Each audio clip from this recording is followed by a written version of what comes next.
Disney Lorcana Challenge Season 2. We ended 2025 in Milwaukee, Wisconsin, where Frank Karsten showed off his skills and cemented his place in history as the first ever two-time challenge winner. I'm Baker from London, England. And I'm Rebecca from Sacramento, California. We're starting the new year off with an epic challenge here in Richmond, Virginia, where our Illumineers are gearing up to summon, challenge, and quest their way to the top. Who will be our first champion of 2026? Let's find out.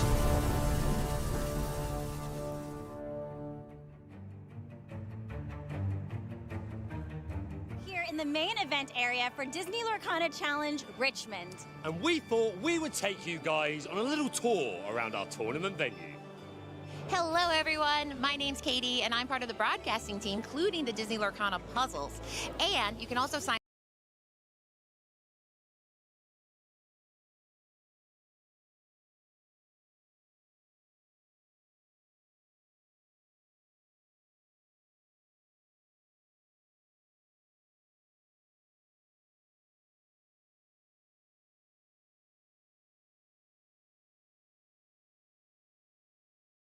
to you here from the Richmond DLC, where we have all the vendors. If you want to buy, sell, or trade some cards, come on down. If you forgot some cards, you need to buy some singles, well, they got what you need. We got some party hens coming over here. Look at that.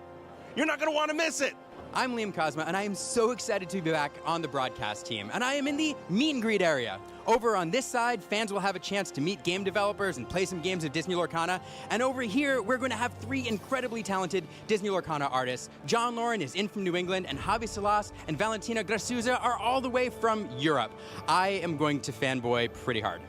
Hi, I'm Zebex, and I'm one of the newest members of the Disney Lorcana broadcast team here at Richmond this weekend. I'm so excited to be casting for you for the first time, and right behind me is the prize wall, where Illumineers have been working hard all weekend, both in the main event and the side event, to earn prize ticks to exchange them for these amazing prizes, like an uncut sheet, a Disney Lorcana foil challenge mat, and my favorite, the jumbo cards. We're thrilled to be bringing you the action all weekend long with this wonderful team here in our brand new broadcast area. So we hope you're excited to quest with us at Disney Lorcana Challenge Richmond.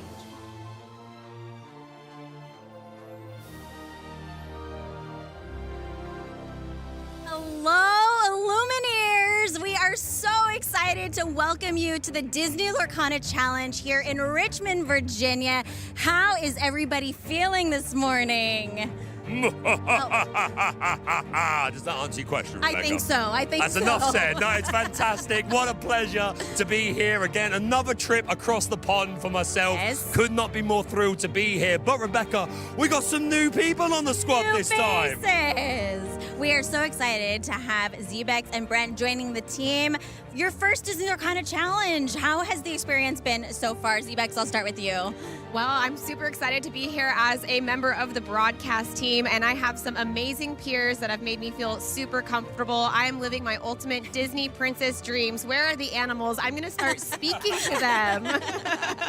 How about you, Brent? Well, call Cinderella, because this is a dream come true. Yes, it is. I am super excited to be here as someone who competed, as someone who loves to play this game, collect this game. I mean, it couldn't be any more amazing.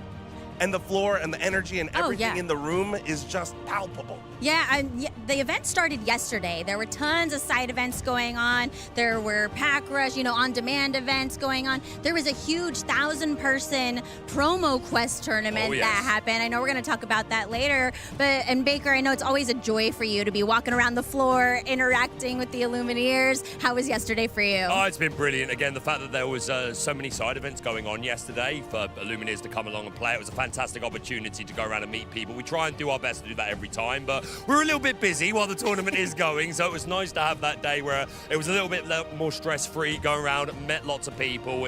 Honestly, it's an honor every time I get to meet the American community. But I do want to say, just off the back of what you just said, Brent, no stranger to the limelight of Lorcana. You had a very epic moment in Season 1. Which I got to commentate. You did? I did. Involving a card that I have a modest appreciation. A little affinity for, indeed. Guess that card, everybody. You'll never do it. Yeah, Twitch chat, let us know what card that is. Well, as much excitement was yesterday, today we have even more excitement for you. So let's go ahead and take a look at what you Illumineers at home can expect this weekend. Yep, we are going to be playing core constructed, which means it's going to be 60 card minimum decks, max 2 ink colors, dual ink allowed if both match, and up to 4 copies of each card. Unlike Infinity, though, only cards in set 5 and up are legal here, so Shimmering Skies and beyond. And for the event format, we have some fun stuff in store for our players. Yeah, it's day 1. It's Saturday, and all of our players are ready to go. In order to make it to day 2, they have to win 18 points. And what are these matches like, you might ask? Well, they are best of 3. So all of our players have to make it through 8 grueling rounds of best of 3 matches and get those 18 points to move on to day 2. Yes, and once they move on to day 2, it will be another 4 rounds of Swiss on day 2, best of 3 again, up until we get to that top 32 cut. Yep, and with 12 total grueling rounds of Swiss, 8 day 1 and 4 in day 2, that will take us all the way to top cut, cutting to the top 32 players after Swiss. This will be single elimination, no more chances. If you lose a best of 3, you are out of there. We're going to up the time to 70 minutes per round, and then when we get to top 8, we're just going to stop looking at the clock. We want to allow these players the time to show their expression. Hopefully the decks do what they're meant to do, and then when we get all the way to the grand finals, one of our favorite things, Rebecca, best of 5. There we go. We love a best of 5. Not for every round, though. Good for the finals. For the finals. We want to get out at a reasonable time. And these players are playing for some amazing prizes. Oh yeah, just for showing up today and playing in the main event, they're going to receive a foil Pegasus gift for Hercules. So cute. This is so cute. One of It's my beautiful. favorite evasive cards. And if they manage to get 3 match wins, they will take home a Mulan charging ahead. But that's not all. All of those day 2 players, they're going to get 10,000 prize tickets That's to spend at awesome. the prize wall. And for those who did well enough to make top 64, they're going to be taking home a Simba Bride Protector, and that's a foil. And top 32 gets a foil Elsa Ice Maker. She's so beautiful. I love the art on the Elsa Ice Maker. It's gorgeous. All these foil cards are gorgeous. And we also have some non-foil cards that you can get at that prize wall. Like you said, there's the prize tickets, so lots of good stuff on that prize wall. Absolutely. We have the top 16 gets that beautiful playmat as well. Have you seen it in person? I have. The foiling on it is so incredible. Like, it just pops off of the table. Just It's like beautiful. a glimmer. Yes. I was so close to getting away with one in Milwaukee. So close. But I know. not this time. But Brent, what is in store prize-wise for the top 8? Can you give us a breakdown? I can give you a breakdown. Top 8, I think you're going to want to see the Golden Mickey, Brave Little Tailor. Of course, everybody is looking for this card. I don't even want to call it a card. It's a beautiful piece of art. It is. It's a piece It of really Lorcana is. history Yes. and memorabilia, right? Serialized. There you go. 1 of 500, right? Top 4 will get a foil, uncommon, uncut sheet of Whispers in the Well. Top 2 will get a foil set, including the enchantments and the epics. In first place, our champion of Richmond will receive a foil rare uncut sheet and the Disney Lorcana trophy. What a set of prizes, huh? Yeah, and here's a look at that Mickey Mouse Brave Little Tailor, that golden Mickey that these players are going for. And we have some other footage of these wonderful prizes. The foiling is so beautiful. I think Shout the out camera to does the a art pretty team. good job. Yeah. Yeah, I think this actually is capturing it quite well, I would Beautifully. say. Although I would still argue it's no comparison No. to actually having it in your hand. But what a beautiful set of prizes. And of course, let's not forget, top 8 here will earn their qualification for the North American Continental Championship. Yeah, there's a lot on the line, and our winner here in DLC Richmond is going to earn their invite to straight to World. Straight to World. Straight to World. Do not pass go, go straight to World. Yes. And joining us this weekend to bring you coverage of all the games, all the excitement, is our wonderful broadcast team. Myself and Baker are here. You've already met Zevex and Brent, our newest members of the team. And over in the booth, we'll say hi to them in just a minute. We have returning with us Liam Cosma and Katie. And I couldn't be more excited for this team, honestly. We're going to have a great time, and we're going to bring you all the excitement. Can I just say, that picture of Katie looked like she was looking up at you with such adoration in her exactly what I eyes. was That was thinking. absolutely stunning. Beautiful. Loved the Pocahontas Yes. style yesterday. A little bit of strength for a raging fire in your soul today. I do, yeah. This is a little bit, I'm channeling my inner Mulan that for inspired you. outfit. And right next to me is a matchmaker. I'm making sure that she knows everything that she needs to be the appropriate right, princess. so that I can bring honor to us all. Yes, Yes. exactly. And I have a green suit. And I'm That's cosplaying my smash. favorite in colors. No surprise to anyone, but yeah, what an incredible team we have. It's great to have returned. Always great to be with you, Rebecca. Always. Great to A have pleasure. Liam back, but wonderful, and Katie, of course, but wonderful to have some new people on the team. Really excited for you guys. I hope you're going to have a wonderful time, and we hope that you guys watching at home are going to have an amazing time. We're here with you all weekend, so what an event it's going to be. Yes, and besides the games and the action that's going on, something else that I'm really excited about this weekend is we have some Disney Lorcana artists who are here, and one in particular I know that the community is yes. just so excited about. So joining us this weekend, we have... 3 incredible artists on the far left there. We have Yavi Salaz, an incredible artist. You may recognize his work if you are playing the new set 10 Whispers in the Well. Hades looking for a deal. I imagine he's going to sign a lot of those over the course of the weekend. On the far right there, we have Valentina Grazioso. I actually met this wonderful person at UK Comic-Con last year. She's wonderful. and she was the artist for Merlin Crab, another very popular card. And also A Pirate's Life. And A Pirate's Life, absolutely. So some meta staples, but we must give our appreciation in the middle here. One of the most legendary artists, not just from Lorcana, but Disney as a whole, and of course has worked artistically all over the world. For the first time, we have John Lauren. This is an artist that is so well respected, not just by fans of Lorcana, but all the other artists, everyone I've spoke to, they see John as something of a hero, something of a mentor. This man brought us the like of Winnie the Pooh, Honey Wizard, which was unofficially but fan voted the best card of like essentially season 1 art style wise. For sure. And he's gone on to do some beautiful. He did that original Robin Hood from the first chapter as well. Yes. Has done some incredible work along with Nicholas Cole together on the Ursula Deceiver of All, and so many incredible cards that these artists have contributed to. So I think they're going to be very busy this weekend. Very busy. Did you guys bring some cards for these artists this weekend? Absolutely. Even just commons deserve a signature to take home and put in my special little binder. I brought my Honey Wizard mat. Oh, the mat! go. The The play first mat. thing that I ever won in any Yes. trading card game Hey. ever. That's really cool, man. Yeah. And there's a puzzle about Honey Wizard now. There I wonder if he's going to is. sign one of those. Someone brings in a ready-made puzzle. I actually talked to an attendee that was here this weekend, and we have the Ravensburger store where you can buy product, including the puzzles. And I met a woman who bought the Honey Wizard puzzle and was planning yesterday to put it together and then get John Lauren I to knew sign it. it. I think it's such a good So idea. I hope that it happened. I'll have to find her and see if he did sign it, because that's what an amazing.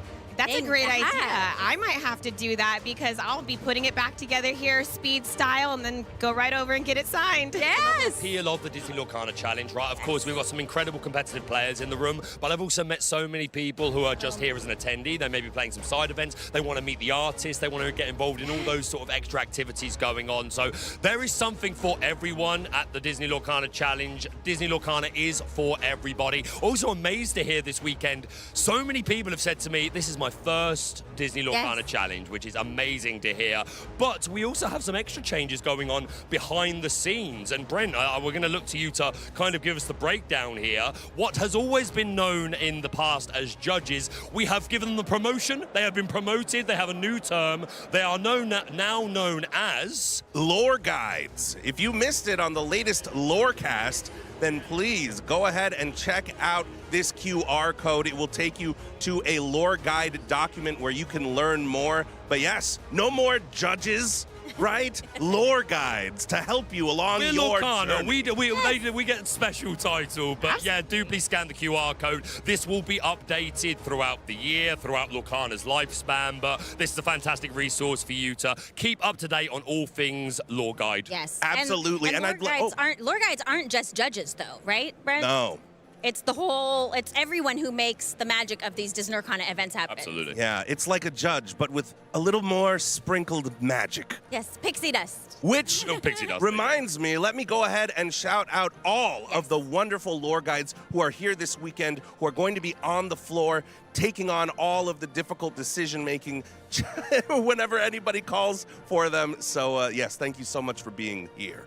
Yeah, well, shout out to all the judges for sure. The lore guides. Gosh, The lore guides. The lore guides. We're still getting used to it, as you can tell. Lore We will Guide. adapt. Give us time, guys. But we appreciate all of you so much. So, and of course, these Disney Lorcana challenges, there's so much going on, but we can't, there's 2,000 people here this weekend, but there are so many other thousands of people who want to go to Disney Lorcana events and play this game. And I know, Zebex, you have some other opportunities to talk about. I do. If you didn't get a ticket for this event, it wasn't close to you, there's a couple of more CCQ events coming up that you might be able to attend. There's one in North America happening in San Diego, California, and we've got one across the pond over in Europe as well, happening in Stockholm.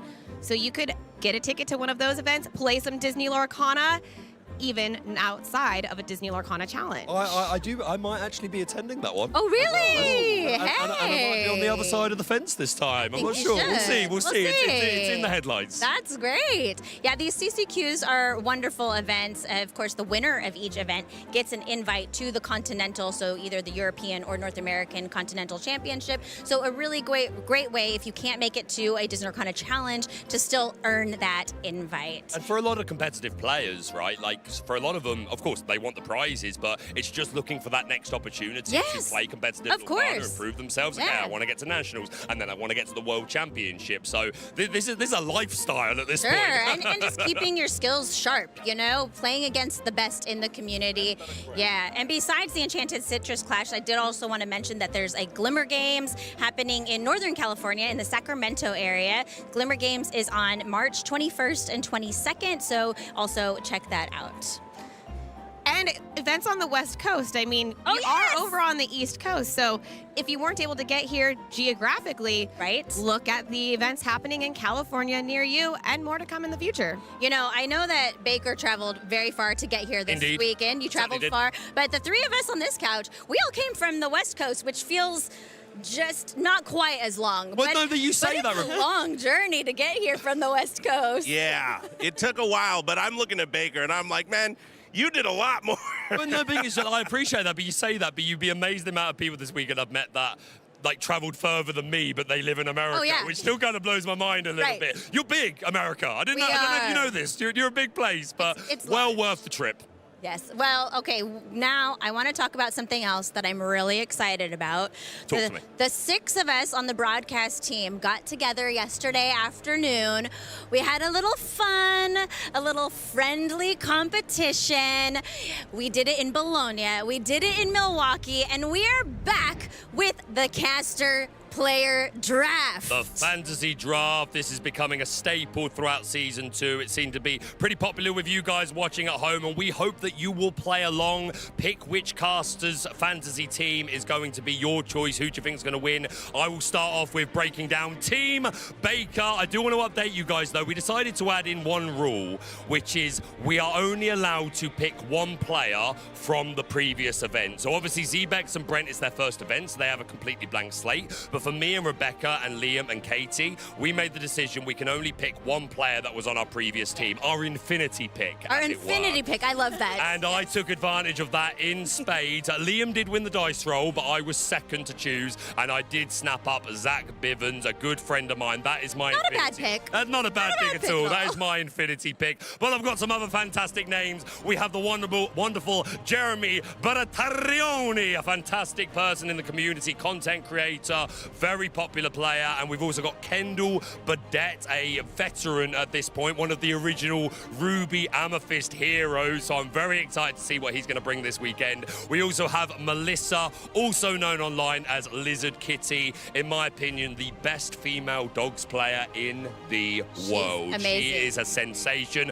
And to round off my list, a storm is coming. We have a Zenulus here, part of a very popular team, an incredible member of the community. Everyone loves Zenulus. He's like the friendliest guy in the world. Yeah. And he knows a thing or two about playing Disney Lorcana. At DLC Milwaukee, Zenulus went 8-0 over On day day one, one. and then lost 4 in a row in day 2, which was absolutely heartbreaking. But I know that he is taking that energy, bringing it into Richmond, and he's here to play. Yeah, and we have lots of other great players on this team. On these teams. Let's just shout out some of these players' names. We got Diego Saz is on my team. Zebex, you picked up some great players. Zan. Yeah, I've got Zan. Mo. My team is all spice, especially Daniel. I've heard has a rogue list. I've got Clara in there representing RMB, Mo Shamblin. Brent, who's on your team? I mean, just kept going on the Rolodex of the DLC winners, the past winners. And Why I not? couldn't believe how many people were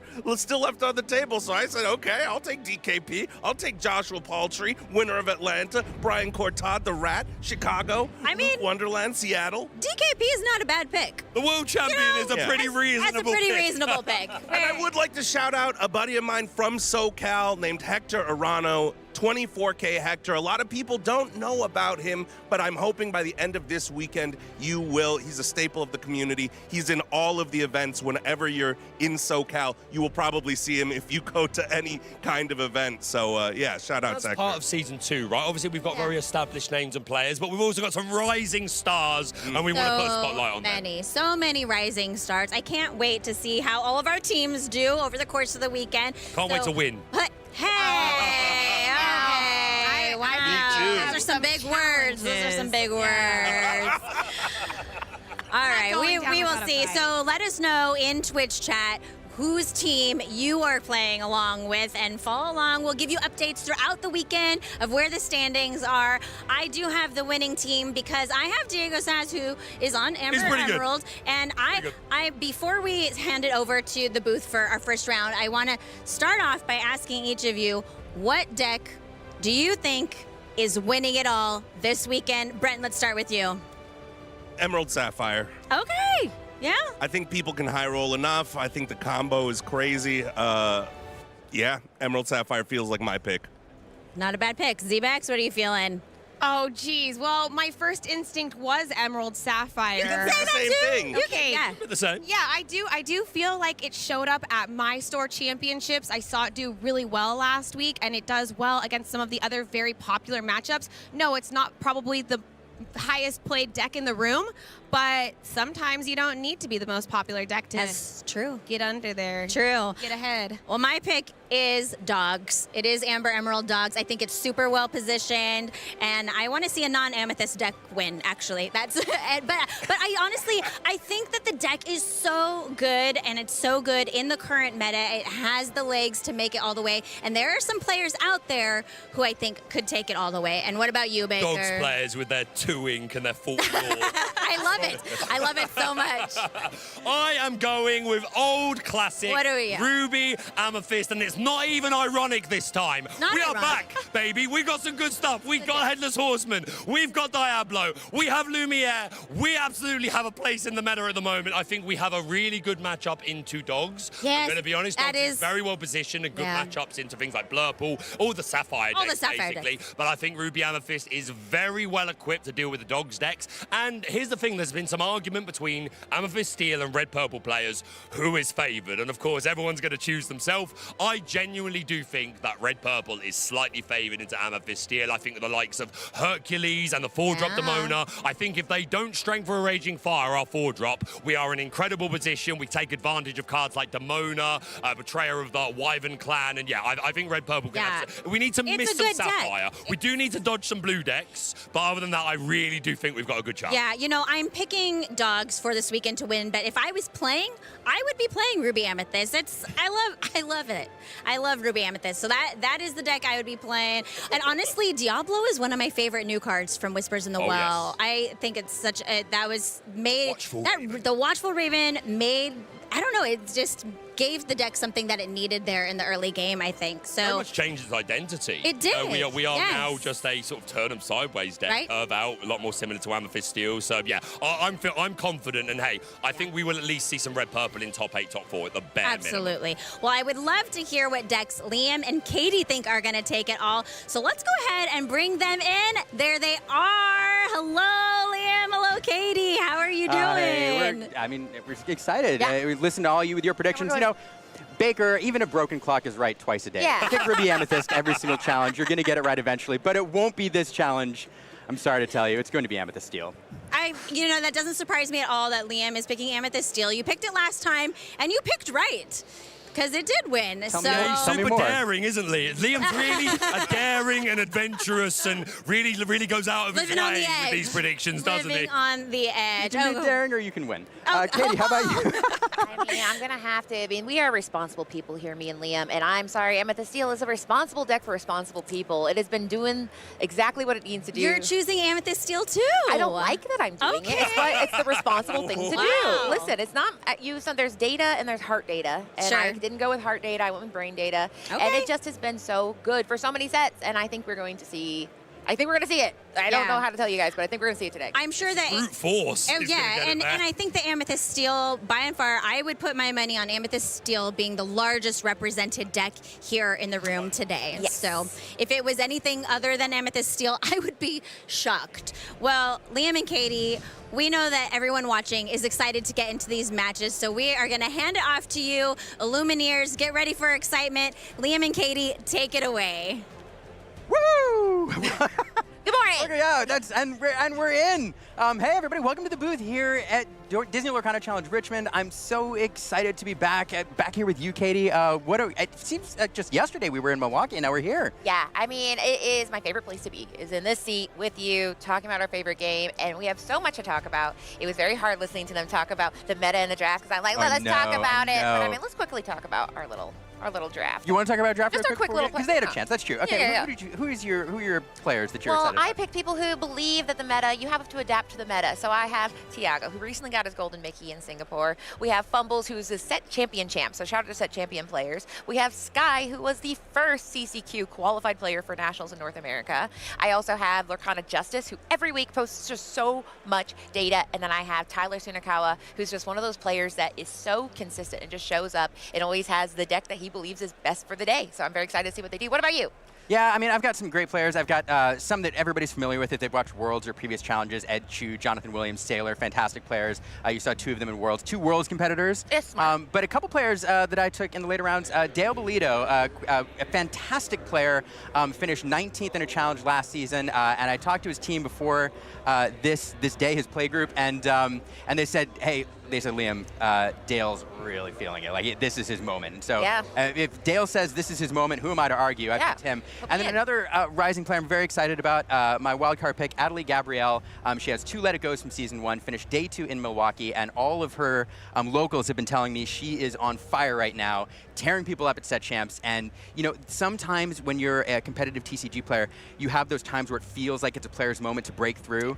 This feels like Adelie's moment to break through, and I can't wait to see her in day 2. Yes, I love seeing players forged in the locals and then coming here to these challenge events and just showing what they built in their community. So I do love seeing these, set champions coming here and saying, well, let's get a Golden Mickey. Yeah. I got the mat. Let's get another one. And this just goes to like the caliber of player that you all are going to see here all weekend long. If you walk around the room out there, there are a bajillion Goldie Mickey Miners, world's competitors, but there's also, as Baker mentioned, a lot of players playing in their very first challenge. So you're going to see players playing their first stream game, players who are rising stars, making a name for themselves, as well as some of the best in the world.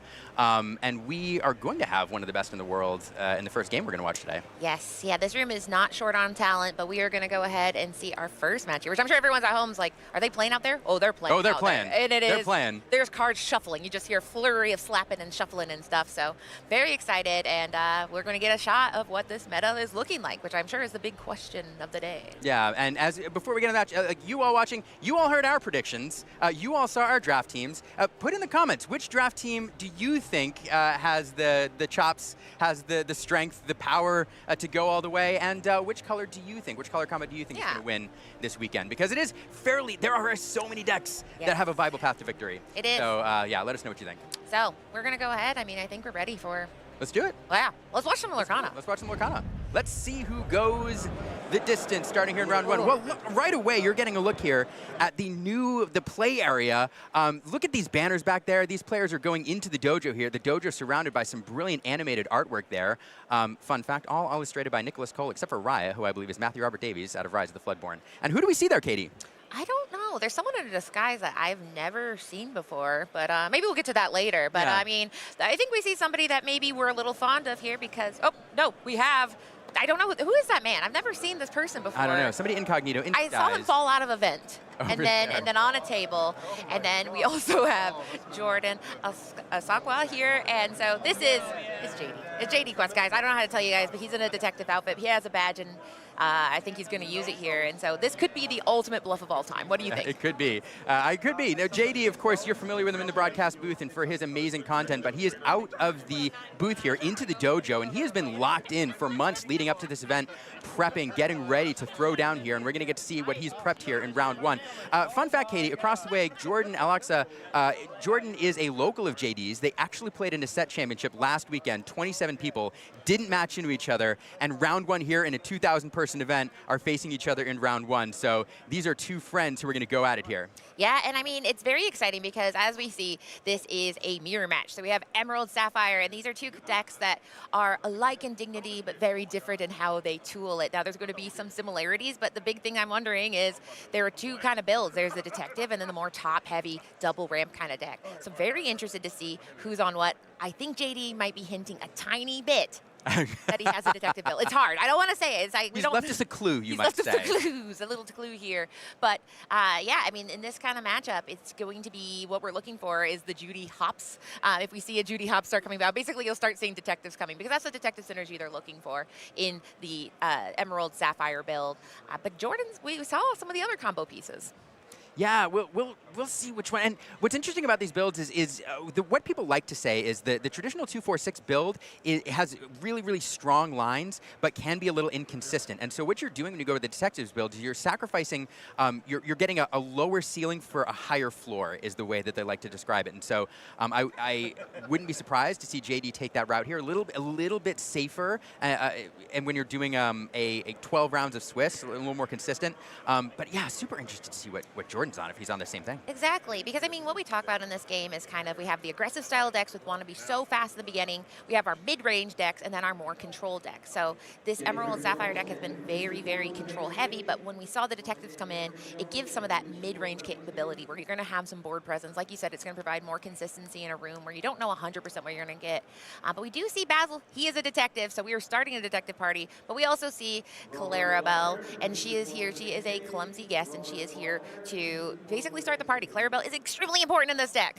Yeah, Clarabelle, JD establishing that on turn one, and on the other side we have a detective. It's Basil. Now that doesn't mean this is the detective build. Sometimes you run him for other reasons, but Basil, both players with a turn one play here. JD establishing that Clarabelle early, that is the shift target for the other Clarabelle. One note though, oftentimes when you're playing the 2-4-6 pack, you protect that Clarabelle and shift it later. If you're on the detective's line, you can't do that because you don't run the 4 ramp usually, and so you have to put that Clarabelle out there. She's a little vulnerable as you wait for that shift. She does. She looks vulnerable, a little scared here, but speaking of little scared guys, we have Tipo, who's a growing son who has been a consistent ramp card for ever since he came onto the scene here. So he's going to go ahead, and like we've seen with Sapphire decks, it is almost every deck except for one is going to want to go ahead and do that ramp. And like we said, double ramp is one of the hallmarks of the more control style deck. So this is going to be a big tell here as far as if they're able to hit that double ramp on Jordan's side. But he's going to go ahead on turn 2. He's going to hit the first one. Yeah, does he have the ramp?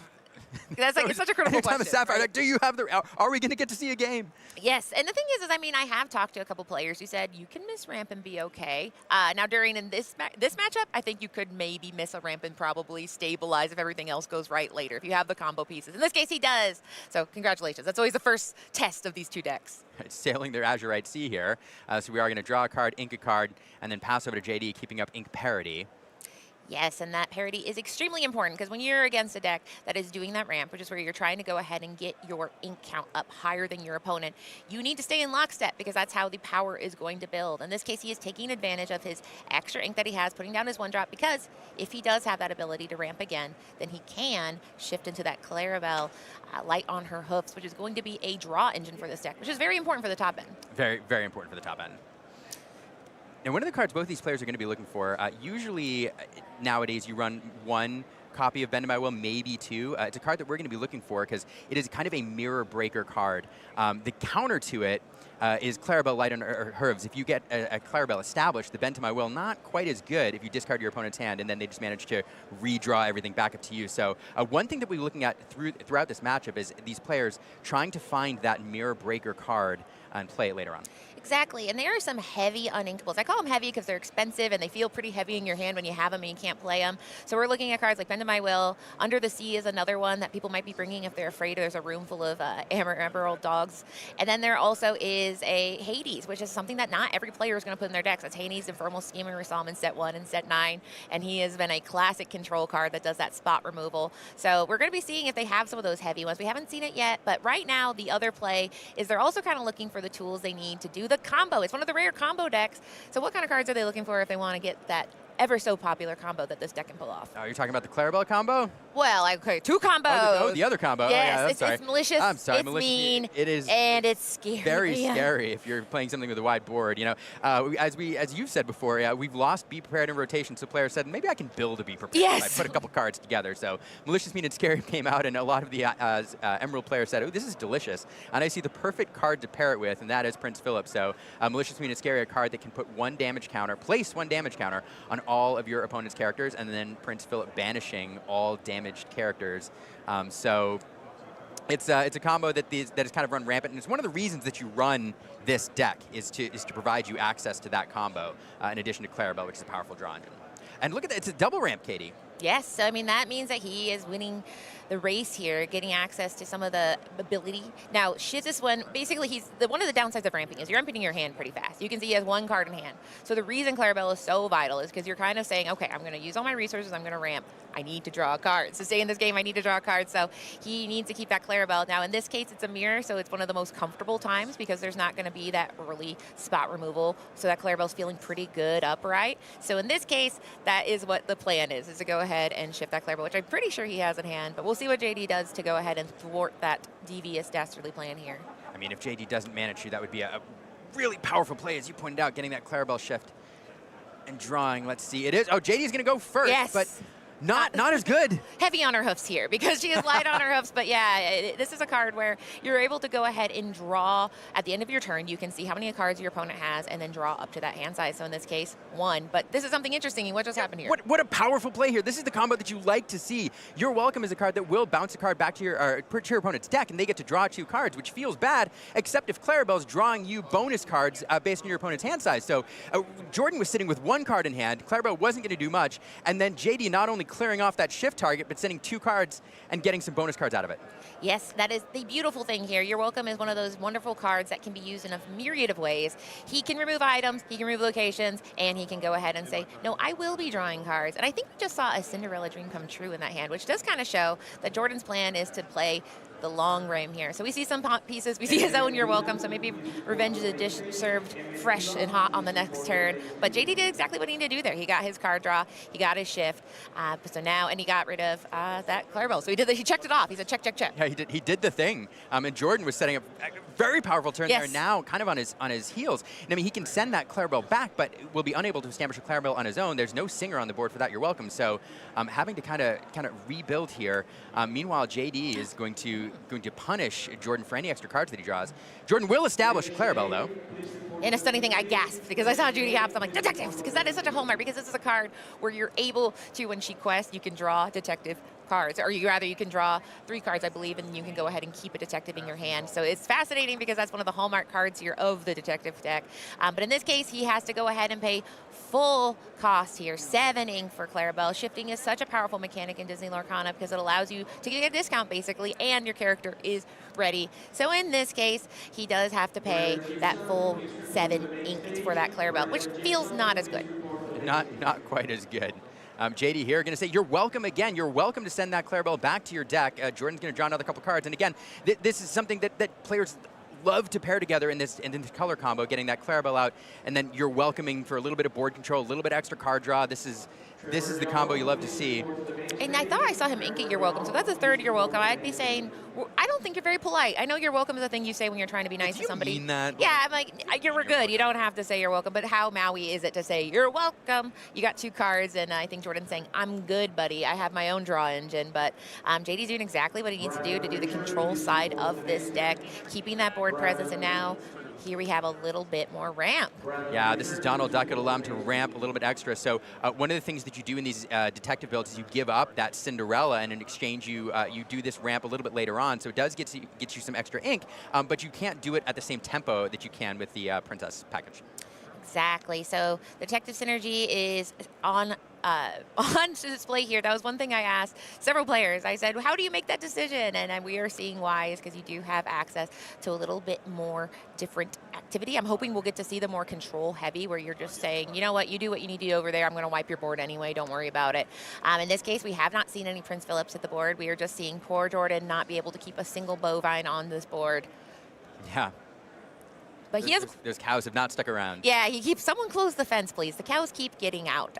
But in this case, he still has access to a myriad of cards. He's deciding what his game plan is, because the problem is JDZ still has his Clarabelle on board. So when you're playing against a deck that has a Clarabelle on board, number 1, maybe get rid of Clarabelle. But number 2, if you can't do that, you want to empty your hand size. So you're wanting to go ahead, ramp, ink, do whatever you can, so that way JDZ is not also having an indulgent hand size as you.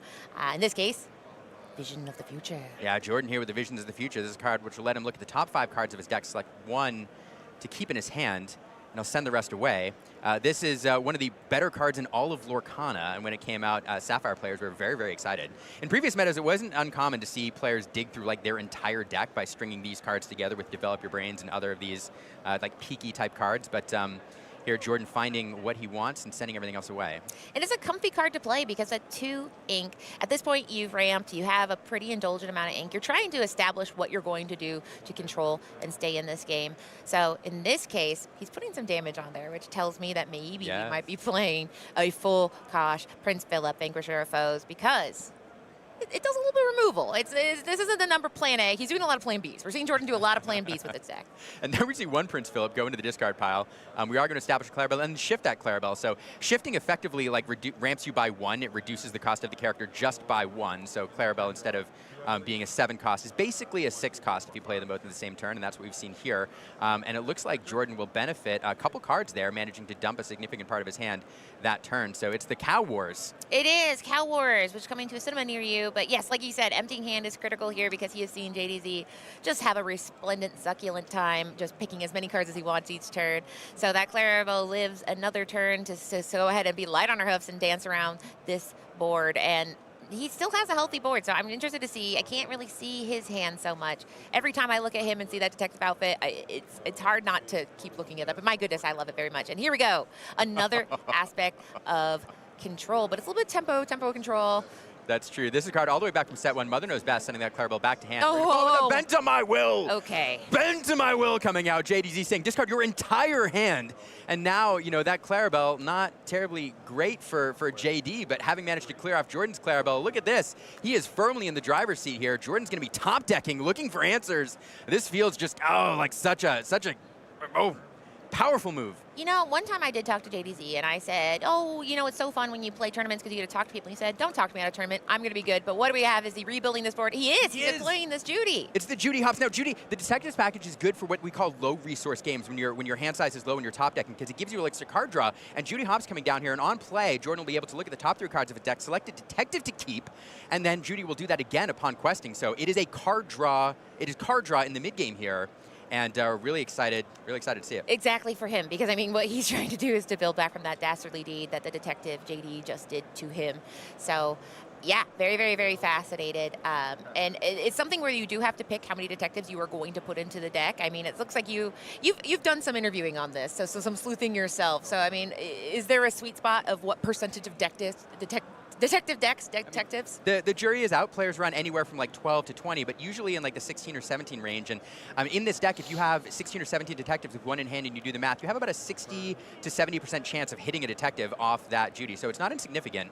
JDZ is not here to make friends. No. He just played a Basil there, an undercover detective going ahead and bouncing back to hand. That Basil is painful in 2 ways. First, he comes down, bounces a card back to the hand. Then, when later he quests, he's going to make you discard. When you only have 1 card in hand, that feels pretty bad. Now, Jordan's been able to try. He goes ahead and plays Judy again if he chooses to. That might be a little bit of card draw. But then he knows that anything he draws, Basil might turn sideways. So, Jordan is in an extremely uphill battle because he has had a masterclass on how to control your opponent with this detective deck on JD's side. Yeah, absolutely. We'll see what Jordan has in response here. JD just counting his ink, thinking about his next turn here. That Basil, a card that pairs very well into this deck because it does, there are many cards in these Sapphire and these Emerald Sapphire lists which give your opponent's card, but you give them a card, you perhaps give them a you're welcome, and then you immediately make them discard and keep their resources low. So Basil, a great combo piece to work in here. Exactly. I mean, Basil himself, he is the great mouse detective. So the detective theme is just very fascinating. I love seeing these synergies pay off. We've seen the racer synergy. We've seen the bit detectives. We had some dwarf synergy. So it's just very exciting to see the detectives. It's something that we heard whispers of going into this tournament. Is like, are you going detectives, not detectives, detectives, not detectives? And it had me and Liam messaging furiously, being like, detectives, what's going on? But here we go, detective engine here. We're going to go ahead and draw those 3 cards, and we do see one detective, I believe. There's That's that Basil there, similar to JD's, that undercover detective. The other is a malicious mean Iscarian a Tipo, so one option there. But what this allows you to do too. Oh, no, was that not? Well, and it might be a May, so it could be a situation where he knows he might have to get rid of it. I may have seen it wrong. Or choosing not to keep it because trying to keep his hand size low to not give JD cards. But I may have also misseen what it was, but any of the curious sending that away. And now we'll establish that Judy hops, and that'll be able to draw later. And Jordan, I think, with an empty hand, so possibly the game plan here, knowing he won't be able to play it this turn, just kind of keeping the resources low. But what it does allow Jordan to do, too, is see that malicious mean Iscarian sent away and kind of do the math on what's left in the deck. You did see him pause there for a second and kind of say, okay, because like you said, if he goes ahead and keeps it, that Basil is going to absolutely quest and make you discard it right away. So it's kind of one of those like, well, I can do it. I am deploying Judy. Now Judy next turn, if he has 1 card in hand and then quest with Judy, then suddenly you have 2 cards. So you want to get that critical mass. So maybe he just said, you know what, I don't need it. But here we go, JDZ just keeps ahead and adding just really a dozen detectives on board here. We have 6 characters, and it's looking good for him. Yeah, there's a detective agency out there right now. Yes, he has started his own agency. As well. 1, 2, 3, 4, 5, 6, 7, 8, 9, 10. JD's gumshoe service out there on the board. Pursuing lore now, trying to push his game plan. JD's going to go all the way up to, we'll see how this resolves. I saw how much was on board, but all the way up to 13, 14, 15. That is game on board for anyone keeping track at home. So it is time for him to, Jordan's going to look at his. He has about 10 ink here, I think, if I'm counting right. And he needs to pull off a board wipe combo where he needs to have somebody sing Malicious Mean and Scary and then play Prince Philip, and that is doing it with 1 card. Prince Philip, famously not a detective, so he quested that Judy hops. He's not going to be able to get Prince Philip, which is one of the reasons that I heard players say they don't love the detective build, because one of their big goals is that control piece. Judy does not get you closer to Clarabelle. Judy does not get you closer to Prince Philip. So it can't be one of those things where it helps you in the middle of the game, but at the end, she's not getting you any of those pieces you need to win. Yeah, we are going to get a little closer, though, to game 2 here. Jordan just not be able to pull it out with that 1 card. So we are going to go on to game 2 here. JD taking game 1. And we'll see if Jordan now can claw his way back and force a game 3. And so it's interesting, we know both players kind of on the detectives package here. Don't know if their lists are identical, but clearly they've chosen to work those Judy Hopps in. Did we see a Cinderella at all? No, I thought I did at one point, but it was a hallucination of me just remembering that time I pulled one and I was like, this is the greatest card. But don't worry, don't worry, her time's coming. Princess deck is always on the horizon. But here we go. We are doing the altar phase, which is very tricky here because like we said, in this deck, the traditional build, the more control aspect, there's kind of 2 rows you go. You want to go towards the Clarabelle, where you're trying to make sure you have your Clarabelle, you shift and you're matching and drawing that hand size, or you're doing that Prince Philip shift line. In this case, it is a mirror match, so they are keeping that in mind. Obviously, JDZ saw the benefits of having those, your welcomes early in the game. So we went ahead, sent back 4 cards on Jordan's side. JD already looks like he is doing his altar phase, or sorry, his, altar phase right now. Oh, he sent back all but 1. All but 1. So Interesting. here, interesting, kind of an indicator perhaps he's missing ramp. Exactly, because I mean, really, when you see someone with an aggressive altar like that, if they're sending back more than, you know, a couple cards, they're saying, I'm missing the critical things to make my deck work the way it needs to. And then this is going to be some kind of maybe early presence, like a shift for Clarabelle or Prince Philip, but ramp. I mean, it is the name of the game, and that is anything that's going to allow you to ink 1 extra per turn. A lot of times it does it twice. In this case, both of them are needing to do it at least once, but it is definitely a race to see who can have access to those powerful combos. The more ink, the better with these, because they have a lot of things they want to pull off in 1 turn. Yeah. And this mirror is just so fascinating because even if there were different packages, what the Clarabelle, like the 2-4-6 combo wants to do is play a high resource game with big hand sizes to kind of like have Clarabelle do these big swings. The Detectives package is perfectly comfortable in a low resource game where hand sizes are low, using the Judy Hopps to kind of refill when you're top decking. So it would be really interesting to watch a mirror where they were on different packages, but here both decks comfortable in both the high or the low resource game. And yeah, I'm interested to see how this plays out. No turn 1 play from Jordan there. Inking, going to develop your brain to take a look. He'll draw 2 cards, pick 1 to keep in hand, send 1 to the bottom of the deck, and back over to JD for his turn 1. Yeah, you're going to hear us talk a lot today about filtering, which is a term we like to use where basically you're trying to look at your deck and say, I need the good cards. I need the cards I need for this specific matchup. Because in this game, you have access to all the cards in your deck, and what you're trying to do is find the ones you need for the person you're sitting across from. So filtering allows you to either draw and discard, draw a couple cards and pick one. So visions, develop. You might see like Bobby Zimiruski in the dogs matchup. These are cards that allow you to get to the cards you need later. So that's what that develop is doing. It's just investing in your future. I love that. Basil, undercover detective here, heading to the Inkwell. No turn 1 from play from JD either. Last game, both players either establishing either a Basil or a Clarabelle. This turn, both empty boards. And we are going to hit the ramp turn here. We'll see which one. We're going to do Sail the Azurite Sea. That'll draw Jordan a card, and he will ink an extra card this turn. Yeah, another detective here. That disguise detective is fascinating because he really is taking advantage of the full suite. The detective family, if you will, for a low price of 6 ink. And it's very, very fascinating that these detectives are kind of, people go through, what I've heard is I talked to somebody out there that said, I went through and looked at every single detective and just see, which ones can I fit in here, gang? But there we go. We're seeing some kind of, I would call it painful ink choices. We have the Sail the Azurite Sea, but he did get to go ahead and ink one of his Malicious, Mean, and Scary. That being said, JD didn't have a turn 1. We know turn 2 he's probably going to want a ramp. So if it's a situation where JDZ misses this ramp or doesn't deploy a character here, then not having that board wipe is not as scary as it would be if you're playing a deck that goes wide. But here we go. He is inking which a Tipo, which is some of that ramp card. So there we go. Sail the Azurite Sea. So JD drawing card again, will ink an extra card this turn. Both players choosing not to establish that body and ink out of hand, rather doing the hand neutral thing of drawing and inking. And a Donald Duck Perfect Gentleman here is heading to the Inkwell. Perfect Gentleman for Daisy, who is Donald's date here, but she's not in this matchup. But there we go, a detective, Basil. Basil, this is actually Basil. I don't know why they don't call this Basil in front company when it's detective decks. But either way, he is here to add that support ability, which has been pretty nice. We've seen it. It was very, very popular in Sapphire Amethyst. But either way, he's a detective. He adds that synergy for Judy and helps that hit rate. And if anything, if it comes out to challenging, he's going to add you that support. Also serves as that shift target now for that Floodborn Basil, if you're running it, which we saw earlier. So kind of a little bit of a threat there on the board.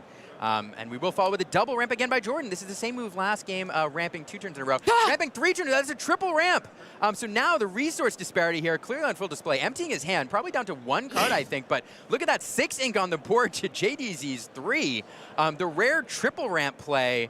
What turn are we on? 3? Yeah, that was I don't know, game 1 or turn 500. But yeah, I mean that is very rare in this game. But That kind of forces JD here to go, okay, I can double ramp. I'll double ramp. Maybe can he triple ramp here? In this case, he goes ahead and sails the Azurite Sea to go ahead and get that extra ink. Now, the big question is sometimes people talk about, do you want to play Tipo? Do you want to play Sail? Obviously, Tipo is a body, but he doesn't do much after that. But Sail allows you to have you draw a card with it, which is quite nice. It does, but in this instance, I don't know what's in Jordan's hand. No. But if that is a Clarabelle, if that's a Clarabelle, if he draws an Inkable off the top of his deck and he plays Clarabelle for full cost, and because he's managed to empty his hand with the T-bows, would benefit greatly from JD's hand size. JD keeping his hand neutral with the Sail the Azurite Seas. Yeah, and saying, oh my gosh, I have to empty my hand size. Because as we know, once that Clarabelle's on the board, it becomes a feast. So we saw him go ahead, ink twice. He's playing a Vision of the Future. So he is going to be able to keep a card off this Vision of the Future, but he's probably just preparing for, response at this point. Because if he can go ahead and get the resources he needs, if he knows that Clarabelle's coming, it's fine. Jordan can go ahead. We know that JDZ has access to a bend to my will. So, but to your point though, it could be a game match here for the card draw situation, which he has passes with 3 cards in hand, I believe, for JD. And let's see, looking for an Inkable perhaps. Does he have that Clarabelle? That Basil will go down, immediately turning 7. Yes. It is the Clarabelle. So we saw the triple ramp into the Clarabelle. Jordan emptying his hand completely. Now he'll ask JD, how many cards in hand, sir? Yes, that is everyone's favorite thing in a TCG is when someone goes, how many cards do you have in hand? And you just want to go, why? Why do you want to know? Yeah, and it could be for a myriad of reasons. In this case, it could be for drawing. It could be for discarding. In this case, Clarabelle. It happens at the end of your turn. So what happens is you go ahead and say, end of turn, I draw for Clarabelle. And you go ahead and say, how many cards do you have? That's how many cards I have. What a coincidence. And then you pass over. Yeah, feels pretty bad. So Jordan there taking benefiting from that Clarabelle, drawing 4 cards. Any card that draws you 4 cards feels pretty good. Exactly, especially after investing so much resources in the triple ramp gauntlet here. So JDZ is responding here. We're going to go ahead and get that warded Prince Philip on the board. Yeah, it's interesting. Not all Sapphire Emerald decks run the Prince Philip. I think it is a shift target there. It sits on the board. It does have ward, as you said, so it can't be chosen by your opponents. But it does allow you to cheat out that Prince Philip early, so it'll be sitting there threatening that board wipe. Now, one thing I think that's interesting about Ward is we talk about Malicious Mean and Scary combo being a board wipe option, but Ward is one of those things where it's targeted. So if he does that Malicious Mean and Scary, you're placing a damage on all, and if it's not targeting just one, he would be impacted by that impediment, and then also if his older part or Vanquisher foe comes on, then also that goes around Ward. So Ward is a very interesting thing. In a board wipe meta, it becomes a little less valuable, but in this case, we're not seeing him moving towards that combo, but with that much ink on board, with 7 right now, he can do a lot of devious deeds. Yeah, let's see what he has in store. One other note for the Prince Philip, it does also cost 3, so it serves as a singer for that Malicious Mean and Scary, so it opens up that combo. Yes, which is a very fun thing to see where Prince Philip sings Malicious Mean and Scary, like, don't do that, and then he shifts, and you're like, oh, Philip, why would you do that? But it is very fun. Shifting and singing are 2 of my favorite mechanics in the game, because it's really showing the economy that you can get as much value as you can with the cards you have, and you're able to do just a ton of things. This match in particular can go kind of lengthy, because basically they get to the point where they're just able to do a lot of stuff. In this case, he says, I want to do more. What else can I do here? In developing his brain. Is Jordan here looking perhaps for some combo pieces, something else to establish a strong board presence? Yeah, he wants to go ahead and finalize the dominant position here against JD's deck. He has more ink for now. So in this case, we have just some little guys here. It doesn't look like he has any of the giant kind of scary stuff that you're trying to ramp to, the kind of end game of control decks. So let's go ahead and see what he does with the rest of the thing. He's only exerted 1 ink right now. Another Clarabelle, but that. All right, we're gonna go a little further. We can get a vision. Take a little further. And it is such a tricky position here because JD is threatening the sing shift board clear line, and so on the one hand, you don't want to commit too many resources to the board. On the other hand, if you keep a strong hand size and that board clear is followed up by a Clarabelle and JD managing to empty his hand, you're punished for having a large hand. So in these matchups against a Sapphire Emerald deck, there's this sub-game of hand manipulation. And it's about manipulating your own hand and your opponent's hand so you can gain maximum advantage from those Clarabelles. And so both players constantly thinking about how various moves will affect the cards remaining in their hand at the end of the turn. And then one of the other things that I think is when you watch control matches, you're like, so much is going on. But then if I covered up everything but the lore count, you'd be like, so nothing's happened, right? Nothing's happened. But everything's happened because basically they've been laying this foundation for the master end game where they're trying to make sure that, like you said, their hand size, nobody has it too big or too small. Clarabelle basically is a mind game. You're trying to say, well, I need cards. Card draw is one of the most important parts of the game, but they're like, but I don't want you to draw cards, as they point at their opponent. So in this case, he has that Clarabelle. He does have one of those Prince Philip Royal Explorer here, but he is going to get a Clarabelle down in the Inkwell. And what's he up to? I don't know. That's my favorite part. Oh, is that a bend? No. This is our favorite part. We get to see, we see the same thing you guys see, so we're always like just going, is that what I think it is? And both of us always are tilting our Yes, heads. you guys can't Always see that. looking over to see, and Yes. physics doesn't work that way. No, I think it's like I'm looking inside and I'm trying to put my head around. But there we go. He's going to go ahead and just say, I don't think you're going to wipe my board. Because in this case, like we said, that Prince Philip Royal Explorer that he just played on the board, it would not get around the Malicious, Mean, and Scary Prince Philip shift combo. But it is a board presence, and here we go. This is what you hate to see. Prince Philip, Malicious, Mean, and He's Scary. already... He's putting 1 damage. Don't even put the damage counters on, because Yes. here's the shift. Jordan knowing what's coming, wiping the board here. There's that combo. Who needs to be prepared, Baker, when you can do it with 2 cards? Malicious, Mean, and Scary Prince Philip clearing the board. Now JDZ all of a sudden feels like he's in the driver's seat, where Jordan was clearly in control earlier with the ink advantage and the board presence. So it's back over to Jordan for his response. And I'm thinking he is saying, Hades, can you please come here? Can you help me with some infernal schemes? And that is because we talk about board wipes. You hear us say it, and it's one of those things we try to describe what it is for people. But board wipes is what you just saw. He wiped that board. And what it is it just allows you, we used to have a card, be prepared, that went ahead and rotated out with the printing of Fabled. And that was one where you go ahead and get rid of all the characters on the board. But now we have one-sided board wipes, which we've always had, but this is one that has been one of the more efficient board wipes we've seen in a while, and we see why it's so frustrating, because now Jordan has to do 2 things. He has to come back into this game and respond, which is hard to do both at the same time, but Hades is a card that could get a little bit of that revenge, knowing that Prince Philip does quest for 3, but no, this is another form. You wipe my board, I'll wipe your hand. Sending Yes. everything down there. Jordan saying, what do you got there?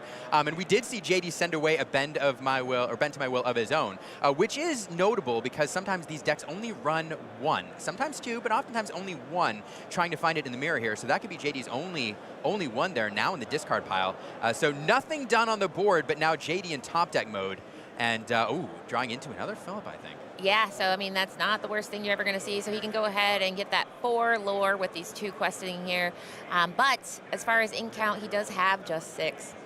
So that means he cannot play that Prince Philip at that full cost of 9, which is why we saw that triple ramp that we saw from Jordan was something he prioritized. Ramp is very, very important because more ink, more access. So now we might see the tables turn, and this is why control decks are fascinating, because you were controlling your opponent. In this case, we're going to go ahead and get a Basil down on the board, which you can go ahead, and I believe this one is you pay to go ahead and discard.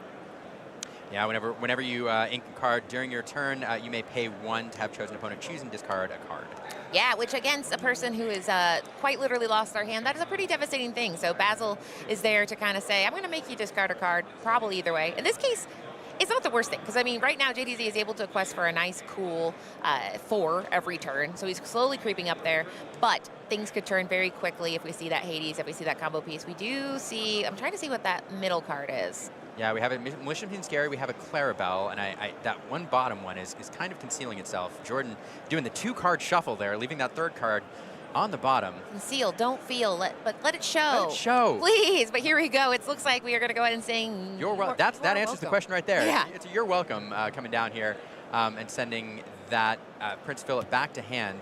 Now we're going to cut, and JD's going to draw 2 cards. Now, if Jordan has not inked yet this turn, we'll be able to force JD to discard one of those cards if he chooses to go that route. But we are going to exert almost everything here to play the Clarabelle. So don't want to necessarily make your opponent discard if you're going to benefit from cards in hand. Although, well, never mind. We are going to see the discard. And now Jordan will draw 1, I believe, off that Clarabelle at end of turn. Yeah, so I mean, it's one of those things where, yes, JDZ did get a card off of that, but he only has this simple Basil on the board. Now, we do talk about how you can shift, so that is something he has access to. He's kind of low on that ink, and he does know that Clarabelle's on board. Now, I do believe if that is an undersea, that is an interest. I don't know. I think it's a John Silver. Oh. I think, which would be a very Yeah, one of the things. Oh, No. It's a perfect job. Oh, like, see, we're glancing. No, it was not even close. It was not even. It was a card, though. And that's, I think, honestly, we had a 1 in, 100 chance. But there we go. So this is not necessarily what you want to see. He is emptying his hand because he's saying, you know what, I'm tired of you benefiting off of the pain you have caused me in my deck here. So this Clarabelle, she has a nice benefit. She can destroy. She can go ahead and target and banish an item if you go ahead and pay when she comes into play. However, there's no items here. So here we go. I'm malicious, mean, and scary, and putting that 1 damage here, which is enough to get rid of Basil just on the spot, and 1 damage on the Clarabelle. And yeah, JD's feeling the pressure. And both players, like, quite the tempo here, the beatdown roll shifting back and forth, and he top decks a Clarabelle here, which is huge in this scenario. Jordan, I believe, has a couple cards in hand at least, so Clarabelle at the very least replacing herself, and there she is at full cost. Clarabelle light on her hooves, and now JD's going to ask the question: how many cards in hand, Jordan? And the answer was none. The answer was none, so not benefiting at all, but still a powerful body, and now Jordan will be punished for keeping any cards in hand. So let's see what Jordan has here. And this is fascinating, like the tempo swinging back and forth as both players in top deck. It's a Clarabelle light on her hooves on the other stampede! side. Everybody! Cows. We have so many cows on the board. Yeah, this is what you would call a certified stampede of Clarabelle here. And like we said, I mean, one of the benefits of Clarabelle is that she has that draw engine. But you know what? She's also a 5/6, and she also quests for 2. So she's a nice, sturdy bovine here. And so she's able to be on the board, build that board presence. So now we're looking at the time clock where we have 7. So we do have game on board for Jordan. Yeah, JD will have to find an answer for something here. Visions of the Future will help you do that. Looking at the top 5 cards again, he'll manage to find something, but not enough cards in hand. Like he could find, he doesn't have the shift target for the Philip either, so not able to pursue that combo this turn. And so we'll have to answer the board the hard way with that Clarabelle, or perhaps so you're welcome to kind of slow things down. But JD really, really wants to buy time to find both cards he needs to wipe Jordan's board. That would allow him to stay in this game. What is he going to pick right now to help him do that? Yeah, I mean, this is one of those things where Visions, it's so funny. I've seen some of the fastest Visions of my life where people just see and they slap it on the board. In this case, he was very measured about it.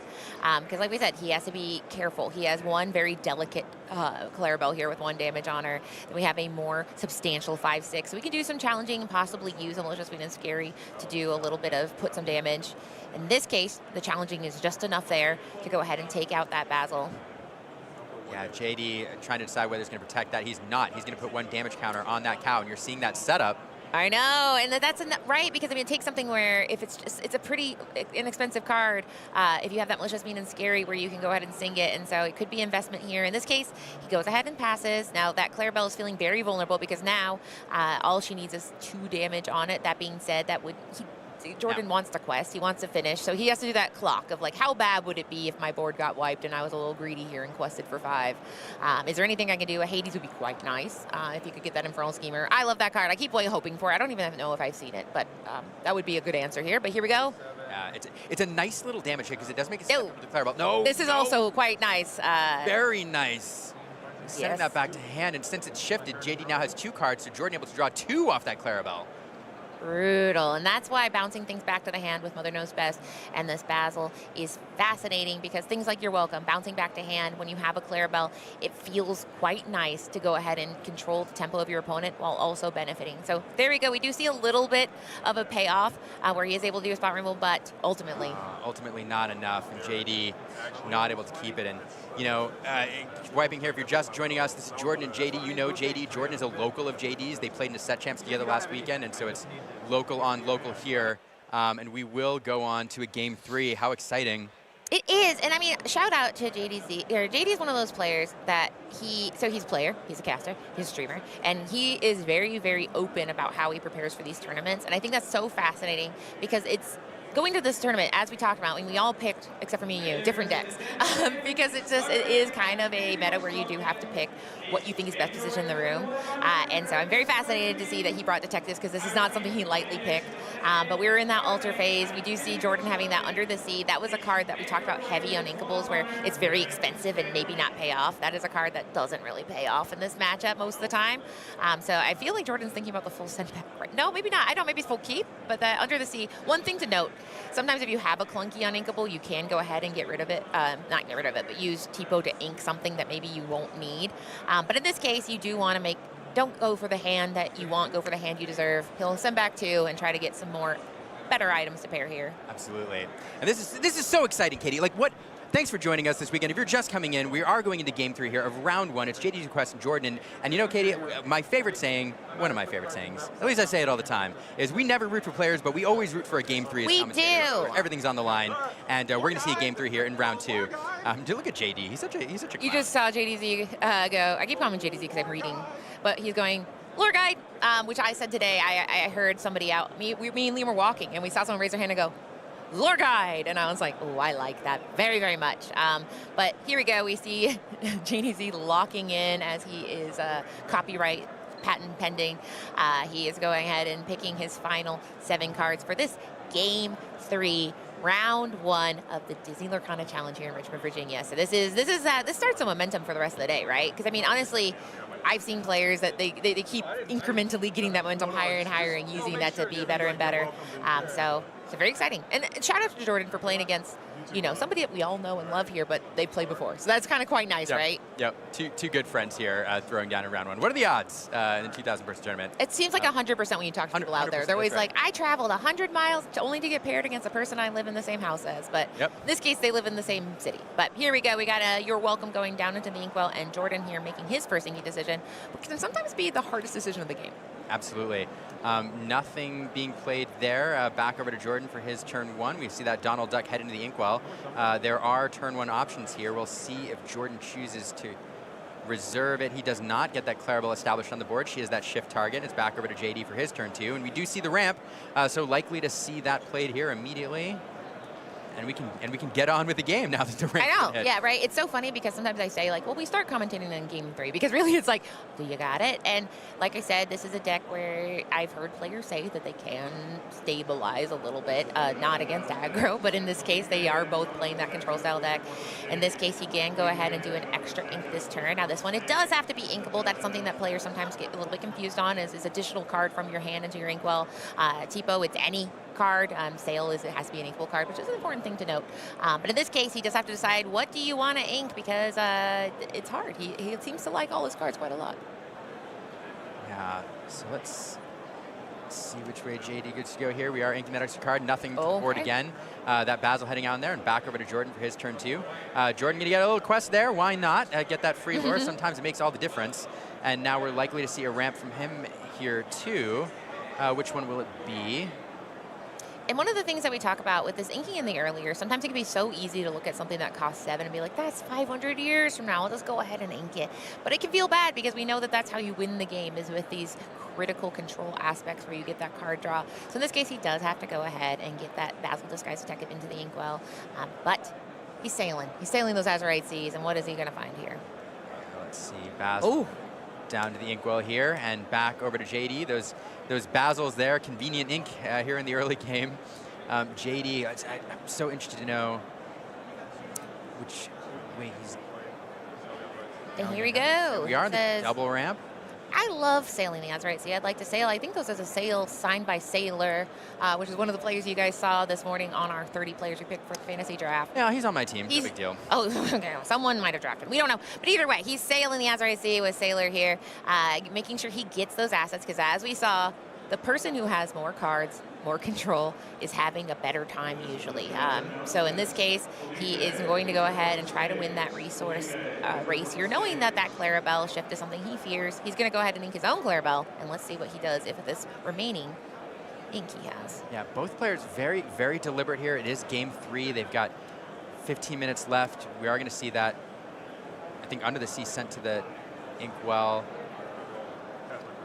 And now back over to Jordan. So double ramp from JD. That's something we saw Jordan do multiple games in a row. We'll see if Jordan follows suit here. I do see a Tipo in hand, so. I think I see Bend of My Will again. Oh, I feel like I do. Jordan's hand.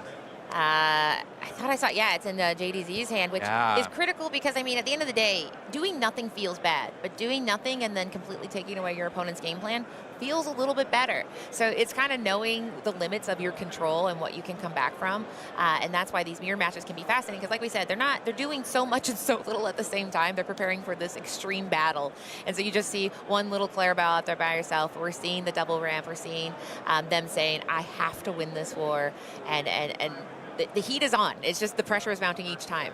And a really clunky card to have in your hand in the early game. You don't often like to have it, but if you can ramp hard into it and dump your opponent's hand in the mirror, like right away, you basically win that game oftentimes. So possible he kept it on the mulligan, possible he found it later, but obviously would love to pursue a line where he ramps into that and manages to jump Jordan's hand, unless Jordan can establish a Clarabelle, which would be really good for him.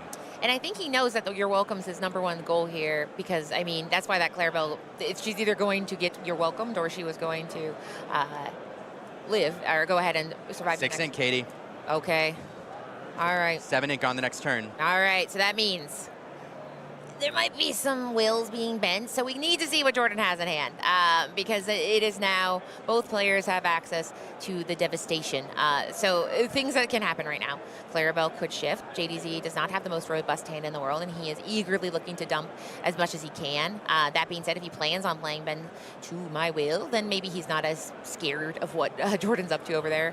In this case, he's going to go ahead and ink one more time, like you said, getting to that 7 ink and saying, go ahead. What are you going to do? What do you have? All sorts of options open to JD now. He has that bend to my will in hand. That will likely come down next turn if Jordan manages to... Yeah, it'll likely come down next turn, especially if Jordan has a healthy hand. But I do see the Clarabelle in hand, Katie. And that is generally good. But in this case, if we know there's a bend to my will, it's a little less good, because he can go ahead because as that card draw happens, it's going to be at the end of your turn. So he can say how many cards in hand and go ahead and draw. But then that might be the last time you see those cards. So he has... No. But the downside is, if JD spends his entire turn spending 7 ink dumping the hand and that Clarabelle's still established, she rebuilds your hand immediately. That's such a good point. It is not a board. My brain is like, it wipes everything. But no, you're right. In this case, it's going to just get rid of his access. So he has to pick between two kind of competing goals here. Clear the board or clear the hand. Now, Donald, he can sing.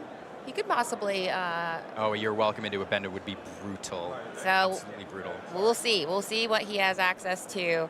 I'm looking here and trying to think what other devious thing. This deck is one of my favorite. Controls decks in general are fascinating because it is truly about, aha, but you forgot about. But Donald is a 5-cost card. Your welcome is 4, so he could sing that. And like you said, at that point, you bounce that. You don't care how many cards they have. But Jordan could be playing around it. In this case, he's just going to go all in. He's going to say, I don't know, I have to do this. So is that an Under the Sea in there? Yeah, it might be, but nevertheless, that Clarabelle is going to come in and shift. Quest for 2 here, sending Jordan up to 4. Now trying to decide whether this Tipo is going to go as well. Just doing the math here. Yeah, and sometimes you get to that point where you're like, listen, if I turn this Tipo sideways, this could be the last time I do it. But then you also like, listen, he might be doing a Malicious Mean and Scary Prince Philip combo. He might be bending me. I don't know what this man is about to do, so I'm just going to go ahead and get that 1 lore and just hope that I go ahead and turn this corner, or survive the corner, rather, here in this Game 3. So here we go. We have what we need to go ahead and do a bend to my will, but like you said, he can't do everything. He only has that 7 ink. I do not see your welcome. Okay, so he goes ahead and he deploys his Clarabelle here. I think that Clarabelle probably messes up the plan. I honestly think if Clarabelle wasn't in play, JD empties the hand there, but that Clarabelle there is insurance against that. Obviously, Jordan will get to top deck and then draw again at the end of his next turn. So JD instead establishing some board presence and trying to I don't know, push the game a little bit more, keeping that bend to my will in reserve. That Clarabelle, I think, messed up everything he was trying to do. Yeah, and we talk about the mental part of the TCG experience, and some of it is sometimes you go, okay, I mean, you have 7 cards, you exerted 7, what are you going to do? And then you see Clarabelle come down, and so there is a tiny part of you that thinks, well, maybe that means they don't have it, but then they also, this is a mirror match, so they're in each other's heads and pretending to be both decks at the same time. We do see in Jordan's hand, he has access to more Clarabelle, which adds the pressure here and says, you'd have to get rid of 2 now. So can you do a Prince Philip, Malicious Mean and Scary combo, and Bend to My Will? Can you do it all? Can you? And it's not easy. So we're going to go ahead and see how he responds. He has 2 singers on board. He does go ahead and Jordan is able to draw cards at the end of turn. But now, ooh, we do see a Mother Knows Best, which could be a good thing with the Bend of My Will. Because if he can go ahead and return one of these Clarabelles to hand, then and then play that Bend of My Will, then that is gone. But we do see that second Clarabelle, so kind of an insurance here. But we also know that we now see a You're Welcome in Jordan's hand, which You're Welcome, like we saw, is a great tool to go ahead and take advantage of those Clarabelle. So yeah, it's very interesting. The cow, I've never seen this many Clarabelle having a dance-off. It is a dance floor dance-off here. Yeah, a herd of cows dancing out there with a couple of T-pose in support. JD now trying to think about these lines. You'd love to clear the board. You've got the hand clear, but that board is so threatening right now. And those Clarabelles, again, insurance against that discard. So JD trying to figure out what's the way back in here. Yeah, I mean, like we talked about at the beginning of the game, there's like we said, there's two big cornerstones in this deck. The Detectives adds a middle one of just, having characters. But in this case, you have that Clarabelle to draw cards, and you have your Prince Philip for that Malicious Mean and Scary board wipe combo. So he has to decide. Now, that Under the Sea is a card that is fantastic in more aggressive matchup. Now, ironically, what Under a the clunky Sea. hand. Yeah, Under this, we talked about that earlier, right? The cards that are expensive, uninkable, you just go, oh, and Under the Sea and Bend to My Will are two of those cards where when you need them, they're the most wonderful cards in the world. They're light as a feather. But when you don't want them, you're like, can you please? Any card but this. Yeah, JD, I think, considering singing Mother Knows Best there, deciding against it for the moment. Really just trying to think through these lines here. There are options available. You can challenge in that, double challenge in that Clarabelle if you want. Mother Knows Best can bounce something else. You can sing it with the Donald. There's all sorts of options. If you're really feeling, I don't know, squirrely, you could Under the Sea. No, you can't actually because you don't have the ink and you don't have the inkables. Yes. But there it is. Played for cost, not sung. Mother Knows Best there, not exposing that Donald, that Clarabelle, sending that shifted Clarabelle back to hand. So that's two more cards in Jordan's hand, and there's not much else JD can do with what he has in his hand. Well, he could sing Under the Sea. He could sing Under the Sea, and there it is. 66%, 66.67%. Yep. He does it, and that is one of those times where is that the best use of Under the Sea we've ever seen in our life? I mean, No. in this case, kind of. But effective in this scenario. Getting that 2 lore off the board. Also, they can pair with Clarabelle to sing. No big benefit there, but yeah, getting those off the board, getting those lure off the board feels pretty good. So you're doing that control, and now JD just a little bit of breathing room here. Exactly. And I mean, he's using his resources. He's doing what he can with the cards he has, knowing that if he can get towards that Bend to My Will combo, that would be that Bend to My Will or a board wipe. Board wipe is a little less intense now because there's only one character, but we see Jordan here with a very, very full hand of cards. It's almost like the game just started with how many cards these players have in their hand. So here we go. He's making that decision. He has access to Your Welcome, which, like we have seen, that can go ahead and make it where he can draw more cards, get rid of that Clarabelle. But as we have also seen, you don't want your opponent in this matchup, in a control matchup, to have more cards. It generally just feels bad.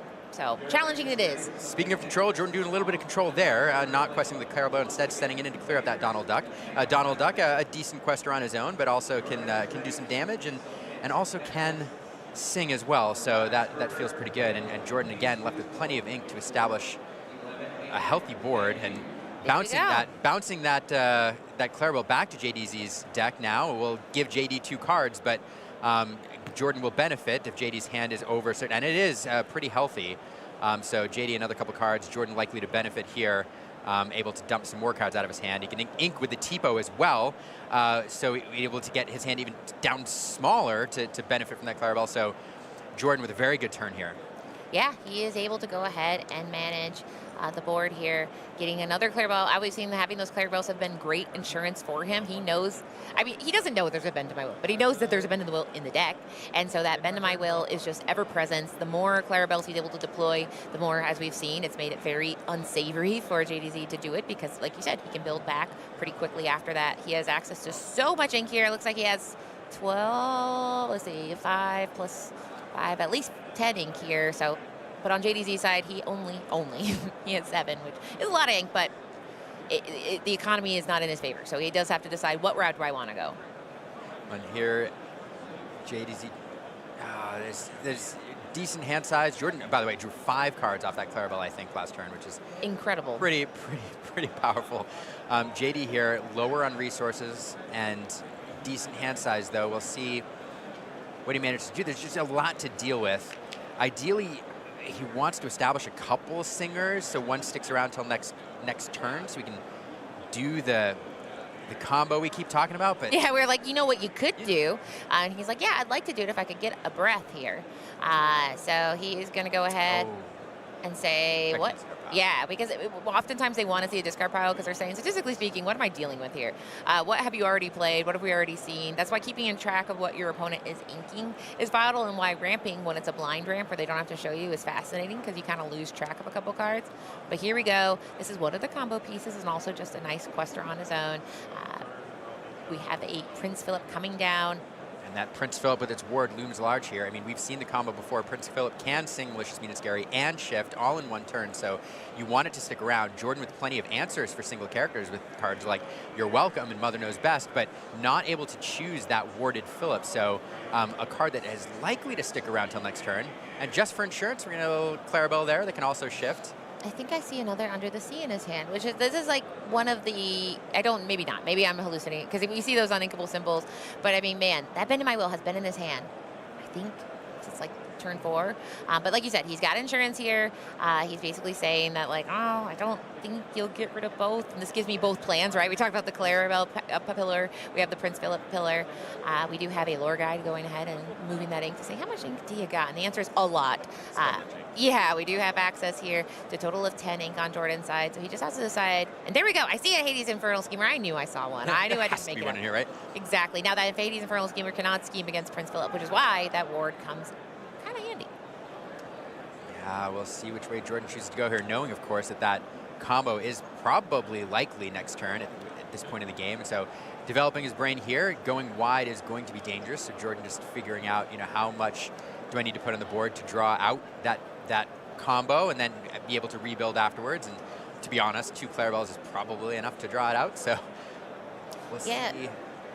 It's difficult because, I mean, at the end of the day, sometimes in these games you lose because you don't do things because you're afraid. You have to kind of, they say play until you're out, so you have to play to basically what you're able to do. Another thing to note, this is a control mirror match, which means we have 2 minutes and 28 seconds left in this round. We do go to turns. You get 5 turns once you hit that time. Whoever's on goes to time at that turn. They get to finish their turn, and then they do their 5 turns. So that's all on their mind. Basically, they're saying, I need to play around my opponent. I need to play around the clock. As far as a draw, it's not the worst thing to happen, but I mean, you want to win. That's the goal, generally speaking. Yeah, absolutely. A draw is not ideal. It's better than a loss, but not ideal. And you want to finish your game. You don't like to not finish a game. Exactly. So, I mean, when we talk about these tournaments, it's all based on points. If you win, you get 3. If you go ahead and draw, you get 1. If you lose, you get 0. So, like I said, if you get a draw, you have a point. You're on the board, but you definitely, it's not the energy you want. In this case, if he's able to navigate this in that way, manage JDZ's hand size and or board, he could go ahead and keep questing. But I just think knowing that Bend in My Will could be around any corner is devastating because he just knows whatever's in his hand. He has 2 Hades Infernal Schemer. He's got a You're Welcome. He has to use those as carefully as possible. Oh, interesting here. It looks like we are going to play You're Welcome on the Clarabelle, the only viable target other than his own characters. But that'll give JD a couple more cards. That'll trigger those Clarabelles a couple more times. So at this point, Jordan now indicating he's going to try to draw as many cards as possible off that Clarabelle. Will probably, well, there's just not a lot more to dump on the board there. Take a look at the hand. I mean, there's a very expensive Hades there. And maybe not much more to be done.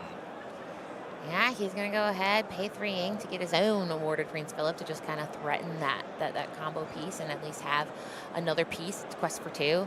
In this case, he went ahead and he paid for, you can sing a song or you can play it as an action. In this case, he did not have one of the Clarabelles sing it. In this case, he valued getting that 2 lore on board because he knows he can't win by being conservative here. He has to be as aggressive as possible. So in this case, he goes ahead and says, well, you can't really probably do the Prince, or you can't do the Prince combo and empty my hand.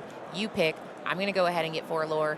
Next turn, I can get 6. What are you going to do here? And unfortunately, ideally, JD would love to, at this point, slam that Malicious, Mean, and Scary, shift that Prince Philip. I think he has one, but not the other. I don't see Malicious, Mean, and Scary in hand. So JD now trying to figure out how to navigate this without being able to wipe the board. Under the Sea is not going to do it. There's not a ton of options there, and I don't see much targeted removal either. So yeah, and so like you're welcome, but you have to pick your path here. We do see that timer head to 0. So as we know, JDZ will be able to go ahead and finish up this turn, and then it becomes a battle of, can I win? The answer is JDZ can likely not win at this point.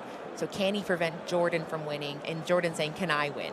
So that's what the game kind of turns to once you go to turn. So there's a chance. I'm not like a math statistician. JDZ could possibly go ahead and shift and quest. But I mean, he only at this point, he has the chance to control the board 3 times, including this time right here.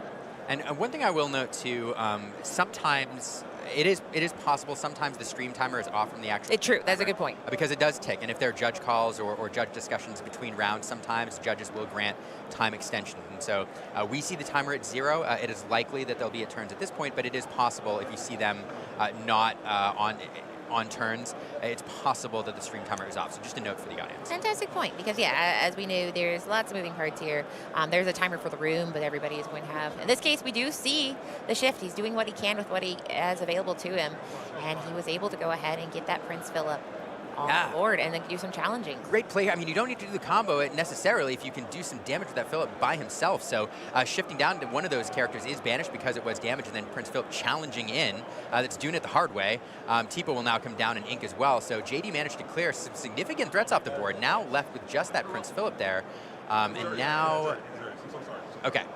So JD, I think Jordan reminding him that ink does come down exerted, so not available for you, which would have mattered, but nevertheless here we go, back over to Jordan's turn. We'll see what he has now to rebuild after losing those 2 cows, those draw engines. In this case, he's still looking for answers. So he has access to a Hades, which would, in this case, get rid of Prince Philip, but as we know, he wants to win. He doesn't necessarily want to control. We're moving from control to win mode. So he has his vision of the future. He's looking at 5 cards. What are you seeing that's making you do that tonal sound here? I see a card that JD has had in his hand all game. It hasn't been effective for him. I don't know if Jordan took it, but there is a bend to my will.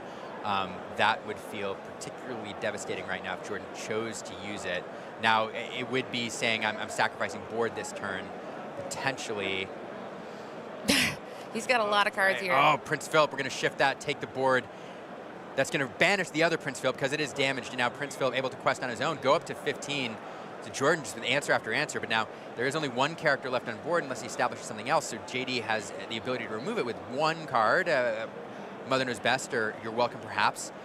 Likely to see more characters come on board here, though. Which ones will Jordan establish? I mean, going wide here could be an option, and it looks like he's going to take that, because if he can get these little guys, because he doesn't have 1 person that can quest for a ton, but he can put out a lot of little guys that could turn into bigger guys with those shift mechanic. So Clarabelle can shift. He has played a lot of the Floodborn, Light on Her Hoofs. Basil's another one that can shift. So he's saying, listen, I'm going to get what I need to win if I can. JDZ's doing the same math, because at this point, he knows that bend to my will could come. So here we go. He passes. He has what he needs to win next turn if nothing happens. I imagine something will, but he's just trying to hedge his bets to see if he can go ahead and survive here. And there's that Malicious Mean and Scary just a little too late for that full combo. Because here's the thing, if that Malicious Mean and Scary is in his hand last turn, that Prince Philip is not there to be shifted on. But he does have the You're Welcome, so we'll send that big questing Prince Philip back to the deck, both cards going back to the deck there, and Jordan will draw 2. So getting the biggest threat off the board, but those 2 smaller characters, there's 1 Lore Custer still there, threatening a couple lore next turn. JD would love to establish something else on board here. He has 5 ink remaining, so plenty to do it. So we'll see. It feels like he's trying to turn the corner here. And the thing about these decks, Katie, is you can wipe the board, you can wipe hands, and so it is possible, even if your opponent's at a very high lore total, to really swing things if you have the resources available to do it. Yeah, it's so crazy. Malicious Mean and Scary very rarely does anything super cool, but it does do something pretty cool if you have something that only has that 1 willpower in it. So in that case, he was able to go ahead and completely get rid of a Basil with that Malicious Mean and Scary. So now we're looking at the time clock here. So we see Jordan signaling 2, but I think he means I get 2 turns left, right? So he's going to his 2nd turn. I think he's confirming. That's what I'd bet. And so JDZ did a good job saying it's going to be hard for you to win this turn. So you can't, because basically he could shift this Clarabelle, which will be hard because we've seen him play 2 of those shifted Clarabelles already. But he's access to a lot of ink. So here we go. He's spreading out that ink, and we're going to see what he's up to and how he goes ahead and enables that win. He has 2 chances here to get to 20 lore. He's at 15. Yeah, so many cards in hand, but JD now having established a decent ink total of his own. Not quite as much, but does have options available and some cards in hand. So it does feel kind of on a knife's edge here, but obviously Jordan with the edge here at 15 lore. Now, of course, since we are on times, players able to take their time, try to think things through. Yeah, and saying what is the best way to do it? Because, like we said, this game shifted. It went from being a control match to a race. Now it's still heavy control for JDZ because JDZ knows he has to control. But here we go. Oh, there's some fun stuff there, though. I mean, That's some fun stuff. Lots of fun well, stuff if you like this kind of thing. Yeah, no, I mean, there's just so many options for Jordan, but it is fun to note that the Under the Sea in hand, not super impactful in this matchup. It's not in here for this Most of match the at all. time. But here, you know, if Jordan wants to turn on the gas a little bit, well, let's see, turn on the gas, but Quest of the Clarabelle, establish another couple smaller characters, able to clear JD's board if he wants. There's also Hades for big bodies. There's just so many things he can do. Yeah, and we're seeing, is he using a JD's doing a little detecting there, just taking a look at the cards with his magnifying glass. I love JD. He had a prop and he said, I shall use it now. Wait for this moment. To see what are you up to? And the answer is Jordan is, okay. All right, we like it. that. Jordan's like, I'm having the most stressful 5 seconds of my life. Can you not be silly? No, I'm just kidding. That is the giggle of a person who's played against JD before. He knows. He says, I've seen this before, and that's why we love him. But here we go. Jordan is trying to calculate what he can do to get to that 20. Sometimes JDZ quests, sometimes JDZ investigates. Yes, JDZ investigates. But there we go. That shows that shift Basil would have been quite nice, as we said. Both those characters on the board, Clarabelle and Basil, have a shift target. We'll go ahead. We're abandoning the control route. We're going to go and ink that malicious, mean, and scary. He did pay the cost to go ahead and have JDZ do a discard. He said, whatever, I'll go ahead and get rid of this Under the Sea. Donald's up flat-footed detective here. Yeah, establishing a wide board, putting game on board now, and now JD is going to have an answer. Was forced to discard here. Is JD top decking, I think? Yes, he had two cards. He had those two very clunky, heavy cards of the Bend to My Will and Under the Sea, and he said, you know what, fine, get rid of them, because honestly, they've been very painful for me in this game, but yeah. What a fantastic sequence. What a fantastic sequence. What a fantastic game. That is game one. JDZ with a handshake there saying, hey, there's no way, I've got no answer. I drew the card off the top deck. It wasn't what I needed. There was no way, and here we're going to see it. There's no way for me to come back in. I only have one card, and oh my goodness, what a fantastic first match. All the way to time. Yes, and we love to see that because we got to see both players go ahead and play and get to that 20 lore under pressure. So we are so excited. This is how we kick off our day, getting to see JD show up and show out, and getting to see somebody who brought the same deck go ahead and outmaneuver him. Were you waiting all game for that? I was going to say it was moving, but at the last minute I switched to manu. I don't know. It didn't work so well, but either way. I love a good cow pun. So a lot of fun there, and we are going to herd you all to a quick break. Which is very, very fast. We do have a second match here in round one. We're going to bring you that in just a second with another fantastic player who you all may recognize. So we're going to go there in just a moment. But one of the things I love about this first round matchup, Katie, is these Emerald Sapphire decks are decks that a lot of players are really, really high on in this event. And there's this big debate about the traditional 2-4-6 variant versus the more consistent like mid-game Detectives variant. The Detectives variant kind of new on the scene. It is. But certain players like Joseph Quigley kind of putting it on the map and advocating that is the best build for this event. And we got to see that deck on full display here in the mirror. So it's kind of a fun showcase for our first round. Yeah, I mean, I literally ran into a player yesterday and I said, what are you up to? I was buying some booster packs. That's what I like to do. And he said, I'm buying all the cards to play Detectives tomorrow. And I said, it feels like this rumor thing. It was like spreading through the room. So it's very exciting to see that it is not a rumor. It's real. It's in the room. And we just saw it in round one. We are, speaking of round one, we are going to watch the second game in round here in just a second. Don't go anywhere. We're going to go to a quick break, but you're not going to want to miss who we have for you next.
Oh, welcome back to the booth in DLC Richmond. What a fun short break, very short break, because we want to get back to the action.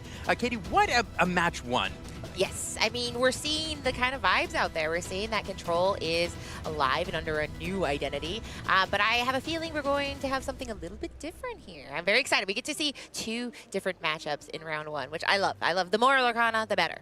Yeah, absolutely. And so really excited to bring you both games here in round 1. Round 1 can be a bit nervy when you're playing here because you have no idea what you're going to run into. The field is wide open. You could run into somebody who it's their first DLC, or you could run into a world champion right off the bat, as well as there could be any number of tech out there. You could be preparing for what you expect the field to be, and you run into a color combo that only one person in the room is running and just runs you over because that wasn't what you were expecting to see. So round 1 is always really, really fun to watch. It's also when nerves are getting settled, and I don't know, I love watching, at the end of the day when everything's on the line, but I also love watching, these players playing their very first matches. And I always wonder, I'm like, what would it be like to sit down round 1 and you're against somebody with a golden Mickey? What would that be like, I don't know. Well, that was what Julia was dealing with this round when she sat down and stared across the table at Diego Saz, a player who you all know, winner of DLC Toronto. Let's get down to the table and get ready to watch this match. Diego Saz, who you're going to see on there, is a player that we all know. He won DLC Toronto, or Disney Lorcana Challenge Toronto. He was also a Worlds competitor, and probably one of the best players of the Amber Emerald Dogs decks in the world, across from Julia, one of my locals. Yeah, and I mean, I heard him referred to as a head of Cerebus this week. Someone referred to him. We've heard Dogfather. I mean, Dogs is one of those decks where if we're hearing Dogs, it used to be called Chernadogs because there was a card Chernabog, but then we got just Dogs. Now Dogs is enough, and we say Dogs, we're talking about lady, we're talking about tramp.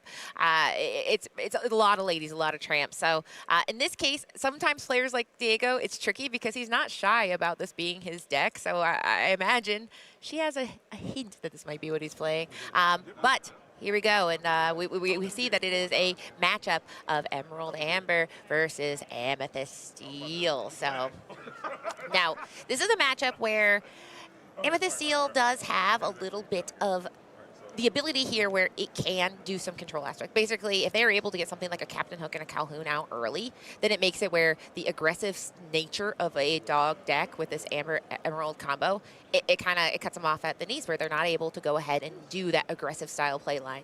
However, they're aggro, and aggro goes fast. Yeah, they do go fast, and I do want to take the opportunity, as they're doing their Alta here 1, the names are obviously switched, but I do want to shout out the Austin Lorcana community. I want to take this opportunity, Julia, being one of my locals, fantastic players there from Texas, and I love to see one of them on stream, and I always love to see the Austin community show up, some fantastic players, so there we go.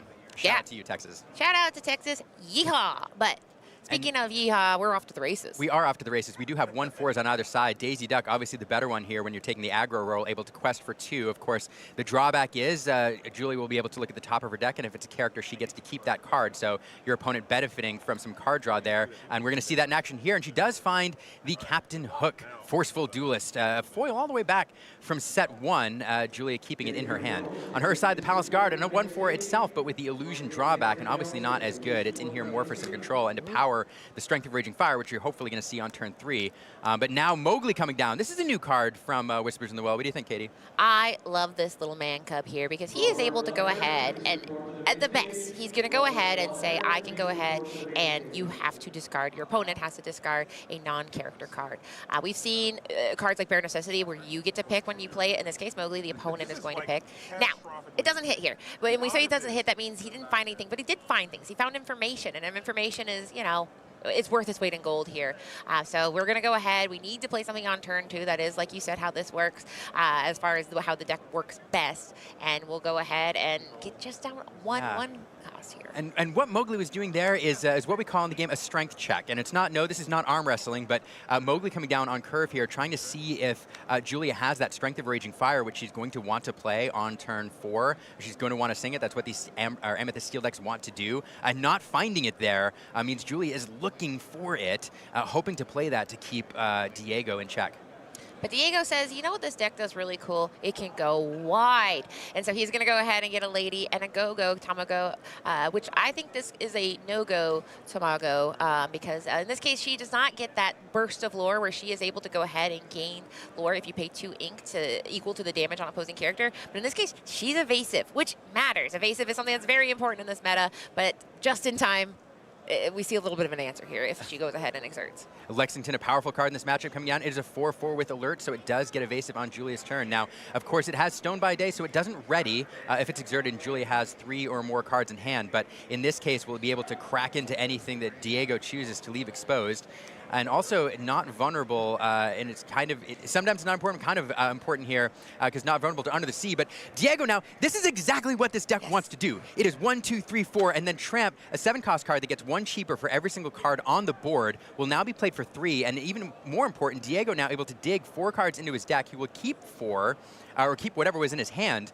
And one of the reasons this card is one of the best in the game is not only does it establish a 2/6 2-lore quester on turn 3, or on turn 4 here, which is very powerful, but now Diego gets to look for the cards that he wants, the cards that he needs, and to boot, he can stack his discard pile with cards that he wants to pull back later, like Family Dog, or perhaps Lilo Escape Artists. It is all of the above. And that is why we see something like that Go-Go Tamago coming down, because it discounts that Tramp. It basically makes it where he has 3 ink, and you look at his board, you wouldn't know it, because it is value central over here. So in this case, he says, you know what, fine, I'll go ahead and quest with that Go-Go. In this case, that Lexington would be able to do a clean trade there, but go ahead, get that lore, and he goes ahead and passes.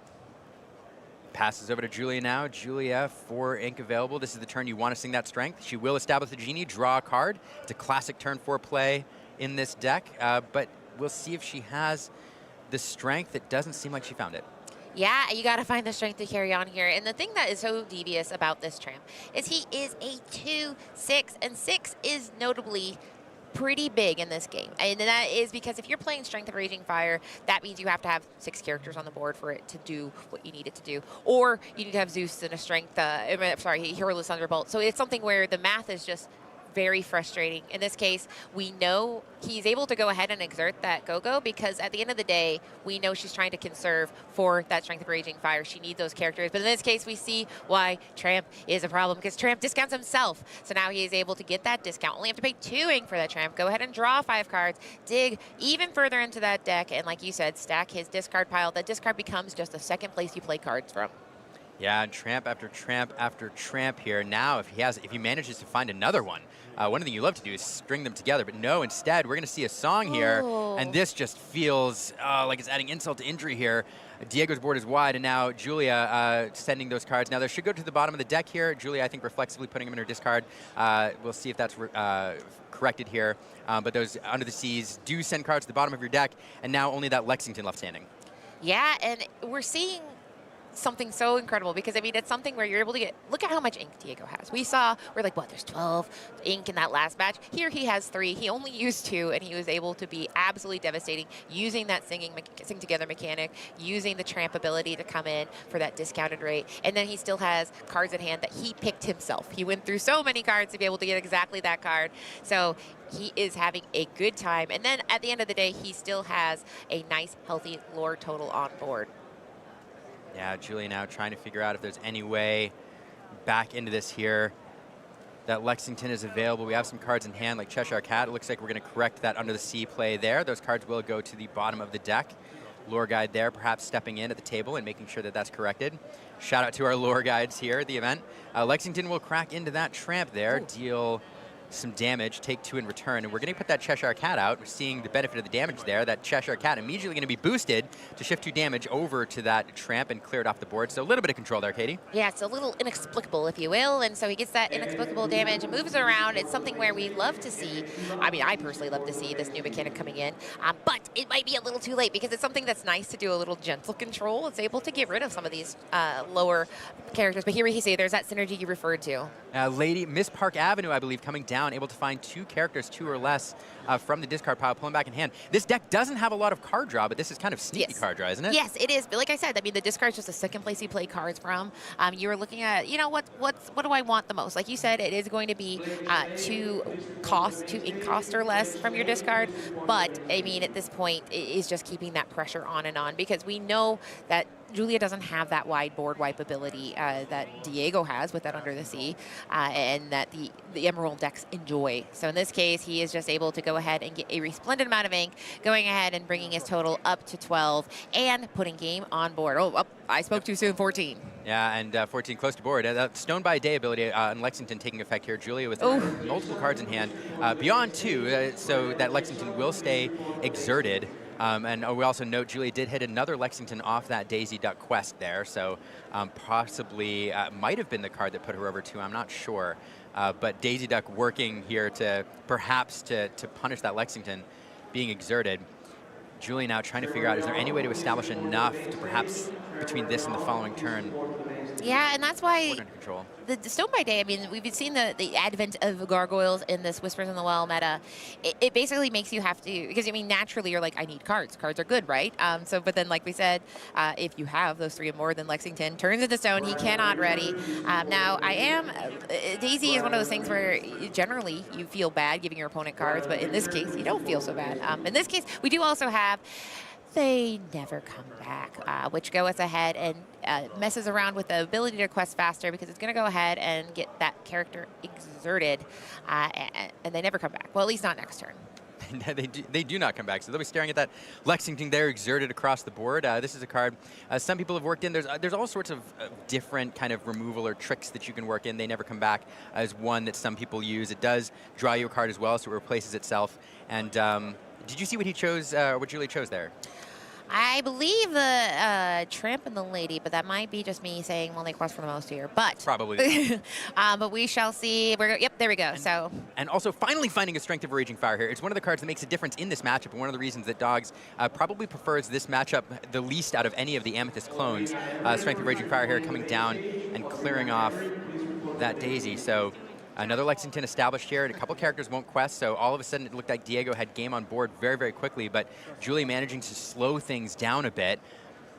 One of the things that can be so frustrating about these aggressive style decks is that they feel like you win the battle, but you don't win the war, because at the end of the day, they can build back. In this case, we're going to see Della's Lullaby here, and this one is a Moon Lullaby, which will go ahead and reduce the strength here. But I believe it does go ahead and draw you a card, which every time it says draw your card, it's the 3 best words in Disney Lorcana. Absolutely. Rule number 1 of TCG's more cards is better. Diego here, taking his foot off the gas a little bit, doing a bit of control with that Mowgli, clearing that Cheshire Cat off the board. That shifty Cheshire Cat able to move damage around and do some sneaky things. So doing a bit of control, but up to 14. Passing back to Julia. Now, Julia is many cards in hand, so that she is still stone. Under Cheshire Cat, under pressure. Here we go. She is feeling the pressure because, like we said, it feels like you're able to win a battle but not the war. Fascinated by that Tiana. Tiana was very popular in the last meta because she was able to make challenging a little bit difficult, which is actually very fascinating against a deck like this that is relying a lot on challenging. You saw Emerald Chromacon, but this Tiana, she is a restaurant owner, and she is going to say, you have to pay 3. In this case, she doesn't have to do anything because we are going into game 2. We are going to game 2, just not enough. Diego hitting like probably one of his ideal openings in this deck. This deck is so good because of Tramp, Street Smart Dog, and what it managed to do if you string together a bunch of characters early, especially that Lady, which can dump 2 characters on the board on turn 3.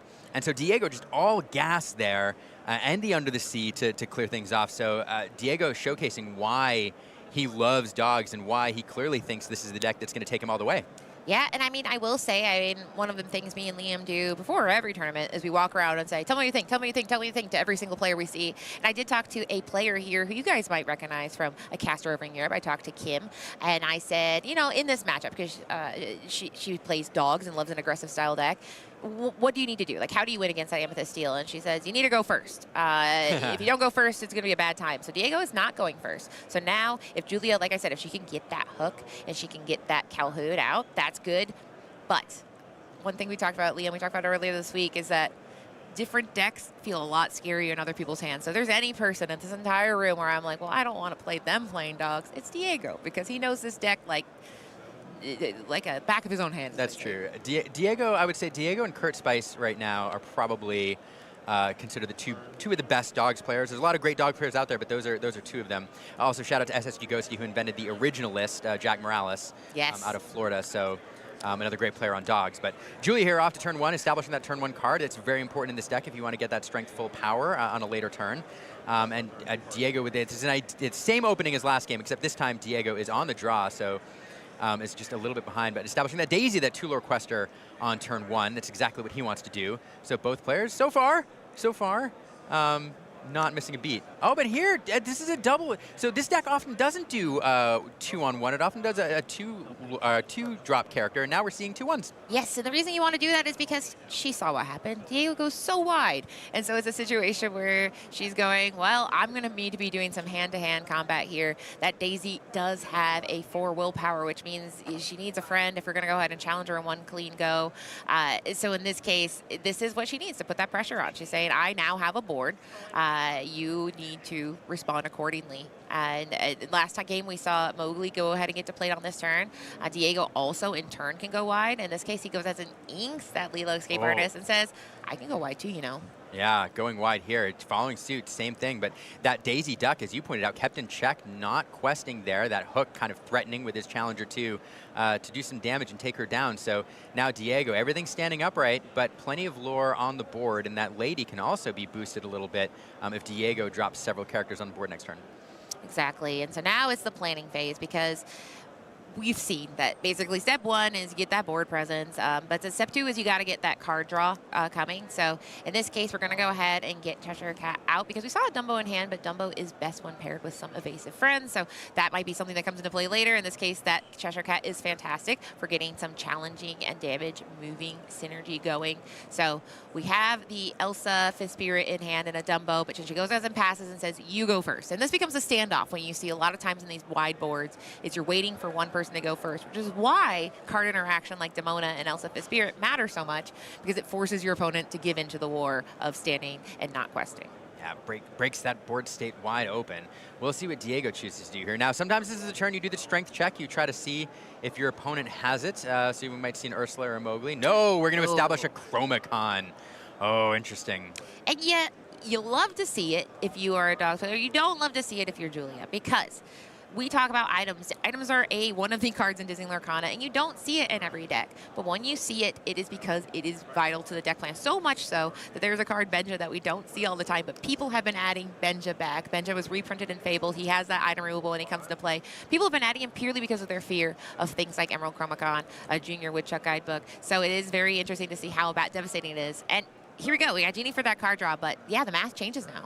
Yeah, absolutely. This card allows you to, whenever one of your characters is banished, not even in a challenge, not even on your turn, I'm sorry, during opponent's turns, you may return chosen character to their player's hand. So that can work 2 ways. 1, you can bounce your opponent's characters, which are trying to do some board control and kind of keep your board intact. Or 2, if you have exerted characters, you can bounce them back to your hand as soon as one of them is banished to then play them again ready next turn and protect them. So doing multiple duties in this deck. And it's so important to this deck's identity nowadays that we used to have Churnadogs, as you pointed out, with Churnabog occupying a critical spot. But when we lost him and the Chromodog Crown was worked in, now this deck is sometimes referred to as Chronodogs. Yeah, Chromodog, which sounds like an all-chrome dog, which I guess that Chanted Lady might be a chrome dog, if you will. But here we go. We got, he's calculated here. We see that Ursula Deceiver. Ursula Deceiver is very powerful because unlike Mogi, you can go ahead and target exactly what you want. But in this case, the board is getting a little bit wider. The wider it goes, the less that strength is so scary. And then we get Tramp into Tramp, and there we go. We see exactly what he did last game and why it's so good, because now he gets to hunt for exactly what he wants. Yeah, digging around, probably trying to find another Tramp to string things together. Of course, an Under the Sea here would also be absolutely devastating. Now, not enough on the board to sing it right now, but having it in hand to sing next turn would feel pretty good. Also worth noting that when characters come into play, that Lady does get bonus strength, and Tramp also augments strength. So if Lady is of a certain strength, I think it's 3 or more, she quests for an additional 2. So yes, the dogs all have, when we say the dogs, Lady and Tramp are absolutely flying off each other with synergy. So that decisive dog, she is going to go ahead and get +1 strength whenever you play a character. When she has 3 or more strength, she quests for 3. But then Tramp is going to go ahead ahead, and then he's going to go ahead and buff. And by buffing, he's going to increase the strength when he comes into play. So it's one of those things where they're all working together, and then Tramp is discounted by the other amount of cards. So it's how you get a ton of value off of just 4ing. Is a long story short, is how you get ton of lore, ton of value. And now he's feeling ready to quest because the Chromacon is on board. His board is wide, and now Julia has to do very, very calculated math. Yeah. When do you quest? When do you challenge? And it's super. But Julia there, getting 2 lore off that Giant Cobra, dumping a card at the Calhoun into the discard pile to play that Dock with an empty hand, which will draw her 2 cards. Just going to ready that Palace Guard there, and now thinking through how do I control things. And you have to sequence things, as you pointed out, just right here, because as soon as you banish something, you're likely to lose another one of your control options.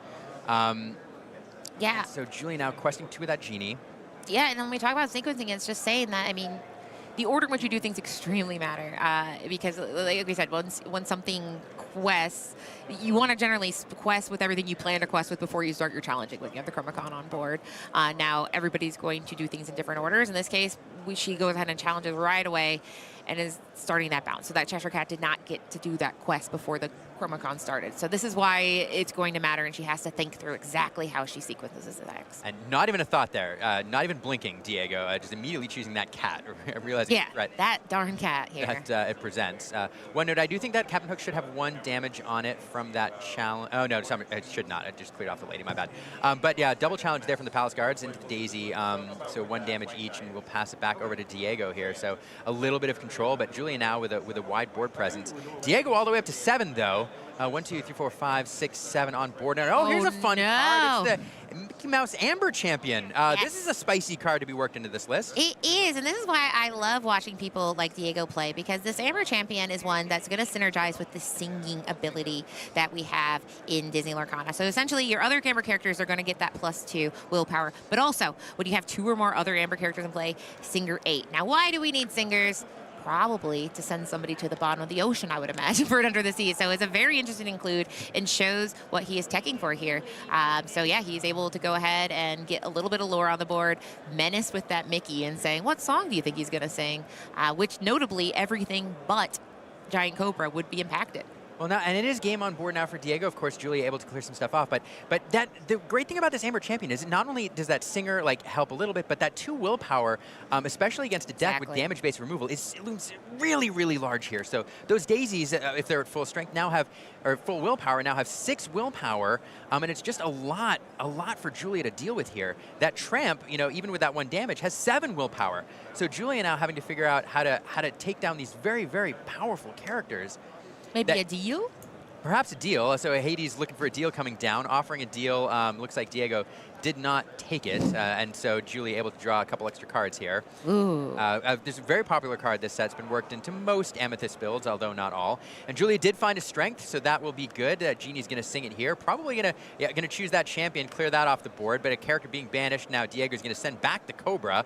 Now you don't like to give it oftentimes because you can get an extra 2 lore out of it, but it is the biggest body on the board, the most damage, and so now Julia not having that option there. Yeah, so we're going to go ahead and double challenge it. Now, that's when we say sequencing is important again, because the first character does not banish the Daisy, so that one doesn't activate the Chromacon trigger. In this case, the second challenge did banish Daisy. He goes ahead and selects that Hades looking for a deal, which could get her more cards, but I think Diego is saying, listen, I plan to win before you'll do anything cool with those cards, I believe is his game plan here. He kind of telegraphed maybe he might be looking towards an Under the Sea, which at this point would completely clear her board. So if he has that, he's able to use that Sing Together mechanic. That would be very devastating for Julia. So I'm very fascinated to see where are we going here. Yeah, Julia inking there at the end of the turn. So doing a decent amount of control there, but Diego still with 5 lore on the board, able to go up to 17, and we'll see what else he does. Oh, it's that Tiana, which is going to guard all of his characters when she's exerted, not doing anything when she's ready here. But Diego going to quest. We'll see what that Tramp does. Nothing. Back over to Julia for her response. And I love this because this Tiana and the Chromacon and the Mickey are all saying, I want to go fast and I'm going to make it so hard for you to stop me. And it's very exciting to see because I haven't personally seen Tiana in this list before. So it's showing that this list has been tested and he has found in this meta, he wants to make it as difficult as possible for you to stop his plans. He knew Amber Steel is probably going to be the most popular deck in the room. And he says, I'm going to make it absolutely devastating. I went second, and I'm making it look like I went first right now.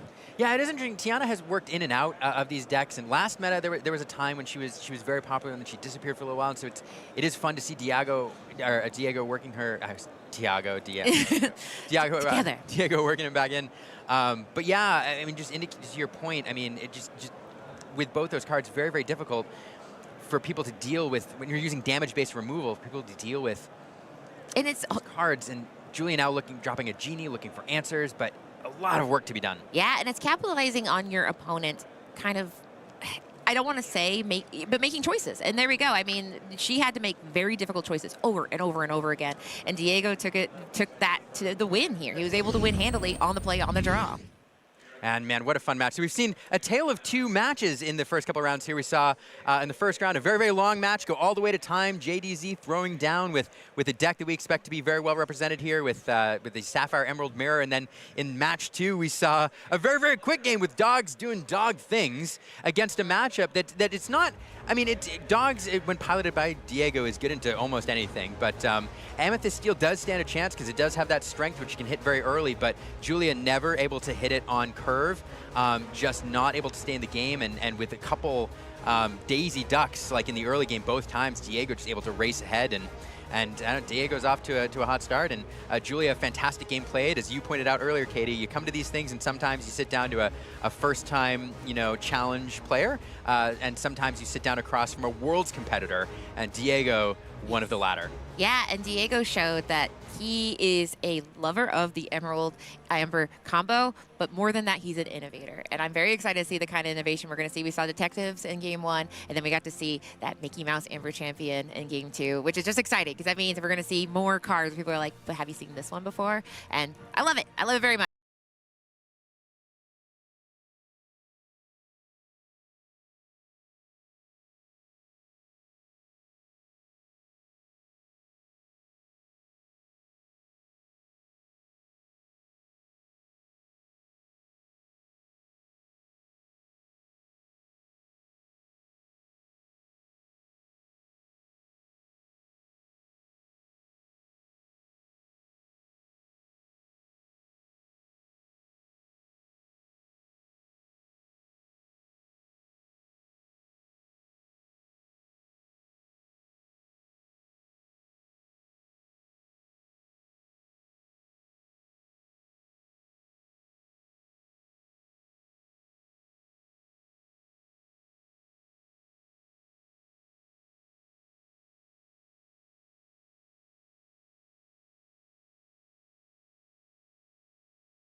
Welcome back, Illumineers. I am super excited to be joined in the lounge by our very own Zebex, newest member of the broadcast team.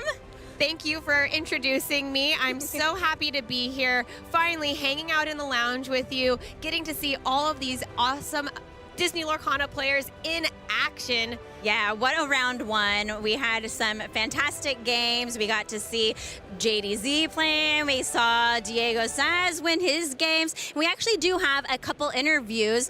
We want to throw it up first to the winner of one of the feature matches, Jordan. I got a chance to chat with him, so let's go ahead and take a look at that interview now.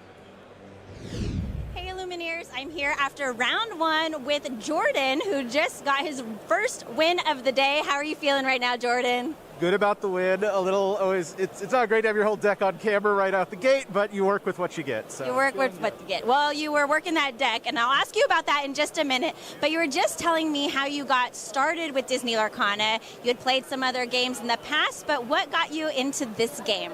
So yeah, I've played a lot of games in the past as a kid, and I've always wanted to come back to a card game.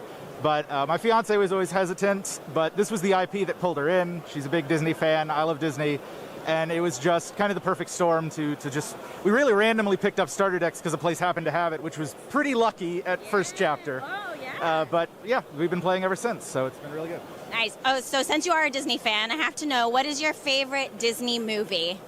Emperor's New Groove. Ah, that's a good one. That's a good one. All right, so now talking about your deck, you brought Emerald Sapphire this weekend with some Detective Spice in there. What was your decision making to bring that here to Richmond? So I played a lot of Emerald Sapphire last set, and I've always enjoyed Clarabelle. She's one of my favorite cards in the game. The big problem I always found before was, even with only, say, 10 uninkables in the deck, you could run into that problem before shifting, you get caught up. And so the detective version over Cinderella is just, it's a way lower uninkable count.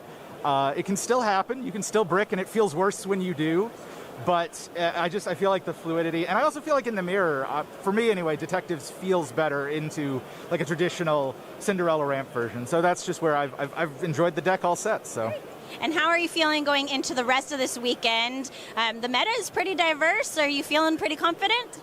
For the most part, there are some decks I think are definitely weaker for me to play, but I've done my practice. My team, shout out to Nomads, our game store and everyone there. It's been a lot of great practice, and I just want to do my best. As long as I end the day feeling that my losses weren't because of my mistakes, but because my deck turned on me, I will be happy. Well, I hope you have a great time. Good luck to you the rest of this weekend, and congrats again on your round one win. Thank you. And we'll be back with more Disney Lorcana.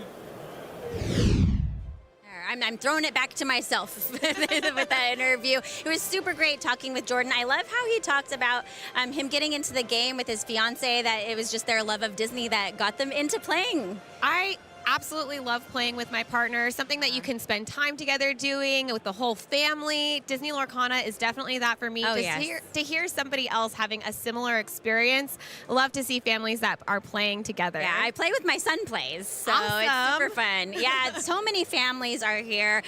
Just a wonderful community. We always are talking about how wonderful the Disney Lorcana community it is, and when you're here at these events, hearing the stories of people here are so wonderful. And some other people that are here at the events, of course, are different content creators.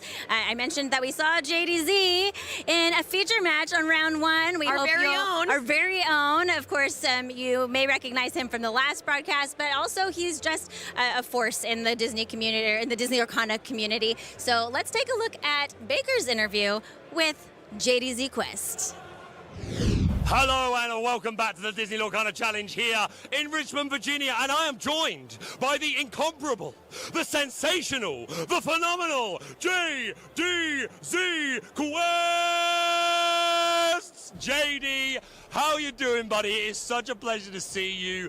I want to talk all about that game, but first of all, how does it feel to be on the other side? We miss you very much in the casting booth, but great to see you out on the field. What's it been like hanging around with all the players and throwing yourself into the deep end? You know what, Baker, being out in the field of play with the competitors is a complete change of pace. I forgot how difficult this whole thing can be. Showing up to the event, the nerves, the jitters, the anticipation, it's much more difficult to be a player than a broadcaster. No offense to President Company and Point taken. I'm telling you, it's been a blast, though, engaging with the community, being able to walk the floor and get some games in, because I know typically you don't get to play that much when you come here. We both love to play, and I've been able to play way more than I usually do at these DLCs, and just really getting engaged with the people and have a good time, man. It's been a blast, Baker, for sure. I'm so glad to hear it. Again, you are missed, but I'm so glad that you're enjoying your time out on the field, and great to see you coming in style. We would expect nothing less from the legendary JDZ Quest. Yep. Oh, yeah, you clean me up. JD, you brought Emerald Sapphire today. I did. What's wrong with you?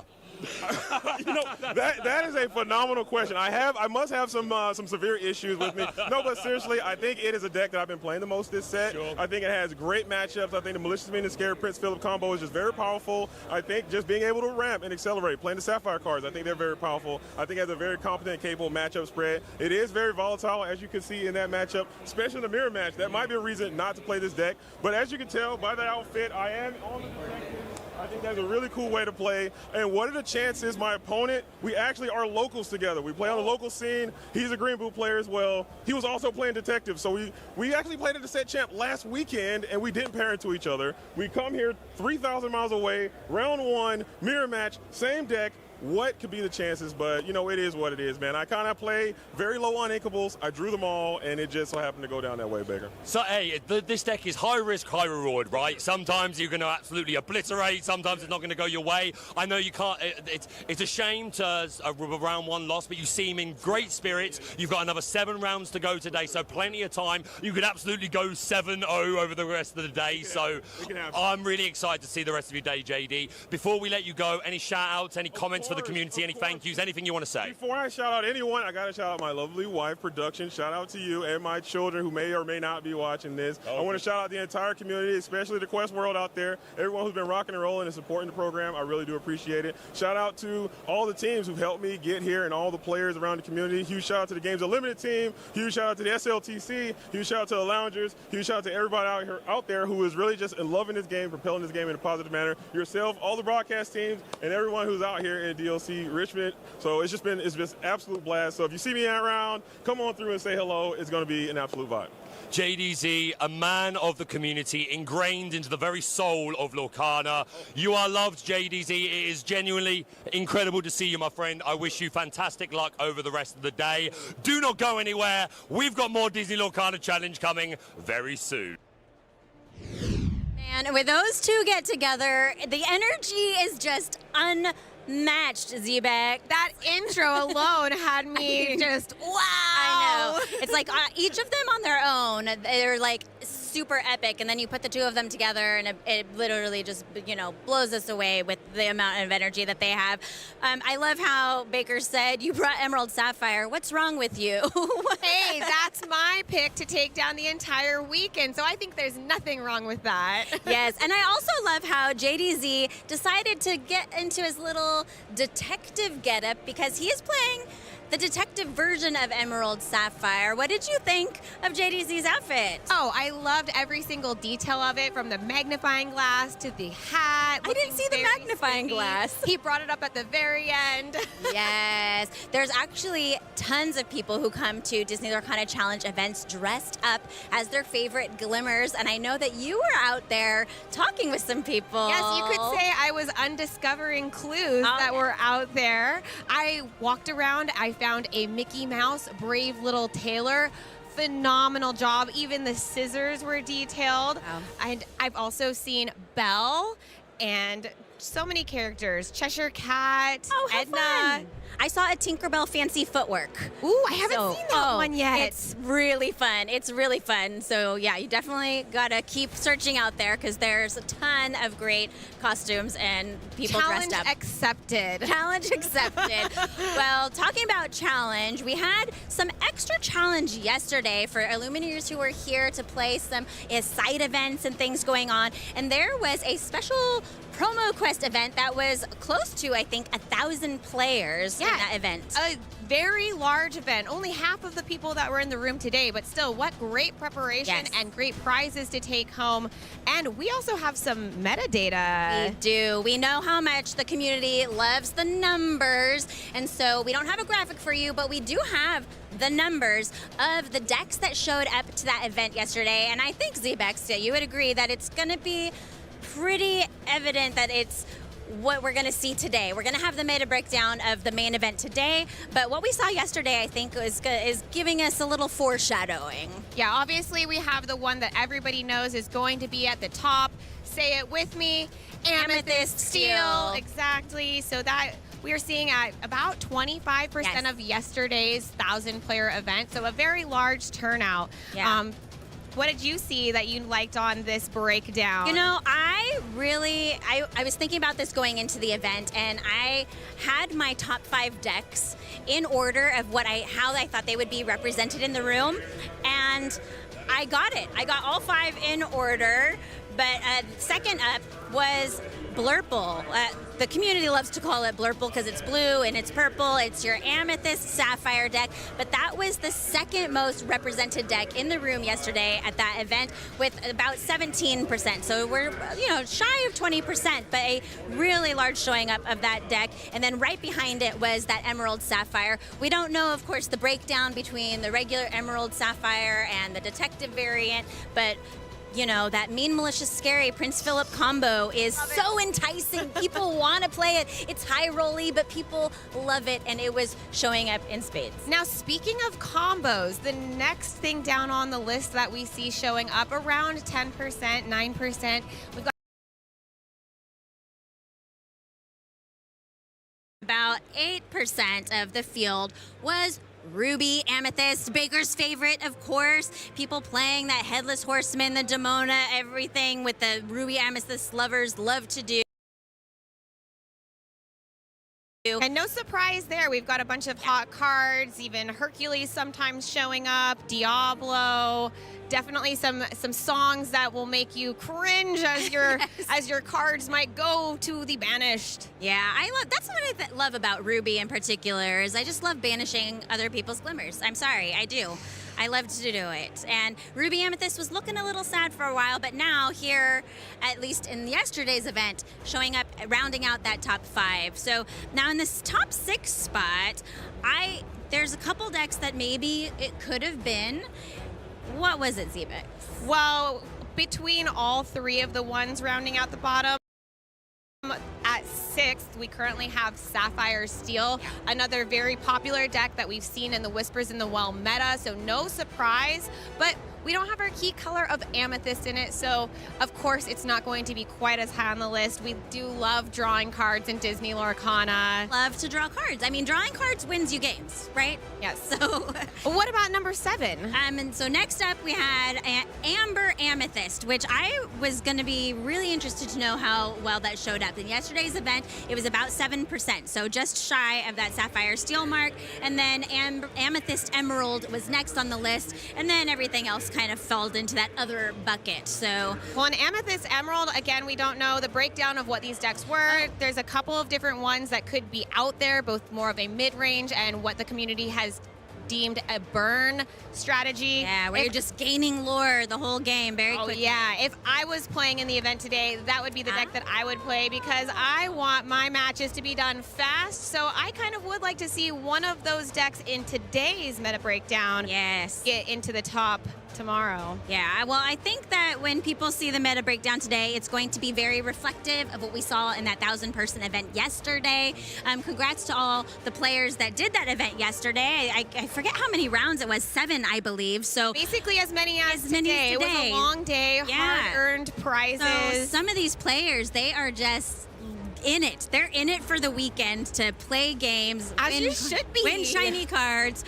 Yeah, they're having a great time. So we will have the meta breakdown of the main event of day 1 for you later today. But I know right now that we are very excited to get into our next round and see some more games. How about you, Zebex? Yeah, I can't wait to see more of these matches that we were just talking about in action. Great. Well, let's bring in our booth folks. We've got the one, the only Baker, joined by Brent Mukai. How are you fellas doing? We're doing fantastic. Yeah, you are. Welcome back, Illumineers. I am so happy to be here. My first ever round casting in the Disney Lorcana Challenge here in Richmond. We're ready. What's up, Rebecca? Brent, I am so excited to see you casting this round. We are so happy to have you on the team. And we're going to go ahead and throw it over to you two, so take it away.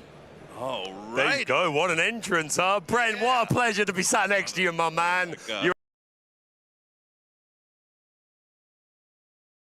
You're a man I've got a lot of love for. It's great to see you here. How you feeling, man? I'm feeling pumped. You're feeling good? Yeah. He's feeling pumped. He's locked in on another level to steal something from another caster you may be familiar with. How's the experience been, man? I know that you've been a player at these events before. Season 1, you had one of the most iconic, pun intended, moments in Disney Lorcana.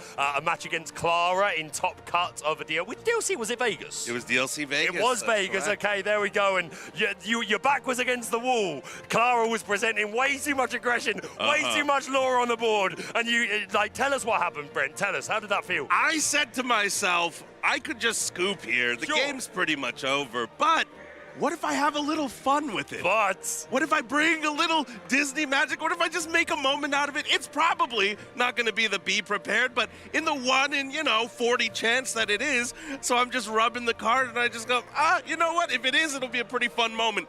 And it was! And it was there! The Be Prepared! Be Prepared! There you go. That may be the only opportunity I get to do it today, so thank you for lining that one up. But yeah, Brent, it's great to have you here, man. I know that you're an experienced player, but it's great to have you on the commentary team. And we are going to have an incredible round 2 match coming up in just a moment. I'm very excited. Me too. What do you think we're going to see, Brent? Ooh, I mean, Amethyst Steel has got to be. They were just talking about it, right? They it's were. the most represented deck here. It is. You're pretty shocked to not see Amethyst Steel. Sure. But what would I like to see? What would you like to see? Ooh, Amber Sapphire Princesses, maybe. Ooh, some princesses. A little spicy. Well, mate, you might be in luck. I'm not sure, but let's head over to that game right now and put everyone out of their suspense and see what we've got. So game 1 coming up here. Who have we got in front of us? Talk to me, Brent. We got Talk to me. Zach Bivens, one of the most prolific players in the scene, a world's competitor, a North American top 8 finisher. I mean, multiple DLC tops across last season. Everybody knows him. Everybody loves him. And one of my fantasy picks for the day. But yeah, we're off to the races. Bivens inking the malicious, mean, and scary, and playing that Basil. So we have Emerald Sapphire, and on the other side of the field, we've got Nathaniel, who's going to open with that turn 1 Cursed Merfolk. Quests for 2. If you challenge into it with that Basil, you're going to have to discard one of the cards in your hand. Emerald, Amethyst, a lot of the deck builds for the mid-range kind of tempo stuff doesn't really deal a lot with Cursed Merfolk, so I'm going to assume that this is the quote-unquote burn version. Yes, and I will say that again, the burn version. Burn is a term that is used across multiple card games that exist, which basically refers to achieving your win condition in a non-conventional style. So in this game, Lorcana, we typically quest for lore to get to 20, but there are other types of decks that can gain lore in different ways, and this is what is going to be known as burn. Are you thinking, are you allowed to say that? Yes, it is official. We are calling it a burn deck, but I will give a shout out the Speci Special. This is absolutely a Speci. This is absolutely a Speci creation. So this is going to be a super fast deck for Nathaniel. But Zach Bivens with the Emerald Sapphire. Talk to me, Brent. I am sorry to interrupt, but we just got a malicious, mean, and scary hard cast to wipe out all of the characters on Nathaniel's side of the board. We're talking about both of the Cursed Merfolks and the Pegasus gift for Hercules here. Which all have 1 willpower, so they were scared. They were certainly scared. And they found something malicious, mean, and scary as Nathaniel plays down the Scrooge McDuck, the Shush Agent, and discards one of the cards because you get to draw and discard. Yeah, fantastic new card. When it is challenged, you may return it to your hand. So to get rid of this Scrooge, you need something like a Strength or a Raging Fire or a Hades. You cannot answer it via a challenge. Bivens playing down that Cinderella, Dreams Come True, another very effective card from set 10, Whispers in the Well. At the end of your turn, if you played a princess, you can ink any card from your hand, doesn't need to be inkable, and draw a card. And on Nathaniel's side here, we have two of the item cards that are crucial to this deck. The Amethyst Chromacon, which will allow both players to draw a card, and the Enigmatic Ink Caster, which says that when you exert it, if you've played 2 or more cards this turn, could be any cards, you get to gain a lore. Does that include itself, Brent? That includes itself. Good. That's why he gained a lore there from the Amethyst me. Chromacon and the Enigmatic Ink Caster. Goodness me, what a card. So a couple of items coming down, and certainly speaks to yesterday, obviously, as already been mentioned, there was a pretty large side event going on, over 800 players, and we were seeing a lot of item removal. Obviously, one-drop Clarabelle is pretty meta at this point for the Emerald decks, but I was seeing some Benjas. I was seeing some Wasabi. So people putting some respect on the items in format at the moment, like the 2 you see here, and another very relevant one for dogs, the Emerald Chromacon. And Zach Bivens, right when it looks like, okay, he has the 2 cards that he wants, right? Zach Bivens says, no way. No, sir. We are going to throw down the John Silver Alien Pirate, which means that when he comes to play, he gets to choose a character, which is the Scrooge McDuck, and forces them to be reckless, which means that they have to challenge if they're able to. Not a lot of songs in Nathaniel's deck here. No. So, I wouldn't expect any, other than maybe something like, I don't even, maybe You're Welcome, but no, I don't think so. I think this deck is just all gas, it's all no gas. breaks. Yarramin! But we are off to the races. Nathaniel already at 5 lore, but Bivens able to ramp effectively, got that John Silver down, as you say, and this is going to put pressure on Nathaniel's characters, basically applying Reckless every turn. And down comes another Chromacon, and as you mentioned, whenever Nathaniel chooses to trigger this Chromacon, it also lets your opponent also take a draw, and Zach's going to do that. Thanks for the cards. Zach also sang You're Welcome on the Amethyst Chromacon last turn. I would have thought it would be the Enigmatic Ink Caster, but Zach going and saying, you know what, giving you more cards and giving you more opportunity in these early turns is going to be more dangerous. Didn't matter. Nathaniel had a second one, but it slows him down a little bit because these decks are lower to the ground. They don't use a lot of ink traditionally, so being able to put down another Chromacon slows him down a bit, but only by 2 ink. Yeah, I mean, I'd say it still matters, right? Because if you've got 2 Amethyst Chromacons, then Nathaniel is just going to keep gassing himself up the entire game. The deck doesn't really have a lot of draw outside of the Chromacon. Obviously, Scrooge draws, but then you have to discard a card, and that is one of the weaknesses of this Emerald Amethyst burn deck, that you can really efficiently run out of resources. You're really relying on Amethyst Chromacon and a card like Show Me More, which lets both players draw 3 cards to keep yourself in the game. So I think Bivens very correctly identifying that the extra cards for Nathaniel is a little more scary.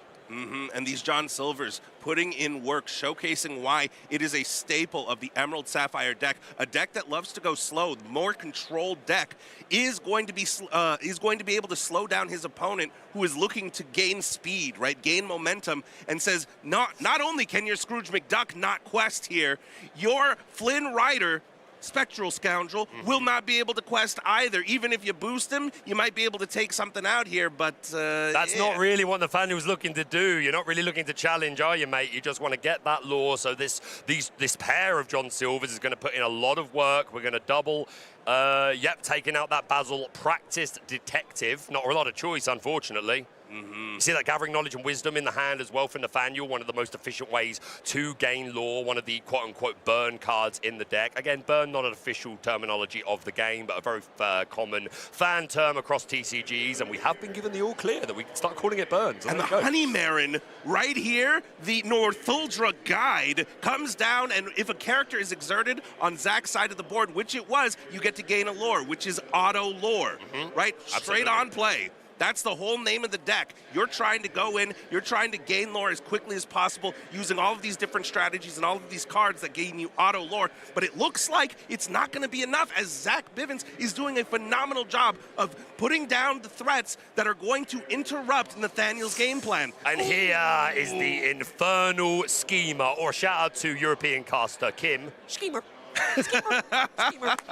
And there is no downside for Zach Bivens to putting that into the inkwell. Whenever he comes down, can choose a character, put it into Nathaniel's inkwell. Zach saying, I don't care how much ink you got, I'm going to outrace you and get to 20 before you. the premier removal in the game, Brent. And there we just saw that draw card, Show Me Morg. Both players going to look into the magic mirror and receive 3 cards. Again, Nathaniel not really caring about how many cards Bivens has. He just wants to keep himself in the game, but that's it. We're over to game 2 already, Brent. What went wrong there? No, what went wrong is John Silver coming down and having double John Silvers to be able to force Nathaniel into challenging his characters takes away the best part of the Scrooge McDuck shush agent, which is that if Zach challenges, it goes right back to hand. I can keep drawing, discarding. Zach says, no. Nose up. No. I think that malicious, mean, and scary as well, super early, like you mentioned, with the double Merfolk and the gift to Hercules Pegasus. That was a brutal tempo turn. Nathaniel was not playing around the malicious, mean, and scary, and Zach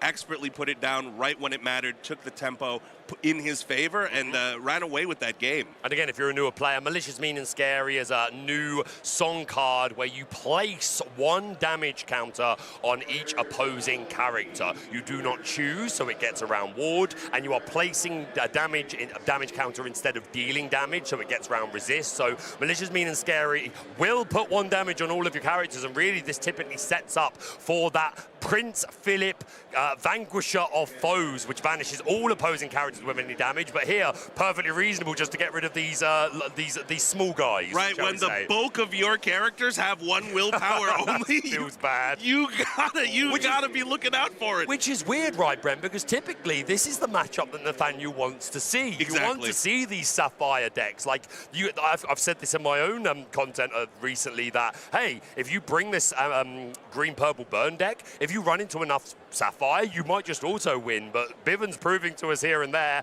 no, I can deal with this, so maybe I'm wrong. Right, and now we're going to get to see Nathaniel on the play here. The quested Cursed Merfolk, the Pegasus gift for Hercules, 2 of them coming down, both of them evasive. Quest for 1, which not super impressive, but the evasive, very hard to deal with, right? Like, there aren't going to be many characters in Bivens' deck that have that evasive keyword. Of course, only evasive characters can challenge evasive characters, unless you've got alert, another keyword, but shouldn't be any alert going on here. So we really are relying on that malicious, mean, and scary, or as the game goes on, things like your welcome, Hades, etc. And Zach will go ahead and discard that Hades after challenging into the Cursed Merfolk, and Zach has 2 malicious, mean, and scaries in hand. Are we going to see an encore? Nathaniel expertly plays down the Ursula, saying, you're not gonna catch me a second time on the malicious, mean, and scary play. But he's got 2. Zach's got 2, and says, yes, I will. I have to, nice try, but I am absolutely taking this play. We're going to see Bobby Zimmerowski, dude. Yeah. Oh, yeah. Coming down, cycling a card. You get to draw 1, discard 1 when you play him. And now Zach has to have a little bit of a think. Do you pull the trigger on the malicious, mean, and scary here? Wipe out the 2 Pegasus, because it's really only representing 2 lore per turn here. Sure, but it's all going to add up. But I imagine Bivens is putting some stock into the idea of wanting to establish a singer for it, right? Exactly. Because at the moment, he would just have to hard cast it, paying 3 ink. But we could play the Cinderella this turn. I think we haven't inked for turn yet for Zach. Yeah, I think he's umming and ahhing with inking that John Silver. So he may be tempted to play that Cinderella Dreams Come True. And apparently I am good, Brent. Apparently I know ball. He does play down that Cinderella, which again, if you play the Princess this turn, then at the end of your turn, you may ink a card and draw a card. And Cinderella is a princess, so she will trigger for herself. Absolutely. One of the tough parts here, though, is that Zach has now discarded a Hades into the discard off of the Cursed Merfolk. He just put down into his Inkwell off of the Cinderella trigger another Hades. So now 2 of his Hades Infernal Schemers are gone, and you're going to kind of need that removal later on if we get to if we get to 7 here, because there is a world where Nathaniel just runs away with this. We're already at 8 lore. Yeah, we're already off to the races. You might be right, the lack of Hades could come back, but we do, of course, have access to the Prince Philip combo. We're a little way from it. I'm not sure if Bivens is playing the 3-drop Prince Philip as a shift target. Some of these Emerald Sapphire decks do choose to do that, but not sure if it's in the deck, and there certainly isn't one on the board at the moment. We will ink the Vanquisher of Foes. And now we can sing the Malicious, Mean, and Scary with the Cinderella dream come true or hardcast. Oh, we're hardcasting 2 of them! That's getting rid of everything except Ursula Deceiver. All of a sudden, she's all alone and now the taken Cinderella down. comes in. Yeah, just hardcast both of them and challenge in with the Cindy. A lot of people board? would not see that line. That's brilliant from Zach Bivens, clearing the entire thing. What board? Down comes the Amethyst Chromacon, though. Hopefully going to get us some more cards. And now we're going to see They Never Come Back, which Right. will allow Nathaniel to pick 2 characters that may not ready at the start of the next turn, and he can draw a card. This is seeing a lot of play recently. It's perfect for targeting and choosing those pesky illusions like Iago, Giant Spectral Parrot, and Giant Cobra, etc. But also nice just to slow the opponent down and just help yourself stay ahead in that race. So very nice. We will not ready. Notably, you do get a chance to also draw a card off of that, so it also replaces itself while keeping Bivens a little bit on the back foot here, but... Dude, I have to say, They Never Come Back is terrifying. You remember that scene in Pinocchio? Like, it's terrifying. Absolutely gives me nightmares, but it is a pretty good card. Down comes that Shush Agent. This will also be available not too far from now as a promo. Of course, we had the Lilo Escape Artist box promo. We've had the Elsa Fifth Spirit, and it won't be too long until we get this Scrooge McDuck Shush Agent as a beautiful old art. I'm excited to get my hand on some of them, Brent. I want to point out something that we may have missed here. Go on. Zach Bivens played down the Basil Undercover Detective. Now, typically, you bounce back one of your opponent's characters, but Zach smartly bounces back his own 1-cost Clarabelle, the clumsy And guest. why would you do such a thing, Brent? Because for just an additional 2 ink, you can banish a chosen item, taking out one of those Amethyst Chromacons that last game we were talking about, one of the crucial parts of Nathaniel's deck and strategy. My God. That's me. Hades does come down, though. It seems that a lot of Infernal Schemers are near the top of Bivens' deck, so that's going to come down, put that Shush Agent straight into the Inkwell. Again, the Shush Agent will never be banished in a challenge. It will always return to hand. You do need something like a Hades or a Strength or something like that. So the Shush Agent into the Inkwell. Nathaniel's going to trigger a couple of these Chromacons. Ooh, look at that fancy Pegasus. Not a bad turn at all here. The question is, do you go ahead and boost the Flynn Rider, which will give you an additional lore pip as well as 2 extra strength. So now that Flynn Rider is a 3/2 that quests for 2. That 1 card left in Nathaniel's hand is probably not sticking around too long, because you already mentioned this Basil's ability. On play you get to bounce something, but if you quest with the Basil, then your opponent must discard a card at random, and if you've only got 1 card in hand, then not so random. Not so random. Yeah, absolutely. He is expecting it. You see Nathaniel there kind of preparing to put it in the discard, even pointed at the Basil expectantly, but maybe Bivens has another plan. Maybe this Basil is going to go to karaoke night and sing You're Welcome. Who knows? Who knows indeed. Zach with a full grip of cards in hand here. Yeah, these Chromacons have kept him healthy, right? Thinking through the decisions, I mean, we got 8 ink. We got a lot of options available here. Ooh, I mean... 2 Malicious, Mean and Scary already gone. Oh, was it 3, actually? Because he discarded 1. He discarded 1 and then played 2. Yeah, so 3 of them are already gone. That's 3 gone already. And I think that's the 3rd Hades, right? Because 1 was discarded. Yep. And then another on the board, and there's a chance that 1 was put into the... I don't think we've seen a T-Po, actually. So 1 got discarded, 1 got put into the Inkwell off of the Cinderella trigger, and then now 1 has played down onto the board. So only 1 Hades and 1 Malicious, Mean and Scary left in the deck. I also know that there's at least 1 Philip in the Inkwell. So running low on our big removal cards, but hopefully Bivens is keeping this board in check enough that it will not matter. And I'm seeing a lot of different decision paths here. I'm seeing a You're Welcome. Do we want to shuffle back one of these Amethyst Chromacons, take away some of the draw, right? Do we want to play down a Clarabelle Light on her hooves, start getting some big contesters into the board? And that 1 card left in hand for Nathaniel is that Gathering Knowledge and Wisdom, just an immediate gain 2 lore. So if that Basil gets rid of that, that's going to be pretty good for Bivens. But again, you just said, maybe we have some You're Welcome plays to play here. That being said, I would imagine the Cinderella is the natural singer for a card like that. There's also, do we throw down the Clarabelle Clumsy Guest, right? Play it down, pay 2, take out one of these Amethyst Chromacons. I mean, the name of the game here is, can Zach establish a board wide enough while removing Nathaniel, who is in the lead on lore, right? While removing enough of his characters to be able to make up the deficit, the 4-lore deficit here. Sure. Really taking a moment now to consider all of the options. That being said, from body language, they may have been asked to pause play just for a moment, and we do seem to have some lore guides approaching the table, just making sure that everything is above board. But I want to say it again, Brent, I'm a little shocked at Nathaniel losing game 1. Again, if you bring the Emerald, Amethyst, Burn deck, then you really want to see these Sapphire decks. But I really think that Malicious, Mean, and Scary from Bivens on turn 3 of game 1, getting rid of the Pegasus and the Merfolk was absolutely huge. Yeah, one word. Clutch. Clutch, there you go. What a great word.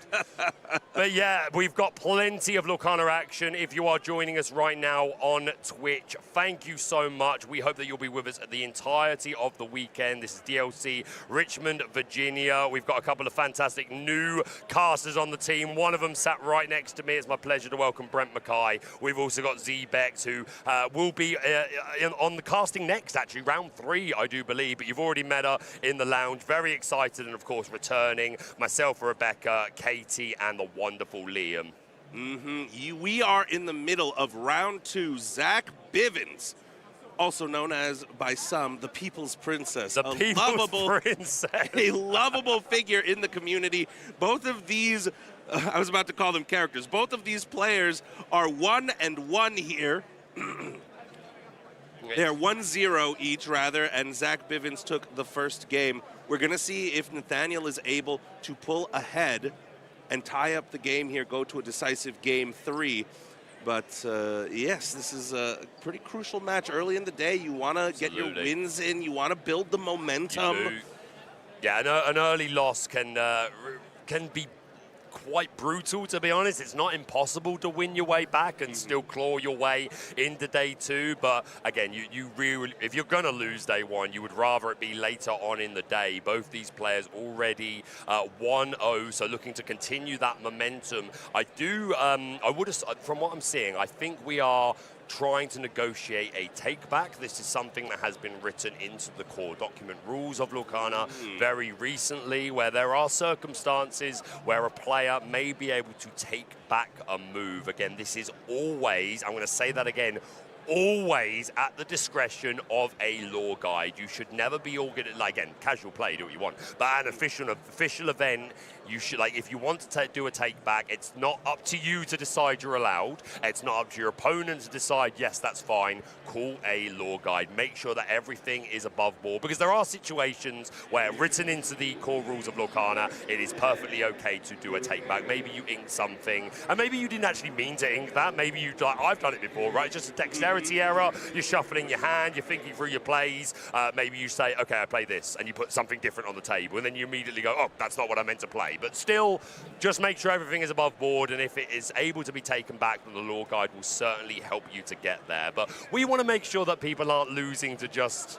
We want skill to matter as much as possible, right? We want to know that our players are making the moves they actually want to make sure that they have a good understanding of the board state and everything going on. So I'm all for it. I think it makes us more inclusive. It's going to be a lot more newcomer-friendly for new people joining the game. Again, look, Disney Lorcana trading card game is a lot of people's first trading card game. So certainly some teething as we get used to this new system, but I think it's a net positive overall. I agree with everything you just said. I don't know that I have many more points to add, but when you are in the middle of playing, especially on a match like this where it's a feature match, the cameras are on, the lights are bright, it's a little bit warm, there's a crowd of people gathered around. So let me paint the picture for everybody here, folks. In past DLCs, at least the ones that I've been to, there was not a sort of viewing area for the feature match. Now there's crowds of people gathered around that can watch the game. The pressure is on, the stakes are high, and if you accidentally do something and you want to take it back, I think that the game should be about skill. It shouldn't be about 100%. Who can make the least amount of mistakes at all times, every single time. Who's a 100% robot of efficiency, right? And I think we're actually getting a little fast forward there from the production team just to help us get through this bar. Again, we are not completely live right away because we want to minimize as much downtime as possible, right? We want to bring you as much Lorcana action throughout the day. Obviously, the focus is always going to be on the games. Of course, we've got some lovely lounge segments, some interviews, some fun games. Again, Disney Lorcana Trading Card Game is for a variety of different types of people who are coming to the event or watching the event for different reasons. So we want to minimize the downtime and make sure there is as much action as possible. So there will be delays throughout the day, but we will aim to be completely live by at least the finals tomorrow. Potentially sooner, but at least the finals on day 2 will be completely live. And hey, again, this is all to make sure that that Be Right Back screen is on your stream as little as possible. And this is one of the benefits here, that when we have a long lore guide call like this where things have to be discussed, we can fast forward a little bit. I didn't even realize that it was going in fast forward. I thought I was just having fun and time was flying by. Absolutely. Brent, honestly, a conversation with you, I'll do it all day, mate. It really is a pleasure to have you here. It's certainly interesting, this Flynn Rider, one of the new whispers that were introduced in set 10, a really cool new mechanic, Boost, which can be Boost 1, 2, 3, 4, maybe it'll go up to 7 one day, who knows, but essentially Boost allows you to pay the cost of Boost 1, Boost 2, whatever it says, and then you can put the top card of your deck underneath that card, and that will in turn trigger an ability. Maybe in Flynn Rider's instance, he gets an extra lore pip and he becomes a 3/2 body. There are plenty of other pretty relevant Boost characters, the Cheshire Cat being one of the main ones. Okay, so I do believe what's happening here, I think Nathaniel tried to pass and then realized that this Basil was going to remove this card in his hand. So instead, I think he wants to not boost the Flynn Rider so that he has that extra ink to play the Gathering Knowledge and Wisdom in hand so that Bivens then isn't able to discard it with the Basil. That's not 100% certain. That's just, again, we're watching this for the first time, same as you. That's the kind of read I'm getting. Right, and it's not like we have the lore guide's audio in our ears no, we right can't now. hear. For what it's worth, we cannot hear them at all. And even if we could at the moment, I'd probably be like... Sorry. No, that was a great impression of fast forward. Or a mouse, either of the two. Hey, I'm a very large mouse, I'll have you know. It looks like we're getting it all sorted out here, though, and the game is about to recommence. So it does seem that that's what's happened there. We've taken back the boost of the Flynn Rider, so that card was put back at the top of the deck. That freed up an extra ink, which left 2 for Nathaniel to play this Gathering Knowledge and Wisdom. So yeah, it seems like that's what's happened there, and we are resuming, and we're off. A game-changing decision. Absolutely. Being at 8 and being at 10 doesn't seem like it's such a big deal, but that can be huge. Absolutely huge. So yeah, a fantastic. Fantastic that we were able to get that all sorted out and above board. But again, super important that you do call the lore guides for these things, right? Because I think Zach had actually drawn a card as well. Obviously, the card that was put underneath Flynn Rider wouldn't have been revealed. It goes face down. So, yeah, just making sure everything is above board. But we are back off to the races. Bivens thinking about what he wants to ink here. No, he's going to play down the Cinderella Dream Come True. Right, and that Clarabelle clumsy guess came down, just like we were talking about, taking out one of the Amethyst Chromacons. Sorry to interrupt you. No, you're absolutely right to, but it's worth pointing out as well that this second Cinderella that's come down is going to trigger not only herself, but the other Cinderella already on board. So he gets to trigger this ability twice. So you see there, ink draw, and a pass back to Nathaniel. Double dipping. Double dipping, absolutely. Absolutely. A faux pas with Salsa, but not with Cinderella. Her dream came true, I know that much. That Amethyst Chromacon going to be exerted, and each player may draw a card. It is a may, so Zach doesn't have to draw. I do believe he did, though. Questing away with the Pegasus, who is evasive, and, of course, that Diablo Obedient Raven, who's a 1-cost, 0/1, a quest for 1, and when banished, will just simply draw a card. Draw a card is, like, the most powerful piece of text on a card. The Enigmatic Inkcaster is going to come down, and I do believe the card in hand I saw was Finnick, the Tiny Terror. Ooh, to bounce back a character of 2 strength or less, which is pretty relevant. That's you can play Finnick for just 1, or you can pay 3. You can pay 3. You can pay 3 to bounce back a 2 strength or less, which could be Genie, that's Cinderella on the board, or in the mirror. You know, that could be a nice tempo beat if you bounce back a Cursed Merfolk, or maybe a Flynn before it's boosted, things like that. So yeah, Finnick, not quite the Kit Cloud kicker from days past of Infinity, but certainly doing his best impression. But a little better even here, because having the option to play the 1 means that you can use the boost 2 off of Flynn Rider to gain the additional lore. He didn't have enough ink to play both the Finnick with the ability trigger and boost the Flynn Rider. It is a boost 2 card, so electing to just play down the Finnick, put an additional lore threat on board, and trigger the Enigmatic Inkcaster the same turn it comes down. I mean, I call that a great turn. Absolutely, and we're up to 15, so Bivens certainly in a position where he needs to put the pedal to the metal. We have no way of dealing with this Pegasus from what's on board.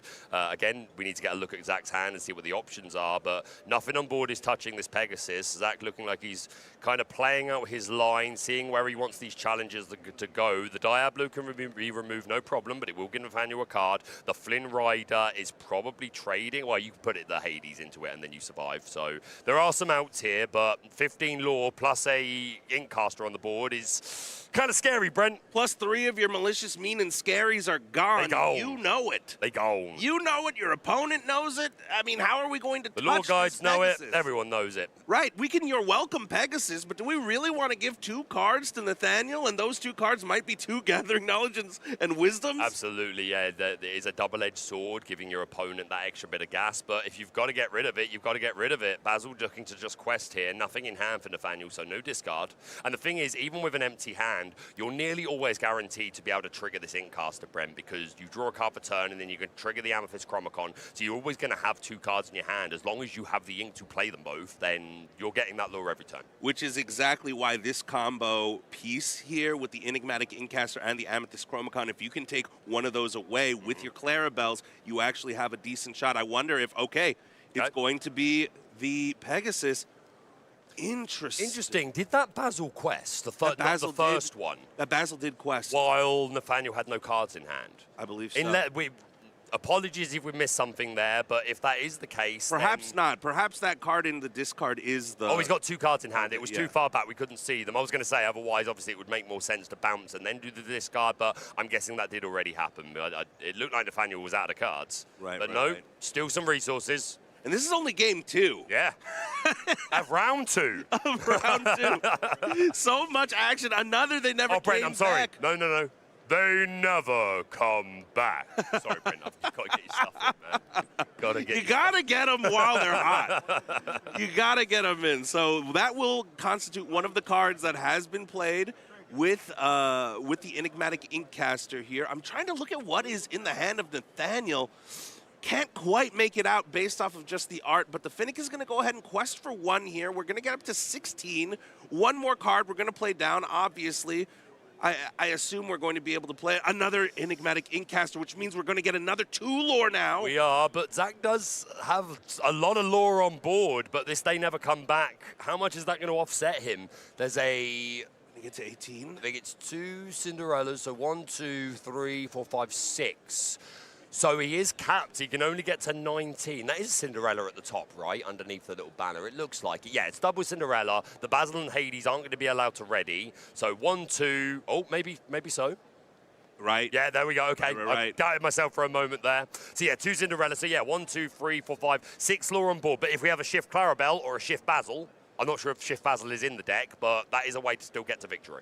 Shift Basil onto the onto the practice detective. Yeah, obviously you can see the 7-drop Basil there, but there's also the disguised detective. One of my reveal cards actually. Whenever you can shift for cost of 5, a quest for 2, and whenever you put a card into your inkwell, your opponent must discard a card. A nice detective package. I'm not sure if Bivens is playing the Judy Hops, which you would often see accompanied with these detectives. The uncovering clues which would lead you to believe that maybe we might see the Basil disguised detective. Might not even be in the deck, right? You always play the Basils that are on the, like this blue-green deck always plays those Basil. It's just, do you also want to lean into a detective package, which kind of loses you a little bit of power, but in the trade-off is you get a bit more consistency to help you draw cards, help you find pieces, right? And this is interesting. Zach has a lot of ink here. Elects to play down the John Silver.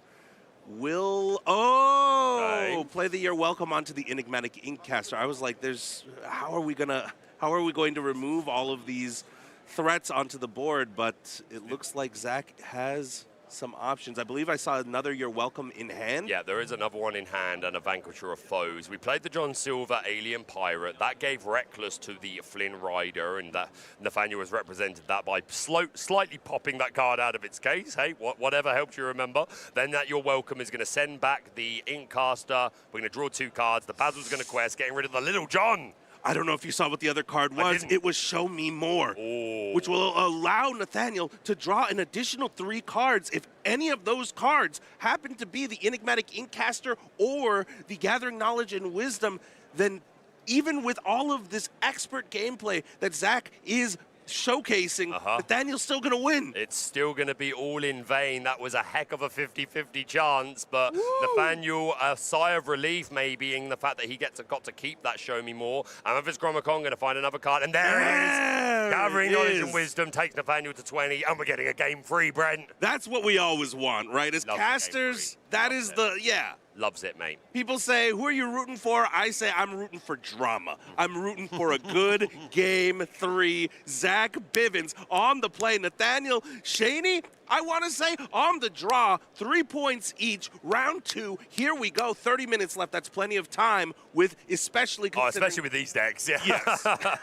I would be very surprised if this went to time. Again, Emerald Sapphire can be a bit more of a slog, can take a little bit longer, but you kind of have to take a more aggressive game plan into this Speci special, as it were. Again, credit where it's due.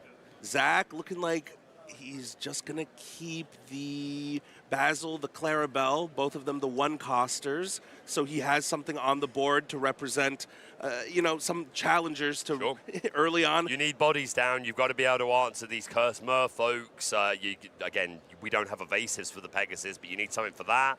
Yeah, we need bodies on board, and if nothing else, just to sing or set up our shift lines, right, for Clarabelle or Prince Philip. And with all these Sapphire decks, you never throw away the Sail the Azurite Sea. Oh, no. Again, with every single Sapphire deck in the game, turn 2 ramp is the most important thing ever. And if you're a newer player and you're thinking, what's ramp? Ramp is essentially just a term meaning we are putting extra ink into our inkwell per turn. So as a rule in Digital Arcana, you may ink 1 card per turn from your hand. It must have the inkable flourish. But there are certain cards that allow you to put extra cards into the inkwell. And Sapphire does this better than anything else. So there's some in Emerald. There's a Hey that can ramp you. But Sail the Azurite Sea, there's the Tipo, also the Cinderella that we've already seen, the 4-drop. That's another way of ramping us up. Some people playing things like Kida, that other 4-drop, which allows us to put extra ink into the inkwell and unlock the high end of the deck. Webby. Yeah, absolutely. Webby's a great one from set 10. Prospector. All right, Clarabelle's going to hit the inkwell, and Basil, Practice Detective, 2-1, give support. What more could you ask for? You want a friend that gives you some support, especially in these trying times, as the DLC participation award card, beautiful. Pegasus, gift for Hercules. It's my favorite. Honestly, it's my favorite out of all the season. The colors, promos. right? Like, super cute, and just, you get that just for playing in a Disney Lorcana challenge. So what are you waiting for? If you've been umming and ahhing about coming down to play some Lorcana at the highest competitive level, come on down, get yourself a Pegasus, meet some friends. Hey, maybe win a Golden Mickey, maybe qualify for Nationals, maybe, Brent, maybe the World Championship. Whisper. In the well. Well. Clarabella's going to come down here after the Sail the Azurite Sea. Unlike Tipo, when you ink for Sail the Azurite Sea, your ink comes in unexerted. You are able to play down your 1-cost Clarabelle here. And if you're Nathaniel, these decks, typically, when you are playing the burn style, when you are playing the aggro deck, right? When you are that deck, you're better on the play. Yeah, every single time. absolutely. So what does Nathaniel have to do here? What's he hoping for? Really, for Zach to miss, I think. And again, I half a joke, but half accurate, really. I think that's kind of the game plan into a lot of the Sapphire deck. You need them to miss a turn. Like, if they just go 2-4-6 and then powerhouse, powerhouse, powerhouse, it's so tough to answer. You need them to miss ramp 2. You need them to miss ramp 4. Or maybe they ramp up, but then you don't hit all of your big cards. Maybe you just keep drawing into more Cinderellas, more one-drop Clarabelles, more one-drop Bazils. I think the game plan is to hope that they don't just hit the stone cold everything. And Zach is right now kind of hitting the stone cold everything, having the one drop, to play after. Yep. The Cinderella dream come true came down. We got an extra ink into the inkwell. This Shush agent is going to, the Scrooge McDuck Shush agent is going to represent 2 lore every turn, but it's an easy challenge. You don't even have to banish the character. You can challenge with a 0-cost character into him, and he goes straight back to the hand. Purple Diablo challenging into a Scrooge is one of my favorite things to do. Be gone! Yo, Diablo, you thought you'd never take down a character, but this is as good as it gets. Oh, and we're going wide, Brent. Woohoo! Honey Marin, the North Ultra Guide, a 2/2 quest for only 1, but when she comes down, if Zach has an exerted character, which he did, you gain an instant lore. The Little John Camp Cook also coming down. Oh, but Zach, he's going to empty out his whole hand and play the line that we've all seen from Emerald time and time again. The Shift Clarabelle, light on her hooves, a 5/6, a huge body, quest for 2, but at the end of your turn, you get to draw the amount of cards your opponent has in hand, which means Zach's going to get a fresh 3 cards. You see you got 5 cards there? Oh, I think you mean we have 5 cards now.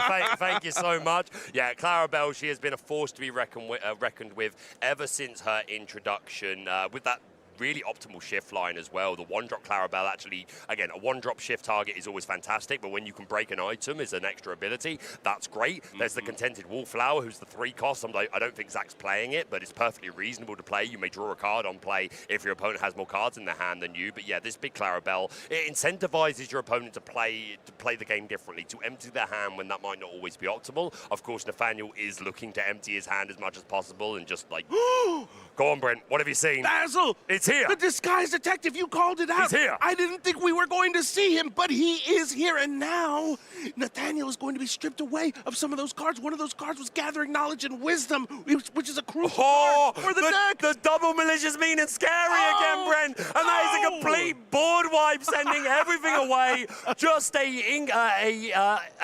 enigmatic ink caster left. We're going to throw down a Chromicon to draw, but that was humongous. Basil played, inked a card, forced the discard, double, malicious, mean, and scary. I am terrified. Right as I was about to say, this is going to be a crucial turn because Nathaniel's really getting close up there with 9 lore, right? It's starting to get a little bit scary. Zach says, I ain't scared of nothing. You should be scared because I am malicious, mean, and scary. Wow. I am the malicious, mean, and scary. The perfect play. Discards a card from Nathaniel's hand, also gets rid of everything on his side of the board. Sure, we got the combo pieces we want. We got the Enigmatic Inkcaster. We got the Amethyst Chromicon. But Zach Bivens has been questing this entire time, gaining lore steadily. He's only 4 lore behind. We do have the baby Prince Philip, just as an observation. When it's the Inkwell, but just interesting to see this there. Yeah, Bivens is the one who sings Say His Name. And Hades. Say his name. Infernal Schemer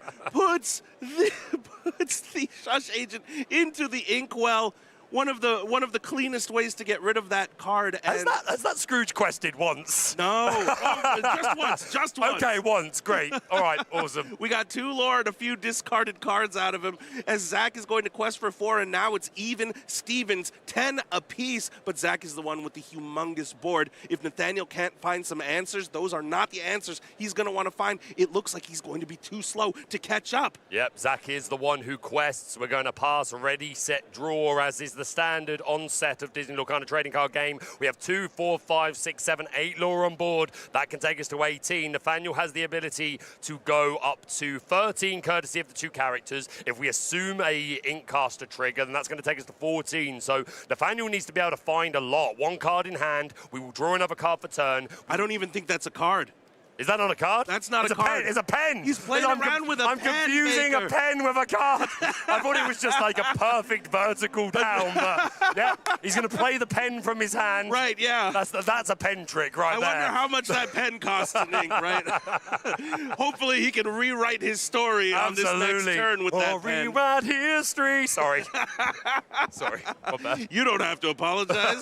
Nobody, Baker. We're going to see your welcome hit the inkwell here, Zach, with, I want to say, close to 100 ink in, but actually 100 ink. probably closer to 9, I suppose, as we quest It's out either 9 or 100, everybody. no Right. in between. We're going to quest away all the way up to 18 lore, and we played another character, 1/2 blue sapphire card, so that looks like a Tipo to me. Another enigmatic ink caster, and the game is over. There's no way to deal with Zach Bivens' board.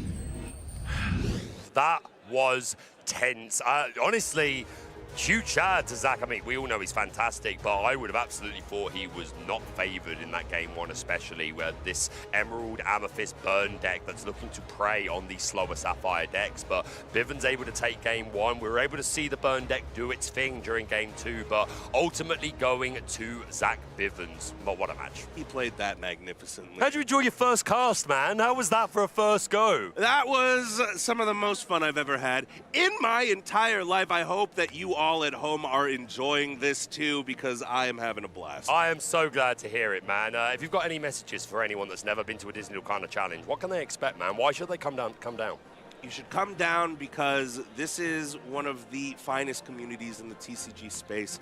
I believe that my wife is playing in the field today, Awesome. and she sent me a text and said the two men next to me just finished their round one and hugged each other. That's amazing. How often are you going to see that in any other? You know what I mean? It's a beautiful community. I also was speaking to some of our lore guides yesterday who were dealing with some of the side events, and there were a couple of instances of losing a card in the deck, basically. You know, doing the sort of counting your deck at the beginning, or maybe with game two or whatever, and you realize, oh, I'm missing a card. And apparently a couple of instances where as soon as they made that clear, people were running over and going, here you go. Like, here you go. Like, that's the card you need, right? Yeah. I'll just get it help and save people. it's a beautiful community, man. We should be so proud of ourselves. We're still young, not as young as we used to be. We are in our second season, so like we are certainly growing up, but we are still an infant, like in comparison to a lot of our other trading card games. But I'm so proud of our community. I will continue to call Disney Lorcana the greatest trading card game in the world. Don't at me. Yeah, I'm just so proud to be part of it, and great to have you here, man. Honestly, you bring such an energy. I'm super pleased for you. It's phenomenal to be here. This, from the very start, I think, has been the dream. I've been telling people for a long time, you know, if it came down to a genie coming down and saying, which would you prefer, be world champion or be a caster? I'm like, all day, every day, I would love to do this.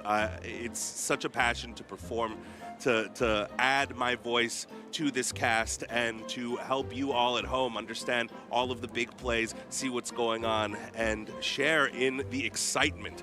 And it's a pleasure for us for you to lend your voice to us, because you have lent your voice to many fantastic products over time. So we won't go too much into that. But my point is, we're very grateful for you. I hope you're having a wonderful time, and it's good to see you, man. That being said, we're going to take a very short commercial break. Again, we're going to try and minimize these so to keep as much action coming throughout the day. So we're going to take a short commercial break. Then we're going to be going over to the Rebecca in the Lounge, and then we'll have more Disney Lorcana coming very soon.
We have these two you can see on screen. Scan those QR codes, get your tickets. They are on sale now. And we have in San Diego, California, the Enchanted Citrus Clash, and over in Stockholm, the Stockholm Open 3. So be sure to get yourself to one of these CCQs. I know that Katie, who is joining me here in the booth, has attended a CCQ before. Can you talk a little bit about your experience at these CCQ events? Yes, absolutely. So I have had the honor to cast 2 CCQs, and they're very fun because obviously any tournament is fun. People want to win. There's that little extra. And honestly, it's kind of fun that like one or very few, like it's a small amount because it's kind of like this is all. You got to keep playing. You can't split that top prize. You have to play for it. Right. And it's just the top winner. It's the first place winner gets the invite to the championship, whether it's the European Championship or the North American Championship. Yeah, and it's just so exciting because you can tell they're happy they won because usually there's some kind of prize, but then you're going to Disneyland. So that is always an exciting thing to be able to say after you win. That is. I mean, I think all of us have wanted to say that. What you just won. You just whatever. What are you doing next? I'm going to Disneyland. Like, it's fun to say that. I say it all the time and then I do it, but I haven't won. So the thing is that's a hack they don't tell you is you can just go to Disneyland. But it's more fun to go as a winner, and we've had several CCQ qualified players, and there's some in the room, and it's kind of like it's a growing list, and it's very exciting. Yes. Now, I'm curious, Katie, what do you think the chances are of someone qualifying here today with a deck that this community knows and loves? It's been around for a long time. It is Sapphire Amethyst, otherwise known as Blurple. I know, the divisive word here, but it is a deck that we kind of convinced ourselves as a community that maybe it was gone, right? Because it was something where it was like the rotation, or rather we had our new set come out. We had Whispers in the Well, and they're like, well, new set, everything's different. But guess what? It's still good. It's still good. It's still good. And we saw in the metagame breakdown that we shared earlier, Zebex and I were talking about at that 1,000-player event that happened yesterday here. It was the second most represented deck in the field, and I think that we'll see likely the same in the main event here today. But I wanted to talk through kind of the core of this deck, those key cards. There's a lot of cards here that we know and love that we've seen around for a long time. Cards like Dumbo, cards like Genie. We love drawing cards, you know. Yeah, these are classics. We love them, but we got some new cards. We have new here. things. We have new Whispers, cards. and we got some Whispers specifically. Cheshire Cat is a card that I'm very excited about. We know Belle Accomplished was great because she could come in, move that damage, which is effectively healing, but also some removal. Yes. But Cheshire Cat has that boost mechanic where for 2 ink, you can do it once per turn. Right. So it's something where it has that, it rewards you for challenging and interacting, and then you get the double benefit, and then you get to do it again. Yeah, these Whisper cards, first of all, they are beautiful, especially the foils. If you have not got your hands on a foil Whisper card yet, please do, because they look so pretty. But we didn't know how much those Whisper cards would affect the metagame, and this is one of the Whispers. In fact, I would say it is the Whisper that has had the most effect on the metagame, this Cheshire Cat. It is inexplicable. Yes, and I mean, I did talk to a Emerald Sapphire player, and I said, has boost affected your choices? And what I mean by that is you have cards like Hades Infernal Schemer, and you have Mother's Know Best. If you have a Cheshire Cat that's been boosted 3 times, guess what? You have a Cheshire Cat and 3 cards underneath it coming to their hand or in their inkwell.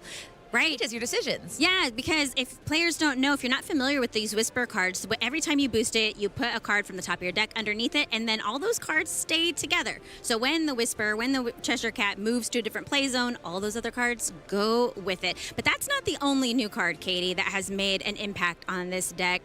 You said, I want to talk about this card, and it is a new item in Whispers in the Well. Yes, it is our Junior Woodchuck Guidebook.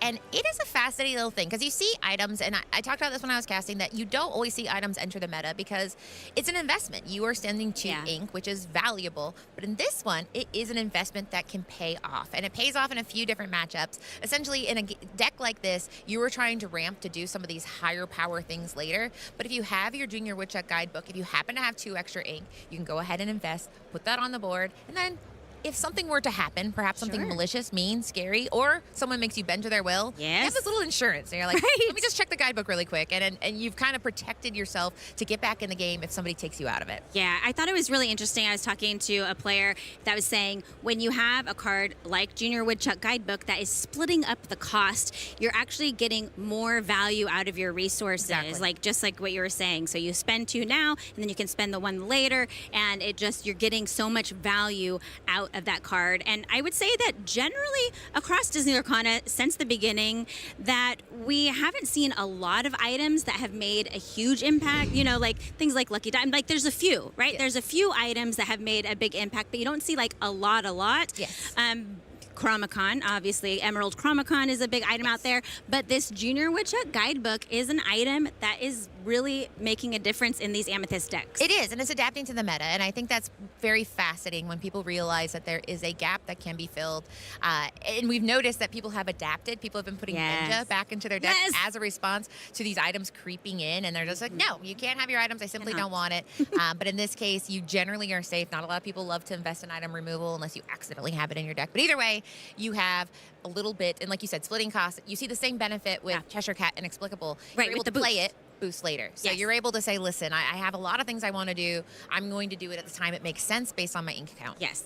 Now, the last card that I want to talk about from this deck is a card that you have to pay 6 ink for It's to heavy. get her out, but it is Demona, Scourge of the Wyvern Clan, one of those new gargoyle characters. And I know so many Illumineers out there in the community were so excited to have gargoyles in the game, and this legendary card has made such an impact in these Amethyst decks. And I know that in different decks, she kind of has a different place. Can you talk about in the Blurple deck what Demona looks like? Well, one of the things that's interesting is she is a foil to the Goliath side. Because I love it, essentially yes. she's saying you're going to draw 3 cards. And so that balances out. There's another legendary revealed that was Goliath. So if you make your opponent draw 3 cards, it's not a May. You are drawing 3 cards. Yep.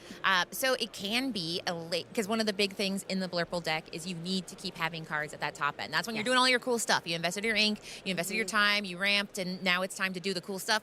This is the cool stuff. This is cool stuff. And then the reason it is because it's forcing interaction. We say interaction is when you're playing the game. You're starting to go ahead and challenge with your opponent. So this is going to go ahead. We had Elta Fifth Spirit. This is like Elta Fifth Spirit Turbo because essentially Yes. everything's exerted. So you can essentially craft a board and then a board wipe if you have this Demona, and then maybe a little bit of card draw. You might not need it as much as other decks, but it ain't bad if you're going to draw some cards. You want to know what else is fun about, like you're saying, she kind of serves as a foil to the Goliath legendary. So Goliath clan leader is 6 strength, 5 willpower, and Demona is 5 strength, 6 willpower. So I love it. They cancel each other out if you're playing. And I love that kind of thing. I know that at local play that people are playing lots of theme decks and stuff, and so you can kind of create those theme decks, and that the game development side of Disney Lorcana, the team there, they're creating these cards with amazing abilities, but also keeping in mind the story and the lore of these characters and capturing the essence of these characters that we know and love. So. Yes, and I mean, somebody out there's a Sapphire Steel player saying, I play Goliath. So, I mean, it is cards. It's one of those cards that's only going to get stronger, and I'm excited to see. We haven't seen a ton of Sapphire Steel in the room, but it is very exciting because then in these matchups, you have that interaction, and it's cute, but it's not cute when it happens to you. But it's if not you're not cute. able to ready your Goliath because you played Demona and Goliath was exerted and Stone by Day takes effect, you don't think it's as magical then, but it is fun if you're watching. So It's fun if you're watching. It's fun if you're winning. Exactly. And I'm excited to see more winners and more games, Katie. More, please. More. I'd like to order some Lorcana. Yes. Lorcana. Before we throw it over to the booth, though, you casted around this morning. How was that for you? And just like your overall experience here in Richmond so far? I love it. I mean, it's so exciting to see, because you see this build up. The entire season builds up. Like I said, the CCQs, you see people bringing, and you're wondering, when are they going to bring the big one? And this is a room where people bring the big one. It's the deck that they've been working on. It's the tech that they've been hiding. And we saw it round 1, we saw a Mickey Mouse Amber champion inside of a dog's deck. That's very exciting if you've been following the meta. You haven't seen that before. So I was over the moon excited, and I can't wait to have more of that all day. I love it. Well, let's take a peek at who is in the booth getting ready for our next round. Who is it? It's Hello. Hello, Zvex. Hello, Baker. I I cannot wait for you to take us into this next round of play. Zebex, how are you feeling? This is your first time casting at a Disney Lorcana Challenge. Oh, I'm feeling so great. Look at, we're even matching with our blazers and everything. You know I love a good fashion statement. Oh, I do. Oh, goody. I love it. Well, we're going to kick it over to you two. Have fun with these next few games. Thank you so much. And here we are heading into the third round of our Disney Lorcana Challenge here in Richmond. Yep. This is the round where if players are 3-0 after it, they will be taking that foil Mulan home with them. A wonderful prize right off the get-go. I've met a few players where that's their goal for the weekend. Hey, if I do better, then great. But if I can get my 3 wins and I can go home with a Mulan, then that is a pretty good effort in my book. Zebex, how do you feel? This is your first time being live on stream, Disney Lorcana trading card game. You are here, about to cast round 3. How you feeling? I'm feeling so fabulous. Good. Never been less fabulous. In fact, I can't wait to see which 2 decks we have pairing up against each other. Is it something that we've already seen in round 1 or 2? Are we going to get to see something new? I've been watching. I'm sure you have been too. When are we going to get that matchup? Oh, yeah. Sure you're not a villain? Are you sure you're a princess? I'm just I'm lurking in the shadows. You're lurking in like a shadowy princess, but let's waste no more time. We want more Disney Lorcana action. We're going into round 3. Let's take a look and see what we've got in store for us. The decks, the players, the vibes. Who have we got? Oh, okay. Straight away, Zebex. I'm going to jump in here. I do recognize this player on the left-hand side of your screen, all the way from England, European player. This is Jake Quincy. He was actually one of my draft picks for DLC Milwaukee. Actually someone that I would have loved to pick up again, but again, we've introduced the rule where we can only pick 1 player from a previous draft, and I went with Bivens.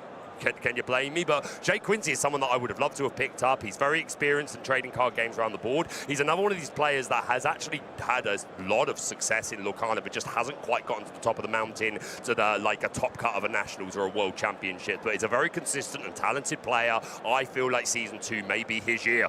Okay, well, and we have him on the deck that I have picked the ink colors to win. We've got Emerald, Sapphire, and over here on the right, we have Drew with Amber, Emerald.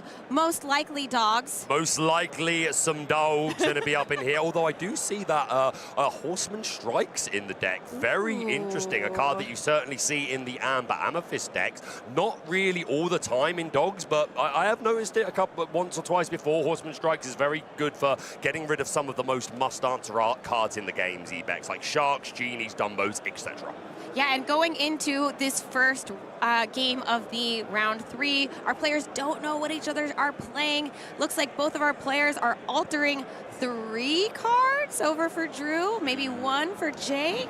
Of course, this is their opportunity to fix any uninkables, make sure that they have exactly what they want. You know, dogs, of course, doesn't need very much to go very far. No, not at all. We could set 2 ink if we like. So, yeah, this altar, one of the most powerful and appealing things about the Disney Lorcana trading card game. You draw 7, and then any of those cards that you do not like, you can put at the bottom of your deck. You draw back up to 7, so you will never draw the exact copies that you just altered away. You may draw a different copy of it in the deck if there are more, but it won't be those same ones. Draw up to 7, and then we're going to shuffle our deck. So a way to, as you said, Zebex, fix that hand of those uninkables and things like that. Find the curve. Definitely one of my favorite parts of this game, getting to alter my hand and just get even sometimes a brand new grip of 7 cards. Absolutely. So hey, especially if you're running a Sapphire deck, if you don't see that turn 2 ramp, I'm shipping them all back, Zebex. I'm sending them. I'm looking for my turn 2 ramp, because if I don't find it, I probably lose. And it looks like maybe Drew won the die roll here. We don't know which player is going first, but we'll find out very shortly. I think it's Jake, just based on the way that he is altering his hand, shuffling his hand around. I may be wrong, but no, okay. Jake Quincy on the play, which is what you want, because this Dogs deck is very fast and this Sapphire deck is very slow. And with a card speeding it up right away, develop your brain. How does this affect his play into that ramp? Essentially helping you find ramp if you don't already have it. I do see that Jake Quincy does have that sail in hand already, so some players may choose to not play the develop and just hold it for ink, but that says to me that Jake Quincy is looking to tailor his hand a little bit more. Maybe he doesn't have a follow-up after that turn 2 ramp, so just looking to increase the quality of his hand. Excellent. And we're about to see our first play going over With a a good one. Daisy Duck Donald's date. So good. She quests for 2 right away. do. And how about that willpower, right? 1-4 and a 1-drop questing for 2. She does have a minor drawback. The big prize when she quests, your opponent looks at the top card of the deck, or reveals the top card of the deck, should I say, and if it's a character, it can go into the hand. But that's the thing. A lot of decks that play Daisy say, I don't care how many cards you have, I'm just winning the game. I'm questing out as soon as possible. So 2 on the board on turn 2 is a great way to start, Not especially wrong. when your opponent hasn't played a character, when they are playing those actions to get forward. Absolutely. So right now, if it were just Daisy Duck doing her thing, no other characters, she would win the game. But of course, that's not how this match is going to go. We're going to see some more ink going into the inkwell. Do see another Daisy in the hand by Drew. Do we have a triple? Are we going to see the triple Daisy Duck opening? Because that, for the Sapphire player, I think is back-breaking. We're going to ink, you're welcome. Yeah, with the dogs being able to recover so well, maybe we don't need that. We know we're going to be pretty low to the ground. Going to be looking out for some other cards like Under the Sea, potentially late game. Wait for them to build up their board. We need to see more things on board before we can really determine what cards we're going to keep. Oh, there goes the second Daisy. Oh, not quite the triple Daisy, but still a pretty brutal opening for Drew. The second Daisy Duck coming down, the lady coming down, who of course quests for another one if there's a tramp on board. That Daisy quests, and the big prize for Jake is a Cinderella dream come true. Yep. And it does. I can't see if there's a tramp in hand right now, but with so many different copies in this dog's deck, I would not be surprised if we see one following it shortly behind. Lady and the Tramp do go quite Absolutely, well they together. Sure do. I'm loving these theme decks as well, where, again, built around a specific franchise, right? Like Lady and the Tramp, I think, is the main one that we have that really plays into a specific film. So, yeah, I'm a big fan. This is not what you want to see if you're Jake Quincy, to be honest. Visions of the future. Yeah, you really wanted to be inking to 4 that turn and then playing maybe a Donald Duck Perfect Gentleman, maybe a Cinderella Dreams Come True. We will still be able to ink and then play a 2-drop or a couple of 1s, but maybe we can hyper ramp with like another Sailor, a T-Po. But besides his regular draws from his deck, that's already 7 additional cards that he's gotten to take a look at. So he is really searching for something that he does not have in hand right now. Yeah, it's certainly pressure on. All gas, no brakes already from Drew Graham, and these Sapphire decks are traditionally pretty slow. But that being said, Zbex, previous round, me and Brent, we watched the Sapphire deck beat the deck, the Speci Special, the Burn green-purple deck, which really is looking to prey on the Sapphire deck. So it's not over.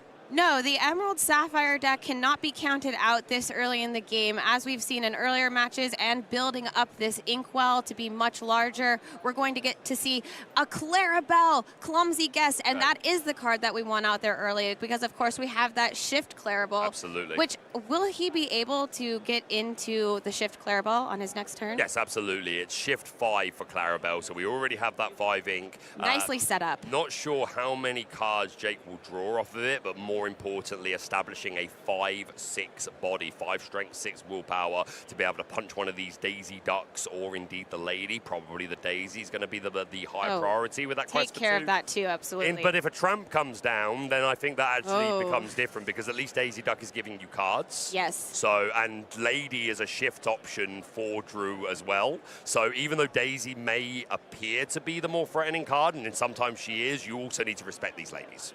Well, yes, ladies absolutely deserve respect. And we're getting just a pair of characters at a time. 2 Daisy Ducks, 2 ladies. First trigger, Elegant Clarabelle. Spaniel. Oh, and there another she one. is. Wow. We wanted to see it, and there it was. So we're going to be seeing it coming down for sure. Yep.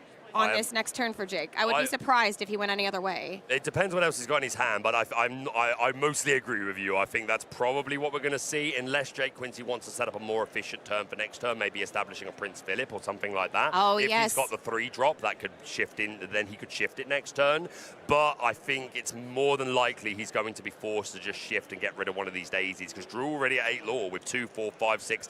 Well, technically, both of these ladies are questing for 2, so it's 2, 4, 6, 8, 9 lure on board, Zbex. We going. We off. We are definitely going. And then down there on the bottom of the screen, we also have a Tramp Enterprising Dog that we can't count out either. Yep. So there's 5 that's characters what I mean. That's to why deal they're both with. questing for 2. Yeah, this Yeah. Tramp is no pushover.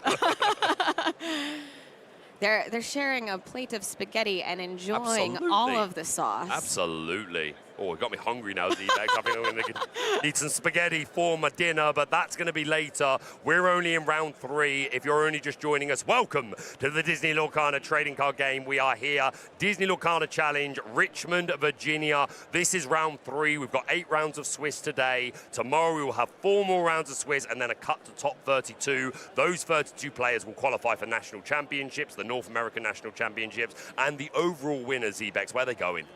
Where are they going? They're going to Disney World. Absolutely. Well, at least a world. It was in Disney World last time. It was true. We don't have the full I'm hoping information. it's in Disney World. We'll see. It's just like all of those commercials we saw growing up, right? Where are you going to Disney World? I thought we were about to see the Clarabelle thrown down right there, and then a hesitation. We're going to take a moment to make sure that that's the right play with the number of characters in play on the other side of the board. Yeah, this seems like a very pivotal turn for Jake. Again, got to make that decision about whether we're going to play Clarabelle. But of note, Cinderella, dream come true. Yeah. He wants to be able to get some extra ink into his inkwell by playing a princess character this turn, which could, as you mentioned before, set up a later turn to deal with everything that we have on the opposite side. Yeah, and this will get us closer to maybe a Prince Philip without a shift. I don't think we can do it next turn, but the turn after we might be able to. And again, it's establishing another singer, right? So I think Jake is saying, okay, this is dangerous. I'm letting you get a lot of lore here, but this is hopefully going to set me up for a better turn next turn to deal with your board. And like, because if you just played the Clarabelle, if Drew had something random like a You're Welcome or whatever. Oh, that would be devastating. Not something you expect to see in dogs, but that's not my point, right? Like, people bring spice. And well, and I really like what he did. Instead of just playing one Clarabelle, getting rid of one card from his hand, he had a full hand almost. It looked like 6 or 7 cards. So 100%. By inking a card, playing 2 characters, now if he does move to play the Clarabelle, Light on Her Hooves, he'll get a lot more cards, a lot more card advantage from that, which we love to see that in this Emerald Sapphire deck. Oh, that's one of my favorite things to do, draw cards any day. You just walk up and hand me a card, I'll take it, I'll be happy. I will take it, 100%. Was that the Oh, we've got, did we play? I didn't quite, I was not looking, and I see that it is a character that can quest for 2. We've got 6 willpower. Now, how well do you know your character stats? What's an Emerald character with 6 willpower? Well, Clarabelle, but... Yeah, you wouldn't expect to see it in the dog's deck, Well, exactly, and there's not enough ink for it anyway, so there's no way that it's that. It's Tramp Street Smart Dog. I'm a fool.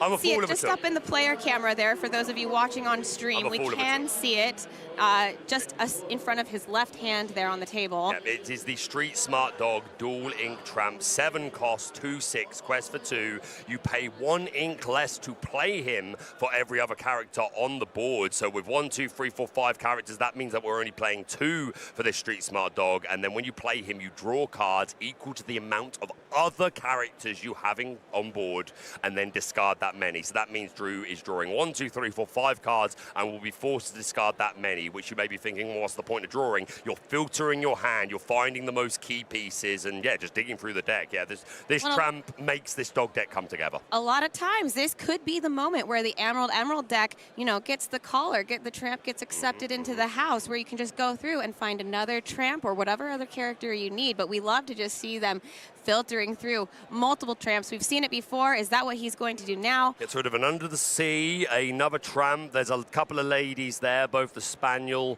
and the Floodborn. So there's some pretty good cards. I'd love to know what Drew's kept there. Yeah, not enough ink available to do anything this turn. Unless he wants to ink, but... It's true. Again, not always the priority for the dogs deck. They can just sit at 2 ink. We did a little flash there, but I didn't quite catch it. Is that Daisy? Yeah, There's another Daisy, our third Daisy duck. I'm surprised to not see the Lilo Lilo, discarded. Escape Artist. I'm surprised to not see that discarded, because the ability of Lilo brings it back from the discard at the beginning of it. Well, again, you have to pay the ink to do it, but certainly interesting. Deciding this Under the Sea isn't going to be doing a lot. It would wipe the board as it is, but as soon as these Clarabelles shift, then you are not getting swept away.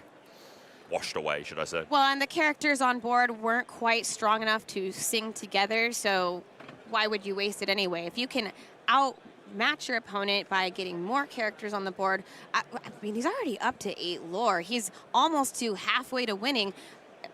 A 1 or 2 turn clock here? Yeah, dogs can generate like these pressure clock turns very quickly, basically, and say, hey, let's quest. You need to answer me next turn or the turn after. We do find that Prince Philip, and that happened last time. We got Clarabelle into Big Clarabelle, and now we see Prince Philip into Big Prince Philip. Wow. Is it too little too late, though, Zebex? Drew at 17 Law? You know, I think it might be a little bit too late. We'll see if anything can make the difference, but Drew just needs to get past and under the sea off the top, or, you know, I feel like he's got the door open to be able to potentially go 1-0 into the next game. Possibly. We are going to see that shift Clarabelle coming down light on her hooves. That's going to cost 5 ink to shift onto the Big Clarabelle. She has a 5-6 beat stick. Do we have something else? Oh, and it is going to be a round under the sea. That's sea. going to send all opposing characters with strength 2 or less down to the bottom of Drew's library. And goodness, now he has no characters remaining on board to get that final 3 lore to get game.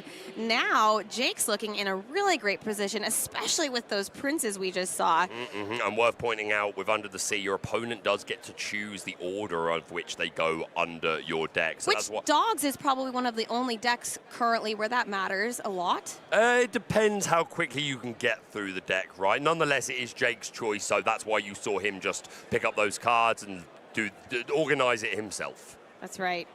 Inking a big Prince Philip, and down comes a little one. That says to me there's another big one in hand. And if we have a Malicious, Mean, and Scary, then that's a nice answer to whatever Drew plays here.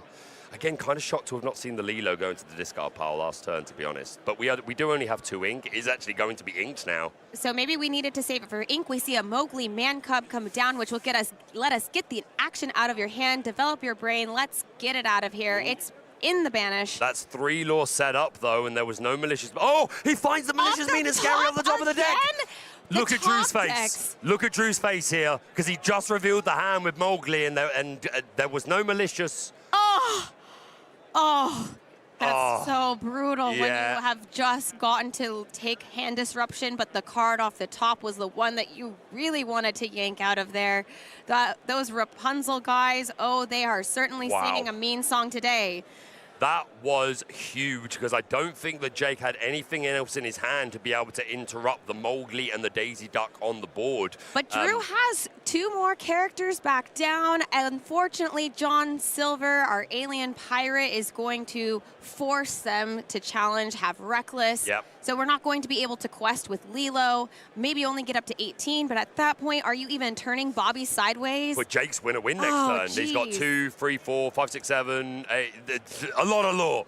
That's a whole lot of lore. And there's the fist bump. And that Malicious, Mean, and Scary off the top was humongous, Zebex. So game 1 is actually going over to Jake, to my surprise. I thought for sure Drew Dogs had that one going home. Yeah, very easily could have, though. That Malicious, Mean, and Scary at the right time was humongous. Worth saying, Jake was on the play during that game. That does certainly matter. Drew will be on the play this time, and I would bet we will see a game 3. I also would be Dogs on pretty the play sure we see a game 3. Against Green-Blue is tough. Very fast. You know, one of the stronger aggro decks that we have in the format right now, of course, there are other aggro decks, but we're really seeing it to rise from the top. We don't see a lot of Kiwi. Even though I love the Amethyst Emerald, I think the Dogs is currently positioned a little bit stronger. Yeah, a lot of big, very talented players have picked Dogs to be their winner of the overall event, and it's hard to argue with them. So aggressive, but it can have those combo challenge turns, again, using things like Tramp to boost the strength of your characters, using things like Under the Sea. So yeah, I think Dogs is super well positioned, and it's the reason a lot of people brought it today. Yes, and we're going to see both of our players open up with a new hand of 7 cards, do their altering, see what we can get here. You know, we've got Bobby potentially as a 1-drop, but that's usually not the card that you're going to play first in Dogs. I would expect that to be going into the Inkwell immediately. We got Dogs. The deck is named Dogs. We're going to play Dogs. Dogs. Drew on the play. Looking to ink, and I'm seeing that Bobby Zimmer. Maybe he is going to dig. Nah, we're going to see a lady. The decisive dog. Yeah, tell us about this lady. Oh, well, she can get bigger the more characters that you play. And by bigger, I mean gaining you more lore. Okay. Which is exactly what we want to do. Yeah, pack of her own, meaning that whenever you play a character, she gets +1 strength. So, and there are other characters in the deck, like I think there's a Webby in hand for Drew who also a on play, it add gives extra additional strength to a character. So if you play the Webby, then he gives extra strength to Lady. Then her pack of her own triggers, she goes up to 2 strength. And then you've got another ink where you can play another 1-drop character. And suddenly she's questing for 3. And of course, sets up a shift line for the big lady. Down comes another lady and the tramp. And that is that Elegant Spaniel plus the tramp will get us there to be able to make Certainly Lady will. quest for 3. Certainly will. She gets 2 strength from pack of her own, and the tramp targeting the decisive dog with an extra strength buff. We quest him for 3. We love that. Inking the Donald. And we see a Tipo growing sun for Jake. We want to continue ramping early in the game, make sure we get lots of inkwell into our inkwell. Absolutely, that's the name of the game when you're a Sapphire. That's why you play Sapphire. Well, I suppose Hades is the premier removal in the game, which I have feelings about. But Sapphire's very strong, basically, is the long and short of it. If you're new to Disney Lorcana, let me tell you. Let me talk to you. Sapphire's pretty good. Yeah, and of course, the Hades that you're mentioning was originally printed in the first chapter, but we got it reprinted in Fabled, so we get to see some of these all-stars back around again, and players are definitely including them in their deck lists this weekend. Sure are. Yeah, ever since Ruby lost its position in the game as the premier removal deck, we no longer. Instead, Hades is that removal deck, and Red Purple, we're a curve and turn them sideways deck. How things have changed. I wonder what things are going to look like a year from now. Hey, Amber will be the control deck next year. Don't at me. Don't at me. All right, you can at me. It's fine. Okay, well, we'll see what ink color they might give card draw to next. That would definitely switch it up, right? Card draw is good. Amethyst does it better than any other deck, though. Again, all of the inks in Lorcana having their own identity. Sapphire being able to accelerate your inking. Amethyst being very good at drawing cards. Ruby typically was the banishing characters color, and it still kind of is. It still has those banishing Well, and cards, Emerald right? can also be typically a discard theme. We Most see typically. Clarabelle, clumsy guest coming Kind of down the to all-rounder, deck. I think, Emerald. Well, it does yeah, a little bit of everything, Can get right? rid of items, can get rid of cards in players' hands. Yep. Amber, obviously, a lot of cards that can heal or pay less for characters, things like that. And, of course, Steel. Take off damage as well. Absolutely. And Steel specializing in doing chip damage to characters. Direct damage. Direct damage of things like Fire the Cannon, Strength of a Raging Fire, Tinkerbell Giant Fairy, list goes on. Yes. But none of those steel cards here in this match right now. We saw a pass back to Drew. Mulling it over for a moment. I think Drew is considering his... he hasn't played anything yet. He's really mulling this over. He's got 3 characters on board that are all free to quest. We are going to ink. I see a tramp in hand. I see the Miss Park Avenue Shift Lady. What's coming down? It's going to be that Go-Go. Tamago. Okay, Yep. we're not going to rely on that. But we're going to get an Ursula Deceiver. We want to get another action out of hand, please. It has to be a song, though, and there is a spooky sight in hand, but that is not a song. It is an action. Ooh. So an unfortunate miss there from Drew. We see the big Clarabelle, the big Philip. That's right. Ursula wants to take your voice away. So sure does. She sure does. You'll never even miss it. You'll never even miss it, is what she says. And Jake Quincy says, I ain't missing anything, mate. I got no songs here. You ain't touching my spooky sight. And that spooky sight is actually very good card in this matchup. It puts all characters of 3 strength or less that are on the board into the inkwell. That would include Jake's, though. It'd get rid of his Clarabelle and his Tipo, but it would remove everything Drew has in play. Well, he's still at least 1 turn off, and I say 1 because Cinderella Dream Comes True will come down again and help us get another ink into the inkwell for playing a princess. So do you think we're going to see that spooky side on Jake's next turn? I mean, with 5 characters over there? A lot of potential for it, depending on what Drew may be incentivized to even hold back a little on this next turn because he knows that spooky sight is there, and if he just empties his hand and then it all goes into the inkwell, then that's not the position you want to be in. Not in Lore. But you have the information, so you can take that with stride, take it on a walk. Very good. Very, very good. And I think we're just going to see probably some questing here. Why would you waste challenging when you know you have an action in hand that can just dominate? What do you Depends how much lore you want to keep off the board, right? Because you can't play the spooky sight until next turn. So Jake will absolutely would have done the math here to see how much lore Drew has the potential to get next turn. That's right. The dogs early on already up to 9 lore on the board. That's a fast start compared to where Jake's at with 0. But as we saw last game, even with the dogs slightly ahead right now. The Clarabelle and the Tipo were considering a double challenge into the lady, but Jake thinking about it a little longer. He's actually not going to do that. Leave them ready. Passes his turn, triggers the Cinderella to ink a card, draw a card, and passes back. Oh, and Drew got another Ursula Deceiver, which we know won't necessarily help against Spooky Sight. Not the answer we were looking for off the top. Not really. Jake has drawn 2 cards since then, so it might be worth a look. But the other card is the Miss Park Avenue, which we can shift, but there's nothing in the discard for us to get back. So may still be worth it, though. Just, again, get more lore on the board, and that 4/4 stat line for Miss Park Avenue is not bad.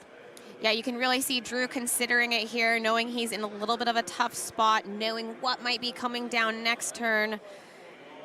I think if I were him, I would just hold back. Oh, it's so tough. You have to quest here. You absolutely you have to do, get the points. You have to do some questing here, 100%. You because can't challenge, so you must quest. Plus, to be fair, shifting this lady means that's 1 less card that is going to be removed by the Spooky Sight, because at the moment, everything on Drew's board will go into the Inkwell, whereas if we shift here, that keeps us a character. Okay, and Lady Miss Park Avenue 4, coming 5, 6, down, 7. so we will get to return a couple characters. But we don't have any in the discard, so we actually don't, as you said. Yeah, no characters for us, but we are able to quest for 7, going up to 16. Oh, wow. So the pressure is on. Jake is going to be able to play that Spooky Sight if he chooses, but he needs to deal with the lady first. And because Spooky Sight would get rid of his own Tipo and Clarabelle, he may be forced here to go into the lady with everything and then play the Spooky Sight. I mean, that would be worth it. We've seen how Emerald Sapphire likes to get past that first portion of turns in the game. If it can get past a certain point, it's just going to run away.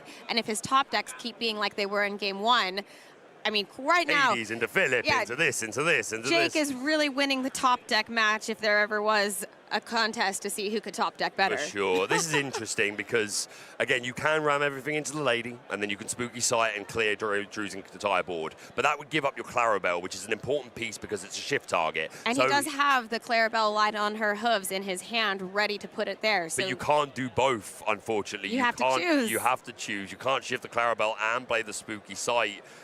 So I think he's going to be forced into it here. It depends what sort of challenging we could do, because these tramps with 1/3 stat lines and the Ursula, like, that's super tough for this board to deal with. I think he has to do it. I think he has to just, like, send. Thing is, you don't have to go into the lady. Like, you can let it survive, and then Drew goes to 18 next turn. But when you're already, you're already too close Seems to a little the finish. scary. Seems a little malicious, mean, and scary to me. And as such, that card is going to go into the Inkwell. How is Jake going to sequence this? Everything into the lady. Challenge. Yeah, I don't think he has a choice, and there's the Spooky Sight. Drew knew it was coming. That enchanted version is beautiful, by the way, yeah, it hits the camera so nicely, that pumpkin. Woo. So Jake has been able to stabilize the board, isn't able to play anything else himself, and Drew... Lady, Miss Park Avenue. Finally, some cards in the discard for us to get back. That is a top deck. That's our first top deck for Drew that we get to see. 100%. Righto. And literally only able to get back that 1 decisive dog, because those were the only things in the discard, the decisive dog and the Miss Park Avenue. So we get one of those back. There's an Ursula. It's going to reveal a Vision and a Clarabelle. So still Ursula not getting anything out of Jake's hand. As a villain fan, she's not doing her job very well. She's not. She truly isn't. But as a song enthusiast, I think I respect Ursula, but I don't have to like her. That's fine. No, she's the G. We love a bit of Ursula. I love me songs, man. I'm still upset from all the B preps I have lost to Ursula's in the past. That's my problem. That's my problem with her. I was probably one of the people that got a B prep out of your hand with an Ursula. Of course you were. Develop your brain. And he's just going to pack it up. And we are going to be going to a game 3, Z-Bex. All right, here we go. We knew that dogs would have a strong opportunity to take a game and take us to game 3 here. And here we go. That means Jake is going to be back on the play. How do you feel about Emerald Sapphire being on the play for this third game? Yeah, I mean, just the fact that it's so important, right? Because It is. Jake will play he will ink on turn 1 and play either a develop or nothing, and then Drew gets to play his 1-drop, and then immediately Jake is into the turn 2 ramp, assuming we find a turn 2 ramp. So we saw in game 1 that 1 turn ahead was exactly what Jake needed to be able to come out on top. On the draw, I think it would have been a very different game. So Jake has proven that this is possible on the play. Absolutely. And for Drew, it also is possible on the draw. We have seen the dogs come back before, so don't count him out just because Jake is going first this time. He could have just as speedy of a hand if we get multiple tramps. I do see that daisy, though, for Drew in hand. Again, game 1 was a daisy followed by a daisy lady, so a very aggressive start, but Jake was still able to take that game.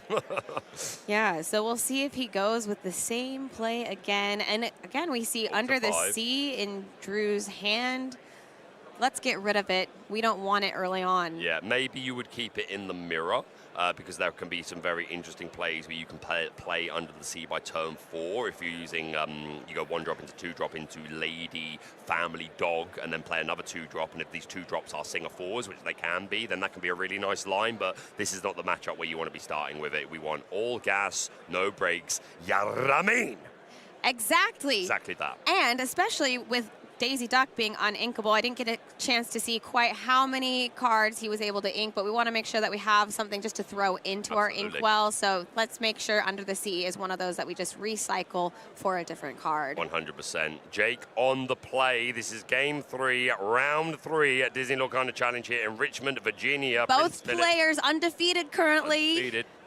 Prince Philip vanquish your foes into the inkwell and no turn 1 play, which again I think is what you want to be doing. You don't want to have to play a Develop Your Brain on turn 1 because that's one less card that you can ink, and if the Develop Your Brain is finding you a good card, you don't want to ink that card. So on the play, just ink, pass. As long as we've got turn 2 ramp, we are Gucci. Well, and especially with how many Daisy Ducks Donald's Date we did see in the first game, Jake knows that he might be able to use that to his advantage.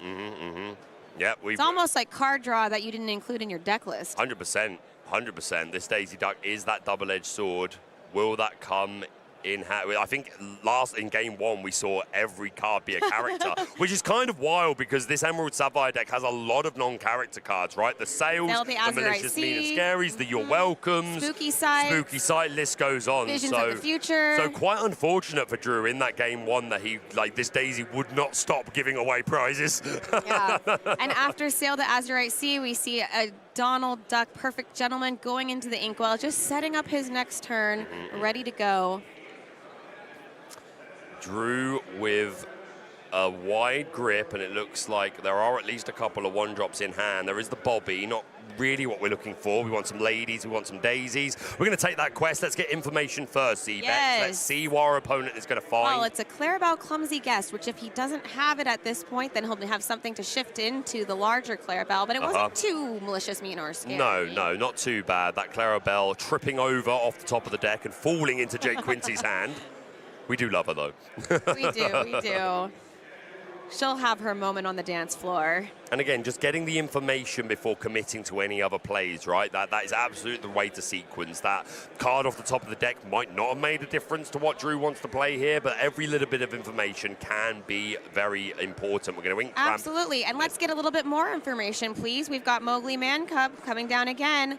And this time, we do have at least one song we can take. You're welcome. Bye-bye, Maui. We don't want to see you disrupting any of our dogs. We would draw cards. It's Jake's choice. So Jake gets to choose which action he wants to discard from his hand. So there was that Spooky Sight, choosing to hold on to that. And again, Jake lost game 2, but it was still an important piece, right? And Jake is on the play this time, so I think that makes sense to hold on to that, especially because if Drew follows up next turn with an Ursula, this You're Welcome is going to be taken away anyway, so I like that choice from Jake. Well, and that's probably the biggest difference between Mowgli, Man Cub, and Ursula. One gets a song where you know, you're getting to choose, and Mowgli, your Absolutely. opponent gets to choose. They're both at that same slot, at a sure. 2-drop slot. Drew gets to use both of them in his deck, which feels does. really good. Probably having 8 copies of Hand Disruption. And if you've got both, you can depending on what your matchup, if you're expecting to see more songs or actions, etc. Right, you can make that choice from there. So I love Mowgli.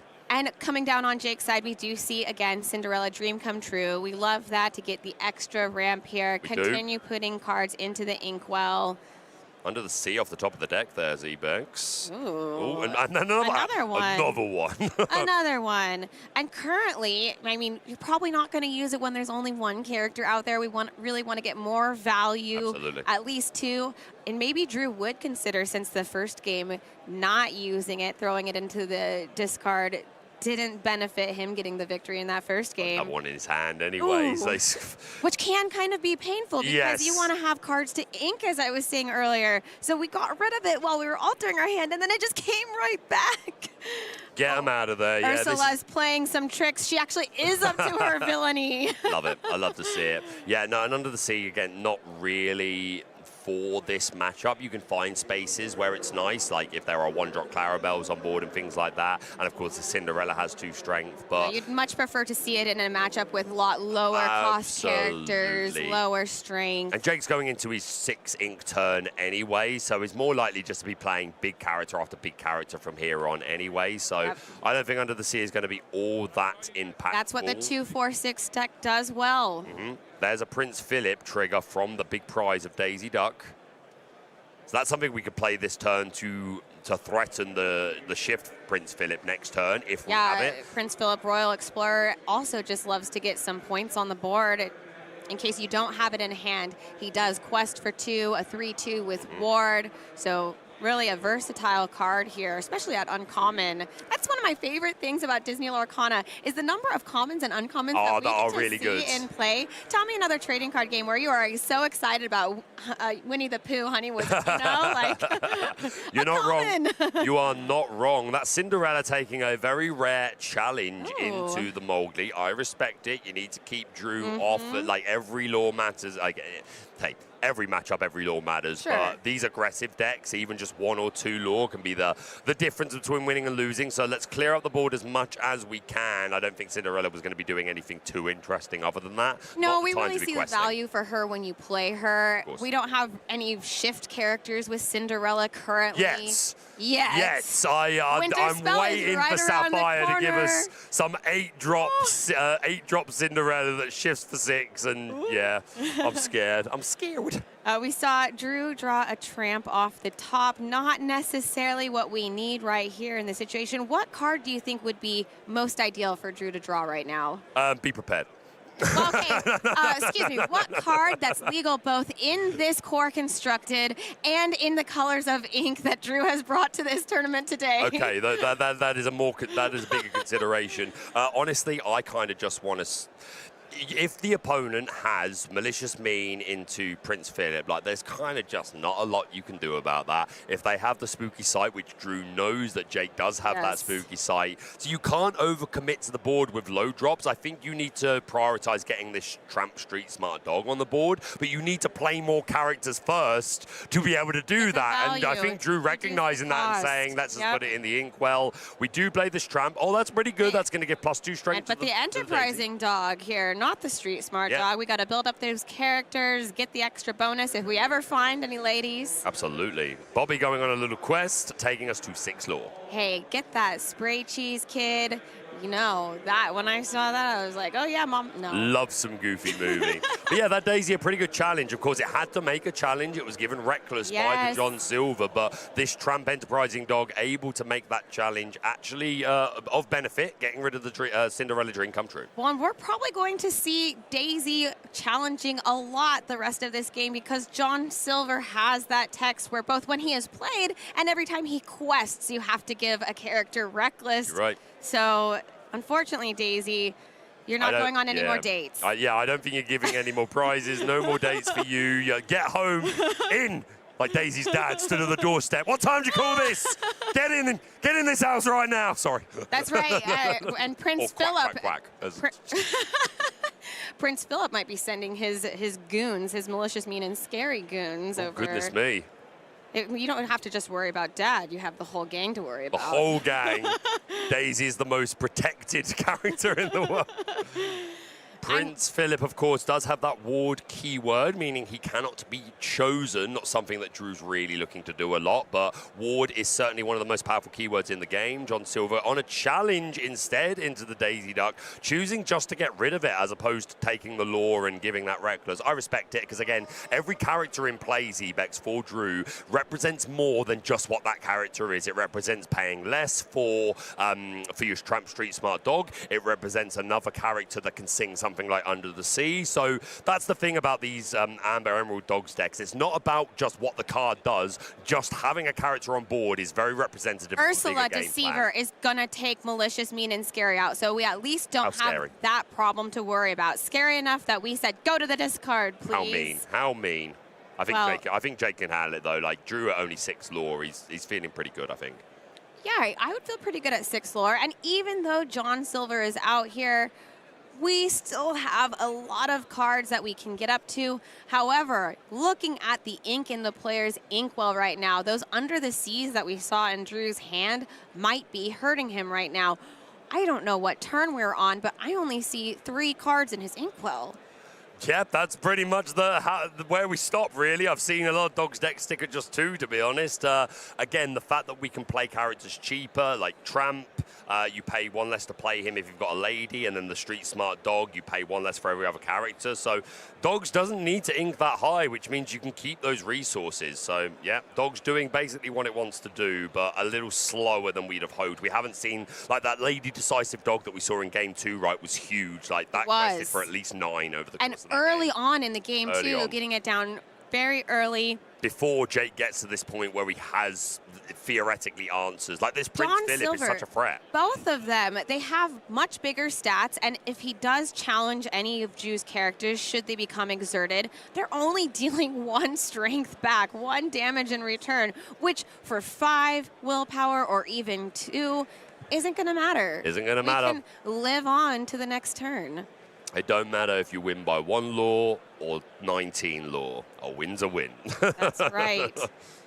And I think we will see potentially Prince Philip challenging Tramp or Bobby. I think I'd go for the Tramp with all of the benefits there. Yeah, absolutely. Yeah. Tramp is the scarier character, 100%. I mean, Bobby's cool. He's our best friend. Oh, Bobby's cool and all that, but like... He can hang out. He's just hanging out in the kitchen enjoying his brechies. Hey, the best thing Bobby does is just filter through, right? He does, yeah. Helping you find better cards for your hand, but also fueling the discard pile. We have seen in the past some of these Amber Emerald Dogs decks, Zebex, including cards like Circle of Life. And, yes. And being, again, Bobby can throw things into the discard, and then you can bring back your Street Smart Dog. Oh, and your favorite card, Hades Infernal Schemer, coming down on Jake's side. I do loves me some Infernal Schemer. It's going to put Tramp out of the play for that's us. Brutal. Banished, please. That is absolutely brutal. Completely clearing up the board. We've got 2, 4, 6 law on board.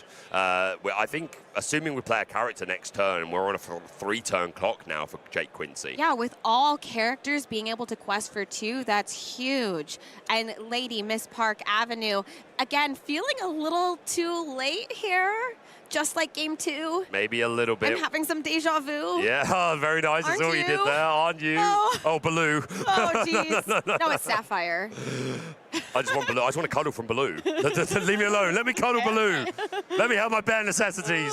Drew deciding which 2 characters he wants to return from the discard to hand. They must be of cost 2 or less. Which a couple of choices this time. Mowgli, probably. Yep. Absolutely. We would like to continue to disrupt Jake's hand as much as possible. Get rid of the scaries. Yeah, because we don't want to see another one being cast.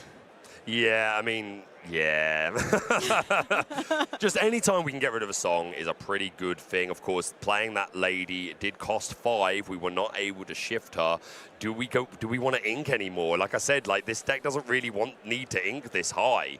But we are going to do it just so we can play another character this turn. And Bobby's going to continue to filter through our deck. We're going to draw a card, discard Under the Sea, because it is not helpful. It's not going to do anything against any of the characters. Strong swimmers on Jake's side of the board, unfortunately for Drew. In fact, 2 of them are on boats. There you go, exactly. Exactly. Nailed it. Yeah, John Silver not going to be scared of a little bit of water.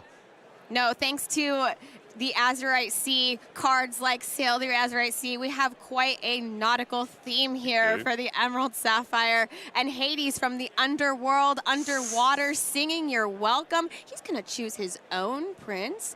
Why do you do that? Of looking for resources here. I think Jake probably isn't happy with his hand, isn't able to do anything to this lady. Okay, you could have played your welcome, give some extra resources to Drew, but I think Jake's just out of resources himself. He needs to find more removal, more Hades, maybe find some malicious means, maybe not those two Clarabells No, you that just picked up. Clarabells are not going to do it But here. at least we're digging through the deck, right? And hopefully the next card is a bit more high impact. But he does have other cards in hand. Yeah, it looks like one jump ahead for some more ramp, more Ahead potential. of the bread line. That's right. Those street rats certainly know how to work the market. John Silver considering going on a quest here. And of course, the Pick Your Fights ability. Man, I love Treasure Planet. It's such a goated film. But yeah, Pick Your Fights, not only on play, but on quest, giving Reckless to a character. That's It right, is to going Lady, because we want to get her exerted. Of course we do. Because we can easily take her out as long as she's not ready. Yeah, I think, again, she will...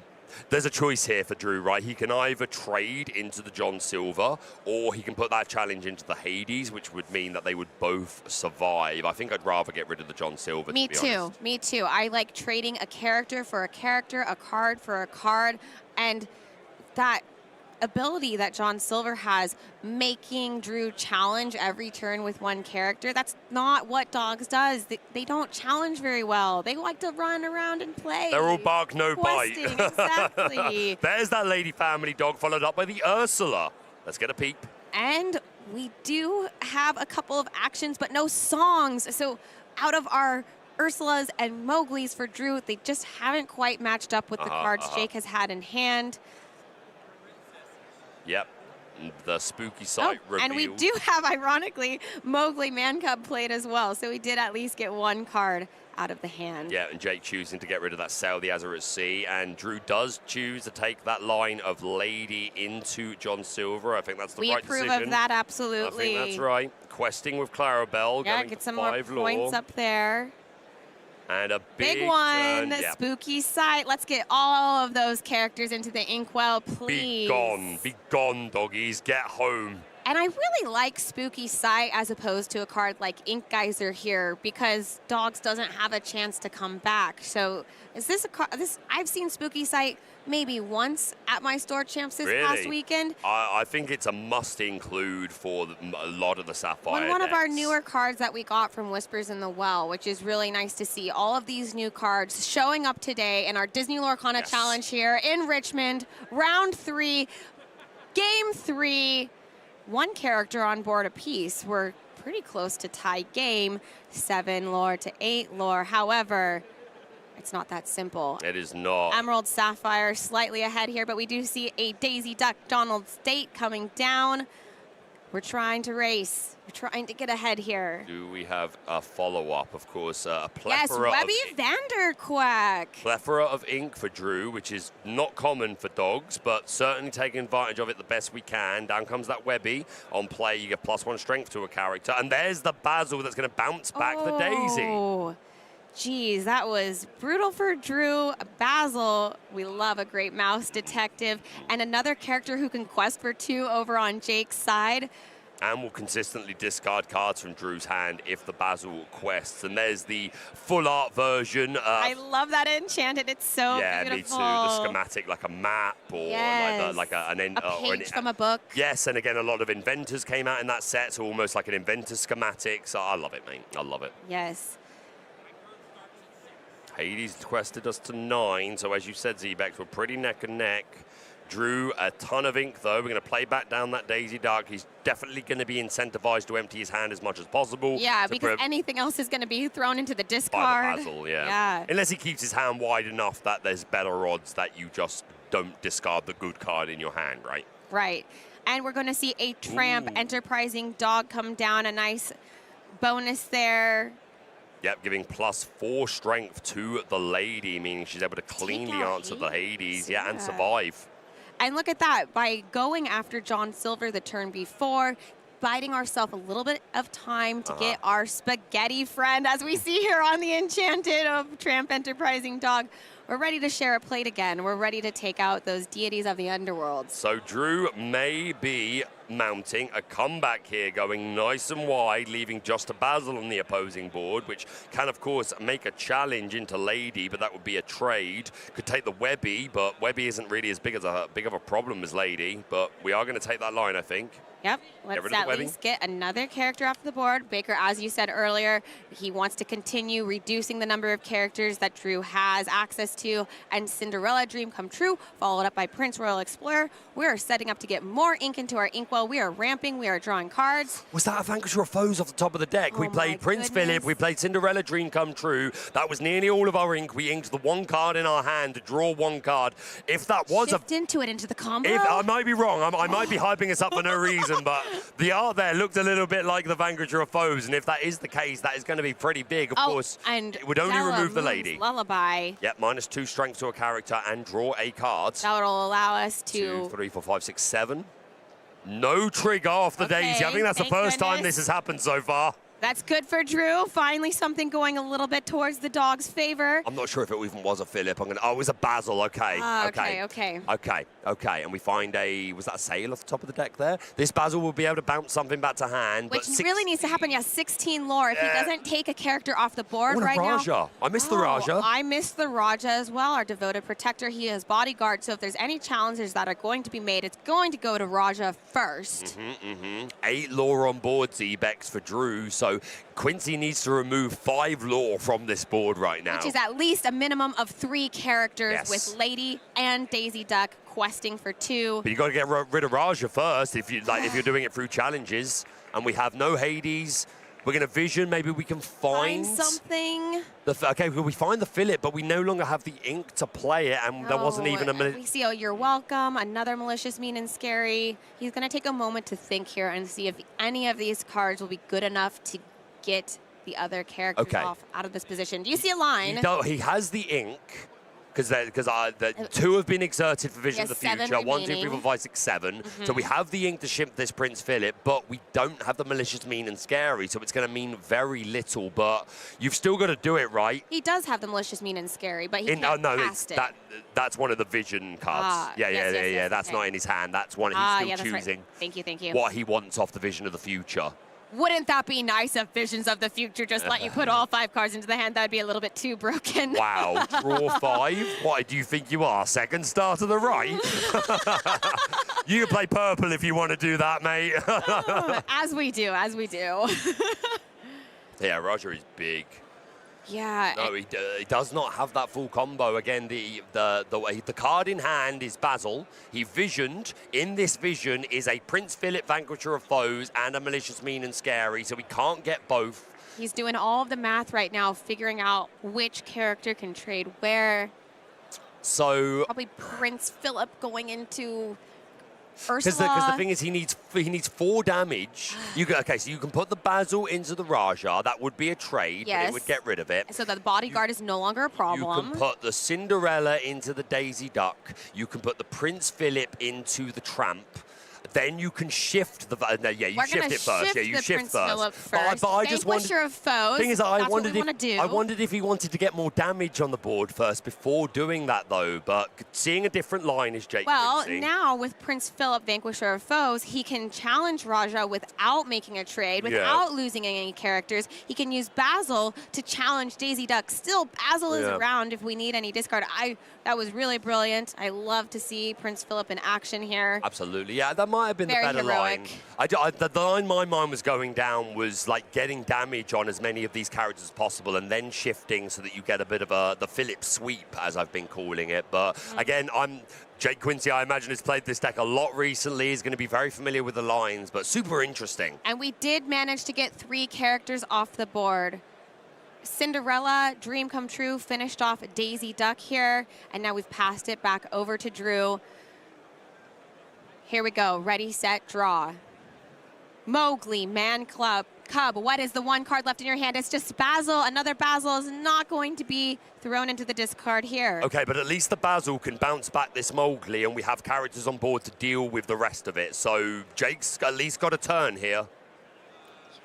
This is right on the line here with Drew at 19 lore. It all comes down to this turn. Who's going to be able to take this match? This is game 3. Me and Z-Bax are on the edge of our seats. We are locked in. To the table. Shout out to you, JDZ. We are locked in on another level. This is tense. 19 lore.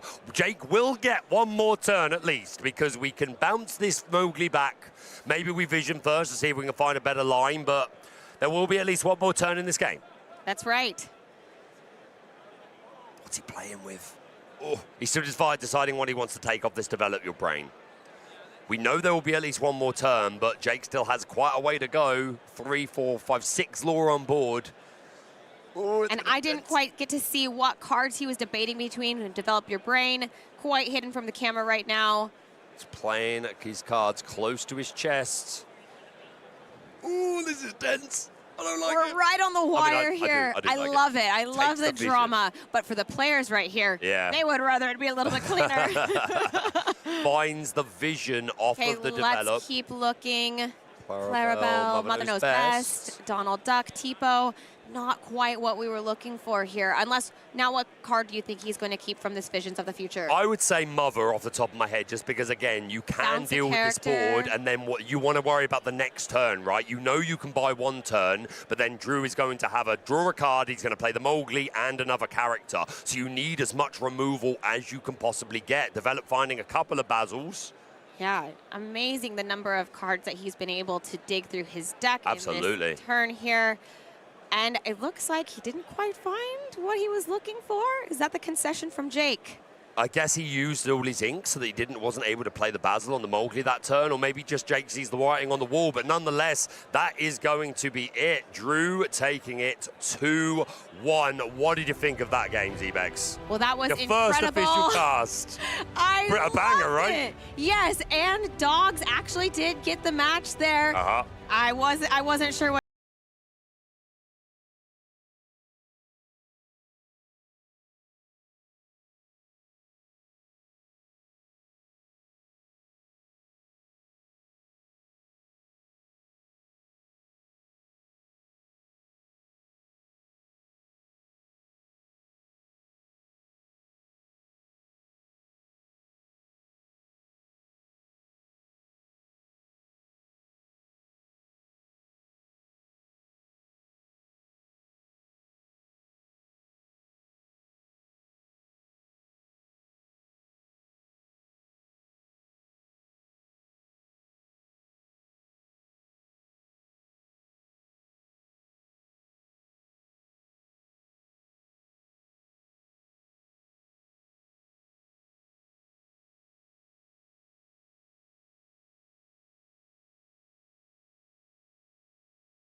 year is the way that I've been describing this guy. We have Tiago, someone that broke into the scene Season 2, already has a golden Mickey under his name. Singapore, just recently, the Disney Lorcana Challenge, an international traveler. Yeah, made top 32 at DLC Bologna to qualify for the European National Championship, and now is also qualified for the North American National Championship, so that is huge. In the past, we have seen Tiago on Amethyst Steel. You are wrong. We see Emerald Amber over here underneath his name. That's quite peculiar, wouldn't you agree? It's certainly not the ink combination that we're used to seeing. As you say, Zebex, Amethyst Steel has been Tiago's bread and butter, but I do know that he's been crashing out over this deck for quite a while, but he normally still sticks to it because it's what he knows best. Not today. Tiago is repping the dogs. Okay, and then over here for Sean, we've got Emerald Sapphire.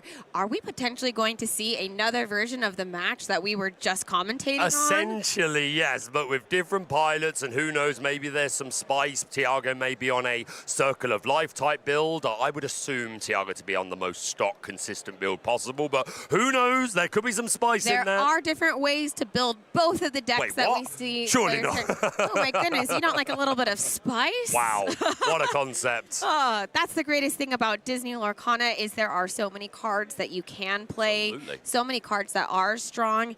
When you know these teams, these players are play testing together, figuring out what the best combination is, everybody's deck is going to be slightly different. But 100%. I do already see the typical blue-green cards, the Cinderella. We have the turn 2 ramp in Teapot. I think there's a sail there as well. So Sean already looking to have the basic pieces that he needs. But yeah, I know there will be a lot of people very shocked to see Tiago not playing that purple steel. But Dogs, again, touted as one of the best decks in the format at the moment. Good matchups into blue-green, into Blurple, any of these Sapphire decks, essentially. So let's see how Tiago can pilot this deck. He's already 2-0. Both our players are.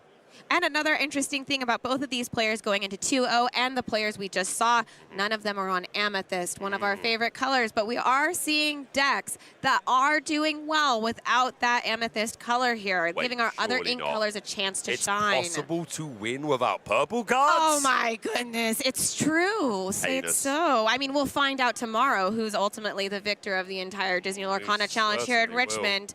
But right now, we're about to see our first game of this second match of round 3. There's so much left to go today. If you're just joining us, welcome to DLC Richmond.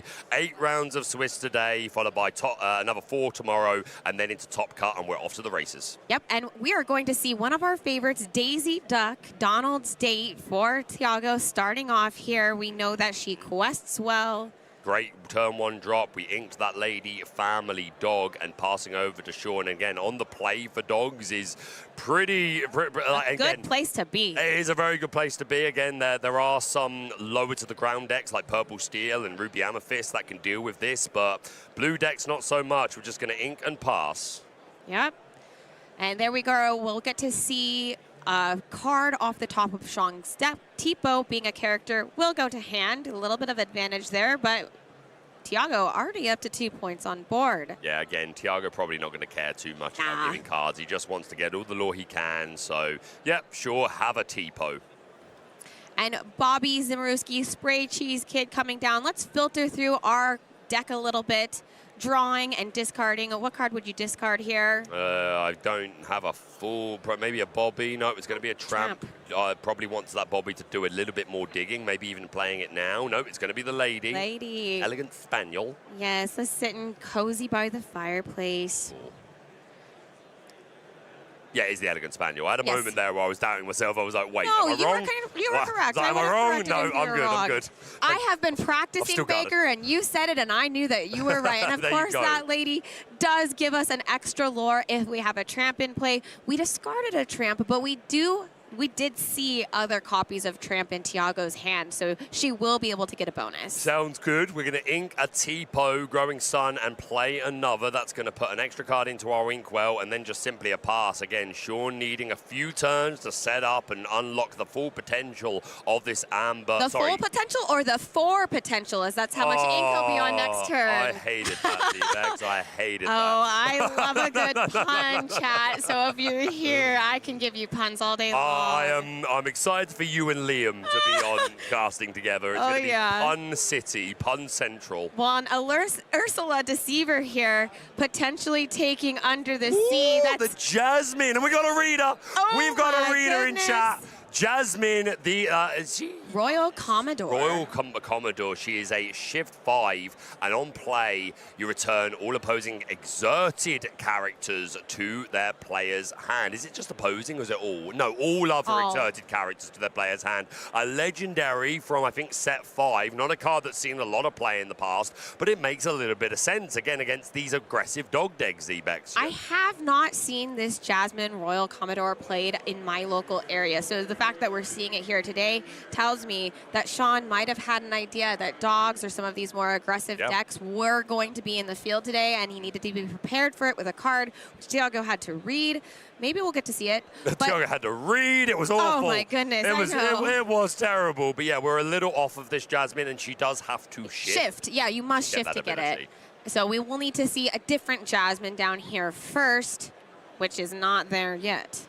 Not just yet. But there's quite a few different Jasmines that the Emerald Sapphire deck has to pull from.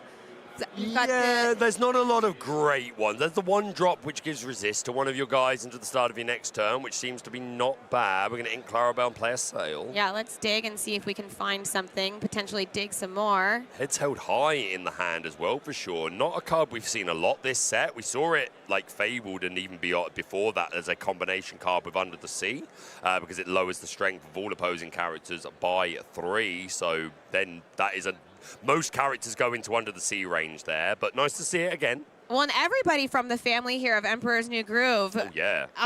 Chica, not a card that I see very often either. It's Chicha time, the dedicated mother. Shout out to Sky, Skylar Dunce. I know he's a big fan of Chicha. 2-cost uninkable, 2/1 quest for 1, support. And the second time you add a card to your Inkwell during a turn, you may draw a card.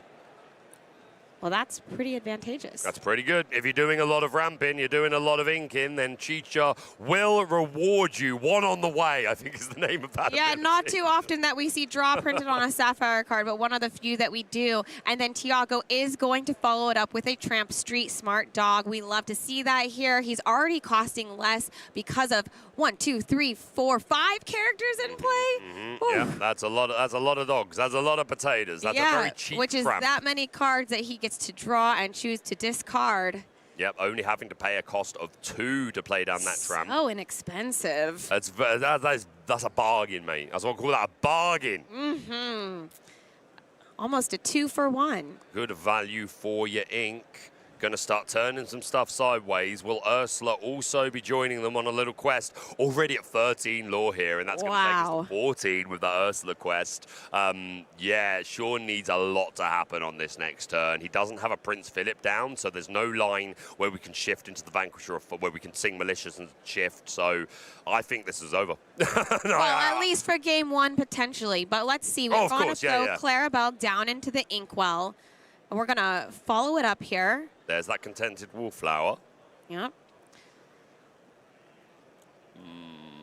Yep, and we do see that 1-drop Jasmine in hand for sure, and so that is clearly the shift target. Yeah, Jasmine, Resourceful Infiltrator. That was the one that I was thinking of. We're going to shift straight away. We get to see it here. Let's get all of those exerted characters. And Sean has the advantage here by playing it. Yep. You don't have to turn your characters to be exerted until you've already done the shift there. Absolutely. So clean. That was super good. Yeah, paying 1 for the Jasmine and then immediately shifting for a cost of 5, bouncing everything but the Street Smart Dog to hand. I think this Jasmine Resourceful Infiltrator deserves a little bit more respect. Absolutely. You're saying she wasn't so strong, but that play just made it happen all in one turn. Hey, the Royal Commodore seems to have found its place in the current meta game, just again with this package of turn 'em sideways decks like Dogs, or even Ruby Amethyst probably hates this Jasmine Jasmine. Oh, yes. I speak as an authority on the subject. I don't like the idea of this Jasmine bouncing back all my Diablos, etc. But Tiago's still well out in the lead, able to quest to 16 and re-establish some characters. And again, Jasmine only sends back exerted characters. So while that was a pretty impressive play, it's probably not done a lot to alter the clock. Other than Tiago is one turn away from game here with the characters on the board adding 6 lore right now. Ursula, who came down, didn't really have much to do. Jasmine, Royal Commodore, is going to make the challenge with Tramp, so that's going to be banished. At least 2 of the lore out of the 6 for Tiago gone, but with 4. Yeah, so that Chicha went on a quest and utilized the support keyword, giving Jasmine an extra 2 strength, meaning she's able to cleanly answer the Street Smart Dog and take only 2 damage in return. However, we see Go Tamago darting Dynamo, and that's going to gain us the lore here to take a game. He had lots of ways he could do it. He had some style points there. I think he was pretty satisfied that was going to be his game, but Go a good as way to get there as any. So yeah, Dog's taking game 1 on the play. No real surprise in this matchup, but Sean on the play this time. Is that going to be the bit of space that he needs to come out on top? Well, and now that Tiago has seen Jasmine Royal Commodore, do you think that's going to change at all how he's altering his hand? Because that's a card that can be an additional Under the Sea effect. I don't think it's going to affect his original Doesn't one. matter. So Okay. I think, again, the game plan remains the same. All gas, no brakes, turn them sideways. Who let the dogs out? Who let the dogs out? Who's going to catch them? You know that Sean is going to Nobody's going to get impounded today if Tiago has his way. Absolutely. Sean is going to have a slow start to the game. So the knowledge of the Jasmine is nice to have, but I really don't think it's going to do much to change Tiago's game plan. I could be wrong, though, Z-Bags. I'm just a Jasmine girly. I love my princesses. Absolutely. And there was an Emerald Jasmine before who didn't get much play, so to see an Emerald Jasmine played today, I am very happy about that. You're just happy to see some princesses. I get it. I get it. Power of the princesses. Hey, your Rapunzel's gone. Your Ariel Spectacular Singer's gone. Like, you gone. But we've got Cinderella as a princess who loves to see other princesses. So we could even say this is a princess party. A princess party, but they weren't invited. Well, not to the first game. Yeah, Jasmine resourceful. They're still getting ready is what they're doing. A princess, the first character we see in play. She's getting the party ready. Okay, Jasmine was ready on time. That's we love you, Jasmine. Thank you for being ready when you said you would be. Yeah, she won't be able to be giving resist to anybody, but that's okay. We have seen the Jasmine that I like, so he is, Sean here, setting up to potentially disrupt the dogs in play. But Tiago didn't start with a dog. He started with that popular play, Daisy Duck Donald State. Very strong. Yeah, it's where you want to be, especially on the draw. You need that extra bit of aggression. I don't think you can open up with a Bobby. I mean, it's still a challenge for the Sapphire decks, but Daisy on the draw means that the pressure is There's that just much so worse. much extra willpower to get through. Absolutely. The extra card doesn't matter too much. Being you're welcome, not even getting the extra card. Math OP. Like. Oh, and for the second time in round 3, we get to see a triple Daisy Duck Donald State. Duck, Okay, duck, duck. I'm gonna steal No I'm gonna goose. steal a line from Liam. Okay. It's a foul board state. Oh, that was a That's great a Liam. con. That's Yeah, a Liam okay. original. I'm gonna give the credit where it's due. Fully stolen. I think I just threw up in my mouth a little bit, but we continue. Thank you for that. I'll take that for me. Thank you, Baker, for appeasing me in my punny ways. Absolutely. Hey, I'm just here to make you guys feel welcome. But I am going to be sick. Nonetheless, Triple Daisy is all the gas you need on the draw. Wow. Sure must have eye-rolled West that. and C1. We'll have a Kita. Kita, yep. Key to the puzzle. Oh, yeah, we're getting really here with it. And then we see John Silver. And the third one, taking us to 8 lore. Okay. Develop your brain on the bottom. Miss. Okay, finally a miss. Man, I feel for Sean, man. Like, I love Tiago. He's a good friend, player I respect a lot. I want to see him do well, but man, do I feel for Sean in that moment. Like, you expect to lose the dogs on the draw, but then, okay, this is my on the play game, and then he just goes triple daisy. And followed up by a double lady elegant spaniel. I mean, if you're going to draw multiple copies of the same card in your deck, these are great ones to have. Absolutely. Especially with tramps that we do expect to come and give that bonus that we love. 100%. Yep, couple of just one tramp, and suddenly these daisies are questing for 2 each, and 2, 4, 6, 8, 10. That would get us to 18 lore next turn. John Silver is going to give Reckless to one of these daisies. So though. one of them won't be able to quest, so only potentially 8 to 16 next time if Tiago. Oh yeah, that's all. Sean's like, I'm at 0. Please slow down. John Silver is going to be the alien that we need here. Yep, he's going to pick his fights, picking on the Daisy Duck, but we've got 2 more that are able to quest. Finds a 1-drop Jasmine. And... Right. For our second one. Oh, Ink Geyser. So that is going to be denied. No that big would prize. have been nice, but... No big prize for Sean this Daisy time. Duck is the only one that gets to have the teddy bear. Okay, this is huge. And Ursula Deceiver taking Under the Sea. And well, I think that has to be the card. That was exactly what Sean Yeah. needed. That was exactly what Sean needed there to interrupt this board. He does keep Stopped Chaos in his track in hand, which allows you to bounce back a couple of characters of 3 strength or less, which will still help, but Under the Sea would have been humongous. Yes, and we just see a Clarabelle off the top, our clumsy guess. I would have loved to see that Under the Sea for a big swing here. But currently, Sean is going to have to take care of 7 characters in order to stop Tiago from getting to 20 lore. There is 2, 4, 5, Is there 6, anything 7, 8, else 9. he can use to dig to potentially get to another Under the Sea or to that Shift Jasmine that I love so much? If he's playing visual, because the thing is, we already have 6, 7, 8 cost on board, courtesy of Silver and Tipo. So if we can find it, then we can always sing it. So any dig that we've got, but I'm not seeing any. I'm not seeing just characters in hand. It's a Stop Chaos in his track, another John Silver, a 1-cost Jasmine, and 4th card, which I missed. So no way to dig. What's the best we can do challenge-wise? Because if we can either have the John Silver challenge a Daisy or quest and give a Daisy Reckless. I think you'd rather challenge, because again, bodies on board have worth more than what they are. Stop Chaos in his track is going to bounce a couple of Daisies back. John Silver's going to come down, give Reckless to that one. The other Daisy, yeah. Then the John Silver, we sang. And you just have to hope that there's no additional tramp that Tiago's going to play. Otherwise, everything that was done doesn't matter. Literally doesn't matter. Finds an Emerald Chromicon off the top. 1, 2, 3, 4, 5, 6 lore on. Hold on. 2, 3, 4, 5, 6. Yeah, he's at 14 lore. That's good. Okay. Am I missing? Oh no, Reckless. Yeah, The Daisy Duck. Sorry, Duck. my bad, chat. That's okay. My bad, chat. That was We are silly in the of me. game. We are thinking. I was not in the tank. I was drowning. What was going on there? Yeah. So it's not gained quite. We can go up to 18, but this John Silver gave Reckless to the Daisies. So we do get at least one more turn, unless we found a tramp, in which case it didn't matter, but no tramp yet. Which, if I were Tiago, I would, after playing Double Lady, I would hope that you have a tramp in your hand to save, just to have that powerful move, just to go, ha-ha. Especially considering how many tramps are in the deck, right? Yeah, at least 8. At least 8, At least 8. Down comes those Daisies. We knew they were coming. Unless Sean finds Under the Sea here, I'm not sure he's going to be able to keep him off of it. He may be able to deal with a lot of it, but I think this is too much, D-Bex. I really do. I agree. Unless it's Under the Sea. We're going to shift Jasmine. That's what we needed to see here. That's going to return 5 of those exerted characters and the 2 to John Tiago's Silvers hand. are going to make both of the other Reckless. remaining. Yes, okay. Wow, what a turn of events here.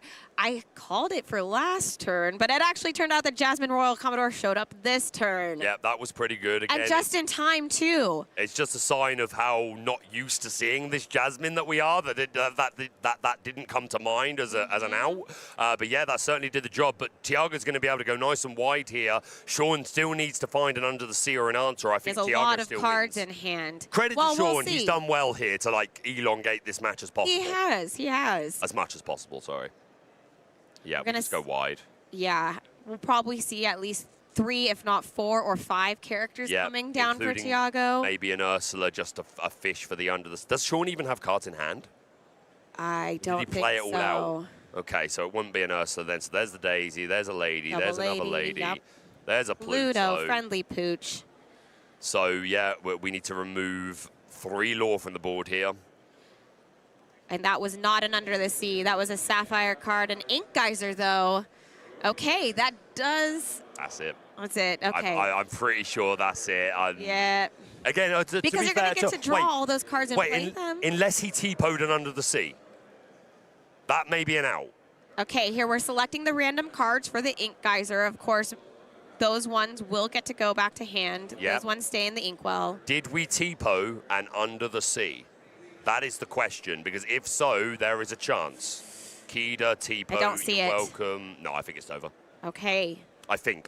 Well, we'll see here. With Wait. Oh, no, we can buy a turn. With Double John Silver, quest. we'll make 2 of them quest. You're welcome. Challenge, reckless. Yes, and yeah, we'll make them reckless.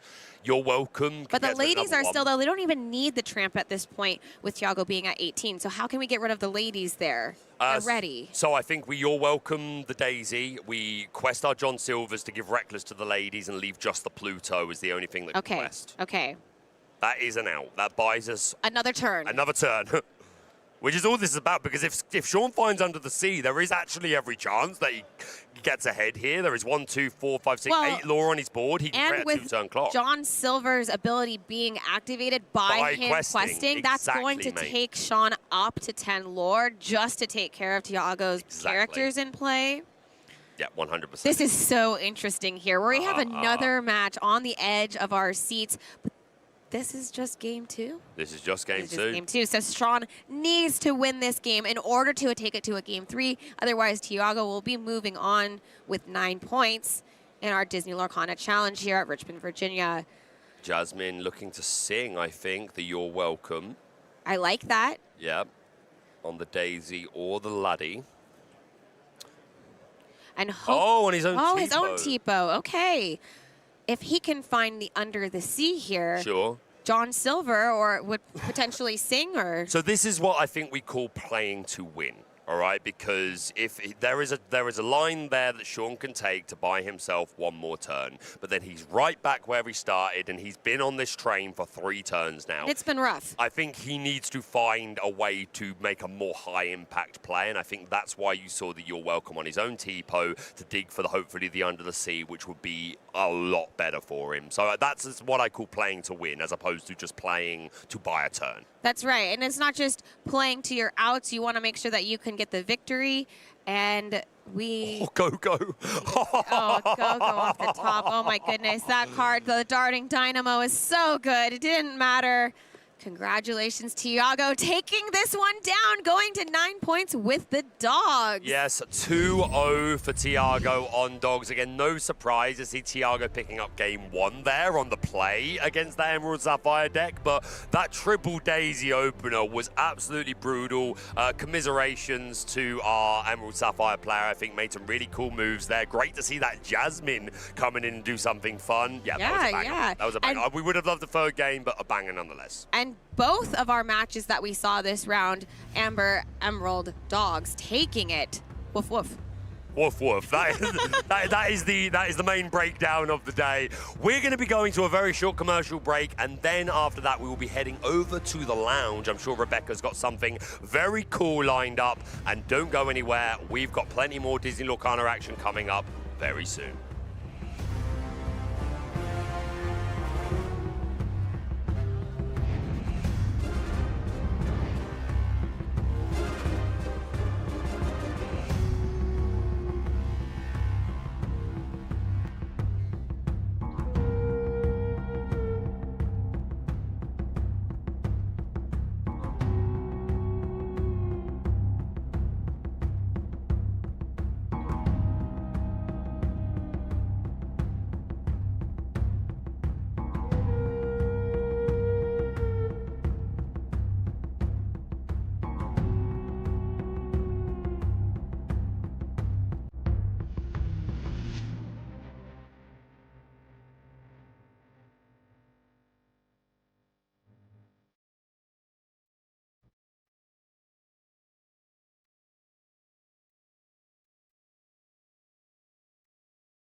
Welcome back, Illumineers. We are here at the Disney Lorcana Challenge in Richmond, where we have 3 wonderful artists joining us. And I have it here in the booth, Liam, who I know is such a fan of all the artists in Disney Lorcana, but these 3 in particular, I think you are really excited about. I mean, I'm a fan of so many artists in the game. It's one of those things where, like, if you ask Lorcana players to pick their favorite Disney Lorcana card, sometimes it's tough.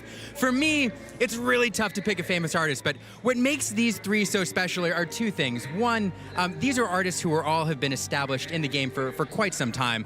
John Lauren was one of the artists behind one of the original D23 cards that we saw with Robin Hood Unrivaled Archer, and he has made some of Disney Lorcana's most iconic cards, including one I know that we're all a fan of. Yes, the Winnie the Pooh Honey Wizard. Who knew that card would be so iconic? Yes, right? And then we also have Javi Salas here and Valentina Gracioso. And I have to tell you, Liam, like, ever since we've had Disney Lorcana artists here at the Disney Lorcana Challenge events, I think it just brings so much magic to these events. People get to interact with the people who are part of bringing this game to life. And the artists in particular, the art of Disney, not just Disney Lorcana, but Disney, the world of Disney, is something that so many people connect with. And I, in particular, wanted to hear you talk a little bit more about John Lauren in particular, because he's not only done some fabulous art for Disney Lorcana, but he's, like you said earlier today, he's just well known as an artist beyond just these few cards that he's done. He's a very well-established artist. And one of the things that Disney Lorcana does, which I really appreciate, is they bring in artists who are in all stages of their career. And so you have artists like Nicholas Cole or John Lauren who are very well-established, or even the Bancroft brothers. Oh, yeah, Tom Bancroft. Yes, and Tony Bancroft, Disney Lorcana animators who do cards for Disney Lorcana. They're Disney, like, royalty, and they're here doing cards.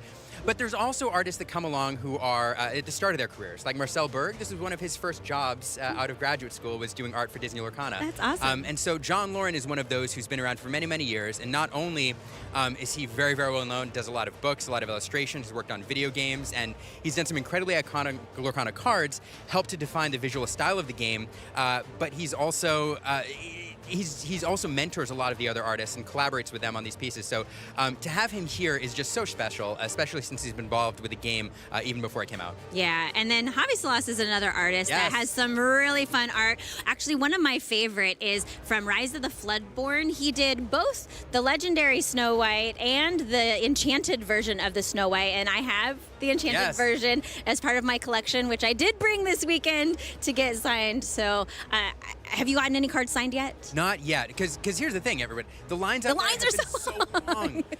The chance to meet, like, John Lauren, who's an established artist, but the other 2 are in town from Europe. Yes. Javi Salas flying in from Stockholm, and then Valentina Grazio is from Italy, but I think she's based out of Scotland right now. But still, 2 places that are a little bit far away for us just a little far, to, right? Just a little far. And that's another thing too with this game, that the team at Disney Lorcana has brought in not just amazing artists at all different points of their career, but from all over the globe, and it's amazing to have them here. Another thing that's amazing, though, is all the fantastic games that we've been watching. You've casted some incredible matches. You're having fun watching these games play out? Always, always. I mean, to me, what makes these games so beautiful is not only do we get to see some fun gameplay back and forth and some drama, but, you know, all of these players have been preparing for these matches and for this tournament for weeks and months even, and so what we're seeing right here is the culmination of so much time, energy, effort, and every single game they're trying to bring their best, and they're really beautiful to watch. Yeah, and one of the things that I have loved about the Whispers in the Well meta is it's really changed quite a lot. This new set, the set 10 from Disney Lorcana, has made such an impact on the meta, and the breakdown that we've seen of decks out there has been really fantastic. We were talking, Zebex and I, earlier about the meta breakdown from the Promo Quest event that happened yesterday, and we actually did get a graphic to show you all what that breakdown looked like. So let's go ahead and bring that up and take a look and talk through, Liam, a little bit again about what we saw. Again, this was about 1,000 players, and as we said, it was that amethyst steel having the most representation in the room yesterday. Yeah, this is my first time seeing this, along with all of you out there watching, so this is really fascinating to see. I think, Rebecca, I think the top 4 are generally what we expected. I think Baker hoped that Ruby Amethyst would kind of take the dog spot there in 4th spot, but I think the top 5 are exactly the order that we expected them in. I thought dogs might be a little higher, Yeah, but- you were posting out on Twitter over or under 20%. Look, yeah, I bet I got engagement, right? 20%. I was quickly chastised. That's a fair point. I was quickly chastised, and people reminded me. I thought it would be closer to, at the end of the day, around 12. Okay. 12 to 13, so below 10 here. It's a difficult deck to play. I am interested to see, though, down there in the 5 to 6% range. I really like seeing Amethyst Emerald there. There's a couple Yes. different builds that people can play, and then Amber Amethyst, a deck that feels like the new hotness. It is, and there are actually some really fantastic players playing that Amber Amethyst deck. But let's transition now. So now everyone keep this in your mind, and now we're going to take a look at today. This is our Disney Arcana Richmond Day 1 meta, and those top 5 decks are exactly in the same order. These percentages have shifted around a little bit, but Amethyst still taking that top spot. Any other surprises here that are jumping out at you, Liam? I'll take a look at the bottom in a moment. I will say it is really fun that we were able to look at yesterday versus today, because Friday at these events, when you do these giant 1,000-person tournaments, there are some players who kind of take their cues from where the meta is, so it's fun to see if people change. But as you pointed out, Rebecca, they're largely the same. I think I'm enjoying seeing again that 5 or 6, same 5-6% of those Amethyst, Emerald, and Amber down there. Amber Steel. It's interesting. Yes, 2-3% is really, really low, but it's not a throwaway number at 3.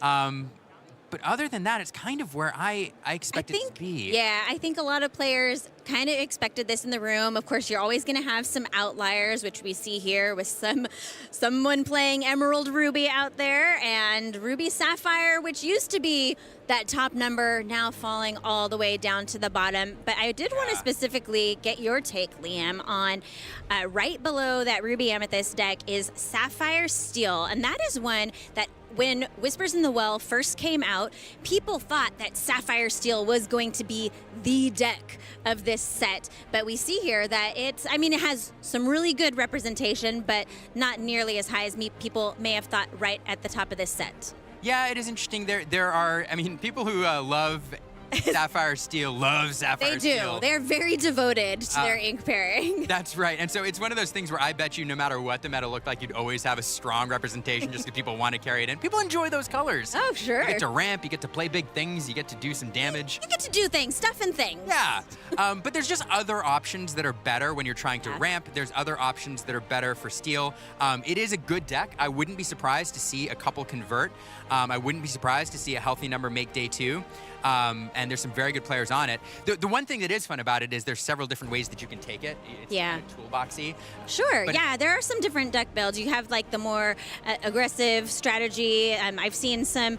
I talked with a player the other day who has a Sapphire Steel Princess build. You know, you have the ally synergy in there. So there's a few different ways that you could take it. Yeah. The only other overall observation, Rebecca, is we mentioned dogs earlier. Yes. And I thought dogs might be a little bit higher, but it is a tricky deck to play, so I'm not surprised that more people aren't bringing it in. And when you look at this spread, for aggressive decks, for aggro decks as we call them, Sure. we have Amber Emerald, which is kind of your traditional aggro deck this meta, although it's not as hyper aggressive as other decks that we've seen, but it has very aggressive lines. Then you have Amethyst Ruby, which can take a very aggressive line as well. It can with the new Diablo Watchful Raven, which is one of my favorite new cards actually in Whispers in the Well. You're right. Absolutely.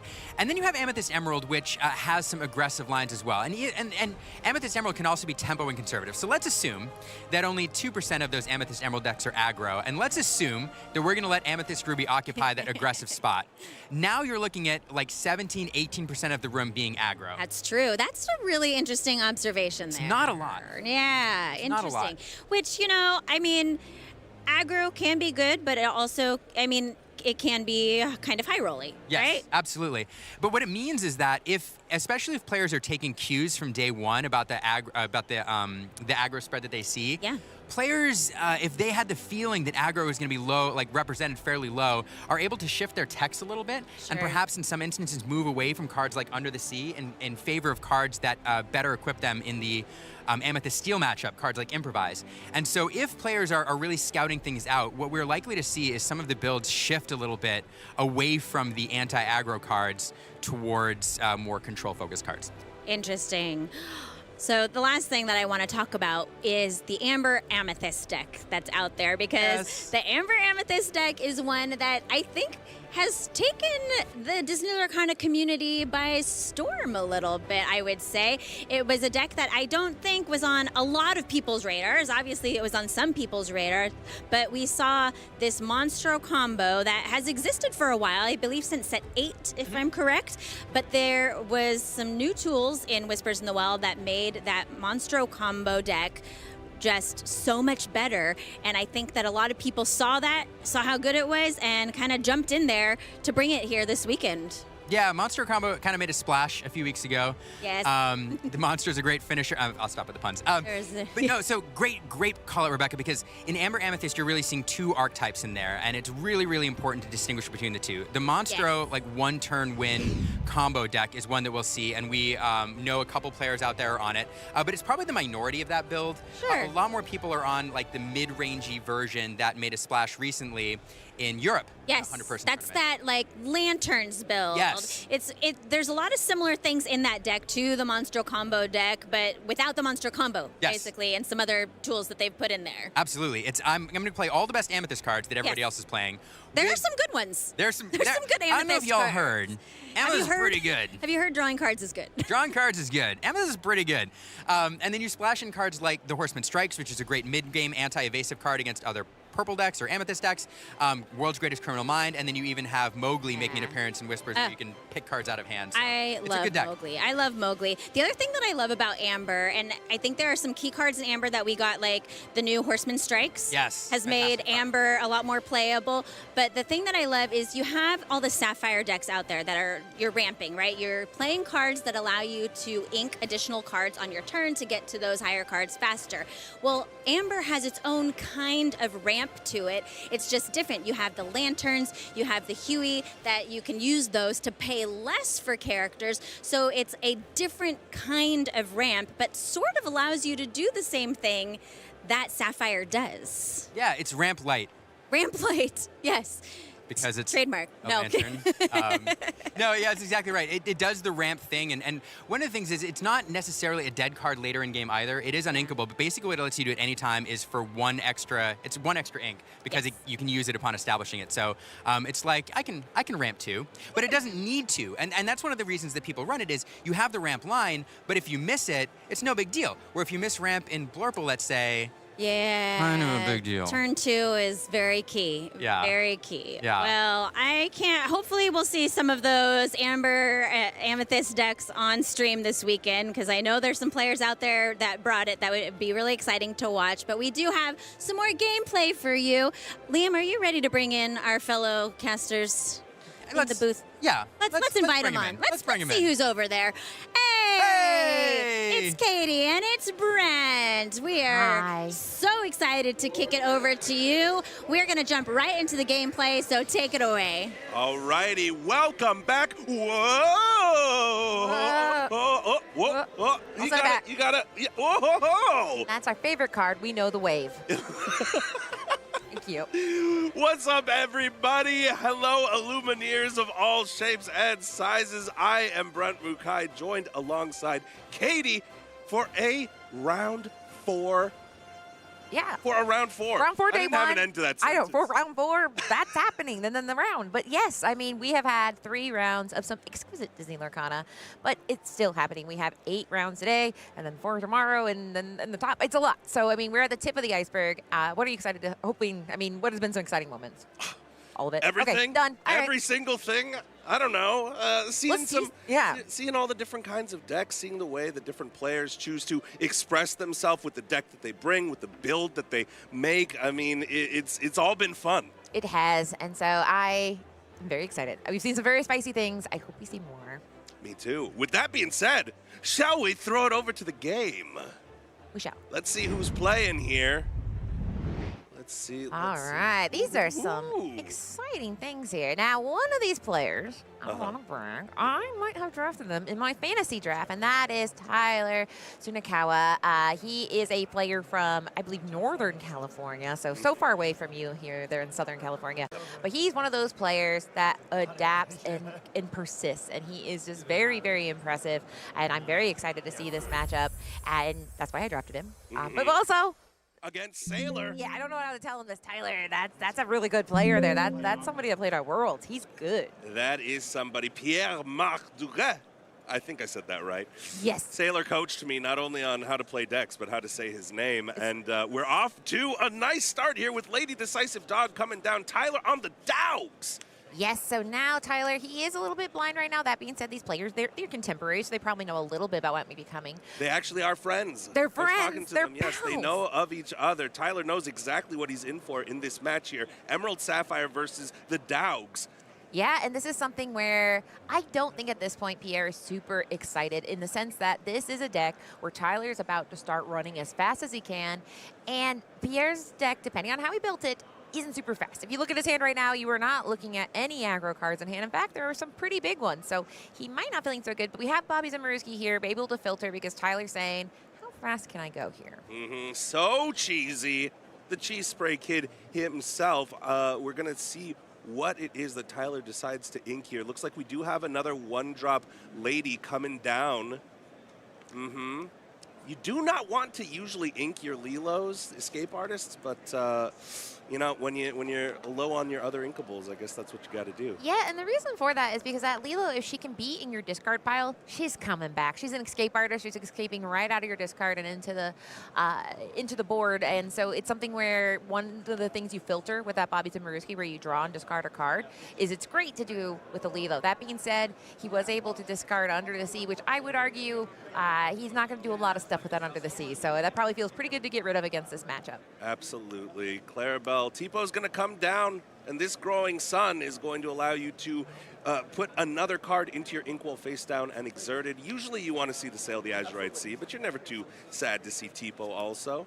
Yeah, I mean, you want to, the benefit is a body versus card draw here, and so having a body in a matchup where he is about to go toe-to-toe with what some might call a flock of dogs, a herd of dogs, a stampede of dogs. It's a lot of dogs. A flock of dogs! And here is a card that I have been so fascinated. Who is this beautiful lady that just showed up? Tiana, restaurant owner, a restaurateur. Welcome. In her own right. Welcome back, Tiana, because she was a card that we saw in Amber Steel, but she has made a big comeback with this Dogs deck. She's able to sit there and say, I know you're probably going to challenge me. That's your biggest thing in the early game, is challenging. These board wipes don't happen till later. And now you have that -3 on all your characters when they challenge, unless you pay 3, which Pierre doesn't have a lot of time for that right now. No, not at all, but that clock is getting a little bit quicker as Cinderella Dreams Come True comes down at the end of Pierre's turn. He's going to be able to ink an additional card. It could be an uninkable even if he wanted, to draw a new card. Probably one of the most powerful cards to come out of Whispers in the Well. It is. It's a card where, you know, it's always a powerhouse when you have a card that's as beautiful as it is playable. And this is a card, she's a princess. She's a self-saving princess. So congratulations to her, because you need to have a princess in play.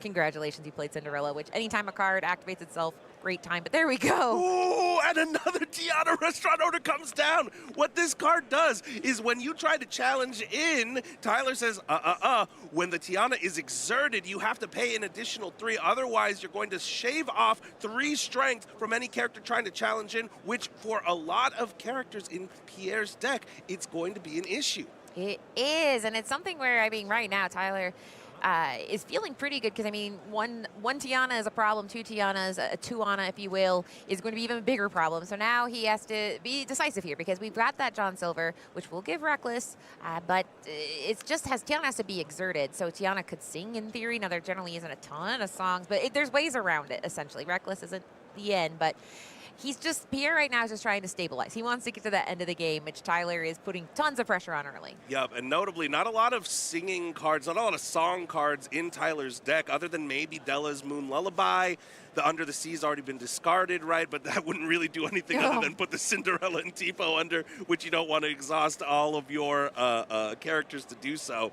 We'll see how Tyler decides to navigate this. You would love to see the Tramp, I think, the enterprising dog, to come down, give some strength to one of the ladies, kind of quest out fast. But Tyler is already notably at 7 lore here. Yeah, I mean, it gets to a point where you say, I'm not so worried about interacting with you. I'm going to take advantage of this time, this breathing room I have.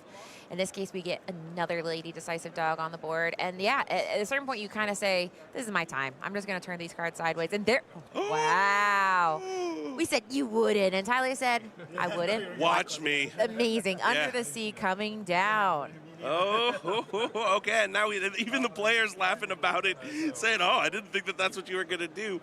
But what this does now is it saves the Tiana, because now this Tiana doesn't have to challenge in. This John Silver is still on quest, going to activate the exact same effect. So he will be able, Pierre will be able to target one of the Tianas again, and sooner or later, Tyler's going to run out of ways to keep on singing with that Tiana, and will possibly have to challenge in. But, I mean, I guess the trick of it is Tyler's already at 8. Hopefully you can just keep turning sideways and win the game that way. Exactly, and we can see what we talk about in the TCG world is the clock, where you say, how many turns do I have to turn this around? So at this point, we have Tyler presenting 1, 2, 3, 4, 5, 6, 7, 8, but you have those ladies where some other characters come into play that can cause that to snowball, because when you have character come to play, she quests for more. Yes, you get 1 strength for each character that comes into play. When you pair that with the Tramp Enterprising Dog, like I was saying earlier, that Tramp Enterprising Dog allows you to add strength equal to the number of characters on the board. So when you add it to the Lady Decisive Dog, her ability that when she is 3 strength or more, she quests for 3. Yes, you have a couple different options. You can go ahead and add that strength from the Tramp.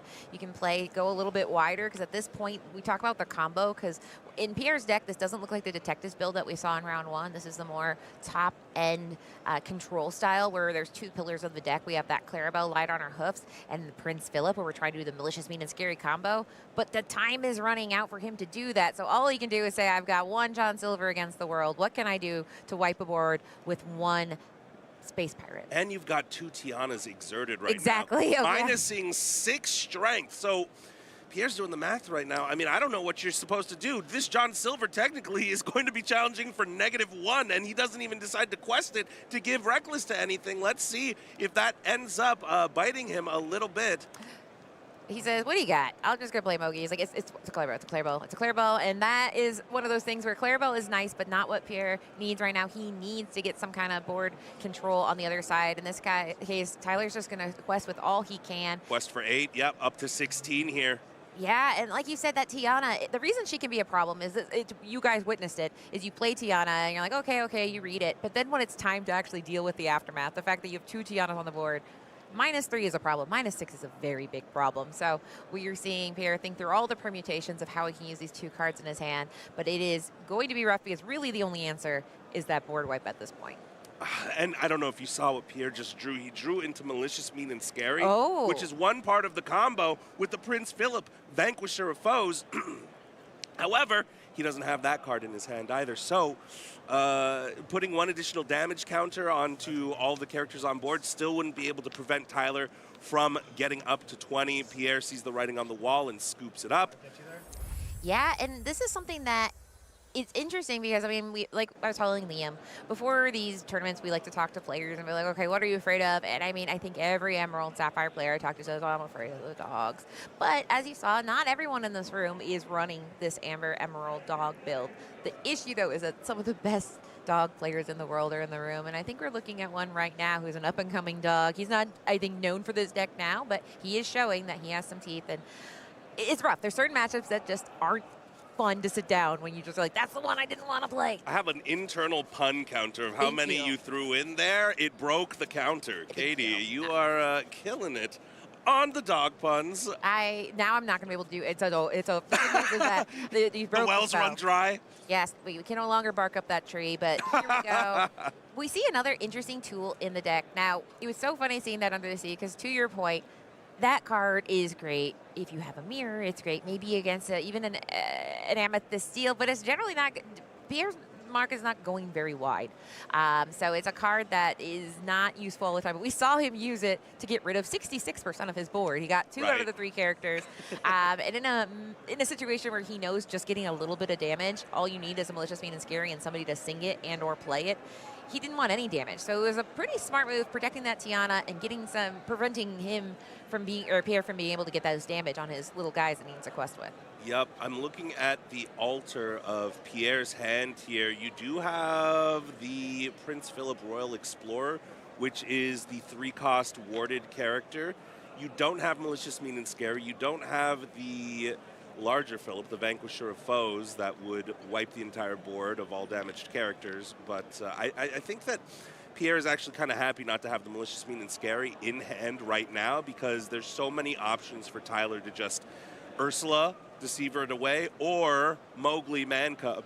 Yes, I mean, it is very, very frustrating as a player because you have that option. You're like, do I keep the card I want because I know it'll help me win, or do I get rid of it? And then, yeah, like you said, if you have 2 options, because you can play Mowgli and then see what they have and then come back with an Ursula. You could play Mowgli twice. You could play 2 Ursulas.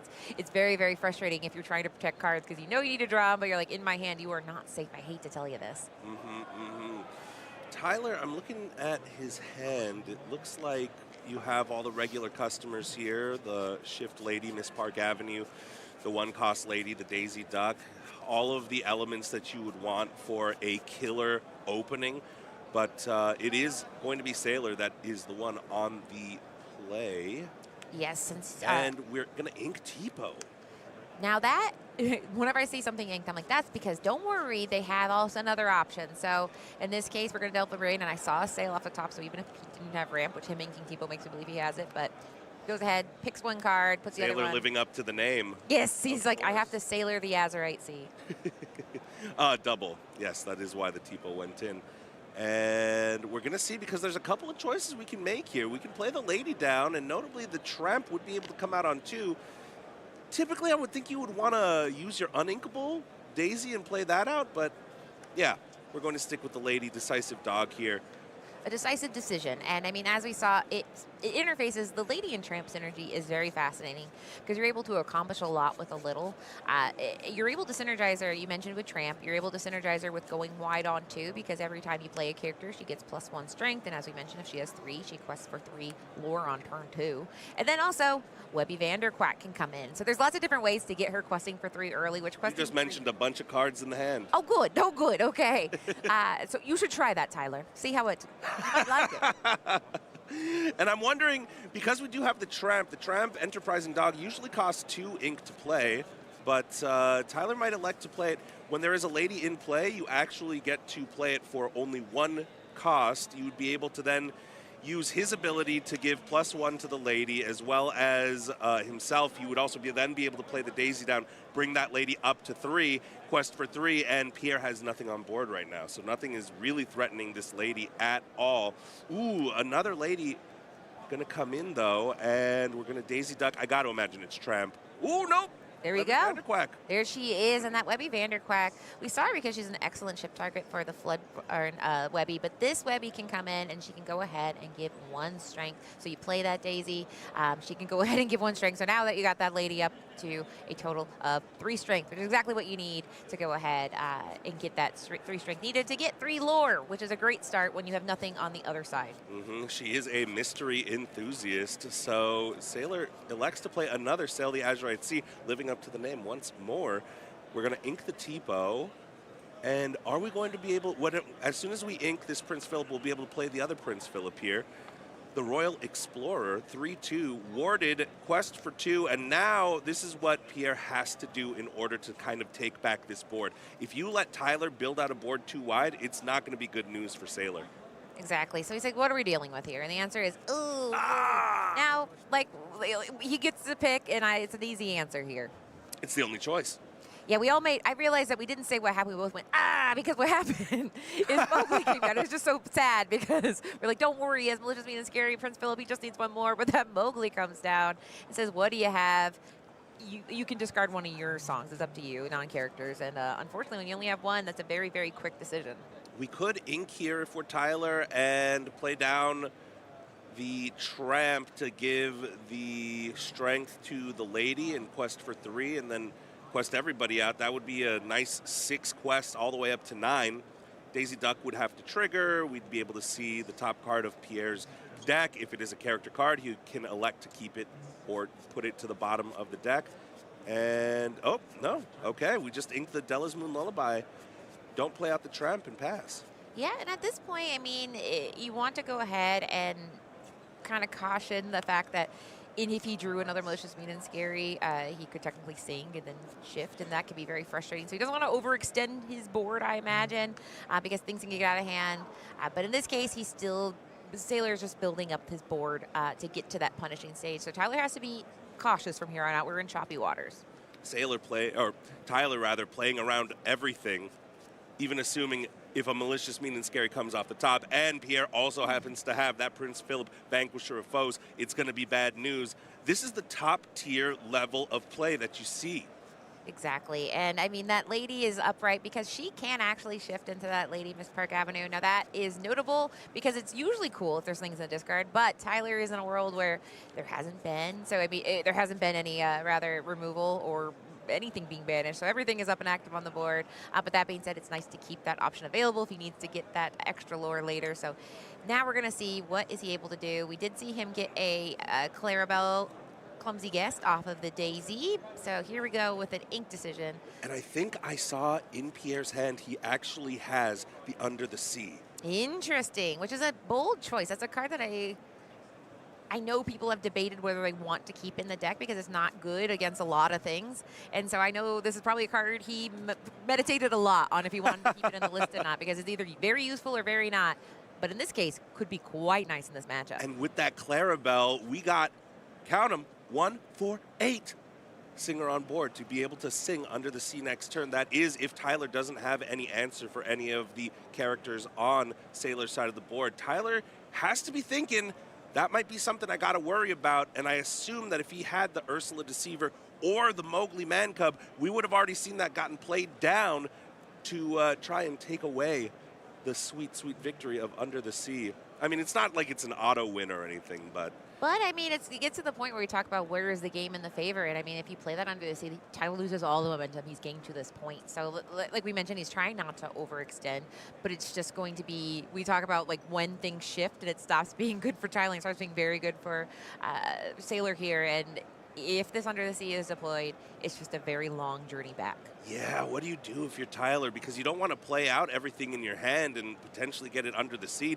You would be dodging the Under the Sea if you shifted the lady, but then you don't get to use Miss Park Avenue's best feature, which is you get to recover 2 cards from the discard pile, characters that cost 2 or less, back to your hand. I mean, rock in a hard place. It is. I mean, you just have to decide where do you want to hedge your bets on this? So we're doing the math here. We're saying, can I win? Like, if I quest out here, is there a chance that if I survive, I'm only a few lore away? He knows that there are lots of scary things at the top. This is a non-detective build, so once you get to the top, we have Hades Infernal Schemer. We have that John Silver we saw. Obviously, Under the Sea is. We don't know if Hades might be on the table. Yeah, right. And those cards are just punishing if you're playing one card at a time. Tyler has to, it's rare that somebody can combo twice, but they do that as well, because you can shift again on top of something. So if you shift to Prince Philip, you can next turn shift on top of him again. You can do lots of fun, nefarious things. A word comes to mind, and that word is bodacious. A bodacious shift line. A bodacious shift line if that Prince Philip were to come down. Now, we can kind of see Pierre's hand. We know that the Under the Sea is coming. Tyler does not have that benefit, but he does decide to shift the lady and say, okay, you got the Under the Sea, I'll at least have a lady still. Yeah, because, I mean, he can't ink it. He can't play it because he has such a small hand size where it's just, that's not an option. So basically, he's like, if I get this 2 lore, I get no cards, but this is the last time I can get this 2 lore. There's nothing else I can do with this card.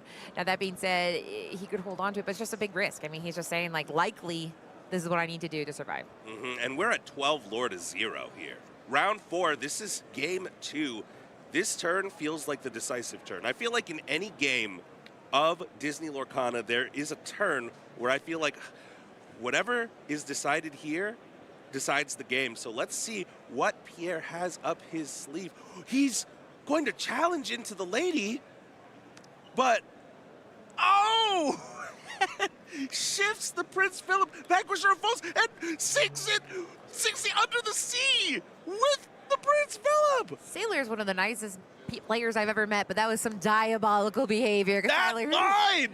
What was that line? He sings the Under the Sea with the Prince Philip, taking out the lady, Miss Park Avenue, and everything. He says, I'm not going to let you have that, Miss Park Avenue. Get her out of here. We're taking all of it.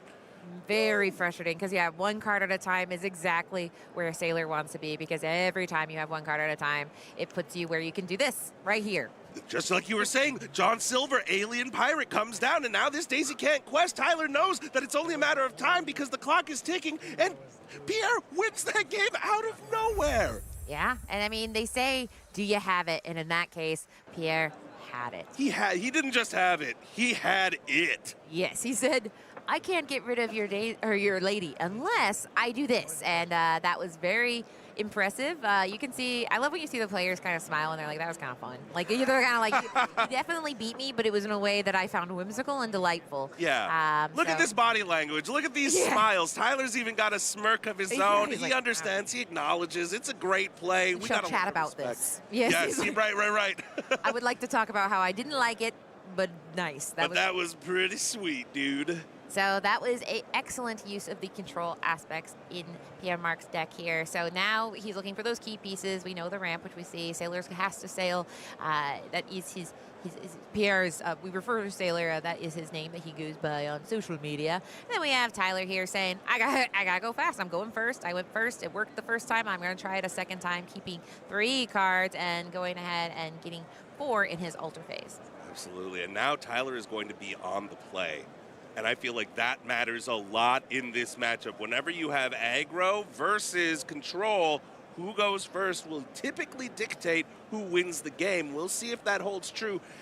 Sailor kind of grabbed that game from the teeth of defeat and brought it all the way back with that brilliant play he did. Yeah, and it shows why that Ursula Deceiver and the Mowgli Man Cub is worth their weight in gold, because it's very disruptive. We use the term disruptive in TCGs, and that's basically saying, hey, you know how you had a plan? I would like you to not do that plan. And speaking of disruption, we see the Chromacon. That is another card that Tyler will use. We saw Tiana, restaurant owner, Emerald Chromacon. These are all cards where Tyler is saying, I have plans and I don't want you to do it. But we do see Mowgli. We see myriads of ladies and tramps. So the gang's all here, and we're about to get started. 1 cost, a little bit of an uninkable issue here, because we do have the Emerald Chromacon. We do have another lady, Elegant Spaniel here. This is different from the other lady, Decisive Dog. This lady, when there is a tramp in play, gets +1 lore. She is a 1/2 that quests for 1 usually, but if there's a tramp, she quests for 2.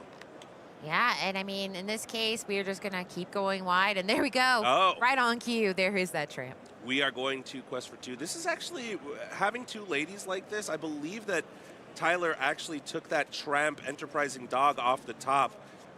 Just the perfect card to be able to play out 2 cards. Because once you have, it might say 2 on the tramp and you might be confused, but when there is a lady in play, obviously, lady and the tramp going to have massive synergy here. So Yes, and that synergy allows him to take advantage of this time, because Pierre Marc's deck, we've seen, it doesn't have a lot of mid-range things going on. Really, his hope is that it can ramp. We talk about ramping once, where you're going to do your turn 2, go from 1 ink to 3, but he is a deck that wants to ramp twice, which we see the Cinderella dream come true. So that does allow him to do that double ramping where he ramps twice in a game. But will he even have time? And that's what this dog deck does, is say, I don't know if you have the time. Check the clock. I mean, speaking of the clock, look at the board of Tyler. Now, this does not look very intimidating until you remember that both of these ladies quest for 2. So Tyler has 5 lore on board represented here, and that's why Sailor has to really think out this turn. We are on turn number 2, And this feels like the turn where if Sailor can't come up with some kind of answer to this board, because Tyler's only going to go wider next turn, the game might be over. And that feels stressful. I think that's the thing. If you were to be a control player, Yeah. you have to be the most zen person in the world. You have to be somebody. It's interesting because I remember I commentated a tournament for Tyler, and he was playing another control deck, a Ruby Sapphire deck, and this was several sets ago where that was a dominant control deck. And I said, how does it feel to lose all day and still win? Because he won the tournament. And I was like, but you lost the entire day. And that's how control decks feel. You are losing until you win. And so you have to be very, very peaceful. But I think Sailor is a pretty peaceful guy. Pierre Marc is looking pretty calm. But like you said, he has to stay calm, stay the course, because, yeah, the dogs, they are swarming around him. You can be as calm as you want, but unless you can find an answer, you are probably very stressed out. And he doesn't even have a TPO to be able to put a body on the board to start contesting. So this sail, the Azurite Sea, and this is... He's calm. Calm and happy are two different things. I'm thinking about his blood pressure right now. But we are about to see, I mean, he has that 3 ink. We do see the Cinderella. So he's staying, he sees a path, but it's one of those very scary things. It's kind of like you're going to trip over these little tiny dogs on the way. We have 2 ladies, a tramp. We do know we have the value where if he can go a little bit wider, the wider he goes, the more he can do. That tramp street smart dog for a discount. In this case, he's able to go ahead and filter, get rid of that Emerald Chromacron, which has been very heavy in the hand, and there we go. And now what this Mowgli Man Cub is going to do is take one of the cards. Tyler tried to select the card he wanted to take away, but Mowgli actually, your opponent decides which card gets thrown into the discard. Tyler had a little giggle over it. He said, oh, okay. Well, that's fair. And we remember your rights here as a player. He had his rights. And it's that's one of the reasons that Bobby Zimmerowski is great. We talked about that Lilo Escape Artist, but it also can be a great way to say, I did not want this card. And you're able to draw and discard a card and get rid of the card you did not want. But here we go. There's that Cinderella. And like you mentioned, this card can be a turning point in the game. That being said, I mean, that board is wide, but you can get a lot of value out of her. Yeah, and not the scariest 2 cards to come down on Tyler's side, right? If we had maybe had like Triple Daisy come down, Sailor might have said, all right, game over, good game. But yeah, we're up to 7 lore. We have another 7 on board. We could get up to 14 if we wanted here. I just saw another Mowgli in his hand, and I'm like, oh, Pierre Marc, okay, this might be not nice because, I mean, mind you, he has lots of things that he can pick from, but Tyler's out here getting his lore, getting to 14 lore, and now he's about to deploy his characters. Now he's moving to his 2nd row. He has moved up his first. This is the back line. And there we go. Which do you take? Okay, Malicious, Mean, and Scary off the board. We're still going to be 1 turn away from being able to sing the Under the Sea because we can play down. What we can do is we can ink and we can play down the John Silver Alien Pirate. That would give us enough, but you gotta take everything out. And even if you challenge in with your Cinderella, Dream Come True, it'll just take 1 Mowgli, 1 anything to then take out the Cinderella and take away your singer. I think that this game is over. Katie, do you see any options, any lines, anything that we can do? There's a You're Welcome. We got a couple resources here, and you know, you don't give up. You don't give up until it's absolutely over. Yeah, and we say you play to your outs, which it was something I heard the first time. Play to your outs, but you just say, all right, I'm going to play this like maybe I can win. In this case, he does have something that Cinderella can go ahead and deal to 2 damage. We have the John Silver, which can give Reckless. So those are 2 valuable things. But that being said, we know those ladies have that synergistic effect with the Tramp here. So there we go. He's playing here. He's doing a You're Welcome onto that Tramp, taking out that lore benefit. Somebody else, a lesser player, might have shuffled back in one of the ladies, but the Tramp is the card that gives them the extra lore. So by choosing the Tramp, that's actually an extremely smart move. John Silver comes down, and we have an extra turn on board. Yes, he says, you're saying there's a chance, and that's what you're playing for, is you're saying that, listen, I can't win this turn, but I'm going to make it sure so you can't win next turn. Because, like you said, that lady, we know she can shift. There's nothing in the discard, so that might make her quest for 2 there, but you just have to have it. We do see a lady, but it's not the one that we were referring to that... Not the shift. Park Avenue here. Right. But we do see just a decisive dog, a Lilo. Just keep going wider. We're pretty sure he doesn't have that malicious, mean and scary combo, and we will be going. Right. We have to challenge in. and our Mowgli does not survive here, but the lady will. Yes, and so Under the Sea is a sing together card, so it's kind of frustrating because he's like, okay, as long as I don't worry about losing the Cinderella, but there we go. Yeah. I mean, it's like we're like, maybe. The Oh, victory. I love that. Ah, nice little hug over the table. Yes, and that is one of my favorite things, is watching players that know each other, because you could tell there were moments where they were having like, oh, you got me, but oh my gosh, that's crazy how you did that. Yeah, it was back and forth, back and forth. I mean, Sailor with that remarkable game 2 play kept himself in, but the Dogs were just too powerful. They barked a little too hard and got him in the 3rd game, just flooding the board with all of the characters. Yes, and so it's something where, I mean, he was able, like we said, stay calm, just keep going, but at the end of the day, the synergy in that Amber Emerald Dogs deck is just so powerful that if you're going first and you go first twice, it's very hard, and against a control deck that's pretty slow. Very, very slow, right? And Sailor just, I mean, thinking back that game 3, I don't think that there was any 7 cards that Sailor could have had that would have changed that outcome, because Tyler drew perfect and got all the key pieces for just total domination of that game. Absolutely. So it was very big news for Dogs fans that the Dogs are very viable. So, I mean, shout out to the casters. I believe Rebecca picked the dog, correct? So she's very happy right now. Absolutely. All right. Well, don't go anywhere. We got round 5 coming up. I think you're going to want to stick around. We'll be... Oh, more round 4? More round 4. I was jumping the gun. We're not. No, I'm ahead. That's the thing. We got more Lurkana. We got Lurkana everywhere. I'm we got living Disney in the Lurkana to future. watch for days. We'll have more for you after this break.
Welcome back, Illumineers.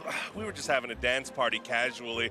I hope you did not go anywhere because we have more round 4 action for you. I am Brent Mukai, joined by... Me, it's Katie. Katie, just that. That's it. Yeah, it's right there. I Look at know, that. but they labeled me, and I like that because the name's on the label, and I do what it says on the label, and we are here for game 2. Well, the second match, featured match 4. The second feature match of round 4. I believe we are cutting to the decisive game 3 because this match took a while. Yes, that happens. So these rounds, as we've seen, matches can go very fast. They can go a little long, and that is generally going to happen in a control mirror match. So I'm wondering, are we about to see some control mirror matching? I don't know. So we're about to see, like you said, game 3. Who knows? Let's find out. All right, so We have W. Samuel Pedigo II against Carrie Callahan here. Let's see what they're on. Game 3, the decider. All the drama here. Emerald Sapphire versus Blurple. You called it. Not the mirror match, but the Sapphire match, and that does take a while. yes, and I mean, the reason that it does is because we have, like we just saw the Sapphire, both of them are saying, don't worry, I'm going to do the cool stuff later. And that's what ramp really is you're like, don't worry, I'm investing. I'm going to go ahead and kind of be a little slow at the beginning. But they have 2 different top stories. So, I mean, they're both drawing cards differently. I think that's probably one of the biggest difference. One, we have the Clarabelle. The other one, we have Amethyst at large. W. Samuel altering back 6 cards here, does not like what he sees. Now, I'm wondering if this might be the detective version, if this is a little spice that we're going to see, because not all Emerald Sapphire builds are the same. It looks like Carrie already altered. She is on the play, so we're starting off with the Basil Practice Detective, a 2-1 that gives support. Yes, she said, I don't know if you have a detective deck, but here is a detective here. Basil here is part of that detective deck we saw in round 1 where we saw a mirror match of 2 of the Emerald Sapphire detective builds. And when we say detective builds, there is a suite of cards that have that detective subtype. And so you're able to synergize with Judy Hobson, able to really kind of dig through. So it's kind of a tale of 2 decks that have the same kind of top end, but a different middle size.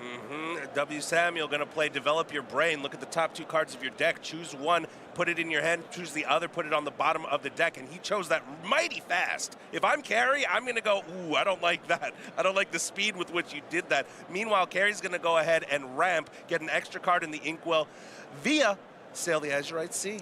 Yeah, because she says, I don't feel a lot of pressure yet. I'm going to keep this little Basil out here. I don't need Tipo. And then we can quest free and clear. And you know what rhymes with pressure? Cheshire. The Cheshire Cat hitting the Inkwell here. Looks like Carrie does not have a 1-cost card to play, or if she did, she didn't elect to do it. Sail the Azurite Sea is going to come right back to her. Oh. And, ooh, we're going to, wow. Yeah, and we say wow because, I mean, ultimately, he just does not have a board. That being said, Basil by himself in this deck, not the scariest thing. Now, he does pair very scarily with a Elsa the Fifth Spirit. If he's still around when she's there, then suddenly she is able to get turbo. She has that rush, and so she gets that 2 extra strength with that Basil who provides support. But in this case, that's some interesting tech. We are going to Ink Geyser this early. No wonder these games took so long. What Ink Geyser does for 3-cost uninkable, it is an action card that exerts all of the ink in both players' inkwells, but you have to, if you have more than 3 ink, you have to take a card, put it back in your hand. So all of that ramp that Carrie did, the advantage that Carrie had, is now not there anymore. And W. Samuel saying, I'm going to be the one to take the advantage now, and look who has more ink. That is fascinating. And it's so funny because when we commentate, we're like, so this is what's probably going to happen. And I love when that happens, where we're like, an ink geyser? And that is what he did here. Because we talk about control. You can control their hand size, you can control their board. But with ink geyser, you are controlling their ink. Junior Woodchuck Guidebook comes down, costs 2. You don't have to activate it the turn you play it. For another additional ink, she'll be able to draw another card. This card really good into the Emerald Sapphire matchup because if they have Bend to My Will, take out all of your cards, you at least know you can always draw a couple more here. Yes, I will never forget where I was, where somebody played an Ink Geyser followed by a Bend to My Will early on when that Reign of Jafar came into play, because I said, what did you just do? Because it was terrifying to have those together. Or I believe that was in Arcadia's Island. But either way, here we go. We have that Clarabelle, and that is a draw engine for this deck because that Clarabelle is saying, listen, I'm bouncing a lot of stuff to your hand, so you're going to have pretty big hands. So if I can get this Clarabelle out, pair it with that, you're welcome. I'm sitting pretty on my side, getting lots of nice cards. The synergy is crazy because you're welcome. You can target really anything on board. It's a song that can be sung, a form of removal. You give your opponent 2 cards, but when you have Clarabelle in hand, you say, I'm not giving you 2 cards, I'm giving us 2 cards. I love that, and that's the spirit of friendship. Saying, we're drawing cards. Yes, of course, the friendly play of removing you, Dumbo. Exactly. So we talk about Amethyst being one of the strongest ways to draw cards. Obviously, Clarabelle is showing off a little bit there with hers. But that, as you talked about, that Junior Woodchuck guidebook, it's just kind of an investment. Like you said, you split the cost. You're saying, I don't know what you're up to over there, but it's a lot of kind of painful things. So she'll go ahead and ink because what are the chances there's another ink geyser? And then a Scuttle! Scuttle. Hairbrained? Scuttle, scatterbrained? Oh, I can't remember the name, but it's a 5/5, cost 5. What was it? Bird brain. You got the synonym. It was honestly, right in front of my face the whole time. I grant credit there, but it's got Ward, which is something very interesting for Sapphire. 2 lore, which means that a lot of the removal on W. Samuel's side with Emerald Sapphire is going to be targeted removal unless you are able to pull off the ultimate combo, of course, with the Malicious Mean and Scary. So Ward, actually a very good card into these Sapphire matchups. I see a second. I said, like, but what were the chances you'd ink Geyser again? And he's like, I don't know. I'm feeling a little funky here. And You're right. And what an interesting call, because honestly, I did not expect, I didn't think about it hard enough that Amethyst Sapphire would be the second most popular deck. But it makes sense, right? It does all the things that are cool, that is able to draw cards and do control. And so this deck feels like it was custom size built for this matchup by W. Samuel. Right. And W. Samuel, meanwhile, with the Emerald Sapphire matchup, I'm not super familiar with this exact matchup, but I got to imagine with that Clarabelle, if you get it into play, and she fires off her ability a few times, you're really going to take a startling lead here. As did another Ink Geyser just hit the board? He did. He said, I'm going to do it. He had it in his hand. I was like, well, how long will he wait? He turns out he is going to punish the Inkwell early and often here and get her right back to just 3 inks. So here he goes, picking which cards, which you do get cards back to the hand with the Clarabelle, though. Like you said, the synergy is not fun. Right, and if you can empty out your hand, that means more cards that you'll be able to draw here. So if W. Samuel has some cards like Tipo, like Sail the Azurite Sea, that will allow him to kind of empty out his hand while inking more, it's just going to be a win-win overall. That seems to be the strategy with the Ink Geyser. I thought that we had seen the last of Ink Geyser last season in Milwaukee. I remember seeing a player local to SoCal playing it named Brock. Shout outs. It's fun to see it back here because I'm sure W. Samuel, both of these players 3-0 right now into this decisive round 4. He's thrown off many opponents, I'm sure, with that. Yeah, and I think that I'm thinking about the times I thought about Ink Geyser because, I mean, I'll be honest, we haven't seen a ton of it. It's punishing to you too. Generally speaking, we want things to be. Malicious Mean. I'm sorry to cut you off, but Malicious Mean and Scary comes down and takes out both of the Basils. He says, I don't need the combo. Your guy only has 1 willpower. What are you going to do about it? That is Malicious Mean, and honestly, I'm scared. Quite frankly, right now. I am shaking in my Katie, boots. calm down. I can't. That was cruel, but.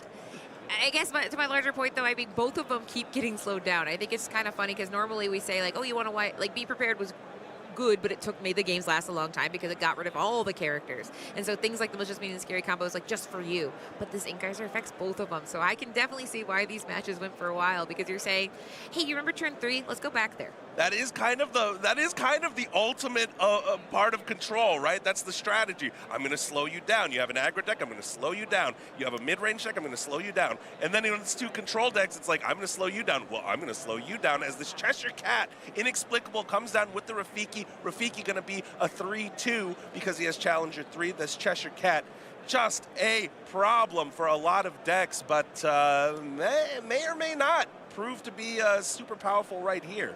Yeah, I mean, Clarabelle is a substantial character there at 5 strength and 6 willpower, so she's not easy to get rid of with the 2 damage moved at a time. So one of the things that is important to note about W. Samuel's deck, Ink Geyser is enough to stop the opponent from possibly winning, but you need to start questing at some point. So at some point, W. Samuel needs to get to the point where he's confident that he can win the game from that point forward. He's notably at 0 lore. Carrie has been set back, but she's able to keep that momentum moving forward. So, I mean, he has been doing some control, but she's still charging forward going, okay, that wasn't nice, but I'll keep going. I'm going to keep questing out. You have to deal with me. Carrie, very, very smartly understanding she needs to kind of play the part of the aggro as W. Samuel's making slower moves, right? He's playing down this Cinderella. Dreams Come True, was able to ink additionally, draw another card off of that. Keep on drawing cards, and you'll eventually draw into the combo. For those of you unfamiliar with the combo, it is Malicious, Mean, and Scary, deal 1 damage, or rather, put 1 damage counter on each of your opponent's characters, and then Prince Philip, Vanquisher of Foes, which means that you would wipe the entire board, because that's his ability. All damaged characters on your opponent's side of the board go to the discard. And it's a very Malicious, Mean, and Scary combo because it gets around 2 keywords. It gets around Ward because you're not targeting a single character, and it gets around Resist because you're placing a damage. You are not dealing damage, you're placing it.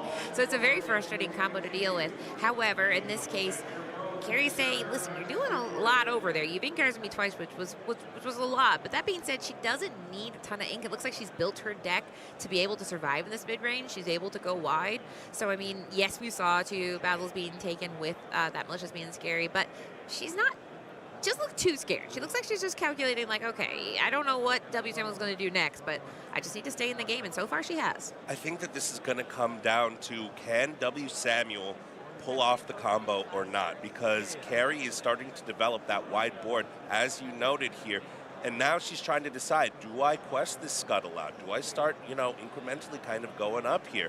Obviously, I don't think you want to turn that Rafiki sideways, because with the Challenger 3, it is substantial. I mean, there's a lot to think about, because we also, that Clarabelle, I think, is really throwing off the math here, because honestly, one of the things we saw in this Sapphire Amethyst matchup is that they had just an incredible amount of card draw in the last set, to the point where you would play Second Star, Finders Keepers, and you're drawing 3, 5 cards in a turn. Now we know with that Clarabelle, you're kind of like, well, I'd like to draw cards, but not too much. I mean, W. Samuel has 4 cards. She definitely would not like to enrich him any further, because as we know in these control decks, every card is more punishing than the last. So she just has to decide, like, do I have what I need to do what I need to do with the hand I have right now? How much can I empty my hand? What if we bend? So she has to do all those calculations at the same time. And to your point, I think she was trying to empty out her hand, because I just saw the flash of a Demona, Scourge of the Wyvern Clan. Genie is not a May triggered. You have to draw a card, and that's what was going back and forth as far as I could hear and as far as I could tell from the body language. We are going to go ahead and quest the Scuttle, it looks like. And yeah, that is a little bit of a wrench in the plans here, because Genie forcing you to draw a card means that you don't get the full value out of that Demona. Typically, when you play her, the Scourge of the Wyvern Clan, you get to draw 3 cards, up to 3 cards, if you have less than 3 cards in your hand. So that Clarabelle in combination with that makes you want to empty out your hand. Yeah, it's conflicting goals, and I think that's one of the pressures that W. Samuel is putting on, and he's probably put on, like you said, in rounds 1 through 3, is saying, like, all right, you get a pick. Which are you more afraid of? And I think in this kind of matchup, I would be like, okay, I'm afraid of the Malicious, Mean, and Scary combo. I don't want you to draw cards. I would not think about Ink Geyser, but now you have to think about that too. It's happened twice. It could happen 2 more. So you're just definitely trying to play around some pretty devastating moves here. But on the same hand, he's still at the 0 lore. So really, like you said, the combo is the way here. So he just has to try to get closer to it, see what cards he can draw. I just realized something too, Katie. Sorry to cut you off here. Look at the timer. We are at less than 7 minutes here. Yes. With 2 control decks. Now, Carrie is already at 9. W. Samuel all the way at 0. Even if Samuel is able to take everything off of the board, he'll still have to get up to 20. Will he be able to do that before time runs out? Yes, we saw that this morning with JDZ and his match, because you get to the point where the conversation becomes, well, one player might be able to win and the other player might be able to stop them. And so you get to the point where, as that timer gets down, you start looking at W. Samuel's lore count. And if it's not getting closer to 20, he's basically shifts from, well, I can't win, but maybe I can stop Carrie from winning. So it's a very different game plan, and he doesn't have much time before he has to switch. Right, and what you're seeing right now is W. Samuel using both of the Cinderella's effects. They see each other. So when he played down that Cinderella, he gets to use her effect twice. Yeah, I mean, they see each other and they go, am I looking in a mirror? No, there's two of you. Yeah. That Her effect is whatever you wish for, and I guess W. Samuel wished for 2 more ink and 2 more cards in hand. Exactly, and that gives him access to more of that control type activity because, like I said, I mean, he's been doing a lot of things, and that's, I mean, I distinctly remember the conversation on Inkizer where, yeah, it's nice, but you don't win with Inkizer. Inkizer does not get you 20 lore. It sets you back. So it's like one of those things where it's diabolical, but it is not a game-winning condition. Seeing it, there we Demona! go. Scourge of the Wyvern Clan comes down, exerting all characters, but as you notice, Carrie already has 3 cards in hand, so she won't be able to activate the other effect here. Carrie's going to go ahead and make that trade with the Rafiki into the Clarabelle. And she is in a dominant position here because she's going to be able to quest for 4, get up to 13 here, and kind of threaten almost lethal. Yeah, I mean, once she gets to that point where she is in that, she has that game clock. We've talked about it a few times. In that game clock, we talk about it because what it is, it's how many turns do you need to win based on not a lot changing for you. So if everything stayed on board, how many more turns does she need? So she's definitely, at this point, needs those 2 more turns. However, we know that that's not something W. Samuel's interested in letting her do, so. I'm wondering about that play line of challenging in the Scuttle into the Cinderella, because now this Scuttle is within challenging range to be taken out by the Cinderella alone and delay that clock 5 minutes. Yes, and I mean, if we go, what happens is the player that's playing when the timer goes to 0. Now, I will note that sometimes the stream timer might be a little bit different. There can be a little wiggle. I forgot about that. But, I mean, generally speaking, I mean, once it does hit 0, whoever's playing, they get to finish that turn, and then we have 5 turns. So each player essentially has the possession of the game 3 times. So in this case, he does get out half a combo, no combo. So he is able to get rid of that Scuttle by using that damage effect, but that's not the most powerful way to use that Prince Philip. Yeah, Prince Philip, Vanquisher of Foes. I got to imagine W. Samuel would have loved to have more value out of that, but maybe it's the best he can do with what he's got right now. If that's the case, we're going to need to be able to get this Demona off the board. We're going to need to have some way to get the Genie off. But this Prince Philip, Vanquisher of Foes, is evasive, so we'll be able to challenge into that Genie. The question remains, is there... Oh, Hades! Infernal Schemer! There's no downside here, Katie. That Prince Philip is in the Inkwell due to his ability. Yeah, I mean, the downside is he got an ink. That's bad, but in this case, it's not that bad because, my goodness, it's one of the most powerful on-the-spot removal you have in the game because, in this case, Prince Philip is a big problem. That is a big character. He has evasive, but Hades doesn't care about any of that. Hades just says, you're going in the Inkwell. I'm just, as long as you're not on board. And with that, Carrie has Lorthal on board. Yes, so that means that at this point, she has that, like we talked about the clock. She has 6 lore on board. So for those at home, we just got to get to 20, and she's there. So now it really is. She's there, +1. +1. She's got some extra credit going her way. Yes, they say here is the sticker for the extra credit. But yeah, so at this point, I mean, it really is, all right, you got to find more answers. We've seen him deploy his Malicious Mean and Scary.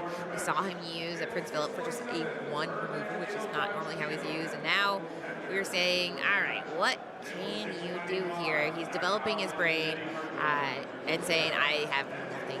Which, man, what a control off there. What a control off indeed. And at the end of the day, Blurple, Amethyst Sapphire was able to take it down. Yeah, I mean, that is something where, I mean, it kind of shows that, like, with these cards, the way that they balance the game is by saying, I mean, with the Hades, is there a downside to this? They do make downsides. For example, Inkizer, it was nice. It got rid of the ink on Carrie's side, but then he got set back too. So, I mean, there are balancing where it's all magic comes at a price, and in this case, the magic came at him not necessarily getting to that 20 lore. He just kind of didn't get any in that match. A lot of people talk about Emerald Sapphire decks and they say, you know, it's great when it works, but it can be a little inconsistent. I feel like when you have the Ink Geyser there also, it adds this a whole nother layer of inconsistency because you don't know what you're going to be getting back from the Inkwell. Yeah, it basically says, I need a little chaos in here. We talk about detectives adding a little more consistency. I would say Ink Geyser says, what about a little bit more chaos? And honestly, I love it because I am somebody that loves a little chaos in my matches. But in this case, we saw Carrie say, I would prefer the safer route and taking home that win in round 4. She played it excellently. She understood that she had to play the role of aggro. That even when both of the decks are kind of seen as control decks, typically one of the decks might be able to move a little faster. That was her role. She played it perfectly. I don't know that I have anything else to say about it. I'm not looking forward to seeing Ink Geyser in a store near me because, man, that's a devastating card, but I loved it. I love seeing all that. Me too. Well, that was round 4. I hope you all enjoyed it. We're going to throw it to a break, but stick around because we're throwing it back to the lounge after that.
Our last round players.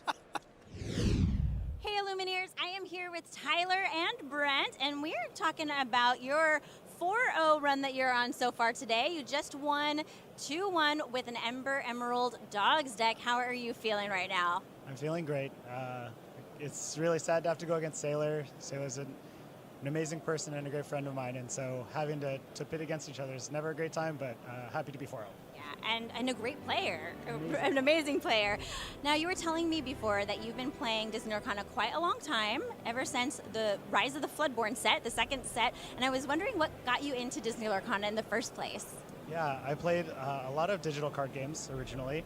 I played digital card games for years and competed in that, and being a Disney fan, the moment that Disney Cardboard came out, I mean...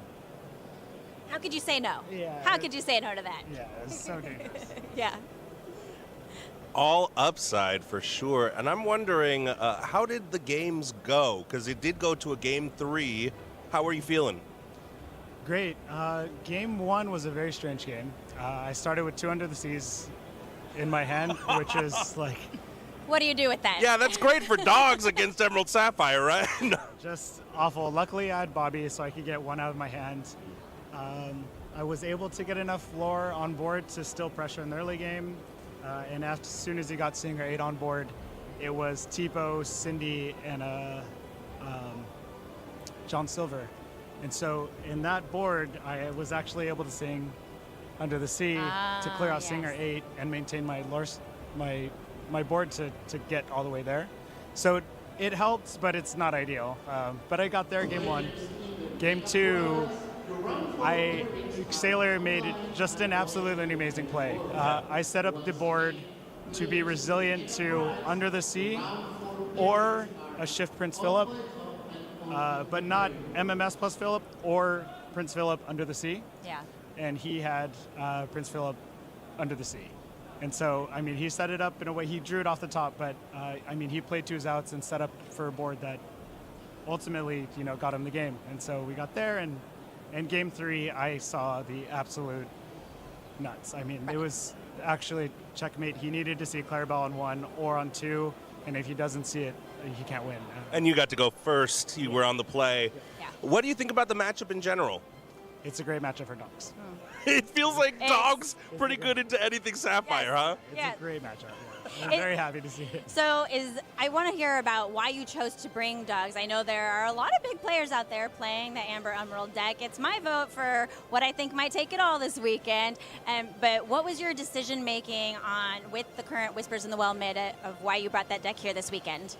So first, big shout out to Diego. We all know Diego. We all love Diego. Man, he really inspired me to try something new.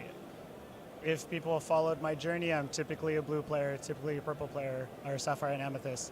And so I wanted to do something different, and I think this was the meta that declared that dogs is the deck to beat. Yeah.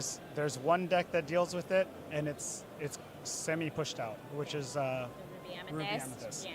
Right, and so seeing like a Blurple Steel is not hard, not easy, but it's a winnable matchup. But with all the Blurple, all the blue-green, I mean, you end up having lots of nice matchups, and so it's a hard deck to play, but it's very rewarding. It's fun to play, and it's fun to watch. Absolutely. Yeah. You get like 10 characters out on board. How is that not a blast to see? I guess in wrapping up, is there anybody, anything that you would like to shout out? Now is your moment. Congrats on being 4-0. Thank you. Shout out to Q and Brian. They're on my team, the Non-Inkables. They're a huge reason why I'm here. Shout out to SLTC. Shout out, of course, #1 to my wife, my kids, and my mother-in-law who are home right now. Both my kids are sick. It's breaking my heart. But, they support me to be here, and I get to, come in and play and enjoy amazing things. And so, biggest shout out to them for sure. Nothing cures sickness like a golden Mickey. That's what Oh, I've there you heard. go. That's what my Yes. grandmother always said. I'll take it. Well, good luck to you the rest of today. You've got 4 more rounds. We can't wait to watch what else that you can do this weekend, Tyler. We'll be back with more Disney Lorcana. Hey everybody, welcome back to the interview booth. I'm here with Carrie, who we just saw in round 4 on Blurple beat a very interesting Ink Geyser deck. How are you feeling right now? Just a little frazzled, I guess. I mean, was Ink Geyser something you were expecting to play into today? Definitely not. I have not played against it. I think that might have been obvious. I was having to go through how to actually resolve it, essentially, kind of thing. So. So interesting question. So you're not prepared for it. You see Ink Geyser for the first time, sends everything back to your hand. Like, what are you thinking in that moment as you're trying to come up with your plan B? Well, I hadn't seen it in game 1 at all, so it was in game 2. It kind of, I just had to kind of adapt and pivot. And game 2, I'd also missed ramp. So, anyways, in general, I was getting worried about time, and I could just see his ink going further and further. So it was very difficult to think about. Yeah. Yeah. And so you made the decision, I noticed, to scoop a little bit early, try to conserve time. Is that the thought? Yeah, I kept asking. I asked a couple times how much time was left in the round, because even though I was ahead in lore, I knew that he was got so much value out of the Cindies after Ink Geyser returned cards to his hand, and he was playing other Cindies to be able to continue ramping for his cards, and he had bigger bodies on board. So I just I decided that there wasn't enough time because it was taking us a long time to resolve it each time. I think he geysered me like 2 or 3 times at least. So I just decided to say, let's go to game 3, and hoping that I would be able to get that one on the play. Oh, that's awesome. I mean, it's important if you're playing a control deck. Important skill to remember, keeping track of the clock and making sure that you don't run into that draw. So you're playing Blurple. Yeah. How long have you been playing Blurple? I actually made a deck for Blurple back in set 2 kind of thing before it was kind of popular, but I was on Ruby Amethyst as well for a while, blue, red, so ramp and draw is like one of my favorite things, which is why I kind of gravitated back towards Blurple when it was definitely a really viable deck to play as well. That's fun. I was playing Blurple before it was cool. I was on the trend before it was popular. That's fine. And you're in town from Toronto. And I also understand that Disney Lorcana is your first competitive TCG. Is that right? That's correct. Yeah, I've played one at home with my son, but generally, no, competitive, yes, first for me. Oh, that's outstanding. Third challenge, though, first competitive card game. And here you are, 4-0 with Blurple. Do you think Blurple is going to be able to take you the distance here? Is it a deck you're confident in this meta? I hope so. It's like, well, I wouldn't be playing it otherwise, right? That's right. Yeah, no, I think Blurple is very strong. I was testing with Red Purple a lot as well, but I just made the decision. I thought Blurple would be the better call to make for bringing it to Richmond. That's awesome. Well, congratulations. Really excited to see you 4-0 here. Just a few more rounds to go. Make that day 2 cut. Can't wait to see where you go from here. So congrats on a big win. Great. Thank you very much. All right. We'll send it back to the booth. Come on, Liam. Coming. Come on, quickly. Took you long enough. I'm sorry. Sometimes you got to do double duty. And Never so far mind. away. Welcome back to Disney Lorcana Challenge. A couple of fantastic interviews with our incredible players, and there is a lot more action still to come. If you are only just joining us, where you been? You've missed so much, but at least you are here now. We are going 8 rounds of Swiss today. We will be back, of course, tomorrow. 4 more rounds, followed by a cut to top 32 players going into single elimination. We will be finding out the next 32 players qualified for the national championships, the championship for North America, and we will be finding the next player invited to the World Championship. Can you think of anything better? I can't. Even just to get that invite, to say that you played in the Continental Championship, or even let alone the World Championship, just to have that badge, that feather in your cap, it's truly a dream come true for a lot of these players, especially players who this is their first TCG, and some players are going to get to live that dream thanks to this event. And a lot of people, their first Disney Lorcana Challenge overall. Absolutely. I would love if our winner today, this was their first event. What a story that would be. That being the case, we're going to play a little game. We like to mix things up along with our trading cards. We like to bring some Disney magic, a little bit of fun. So we're going to bring a new game in, something we haven't played before, and something actually suggested by our wonderful newcomer, Brent Mackay, which me and Rebecca thought was a lot of fun. We're going to play Mime That Card. Now, you've heard of guess that card or draw that card. We're going to be miming them out. So, Brent, can you kind of give us a breakdown of how this is going to work? How this is going to work is I'm going to pick a card at random from this stack of cards we have here. Where's the stack? Yep, the stack's right here. Okay. None of us have looked at this yet. After I look at that card, I'm going to flash it to you all. Baker and Liam will be none the wiser, and I will have to improvise and mime out. I cannot use any real words. I can use gibberish, but I can't use any real words. Sound effects are fine. No incomplete words. No words at all. Right. Well, if we're going to do this then, Brent, I think you need to take the villain's chair. So what I'm going to ask you to do, pick the card. Don't let us see it. Don't let them see it yet. Pick your cards, okay, and then I'm going to stand. You make your way around there, and me and Liam are going to turn away. Don't look, Liam. Brent is going to show it to the audience, show it to the stream. Let us know when we can look, Brent. Okay, they have seen it. All right, okay, so the people at home, they've seen it. Brent's going to take central stage, and we're going to play Mime That Cards. Shall we count you in? Yes. Okay, so 3, 2, 1, go. Okay, so I'm thinking pain, panic. Dog, it's Pluto. Pluto. It's a dog. It's a dog. It's lady. It's tramp. It's Fangs. Bucky. Okay, we're a investigator, detective. We are a detective. Detective and we've Mickey. got ears. Detective Donald. So Judy Detective Hopps. Pluto. Judy Hopps. I was like, Detective Pluto, that's not even a card. I'm like, Do you know what, Brent? I think that was so good. I want you to do another one. Another one? I will have a go. All right. I want You're gonna go too? Okay. But you're setting the stage. So All me right. and Liam are going to look away, show it to the audience once again. Let's see what we can get. Let us know when we're okay to look.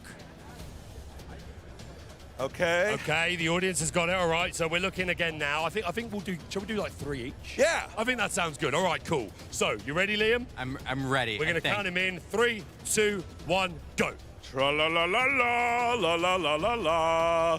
So a singer. Yep. Tra la la la la La la la. A song. Malicious, mean, and scary. No. Duck. It's a duck. Duck song. DuckTales. It's a DuckTales song. It's a DuckTales song. Might solve a it's, mystery. Sleeping. DuckTales. Della's Lullaby. It's so good.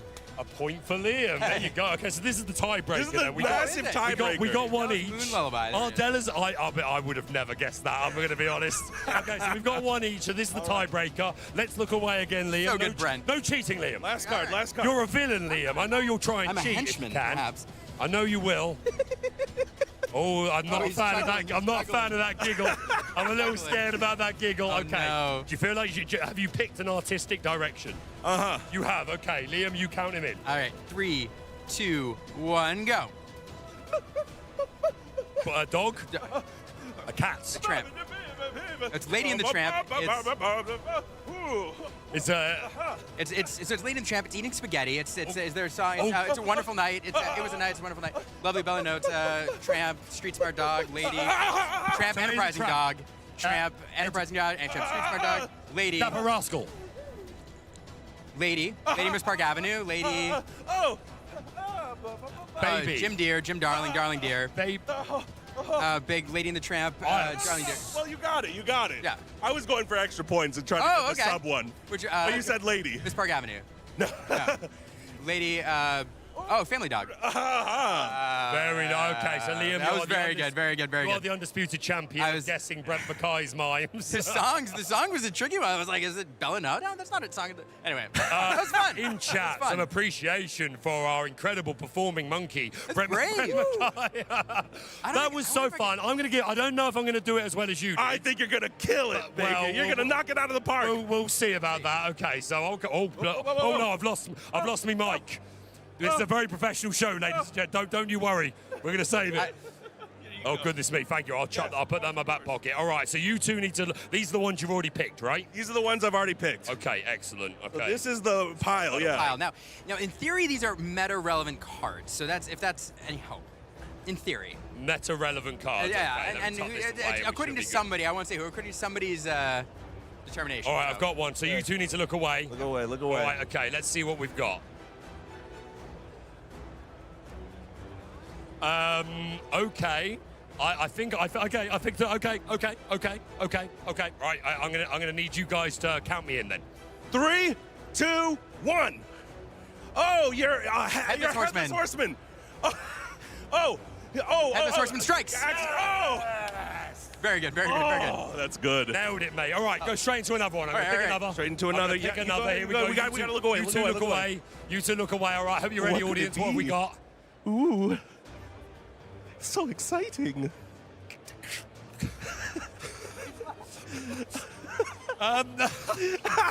Okay. All right. Okay. You can do it. I believe. Okay. Okay. All right. Okay. Count me in. 3, 2, 1. A villain. Baker is a villain. You're a villain of some kind. Oh, A DuckTales villain.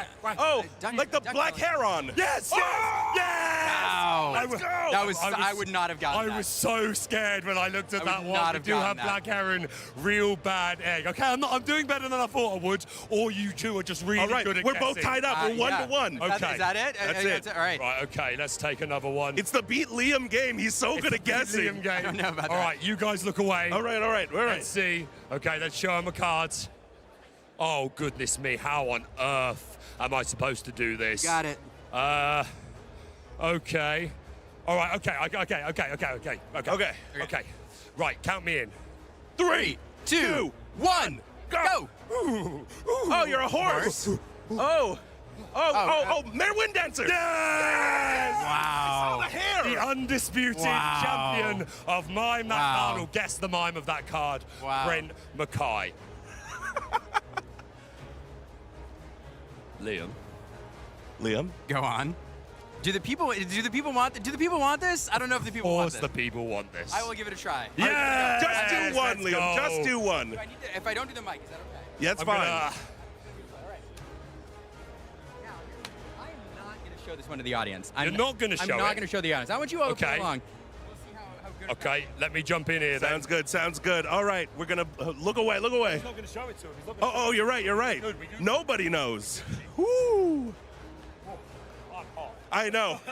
This was a game I pitched before 4 rounds. Oh. The thing is, should we start the day with this and then be knackered, or do we end the day with this when we've got no energy left? Yeah, I think both bad choices. This is a tough one. I got like one clue. All right, okay. You got it. One Build clue. the world. Let us see the world. One clue is Yeah. enough. All right. Oh, you got to do it on camera though. Yeah, you got to get on camera, bro. And 3, 2, 1, go. Okay, so it's a frog. Frog. Princess and the Princess Frog. and the Frog. Troubadour. Oh, you're playing a song. You're New Orleans. Playing an instrument. It has nothing to do with Princess and the Frog. No, So it is nothing at all. It is something to do Oh, with it does. It is something to do with Princess and the Something to do with Dog. Princess and the Frog. And Princess and the Dog. Okay. Princess and the Frog. Down in New Orleans. Is that a villain? Oh, No, it's the trumpeter. That's not a. Oh, come on over. Come fight me. Come battle me. I'm Mike Tyson. I'm gonna punch you out in one hit. Oh, Louis the Alligator. Yes. Oh. Yeah. I'm going to be so real.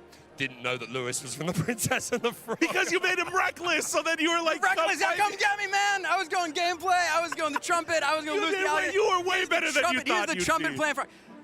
Oh, he was the trumpet player. He's the trumpet playing alligator. That is Yeah. one film I am not an expert I on. Right, that was too good, Liam. You got to do another. One more. You got to do another. One more. All right. One more. Okay. Yeah, but you're not gonna show the audience. All right, okay? Have a look. Make sure we don't see it. You look very handsome today, Brent. Thank you. You too. You as well. You got it? He's got it. All right, you can him in this time, Brent. Okay. 3, 2, 1, go. I'm You're looking for searching, something. Looking for something. Oh, it's Opening a a book. book. It's a Right. Junior Woodchuck guidebook. Oh, you are too good at this, man. I just All right, keep last talking. one. Yeah. I'm just trying to get on the board. I'm going for the sweep. I'm 0-2 I down need at the this sweep, one. He needs a Baker. clean sweep. All right. I'm just trying to get on the board at this point. Yeah. You're all gonna have to race this one. Okay. Right. 3, 3, 2, 1. The Headless Headless Horseman. The Terror of Sleepy Hollow. The Cursed Rider. The Bodyguard. The four. Oh, hey, I'm on the board. There you go. You got one. Right, I want villain. the chair back. I have an admission. Villain, I've done a very villainous thing. Go on. These are all meta-relevant cards. Uh-huh. They all have one thing in common. What's that? Are they all villains? None of them are Ruby.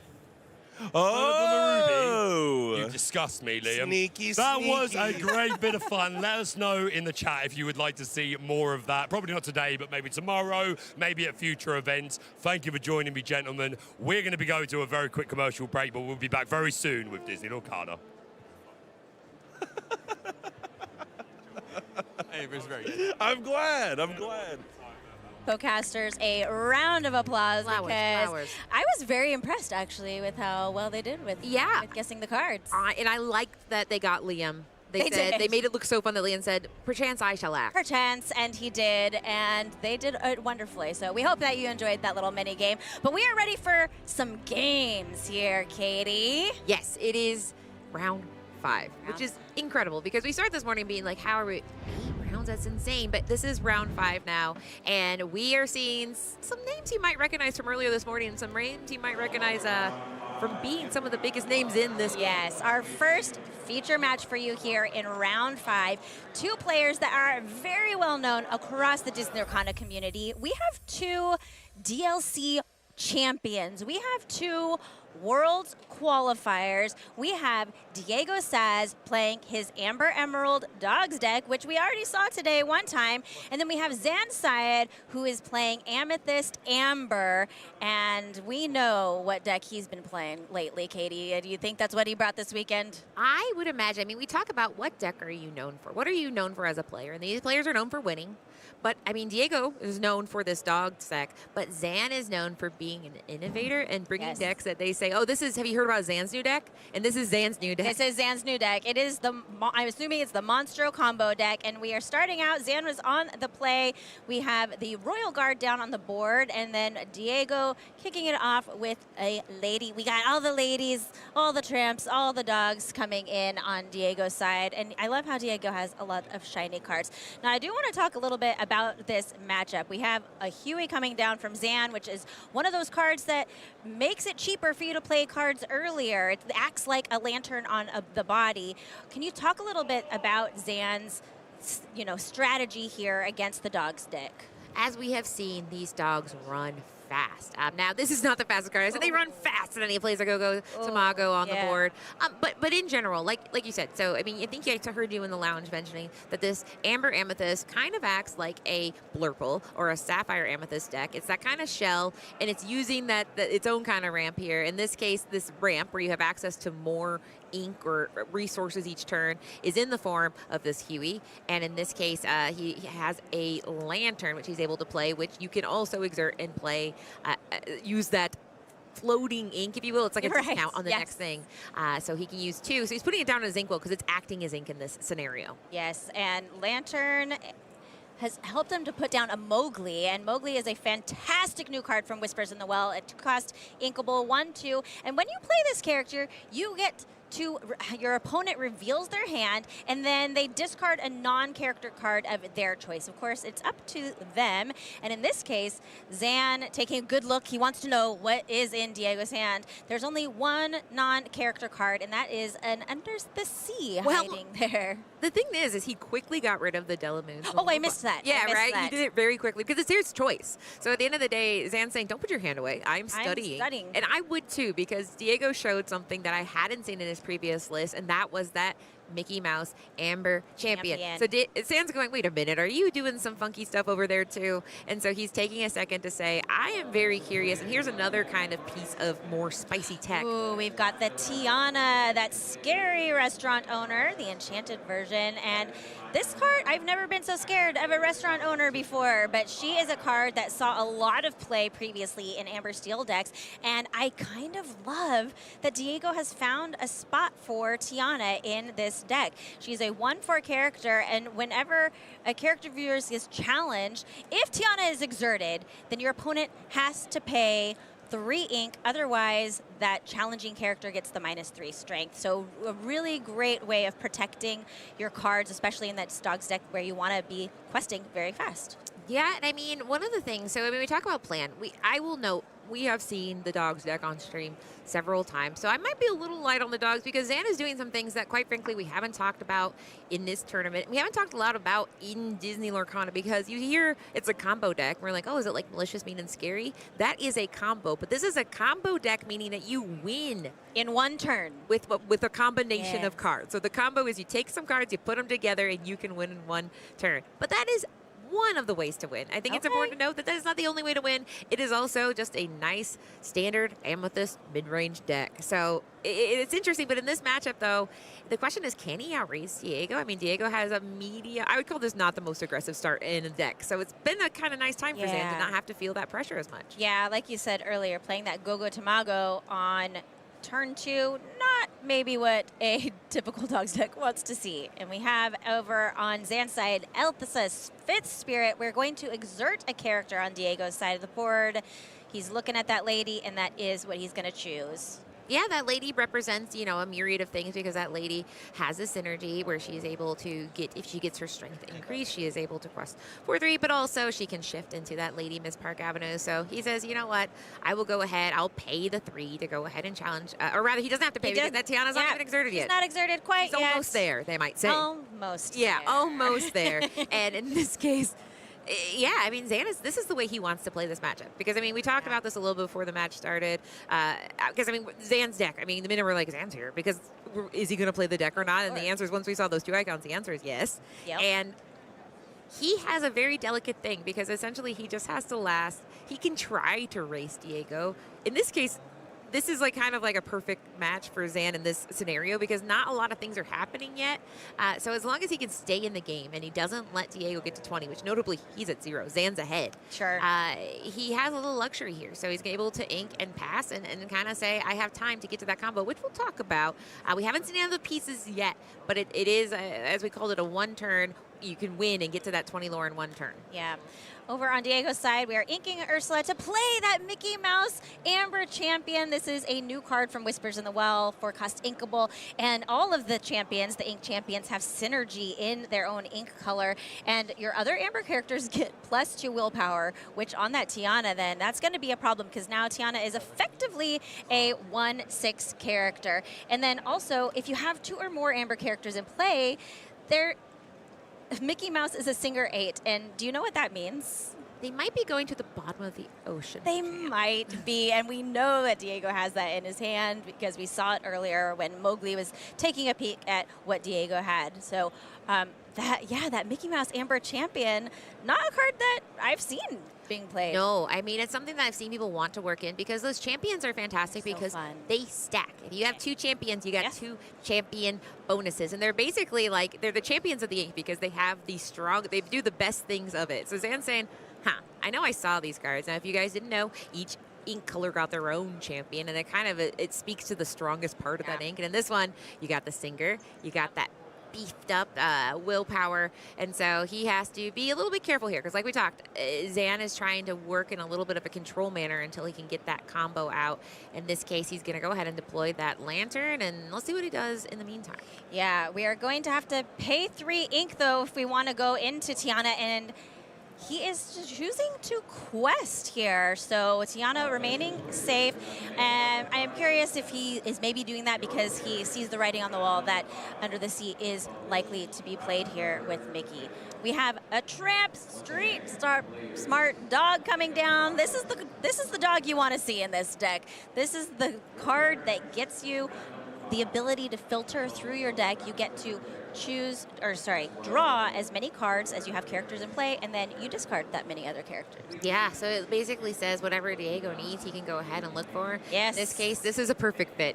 Mickey, usually it's a sing together card, but Mickey says, oh, it's okay, it's a solo. I'll just sing it all by myself. Thank you, Tiana and Gogo, for being my backup dancers. I don't need backup singers, I just have backup dancers. Now, this isn't the script that I think, expected when the game started, because ultimately, I'd like to point out that there's a control. I mean, the control, they keep switching control roles, and neither of these are control decks, typically. Yeah. And I saw you got excited when you saw that card, because I think I did. I love this card, the Horseman Strikes. This is a brand new card in Whispers in the Well, and I think it's such a great tool in Amber's toolbox. It banishes a chosen character with evasive. It took care of that Gogo Tamago that Diego had on his side of the board, and you get to draw a card. And I think it's really changed what Amber looks like in this meta. Yes, they finally gave a little bit more of in their arsenal to stay, because I mean, obviously you need card draw, you need removal, and you need to be able to quest. And this gave them some removal and card draw, which is exactly what it needed to be a viable ink, and we're seeing it in 2 decks right now. So now we're saying, Suzanne, you just lost all of your board. What are you going to do? And here is the first piece of the puzzle. We have that Monstro coming down, that 6/8 infamous whale. Quest for 2 with Rush, but he has a very, very important ability that is a key piece to that 1-turn win combo that Zan has. So now the question is, he must have those at least one other piece. You need a way to discard cards and draw cards and filter through your deck. If we see it, then I know Katie will walk us through that combo. But Diego, he's got a lot of characters doing things over there. And now we have Emerald Chromicon coming down as well. Now, I had the honor of watching Zan secure his CCQ invite to Nationals using this deck. And watching it for the first time was a little crazy, because honestly, so what happens is the first piece of the puzzle you need is a dry monster. What that means is he was played last turn, he didn't rush. And so he just showed what card he drew, and he said, it's a Demona. And the reason he showed, or no, rather he played the Demona. So basically, to kind of go back, is he is looking for combo pieces now. Yes. This Demona is a way to get to those. Demona has the ability when she enters play, you can draw up to, each player can draw till they have 3 cards. So he's just saying, I don't have the pieces right now. I have the most important one, and it feels good because at the end of the day, Diego's deck doesn't have a lot of that spot removal. And Zan said, we're done. He didn't find the pieces that he needed for his combo. I missed it. Yeah, he didn't. He had an Elsa in hand. He had the Mowgli and something else. He couldn't find the pieces that he needed for the combo, and so he said, "Let's conserve our time. Let's go to a game 2 and see what happens." Diego took game 1, and let's see how this next game shakes out. Well, I'm going to use this time because it's difficult to talk about the game and explain this kind of interesting combo at the same time. So the reason that this monster is important, he is the engine of the combo. He comes out and he does not rush it. He stays and he just waits a turn until he is dry. Why does he need to be dry? Because that whale may be singing and he may be exerting. The thing he needs to do is to drive the other parts of the combo. We're looking for the Great Illuminary Abandoned Laboratory. Yes. That is something that came as a brand new card, and when you put a character there, you can exert them to draw a card. Now, why is that interesting? Well, Monstro, when he can ready, if you draw a card. So suddenly, you've got this weird thing where you can go ahead and ready. Back and forth, back and forth, back and forth, and you keep doing it over and over again. So what you're looking for is more pieces of the combo. It's not just a simple 2-card combo. No. You are looking for a character, Alan Adale, who is a character who you are able to have your singer ability, and that gives you the lore when a song is sung. Yep. And then the last piece is a card that you were very near and dear to. Yes, we know the way. I got to reveal that one, which was really fun. But that is a card that when you play it, you can bring... you shuffle a chosen card from your discard into your deck, but what you do is you draw through your entire deck so that you only have 1 card in your deck, and you then put that one into your deck and you quote-unquote shuffle it, but since it's the only card there, you know exactly what's going to be on top, and so when you draw it, it's the We Know the Way. So you need 2 copies of We Know the Way so you can cycle through them and keep playing them. Yes, and now, every time you sing, Alan Adale is going ahead and giving you 1 lore, and then you're readying your monster, you're discarding a card. So you might say, it's so simple. Well, it's not, because you have to manage your ink, and you have to manage your hand size, because if you need to discard a card, if you only have 1 card, you don't have enough. You got to be able to discard a card to pay the whale price. So it's a very, very hard. We wondered after Zan got his CCQ with this deck if we were going to see everyone play it, and my hypothesis was no, because it is not easy. You're playing 2 games of Lurkana. You're playing a game where you stay in long enough to do the combo, and then you're also playing the game of getting to the combo, which, as I explained, it's not like this very straightforward, I play 2 cards, I win. Yeah. Now we are here into game 2. If you're just joining us, we have Diego Saz facing off with Zan Sahed and Agogo Tamago coming down again on turn 2. Such an interesting start for this normally very fast dog deck, which is good for Zan. Zan did not have any character turn 1, and he put his lantern down on turn 2, and it will be interesting to see here what he can get on the board for turn 3. A Hades looking for a deal, going into the Inkwell and playing a Genie, which of course is a wonderful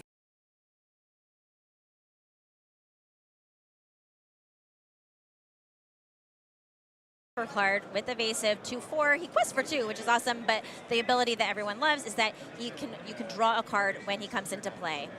Yeah, I mean, this game is looking kind of a little deja vu. I'm like, didn't we see this exact sequence of events? Yep, we saw a Lady, we saw a Gogo, and we saw a Tiana. And unfortunately for Zan, this time I don't know if he'll have the characters to take care of Tiana. Yeah, I mean, last time he was able to kind of use some synergy, pay the price. And it's interesting because Lantern, we say it's ramp. Ramp is ink. At the end of the day, Lantern discounts characters. So it's one of those things where there is some downsides. You're able to get that ramp light, if we called it earlier. Yes. So it's something where Zan can do more than he's usually able to, but he can't do everything. So he has to decide, what do we want to invest in? He knows Diego's not going fast, but that didn't really matter. Diego didn't go fast, acted like a control deck, and still won with dogs in this matchup. Yeah, we are exerting 4 here, we have the Junior Woodchuck Guidebook went to the Inkwell, exerting 2, and then using the 2 lanterns to discount 2 Hueys on the board, which are effectively 2 more lanterns, because each time they quest, you pay 1 less for the next character that you play. So he kind of has 4 extra ink, like you're saying, and it is a discount. He has a 4 ink discount on whatever characters that he plays next, and then quested for 2 with that Genie. That is an incredible sequence of events because suddenly he has made it where he can play Monstro next turn. I mean, we have 2 Lanterns, 4 Ink, 2 Hueys. If nothing happens, if everybody stays safe, upright, and active, we are looking at a very, very interesting thing where Amber has 4 Ink but is able to play an 8-cost character, which is something you don't see, and I'm very excited to see this pay off in this way. Yeah, we have Tramp coming down. This is our Enterprising Dog and the Emerald Chromicon, one of my favorite items. The Enterprising Dog is a great card. It has that wonderful synergy with Lady. You pay 1 less when he comes into play, and then you can give Lady extra strength, and that means that Lady quested for 3 this turn. Yeah, and I mean, I'm looking at that Chromicon, and generally speaking, that Chromicon is saying, like, hey, I know you're going to want to stop what I'm doing over here, but you're going to have to think twice about it, because if you do that, I can go ahead and return any character I want to my hand. We're exerting. We're exerting, We're Katie. doing it. So, we're doing it. There he is. There's that infamous whale Monstro coming down. And it's a whale of a tail because that means that's the first part. He's here, and he has to last 1 turn. And like we said, Diego does not have a lot of that on-the-spot removal in his deck, certainly not for something like this, a giant 6/8 whale. So now we're looking at how much resources he has and what that clock is. Because like we said, I mean, they're not really doing a lot of interaction in this game. They're kind of both playing their own game. They're playing their own game. It's a little bit of a race, but Zan's racing in a different kind of way, it's 2 different right? songs. There's different songs. Another Tiana coming down, followed by another Lady. We're going to quest out. Now the question is, what does Zan have in his hand? Does he have those other pieces of the combo? Yes, I mean, when me and Liam had the honor to watch this deck, it was something where he'd look at the card, and whatever that card was the most important thing. But we see... Oh, we do have the Great Illuminary. We have that next piece of the combo that we needed. This is the Great Illuminary Abandoned Laboratory. And... Here we go. Here we go. It is a 2-cost location, and we're going to see this combo in action, I think. I think so, because we have the pieces. We have 2 cards in hand. Now, do we have enough ink will be the question. Now, we need to be able to play that Alan Adale card. Yes. Yeah, so here we're looking at, because we have the Huey Dewey, or not Huey Dewey, I'm just going to name all the decks here. We have the double Hueys, double Lantern, 1 here. So he's kind of, this is something we saw when he was playing this deck. He has this moment where he's like, I'm about to explain to you what's happening. To you what's going on. Yep, I'm going back and forth and back and forth. I'm going to draw, I'm going to discard, and I'm going to ready Monstro. So what he's saying is he's just not readying Monstro and re-exerting. He's just going to go through his deck, but Monstro can basically just do this over and over and over again because of the way that it interacts. So there he goes. He finds the first piece of the puzzle, the first we know the way. We know he's looking for 2 copies, so he can go ahead and discard. He has another one. Puzzle piece 1, puzzle piece 2, puzzle piece 3, puzzle piece 4, and now... Now what happens when he finds Alan Adale? So, Alan Adale, he has that access to 4 ink to play him, and then he just needs to have enough cards in hand to discard, and then when he's able to discard, then he can start the Infinity Loop, where Alan Adale is in play. The Monstro can go ahead. We can sing the song, We Know the Way.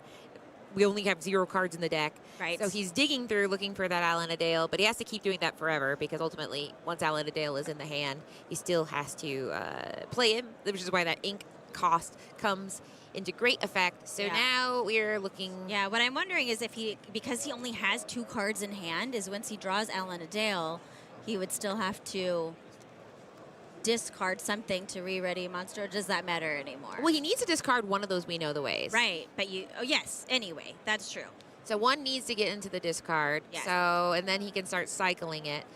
So we see him going through, and this is actually one of my favorite things. I vocal about this. If somebody says, I have the combo, say, show me the combo. Show me the combo. And one thing that's fascinating when me and Liam watched Zan play is this Alan Adale. This Alan Adale was trapped underneath a Cheshire Cat. Yes, I remember that, which is such a fascinating thing in this deck, right? So Cheshire Cat, of course, is a new Whisper that's in this latest set. You can pay 2 to boost Cheshire Cat, and it has a wonderful ability, really, really fantastic in the game. But when you boost him, you put a card under there, and so if you trap one of your combo pieces under the Cheshire Cat, you need to make sure that you have a way to get him back. So now we're going to see some things go on. We're going to see some things happening. We are going to sing We Know the Way with Genie. We're going to shuffle Alan Adale in and play it, and here we go. We're cycling through. Yes, we are singing a song forever and ever. This is the song that never ends. It Truly goes on never and on, ends. my friend. And we have that handshake. That was the 1-turn win in action. Zan able to find those combo pieces he needed and pulled it off. Yeah, and I mean, like we said, you have to have the 3 puzzle pieces where you need to have enough ink to play the Alan Adale, which he is a 4-cost inkable card. You need to have the ability to get that Monstro into the library, play that, get the 2. And so it's not a fun.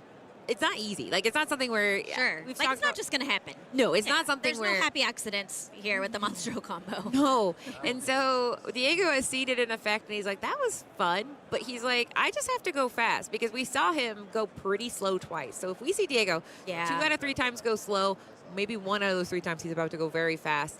And there is if Dan can't pull that off by the time Diego puts out, 3 ladies and 2 tramps, Yeah. then there's no time. So... Yeah, I think that's going to be key for this third game. These players are both at 4-0 here in round 5. And of course, all of these players, they want to get every single win they can, but you need at least 18 points to make it to day 2. And Diego needs to go fast. I think he just needs to go fast. He's starting off again with that lady, but hopefully on turn 2 we see something other than that Go-Go Tamago. Yeah, the no-go Tamago here, where she is not getting that full effect, because she's normally a fun surprise, right? Because you get to see her come in and she can get that burst of lore that can close out the game. In this case, we see Rafiki, which can help keep the board in check. Yes, Rafiki being a Challenger 3 is really great. We have a Mowgli here on Diego's side of the board, so now we are going to take a look at Zan's side. We have 2 non-character cards, Circle of Life and Junior Woodchuck Guidebook, and we have Circle of Life going into the discard. So we have another Rafiki, a Huey, which is, of course, that discounted effect that he has, and Cheshire Cat. This is interesting with these cards here. We don't have any pieces yet of that combo. Yeah, well, we have a little hint of a piece, because we have that Circle of Life, which is generally used to, you can bring back Allendale. If Allendale happen to get discarded, you can use that card, but now Circle of Life is in the discard, but that is kind of a puzzle piece for it. And this is why I when I ever see Zan Syed play a deck, and people are like, oh man, this deck is so cool, I'm like, just proceed with caution, because this is something like we have seen him do so many cool things with cards, but it's a delicate rope. But there's lots of backup plans. We saw that Madam M Elephant, which can be used to go ahead and get something that's boosted to get whatever's underneath it back in. You don't get to pick what you put under a boosted card. We see Circle of Life to get a character back. So he has these contingency plans. We saw Demona to draw cards, but in this case, Diego says, okay, I see you got some stuff over there, but here is that Huey coming in, and like we said, that is another thing, is to get to that Monstro as fast as possible. Fast as possible. And we do see that Zan just drew off the top of the deck that great Illuminary location, which is a piece of that combo that he needs. What's interesting on Diego's side is he didn't have a character to play here on turn 3. I would think that he would have rather had a character to play. He did put down the Emerald Chromacon, but unfortunately, it feels still like a little bit of a slow start for him. It's fascinating, because I mean, I have watched, quite frankly, a lot of dogs. A lot of dogs. It has been a lot of dogs, which I'm a dog fan, so honestly fair. But it's fascinating, because I haven't seen a dogs match like this, and I wondered if he's playing differently because he's being more cautious. Sure. Yeah, that could very well maybe, especially knowing this deck that he's up against. But I would think that he would want to be pressing the gas pretty quickly to like race Zan and try to win through as much lore gain as he can before that combo comes out. That's my instinct. And I mean, Emerald Chromacon is slow, and Zan, the thing that I do know is that Emerald Chromacon, he knows that Zan's trying to buy time. And how do you buy time? The Cheshire Cat, because that Cheshire Cat can move 2 damage around. You can boost. You can go ahead. I mean, these are some tiny little guys on his side. That Bobby Zabrewski being... Yes, Spray Cheese Kid. He's a 1/2. So, I mean, that is a perfect size for moving 2 damage. So once the challenge party starts and then we start moving around damage, that's nice. And so that Chromacon adds a little bit of insurance, but still, Bobby Zabrewski. Yeah. Fast card. Yeah, not so much. So Bobby Zabrewski, of course, he came out and fabled when a Goofy movie entered into Disney Lorcana. It lets you draw a card and then discard a card. We have Webby Vanderquack going into the Inkwell, and we have that Tiana restaurant owner coming down again. Yeah, so we say, I really enjoyed watching Diego's deck, because we saw it twice, where I just feel like his deck is called Do Not Enter. We have the restaurant owner, do not come over here. Emerald Chromacon, definitely don't. It's like, if you come over here, you got to pay money. I'm going to get rid of your stuff. You're not invited, quite frankly. And so what we've seen is some pretty low interaction games. I mean, it's interesting to know that Diego has been more of the control style deck, seeing that Under the Sea sang in game 1. So it's just very interesting. He's basically going slow, but saying, I'm not afraid because I have all this insurance I have built. Yeah.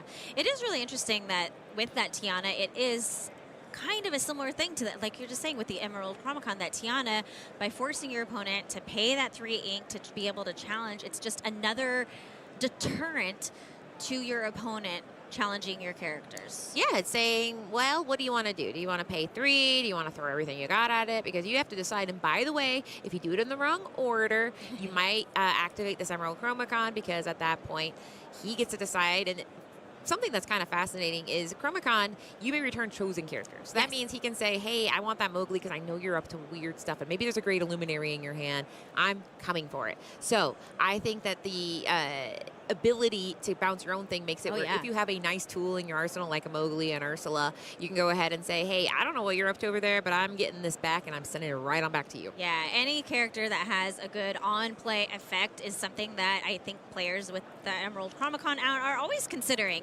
You know, looking at the board state, you know, where are we in the state in the game, where the lore total is at, and is it more advantageous for me to bounce one of my own characters or one of yours?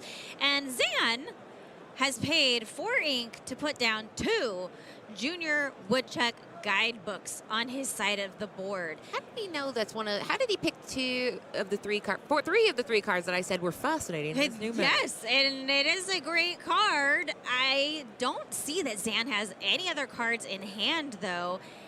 And I think that we're just going to see him draw 4 cards next turn. Yes, and I think, so one of the things we talk about is splitting the cost. Boost allows you to do that. Junior Woodchuck Guidebook allows you to do that, because this turn he pays 4. He says, don't worry, I'm going to get these back next turn. And then he can go ahead, pay 2 ink, get 4 cards, and say, that's 4 pieces of the combo I can get. I just need 1 turn to win. But it is hard because notably that Monstro, you need the discount of the Lantern and Huey, or you need ink. And so he is kind of in an uphill battle now, because we're seeing Diego go wider with a very, very punishing card that allows him to get looking through his deck for even more answers. Yeah, and since he had 4 characters out on the board, that 7 cost Tramp Street Smart Dog only costs 3. So now getting to draw some cards and then discard, which is a great way to find the answers that you need. And Diego's side of the board looking quite wide, like you were saying. Yeah, it's very ample, because, I mean, one thing that I found fascinating is we talked about, like, how do you wipe a board? And for a while, Monstro was seen as a way to be a board wipe, especially if you have a non-evasive board. In theory, if you can go ahead and get a situation where you have a very big hand size, if you're having a second start of the right, you just have been drawing cards and cards and cards, then that is a time where you are able to take advantage of that monster challenging over and over again. Yeah. But one thing I will note is there's a card on the screen that has become very, very valuable, and that is Royal Guard. You might say, well, Royal Guard, why? That's just a little guy. Royal Guard, Octopus Soldier. Yes, and he has the ability that when you draw a card, he gets a little bit stronger every time with Challenger +1. Yes. What would that matter next turn? Oh, a monster off the top for turn. That's, I mean, he needs that. He needs that to win. He needs a lot of things. That's like kind of so interesting, because I'm like, well, okay. If he has Royal Guard, he can go ahead, get that up to 5 by drawing 4 cards next turn. Actually, it'd be 1, 2. It's a total of, so you draw a card per turn, so now the Royal Guard is a 2/2. Yep. Then you're drawing 2, so now he is a 4/2. And if he draws 2 more, he's a 6/2. And so knowing that made it where Diago couldn't quest, because if that Royal Guard is now a 6/2, then Tiana being nothing. You don't have to pay anything. So I really love that this Royal Guard is this little engine that could, where if you are drawing a resplendent amount of cards, then suddenly the Royal Guard is like, I will come for anyone at any time. Yeah. I didn't see what Zan drew with that Junior Woodchuck guidebook. He did pay the 1 ink to banish it and draw those 2. He only has 3 ink left. He gets to discount a character with the Huey when he quests. We have a Mowgli showing off that there is 1 Tramp Street Smart Dog in Diego's hand. And this is one of the things that it's very interesting, because they both playing Amber, but it's a tale of 2 Amber decks, where Zan is saying, I need access to as many resources. And Diego's like, I don't need that much ink at all. I can play this card over here. It costs 7. I can play it for the low cost of 2. Yes, one of the things that Amber Emerald does good is it operates on very low ink. You can get away with doing a lot with just 3 or 4 ink. There's a lot of low-cost characters, and with that Tramp Street Smart Dog, being able to discount it for the characters you have on the board, it makes it really nice. It is, and I'm interested to see because, I mean, this is really a tale of what is at the top of your deck here. What are you able to do? We're going to see a couple things. We're going to see if Zan is going to try to draw more cards. We know that Diego only has a Street Smart Dog, but that Street Smart Dog can go ahead and draw 5 cards, look for it under the sea, and be pretty punishing. And there we go, inking one of the combo pieces. Yeah, I'm so curious to know what the other cards in his hand are. Of course, I'm sure that he must be running for Monstros because you want to make sure that you see it. It's really important. So if we can draw more cards, then, you know, the chances of seeing another one. It's interesting watching Zan play. You just see him on every turn, just like calculating in his mind, doing the math, looking at what he has out, thinking through his deck, and I can't even imagine like all the numbers that's floating around in his mind. Oh, yeah, it's definitely that GIF on the internet of the numbers floating around. Yes. That is me Yes. currently. But it's funny because Diego's the opposite. Diego's like, I have 1 card, which is one of the most fascinating things in Disney Arcana where you're holding 1 card and you're watching your opponent make the most difficult decisions of their life. Yep. But in this case, we are going to use the boost, that new mechanic we talked about, where you can go ahead, once per turn, go ahead and take a card. You don't know what card it is from the top of your deck, put it right underneath it, and you have boosted, and you're allowed to move damage. In this case, you just go ahead and boost for fun here. Yeah, there is no damage currently on the board. Like you said, there hasn't been a lot of interaction, not a lot of challenging going on, and we haven't seen any in this game yet. And so that ability of boosting Cheshire Cat doesn't come into play because there's no damage to move. But I did talk to a player once that said, hey, you got to boost. If you have 2 ink, you got to boost. I was like, why? And he said, well, think about it. Like, what if you get that card back? What if there is a Hades? Now, this is not Hades, but what if a Madam Elephant came down and suddenly that Cheshire Cat comes back and now you have 2 cards. If you're boosting and boosting, you get a Madam Elephant and suddenly that's card draw 2. So it's kind of one of those investment things. He has extra ink. He doesn't have anything to do with it. So he's saying like, well, I might as well boost. And maybe even worst case scenario, Diego will forget there's a card underneath it and send it back with Chromacon. So it's kind of one of those things where there's not a lot of downsides except you don't know what you put under there. Right. So you might have to retrieve that later with that Madam Elephant. Yeah, it is interesting with the Chromacon. I don't know what you think, Katie. I'd love to know your thoughts on if Diego would send the Cheshire Cat back, because the Cheshire Cat can do a lot, and so Diego maybe doesn't want Zan to have access to that boost ability on Cheshire Cat. So would he choose to use Chromacon possibly on that if the situation arose, just to get off the board and say, I'll give you the extra card?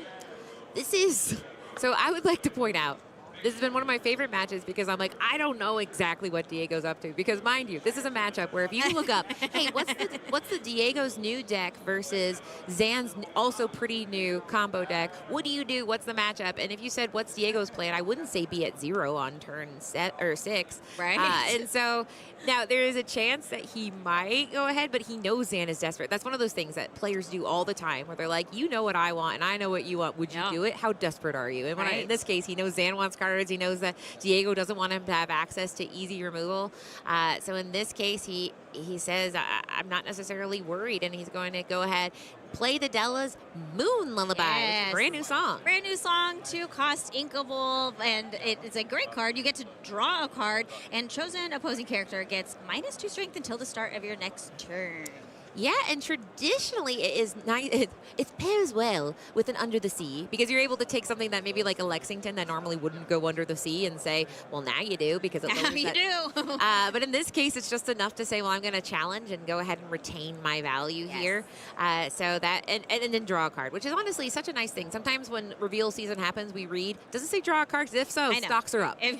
Absolutely. People love to draw cards. I do think what's interesting here on the choice of challenging into Huey is because he doesn't want to give Zan the ability to discount his characters, right? He wants to delay Monstro coming onto the board as long as possible. And we saw what happened when he had access to 2 lanterns, 2 Hueys. That was incredible. Wild. Yes, and now he's saying, yeah, I didn't love that. He knows that it's a 1-turn win deck. That's the combo here. So he's saying if I can delay that, and he's doing that because at this point we only have 5 ink on Zan's side, and that Monstro is the crux of the combo. You cannot win without Monstro. You have to find him one way or another, and in this case, unless you have that engine, because he is the engine that drives the combo forward, you are now just playing a game of classic mid-range Lorcana. And it's important to note that this combo deck, you don't win with a combo the majority of the time. It's Sure, yeah. It's nice. Like you were saying earlier, it's one way to win, but not the only way to win. But you got to get to 20 lore, and You do. he's made it a little harder with this math equation. Diego Yeah. said, I've got a Tiana, I've got a Chromacon. You've got this Royal Guard, which, like we said, if that Royal Guard gets a little bit stronger every time you draw a card. Yep. He's got a Cheshire Cat to move damage, but dealing damage is pretty hard when Tiana wears out. Yeah, you got that Tiana exerted, and Zan only has 5 ink, so he paid 2, or sorry, he exerted Cheshire Cat to challenge into Tiana. Now we're going to be able to boost, move 1, and take that Tiana off the board. Now, he paid the 3. Sorry, the bane of my existence sometimes is sleeves where it could be black. No, I'm like, he used, turn? yeah, so yes. he used 3 ink to be able to challenge, Yes. and then he paid 2 ink to boost, so that just getting that 1 extra damage, Tiana, she doesn't have a lot of strength, but that 1 damage was what did it. So now that kind of changes the math here a little bit. Diego did have 9 lore on the board. Now he just has 7, but Zan could go into some of these other characters if he wanted to. Yeah, and so, I mean, really now I think it becomes a story of Zan, can he keep playing this control role? This is where Cheshire Cat becomes, it's a Bell Accomplished Mystic. Like we talked about, you said on playability earlier. This is on play, or rather, it's like on play or repeatable ability, and that's just not something we see a lot on Arcana, and that's why Boost has been fascinating. Yeah. And then, like we said, you have that impact. And here we go. We're going to do a little bit of that control here. Yes, we're taking damage, but we know we can take advantage of that with that Cheshire Cat. As long as that cat is on the board, yeah, Diego now, the Emerald Chromacon has been triggered because Mowgli he was banished. Diego thinking through, what does he want to bounce here? Is it one of his own characters back to his own hand? Is it something on Zan's side of the board? What's unfortunate is that you're going to leave some damage on the board. And Cheshire Cat's ability, when you boost, you can move damage from any character. So Zan could move damage from Bobby Zimmerowski. So there is going to be damage available on the board. Diego really thinking through here what he would want to bounce back. And it is going to be the Rafiki, that challenger going back to Zan's hand. yeah, and I don't blame him because Cheshire Cat, like we said, Zan is every time he boosts that cat, he is saying, I bet you would not bounce that back to my hand, would you? Because there could be a whale, there could be a great illuminary, maybe we know away. So he's kind of he's ensuring it, making it less and less bounceable. And then Mowgli, we know you don't want to do that because it's got that really strong on-play ability where you can go ahead and at the very least know what's exactly in Diego's hand. Maybe you don't get to get a non-character. It's only 1 guard, but you get information. Yeah, and that Royal Guard, which was bounced back with the Emerald Chromacon earlier in the turn, is coming back out onto the board, and Zan is now at 6 ink, and the turn is going over to Diego. And like we said, this is a situation we've talked about many times today. What is the time clock? With Zan, it's anywhere from it's 1 turn. And now that being said, the time clock is based on the ink. So we got to get to that Monstro turn. We need 2 more turns to get there. 2 more turns. Or we can get a lantern. But yeah, still 2 more turns at the very least. And then 1 more turn after that. So he's 3 turns away. So Diego has a thing where he's like, how far can I get while he's trying to get to that whale? And what is my plan with this Cheshire Cat? Is there anything I can do to get rid of that darn cat? Because, like I said, with those 3 cards underneath it is presenting a lot of potential to Zan, but it is also showing a lot of control options. With that 1 damage on there, he can go ahead and move it to the Bobby Zimmerowski. He just has options. So this is why this deck is powerful, because in the meantime, while you're waiting for Monster to come out, it is a nice mid-range deck, which means you have a lot of power in the middle of the game. Yeah, and now I believe that lady is going to quest for 3. Because she got the extra strength with playing the, maybe not because. Oh, yes. So this lady, the she Elegance did. Manual. 1, 2, 3, 4, 5, 6. Or are you talking 7. about? Yeah, the one up in the top. You can't see I can't see. I was like, I know. You can't like, see she it. can't quest. She's not dry. Lady is hiding. She got scared by all the people here at the Disney Arcana Challenge. Yes. Too much activity going on. Decisive and a little scared. Yes, you she's were a little scared. So she was able to quest for 3 this turn. So Diego now up to 10. And yeah, I don't know. I feel like if Diego can keep these characters on the board, that it's looking like the scales are maybe tipping a little bit more in his direction right And now. I think we've seen you can start slow, but as long as you get to the point where you have all the dog synergy, when we say the dog synergy, we have Lady who's able to get Tramp in, or rather there's the there's all sorts of discounts. We have the tramp that can get discount for, she costs 1 less if there's a lady. We have lady where you have your tramp in play, she gets +1 lore. We have the lady up there with for 3 strength. That goes with the enterprising dog. So basically all of these work together where you're able to do things for very cheap and you're able to do it to get a lot of value out of it. So as we know, Zan does not have a board wipe. He has a Monstro, but we have to have an engine to drive that Monstro forward. Monstro has Rush. Monstro does have Rush. He could take something out. He's got some strength. He's a big whale. He is a big, yeah. Typically, that's not what Zan would want to use the Monstro for. So I know that he wouldn't want to be in the position where he had to do that, but he might if it would keep him in the game. Yeah, I mean, it's a really hard decision because I know it's the second time I've used Whaley, but I didn't get you to gasp the first time. So I was like, I'm doing it again. I'm going around the block. But this is difficult decision time because essentially we're going to go ahead and get that Royal Guard a little bigger here. Every time we draw a card, that goes ahead and adds 1 strength on that challenger ability. But will it be enough? Because I mean, we're counting on the board here. She, in theory, at white right now, that lady on the top quest for 1 up to 2. Let's see. Royal Guard is a +4 challenger right now? No, what is he? He would be at this point, he drew for turn and he got the genie, so that's 3. 3, okay. So couldn't quite take out then. He'd have to put multiple characters into one of those tramps. Those tramps, though, they're big and they quest for 2. They do. So he went ahead, indicated that he will go ahead and start the party here. Yep, 1, 2, 3, 4, 5, 6 of the other 3 damage coming from the Cheshire Cat, which he challenged into. Yes, and he says, oh, we are sending the Cheshire Cat. This is exactly what we were talking about, Katie. Diego said, all right, I do not want that cat out here anymore, so you can have all those cards. That is one of my favorite things in Disney Lorcana and any TCG is making somebody say, you have a choice. What do you fear most? Do you fear the control aspect of Cheshire Cat, or do you fear me having cards? He took the tramp back to hand in that time. So Bobby Zimmerowski was banished, triggering that Emerald Chromicon, and Diego choosing to bring back that tramp back into his hand, the Enterprising Dog. Now, I like that because honestly, that tramp, if you go ahead and play him, he only costs 4 ink, and one of the things he can do is search for the Shift Lady, which works as kind of like card draw in the sense that if you shift into the Miss Park Avenue lady, you were able to go ahead and get 2 cards of 2 cost or less. So there's lots of options. In this case, we're just going to keep the dog plan going and go wide. We don't need that plan I just talked about. Yes, and we are questing for 6 here. We're going to go up to 18, excuse me, because we have Lady getting that extra strength and able to quest for 3 again. And then we have also that little Lilo coming down. Diego at 18 lore. Zan not at the place where he can play Monster yet. What are your thoughts right now, Katie? I'm thinking, oof. Now, Zan is going to say, woof, woof, woof, and there we go. And that was it. I think Zan was thinking that too. And what a match. We have 2 amazing, incredible players, 2 amazing deck builders with 2 incredible decks. And wow, I was not expecting that. Yeah, and I mean, one of the things I love is both those players have made their deck their own. We talk about archetype, we talk about decks, we say Blurple, and you say, oh, I'm expecting these 60 cards. But these players are players where you're like we saw Zan say, show me that Mickey Mouse. Right. That's my favorite. Is both players had to explain their deck to each other. Yes.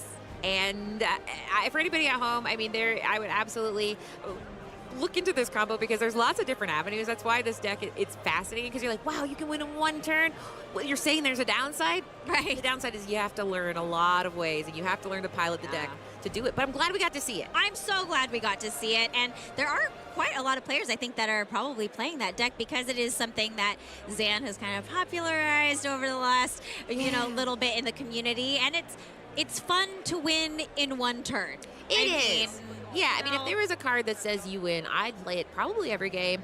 In this case, it's a card that says after 30 cards, you can win. And I do love the fact that he went ahead and he showed the combo, he walked it through. Because, like I said, sometimes people will say, I have the combo. And you're like, well, show me the combo.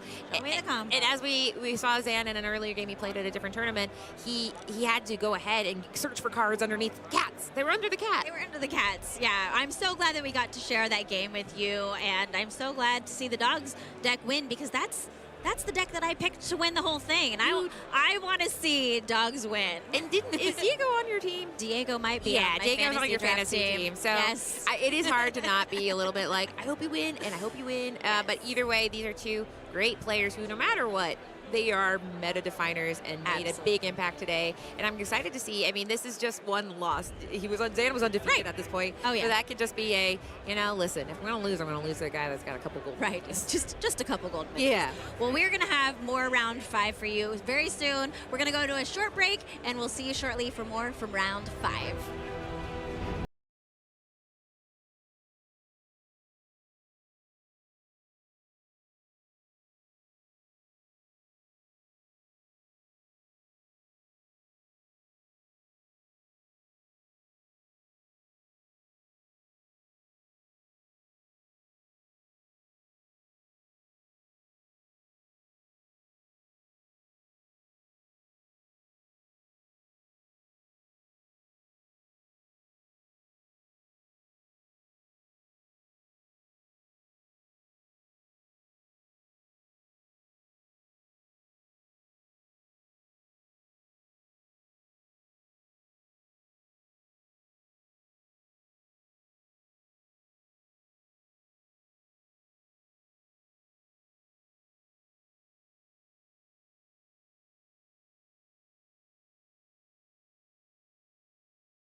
And we are back. That was quite a game, but now we're ready you know, this is my favorite part. We get more Disney Lorcana. More Disney Lorcana, more gameplay. We know that all you at home, all you Lumineers that are joining us, you would love to be here in person, but this next best thing is joining us here all weekend long for awesome gameplay, and we can't wait to jump into our next match. Yes, and so thank you for everybody joining us in the stream, because we have a very exciting, we some of these matchups we've seen fast games, we've seen a little slow games, and those slow games are generally control matches. So we are going to game 3 because both players did the thing. They got to go ahead and win, and we are seeing a classic control matchup here. Yeah, Jeremy Bertarioni on that Emerald Sapphire deck, Andrew Dirks on that Blurple Sapphire Amethyst. Jeremy won game 1, Andrew won game 2, and so we are jumping in here. Game 3, Jeremy is going to be on the play since he lost game 2. What do you think of this matchup? I feel like this is kind of a slog. It can be. So here's the thing. Me and Brent, we casted this matchup. It was game 3, and we said, oh, wow. And we were like, what is the kind of deck? And the answer is the player was playing Ink Geyser. I saw some cards in Jeremy's hand while he was doing his altering phase. Basically, we've seen a couple different decks. We've had the classic control style where you've got, you know, your Prince Philip combo and your Clarabelle. Yep, this isn't, there might be the mean, malicious, scary deck. But there's a new kind of varieties that are coming. The Ink Geyser one we saw, which that didn't pay off. Unfortunately, the Blurple player went. That Blurple is that Sapphire Amethyst deck. But really, that's what is the first thing we're going to find out. There's not a ton of variety in the Sapphire Amethyst deck, but the Sapphire Emerald can get a little funky. We've seen some stuff. People are getting innovative, and so I'm very excited because Jeremy, a little bit of backstory here, he is a dear friend and testing partner of Zan Syed. I love to see that he's on his own deck because, you know, there's probably some fun stuff that he is able to do. And so here's Jeremy with his own build saying, listen, that's my buddy behind me, but this is my match. This is my match, and we are getting into it here. We have a detective to start us off, that Basil practice detective. You know, support, he has support, he's a 2/1, and it was a keyword ability that you didn't see a lot of people using characters with support, but Basil, Razzle Dazzle Basil, has been a card that we've seen in a lot of Sapphire decks. Yes, and that is why I really wish, if this is indeed a detective deck, we will know, by the time we get to a Judy Hop, we will know for sure. But if it is, I really wish it was called the Great Detective Deck. This is the Great Mouse Detective. But support, like you said, it is quite nice. It generally pairs very nice in this Amethyst combo because you could get that Basil. When there is a Blurple Mirror World, this Basil was a meta breaker because he could go ahead. If you have that Rush Elsa, you exert your Basil, you give the 2, and then suddenly you're Genie. Oh no! But in this case, he's a nice little guy. He's a detective. He quests for 1. And in this case, Jeremy's not feeling the pressure. He can quest with this Basil if he so chooses, and he does. And we played Sail the Azurite Sea, so not only could he draw a card, but he also got to ink that Donald Perfect Gentleman, getting that really important ramp on turn 2. Andrew did not have a turn 1, but having a turn 2 ramp is going to be really important for him here, and we do have it with Tipo, Growing Sun, that 1/2 where you can also ink again. It's that ramp that's really important. And for both of these decks, if you didn't have a turn 2 ramp, you would be in trouble. Honestly, it's one of the things is we've tried to find ways to say, you got to do it, guys. You got to get that turn 2 ramp, and especially when you're in a mirror. Because then sometimes I've talked to players, they have said, especially in this, if it is a detective-style deck, you can be a little slower. But if you have a deck, and here we go. We got that detectives. Judy Hopps, Uncovering Clues, 3/3 character with a wonderful ability where you get to draw 3 cards off the top of your deck. And if there's a detective, you can reveal that character card and then put it into your hand. Yes, and so then we know it's a detective deck. It's a detective deck. Yes. You know, it really is that Judy that makes all the difference. I think you're kind of saying that. There are other detectives that you'll see in kind of stock builds. Yes. But it's that Judy. Yes, because I asked players, I said, okay, you're sitting there and you want to play this green blue, you want to play Sapphire Emerald. How do you decide? If somebody says, do you want to do detectives? What is your decision? Then people say, you got that consistency. Because now you have a character on the board. She's a 3/3. She enriched your hand. She got you a detective. You need to build your deck around that detective synergy. But like you said, they're stock. And we say stock. We have that Basil Disguised Detective. We have the Basil that we already see played. Donald Duck, Flatfoot. Yeah, he can be in there to add that ramp. So there was already, I think that's how people landed on it, is they said, wait a minute. There's some synergy that we could be using here. Over on Andrew's side, we saw that Cheshire Cat come down. Of course, it's a card that I think we'll see a lot this weekend. And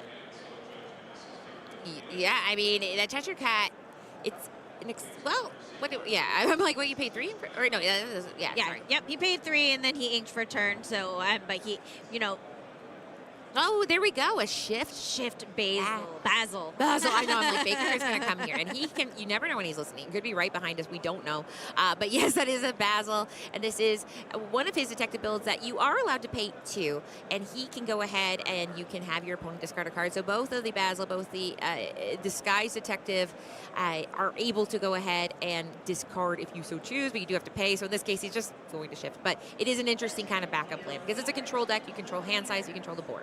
Yeah. Also, shout out to our folks running the card viewer for us. I love the option here of showing the enchanted Basil Disguise Detective. I do love it. I love that the Basils are all Blink Detective because it makes yes. As a person trying to memorize cards, you're like, which flavor of detective? And 2 of them are in disguises, I would like to point out. And I love that for him because that is actually a very hallmark of his character. And now we're kind of seeing what this deck can do. We're able to shift, which is able to go ahead, and now he can quest for 2 because we don't necessarily need support in this matchup. Jeremy's role in this matchup is he knows both of these boards are going to have control aspects. You're going to have Andrew, who's able to, like we talked about in our deck tech with this ink pairing, you can have your Demona to go ahead and have everybody exert and something challenging everywhere. We have this Cheshire Cat to move damage. We have Elsa Fist Spirit. We have all sorts of challenge things. But what they don't have is a board wipe. Jeremy has that. Yeah, he does. And Andrew deciding to... Jeremy on his side of the board, he paid the 1 with Basil in play to force Andrew to choose and discard a card.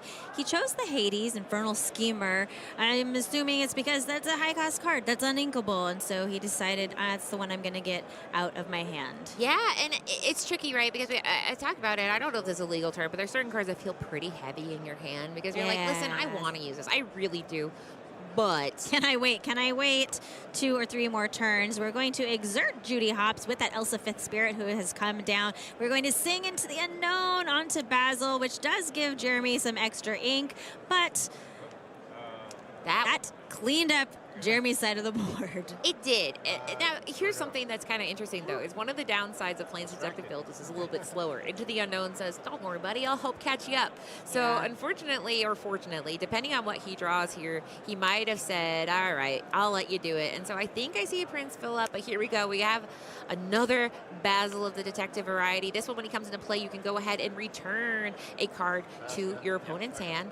In this case, the Cheshire Cat is one where he's not too worried. He does not want to get that Elsa Fist Spirit back in the hand. But then later, if he quests, it's discard time. So it's his own kind of control, his own flavor. So it's a control in 2 styles. Yeah. Something I think is really interesting is you have, Sapphire is the common color. What does Sapphire want to do? It wants to ramp to the big characters. And so it really is a game about the high end of both of these decks. What does Amethyst do with a lot of ink, and what does Emerald do with a lot of ink? Yeah, and I think the difference maker in this matchup is truly the fact that both these decks want to get to, turn 5 and beyond. But what can you do when you get to turn 5 and beyond? We saw that Infernal Schemer. Infernal Schemer is cool, but like we saw, he can send something in the Inkwell. We don't want to give Jeremy more ink. It's just not necessarily the best thing in this matchup. We have Demona, but we don't have a lot of things to challenge with. Demona is really nice when you have an empty hand and then you can go ahead and take all your characters and start a challenge fest.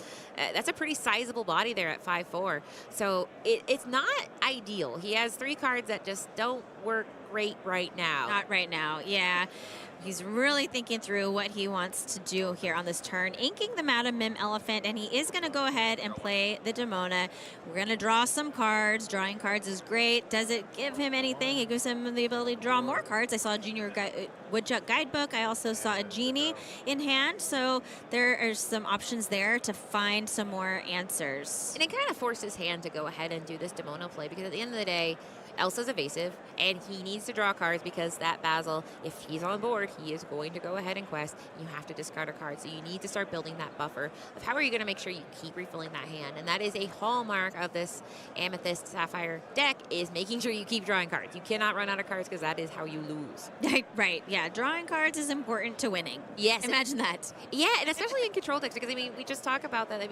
You spend so much resource getting to this part of the game. You're spending all these resources to do the ramp. The double ramp is double the amount of investment because you're playing a card to go ahead and ink another card. In this case, Jeremy has a pretty healthy hand, and so he has more options. And so that's why we say card draw is important, because more cards, more options. In this case, when your opponent has not that many cards, you don't need that Clarabelle. There we go. Prince Philip coming down. Of course, when you're playing a ramp deck, a lot of people, and you could shift Prince Philip, but he has so much ink he doesn't need to. I did want to know that that's the second Clarabelle that we've seen go into Jeremy's Inkwell this game, but those are two really, really scary characters on Jeremy's side of the board right now. They are, yeah. I mean, I might call them malicious, mean, scary, but we didn't need malicious, mean, and scary. That being said, we are at the point where we did not quest with that Basil. So that Demona being a 5/6, that 5 strength made that Basil say, you know what, I'm good. You can go ahead and keep your cards. So Jeremy's at the point where he's saying, I think I can outlast you in this matchup, but we do know that he has access to card draw with that Junior Woodchuck Guidebook, another Demona. So he's saying, how can I ink and get the most value out of my hand? I would personally be a little sad if my opponent kept inking their Clarabelle, because to me that says you're not going to have a cards, buddy. I don't need that. But it does make me wonder, because I mean that is the draw engine, the primary draw engine for Jeremy. He has, you're welcome, he could do that to himself, but Jeremy does need cards. Yeah, but so Clarabelle is important. She is. She's important. So like that's why I'm like kind of hurt if somebody inks it. I'm like, you're not going to give me cards. You don't think I have cards, right? Because he needs cards. It's not a sophisticated way to say you need cards to stay in this game. But here we go. We have that Demona coming in, or rather the Cheshire Cat coming in, and like we said, that Cheshire Cat is great. You need some stuff. Yeah, you know, we were talking about this earlier. Cheshire Cat, Inexplicable, is one of the main whispers that you see being used. There's a lot of new Whispers cards in Whispers in the Well, but Cheshire Cat is kind of a bonkers card, really. Yes. It's so good. It is, because I mean, we talk about like it changes the math. Like I told you earlier, I mean, players say they changes how they behave. In this case, we're able to go ahead. The Judy Hops is another new card where, like we said, this detective is going to drive the game forward. I switched topic without telling you. No, that's okay. I was following you. We saw that Judy Hops come down. I do want to mention, though, that Judy cards off the top, and we did not uncover any clues. Yes, she said any clues? Yes, we had found no detectives, unfortunately, with uncovering clues. There was nothing there.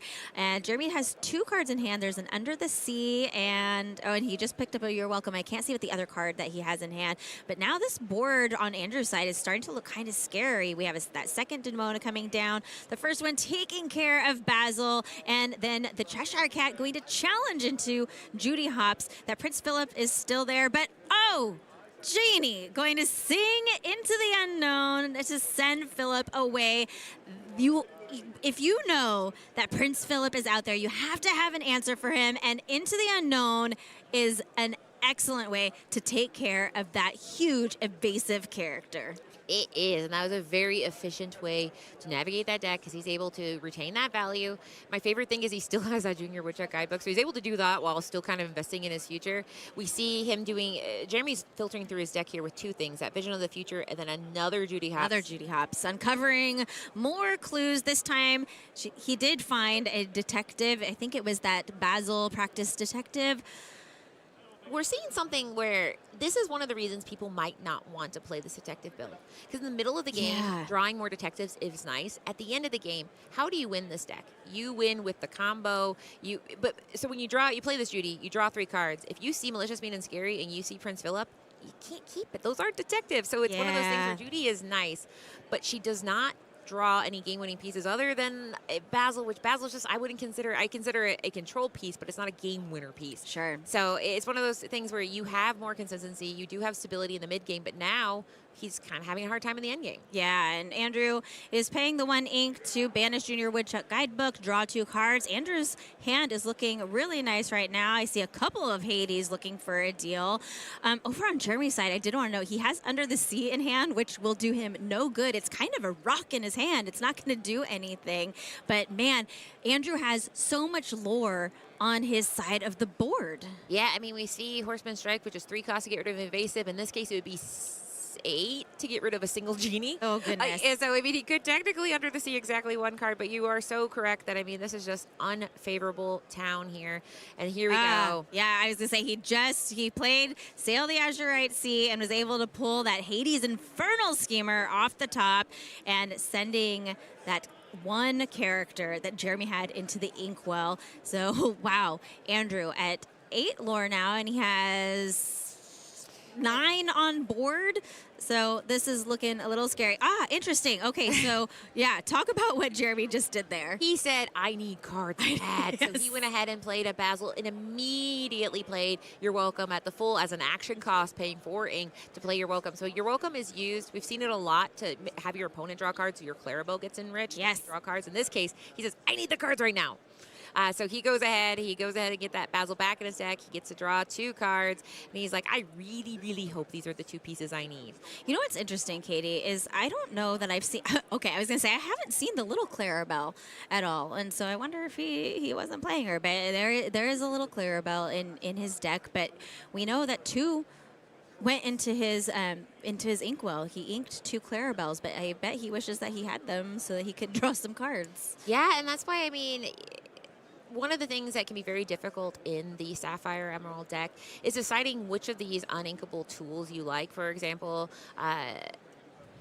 Hades is a card that people will cut, and you're like, well, Hades, that card was really good just now, but you can't have every uninkable. You can't have Ink Geyser, Bend to Your Will, Under the Sea, Hades. So you have to pick, and the result of that is you have to kind of build your deck a certain way. In this case, he is just kind of, he's able to do something here. He's able to play this Basil, but like we said, when we talk about game-winning cards, this is not a game winner here by itself. It is not. Basil, of course, bouncing a character back to Andrew's hand, and it was that Cheshire Cat Inexplicable.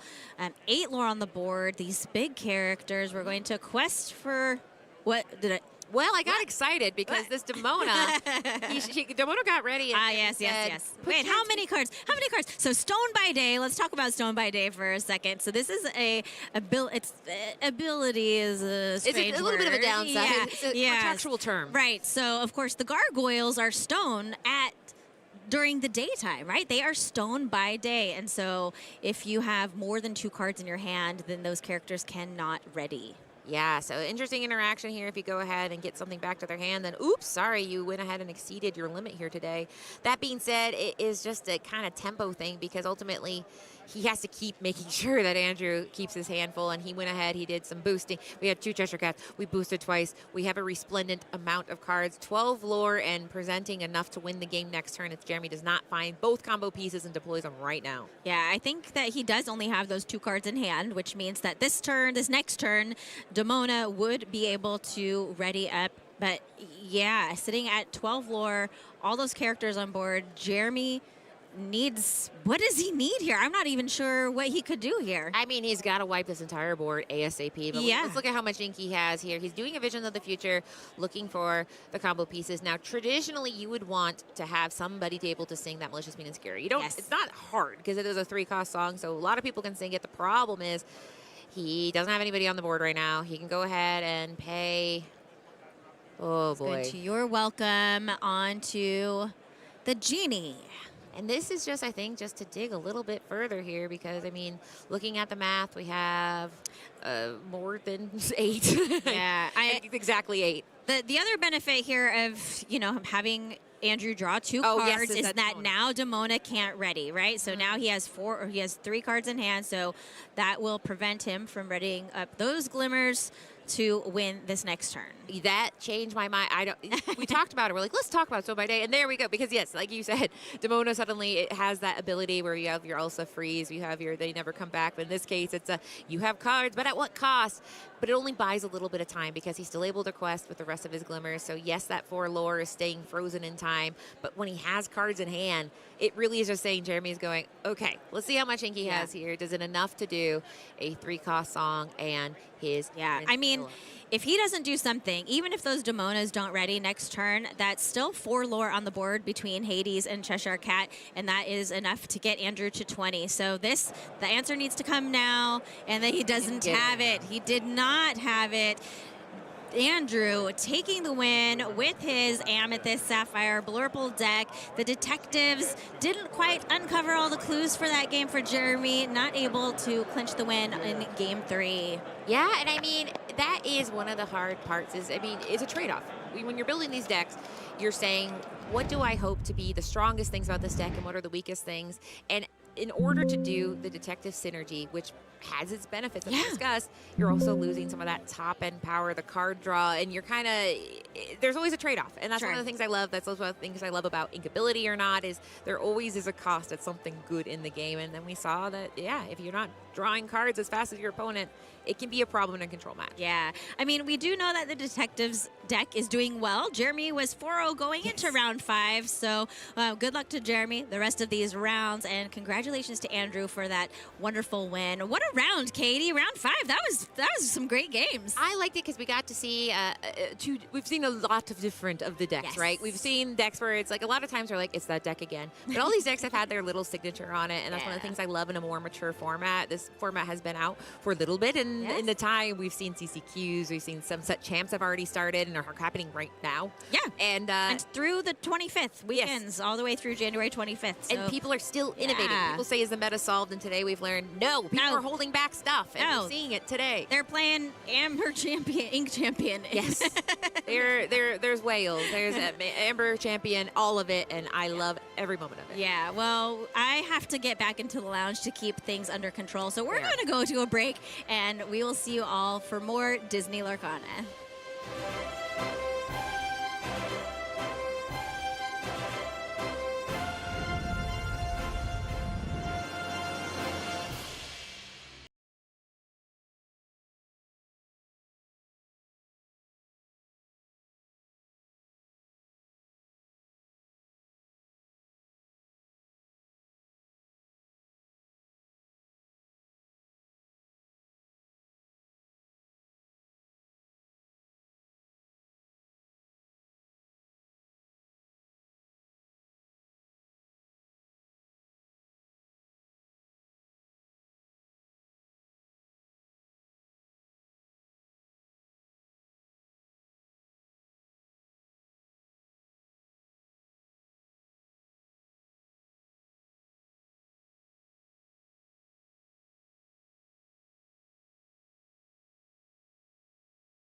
All right, Illumineers, the last time that I left some of our crew here in the lounge, there were some shenanigans going on. I think it was Brent's fault. I don't know. I don't know if it was. Brent ran the entire operation. I tried to hold him back, Rebecca. I don't knew believe you wouldn't approve. I don't believe you. We were watching a lot. I don't believe you. We were You watching. have no evidence. It's true. This wasn't recorded, right? We were impressed, though, but also, if y'all could behave this time, I'll let you take it away, okay? Absolutely. Okay. I promise nothing but the best bit. Yes, miss. All right. All right. Villain and the fortuitous here, the goodwill here. Yeah, Katie, you ready to mime? No.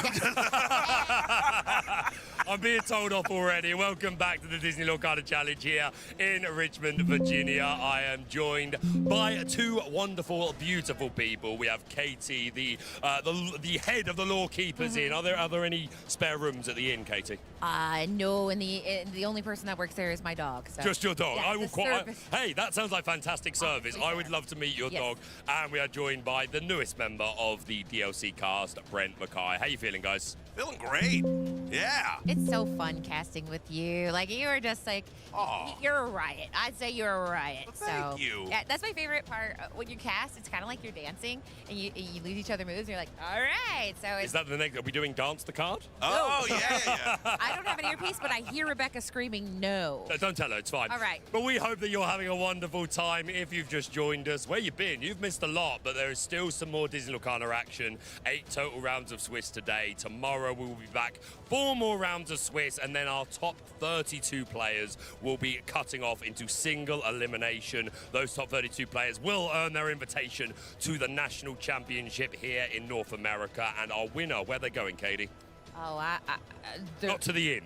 Yeah, right. They're going to the end. They're going to World. They are going to the World Championship, and of course we've got 8 golden Mickeys to give away for our top 8. Tons of amazing prizes. We've got Lorcana action all weekend. But we started off today's stream by letting you know that we were going to continue on a tradition, the Caster Fantasy Draft. I was very happy with my picks, my villain club for the day. Brent Mackay, how confident you are of how your team's done? Well, I got 4 DLC winners and a world champion. And a world champion. I can't believe all 4 of them slid under the radar like that. And my buddy Hector Arana. So I don't know. I haven't checked the scores. I'm interested to see how it all goes. It looks like we're all tied, though. Yeah, what we're going to do is we're going to take it round by round and see how the points were accumulated over the course of the day. Katie, give us a quick breakdown of your team. How do you think they've been doing? Oh, they've been doing pretty good. There's some rock stars here, and that's one of my. I feel bad because it's kind of like one of those things where people say break a leg, and you're like, you don't want to say good luck because it's a big day. It's a lot of pressure, and so to draft somebody, it is an honor. But I'm also like, no pressure. But you should win for me, for all of it, but also for me. No pressure, but if you lose, I will be devastated. You cannot stay at the end. And hold it personally against you for all of time. But yes, these were our draft picks for all of the casters, and we're going to take things round by round. So let's take a look at after round 1, how the points were sitting, how we were doing. Oh, okay, Brent, give us a breakdown here. It looks like we got a 3-way tie here between Team Rebecca, Team Katie, and Team Liam. You and I tied for second here. Zebex, unfortunately, coming in last place here with the 6 points, but it's only round 1. It's only round 1. And I do remember in Milwaukee, right, I was second to last for nearly the entire thing, and then Frank Carsten made top cut and carried me all the way through to second place. I still lost the JDZ, but my point being there's still plenty of time to rack those points up. Yes, and when you guys said we're doing a fantasy draft, all I heard was you're going to have a spreadsheet, and that was my favorite part, is looking at these rounds. Every round I've been sitting there like a little feverish data miner and looking at these and seeing I check mine first. That's my thing. That's my secret sauce. You guys don't know, but I'm sitting there with my laptop, always checking my 5 first, and when I saw they all won, I was like, oh, boosties for the team. Yeah. Sounds good, but let's move on. Jumping to round 2, let's see how the points changed. Okay, so jumping into first place was indeed Team Katie. So yeah, the early access to spreadsheets clearly did you very well, Katie. Second, we've got Liam, and then followed behind by Rebecca Quest. Me and you, Brent, neck and neck once again. What's going on? Neck and neck. I don't know. All of our guys are maybe they're on the same sauce or something. I'm more surprised that Zebex got like 13 points in one round. That's what I mean. It can all change in the blink of an eye. So she's now only 2 behind me and you, Brent. But let's jump straight to round 3 and see how things are developing. Whoa! Break this down for me, Katie. Well, I'm doing quite well. I'd like to point out, so you at home are probably saying, where are these points coming from? They get 3 points for a win. They get 1 point for a draw, 0 points if they lose. And so in this case, my team's doing pretty good. They are doing good. But Brent, look, we've been overtaken, mate. Yeah. We've been absolutely overtaking me more than you, man. Look at me coming in last place here. We got 4 DLC winners, the world champ, but anything can happen. There's a lot of good players in the room here, but you see that Zebex jumping ahead. But after round 4, things continue to develop. Katie still with an incredible lead, 55 points, followed by Liam on 48. Then me and Rebecca neck and neck. My team clearly coming through in spades, getting me those points. I did threaten them if they didn't do well. Sorry. It was hard to watch. Sorry, can we cut we all had to look away. Let's edit that out. Are we live? Oh, goodness me, I'm sorry. Team of Zebex, 43. Brent, what's going on? You're in last place, mate. What? I don't know. What happened? I think, you know what? I think that my team is made of guys that are better at the second half. Better at day 2s. Yeah. So you need some people to make top cut, and that's where you're going to excel. But going on after round 5, Katie is still out in the lead, 67 points, followed by Liam and Rebecca at 60. And I have tracked, well, I had a terrible round 5. What on earth has happened there? I have dropped to second last. This is where it's fascinating because, you're every round, people have told me advice. Take every game like it's your first game, because just because you won the last round doesn't mean you're going to win the next, but I'm doing pretty good. So, Kendall, we need words, mate. What's going on? Yeah. Kendall Badette! Why? What's going on? I need some more points. I'm fuming, mate. Second to last place is on. Me too. It's just this. We have so much time, but I would like to say we're going to spend the rest of this lounge talking about the beauty of data and how all my players love data. I love data, and look what happened. And I'm sure so you you're blaming winning our lack of data knowledge, basically. Yes, I literally picked Lacana Justice because I was like, that guy likes spreadsheets. Lacana Justice is a heck of a player, someone I think is going to be a real breakout star here in Season 2. Absolutely. Yeah, please continue to play along with us. The Caster Fantasy League, of course, this will progress to Top Cut. And I don't think we've mentioned this, but we have decided behind the scenes, if your player, someone on your team wins, that's going to be an extra 5 points. And I'll tell you the reason why. Yeah, this is a funny thing to bring after you brought it up. Because my friend Carsten won the entire event, and I didn't get any bonus points for a victory, so I've abused my power and made that a rule. Isn't that right? Yeah, he yelled it at us. It wasn't a democracy so much as a villain. We're going to stop Casey speaking right here. We have more up. Disney Lorcanas to come. Let's jump over to the casters. How you doing, casters? Liam, Zebex, did you see that breakdown of the Cat Fantasy League? I did see it, Baker, and let me tell you, I might be in last place going into round 6, but my team of Spice is ready to go ahead. If I play fantasy sports like I do, this Fantasy Caster League will be no different. I might be behind, but we've still got 3 great rounds of Disney Lorcana left to play. Isn't that right, Liam? It's not how you start, it's how you finish, and Exactly. we built our teams for the long haul. Fantastic. Well, we will keep you updated with the Caster Fantasy Draft, but Zebex, Liam, I'm fed up listening to myself. I want to hear you guys talk about some Disney Lorcana, so we're going to throw it back over to the casters. Here we go. And received. And we are here heading into round 6. I've been out on the floor, and let me tell you, it's also exciting on the floor. People are starting to crowd around those top tables. They want to see exactly what's being played, what they might have to go against if they play any side events tomorrow, and most importantly, what's going to be the winner of our event. Yeah, it's really fun to see, at this point, word starts to spread about the spicy decks out there, and the heavyweights are battling out, people are dropping, and they want to see how it's going. I can't wait to see how the rest of the day is going to go. It's been a ton of fun. Also, I have to say, before anything else, Zebex, this is my first round ever commentating with you, and it is such a treat to be here with you in the booth. I remember the first time we ran into each other back at Gen Con 23, and now here we are. Yeah, we go way back. We were playing Lorcana, Disney Lorcana before the cards were printed. We were doing characters dressed as them, participating, talking online about the game that hadn't yet come to print, but now the cards are here. We've had them for over 2 years, and here we are. our first match of round 6 going into game 1. Ooh, and we've got a Ruby Amethyst against Sapphire Emerald. What type of match do you think this is going to be? Fast, slow, control? It's going to be a rough one for one of these players. No, this is these are 2 decks. One of these near the top of the meta. Everybody expected to be there. Emerald, Sapphire. It's a deck that a lot of people are on. It's a very control-y deck, a very top-heavy deck.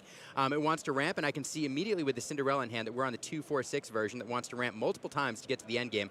And on the other side, a deck that's been kind of up and coming. Ruby Amethyst is a deck that a lot of players love, a lot of villainous players love. It was vanished for a while after rotation when it lost Be Prepared and a lot of its other tools, but here it's back again with a more aggro-y version. It made a splash in a CCQ out in Las Vegas where the finals was Ruby Am, and everybody said, oh goodness, this is back on the menu, and now we're going to see it here try to take down one of the titans of the format. And I have to say, Zebex, it's probably going to be pretty tough sledding for the Ruby Amethyst deck here. Although it's definitely winnable, it better go quick. I will say, I know with the more aggressive decks that like to be fast, if they can get out of the gates ahead of their opponent, then they could take it. But as we've also seen with Sapphire Emerald, as you mentioned, the 2-4-6 version, if it goes late enough, that's where we really start to see them excel, get the lead, get those higher costing cards in play, and really just shifting, bouncing, everything's up to them. Yeah, all those keywords. Also, I cannot not mention the puppy sleeves right up front. The tail wagger is some of the best art in the game. There's the fist bump, and these sleeves all the way back from the into the Inklands kit. Store kit. I love to see them in play here. Well, and especially with blind decks today, it's open deck list tomorrow. This is almost could be a little bit of a strategy here. Would you think? You know, if you see the puppy dog sleeves, are you suspecting your opponent might be on Emerald Amber dogs? I just suspect that my opponent has good taste. That's what I say. That's fair. All right. So starting off here, we saw Alex lead off with a Mulan injured soldier, and following back, Kane is developing their brain. Yeah, looking at 2 cards, he's cycling a little bit, possibly looking for something that he needs. It's not a bad turn 1 play, especially in this matchup. Now, on the other side, well, when you're looking for something, but on the other side, I want to mention Mulan, Injured Soldier. This is a card that comes into play with damage on it, and that is really relevant in this deck because it has been called before, I will say the name, it has been called before Flinger Dingers because it does damage and then it flings damage from characters to other characters. And so he's setting up something with the Cheshire Cat later, or perhaps with a Mother Gothel to move those damage counters around. The benefit you get is it's a very well-statted character for a 1-drop.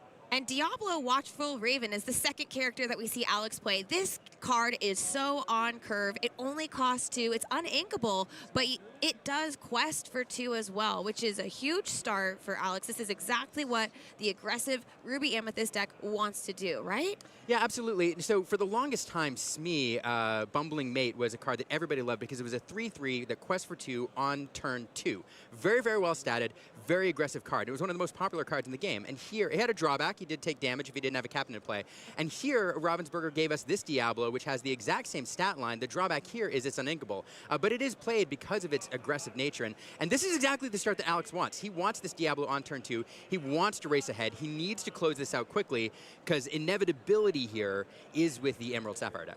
Yeah, and on Kane's turn, he just played an Improvise and then passed it back. So hopefully we'll get to see some more characters for Alex here, continuing on this momentum. And Elsa, the 5th Spirit, going into his Inkwell, followed by Sisu, Emboldened Warrior. This card absolutely gets huge depending on how many cards are in the opponent's hand.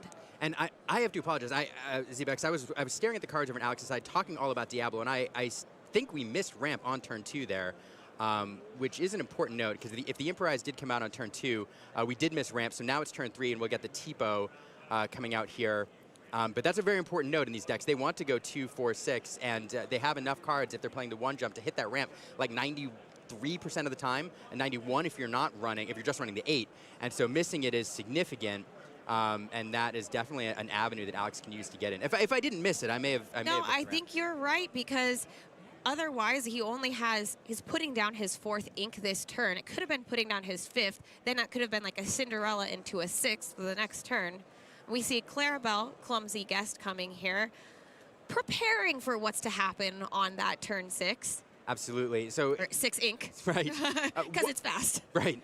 What this deck really wants to do with this Cinderella line, it has one of the most powerful openings in all of Disney Lorcana right now, which is the ramp on 2, ramp on 3, but it's a 4 cost, so it's a 2/4, and then into the Clarabelle shift. And so you establish the Clarabelle, and then you shift the Clarabelle, and then you can even sing with it to bounce something in your opponent's side of the board. You're welcome. And so it's a very, very powerful opening, and that's what you're pursuing. But if you don't hit the ramp, on turn 4, or even on turn 2. If you don't hit the ramp on turn 2, you can't do it next, and then you don't get that opening. And now what do that we see on the other he side? hasn't hit it, we see another Sisu Emboldened Warrior, followed by an Olaf Helping Hand. That's 5 characters for Alex. That's 5, 6, 7, 8 lore on board already with 9. That's a 2-turn clock. Could be faster with some of the cards that are in Amethyst that can just gain lore right away.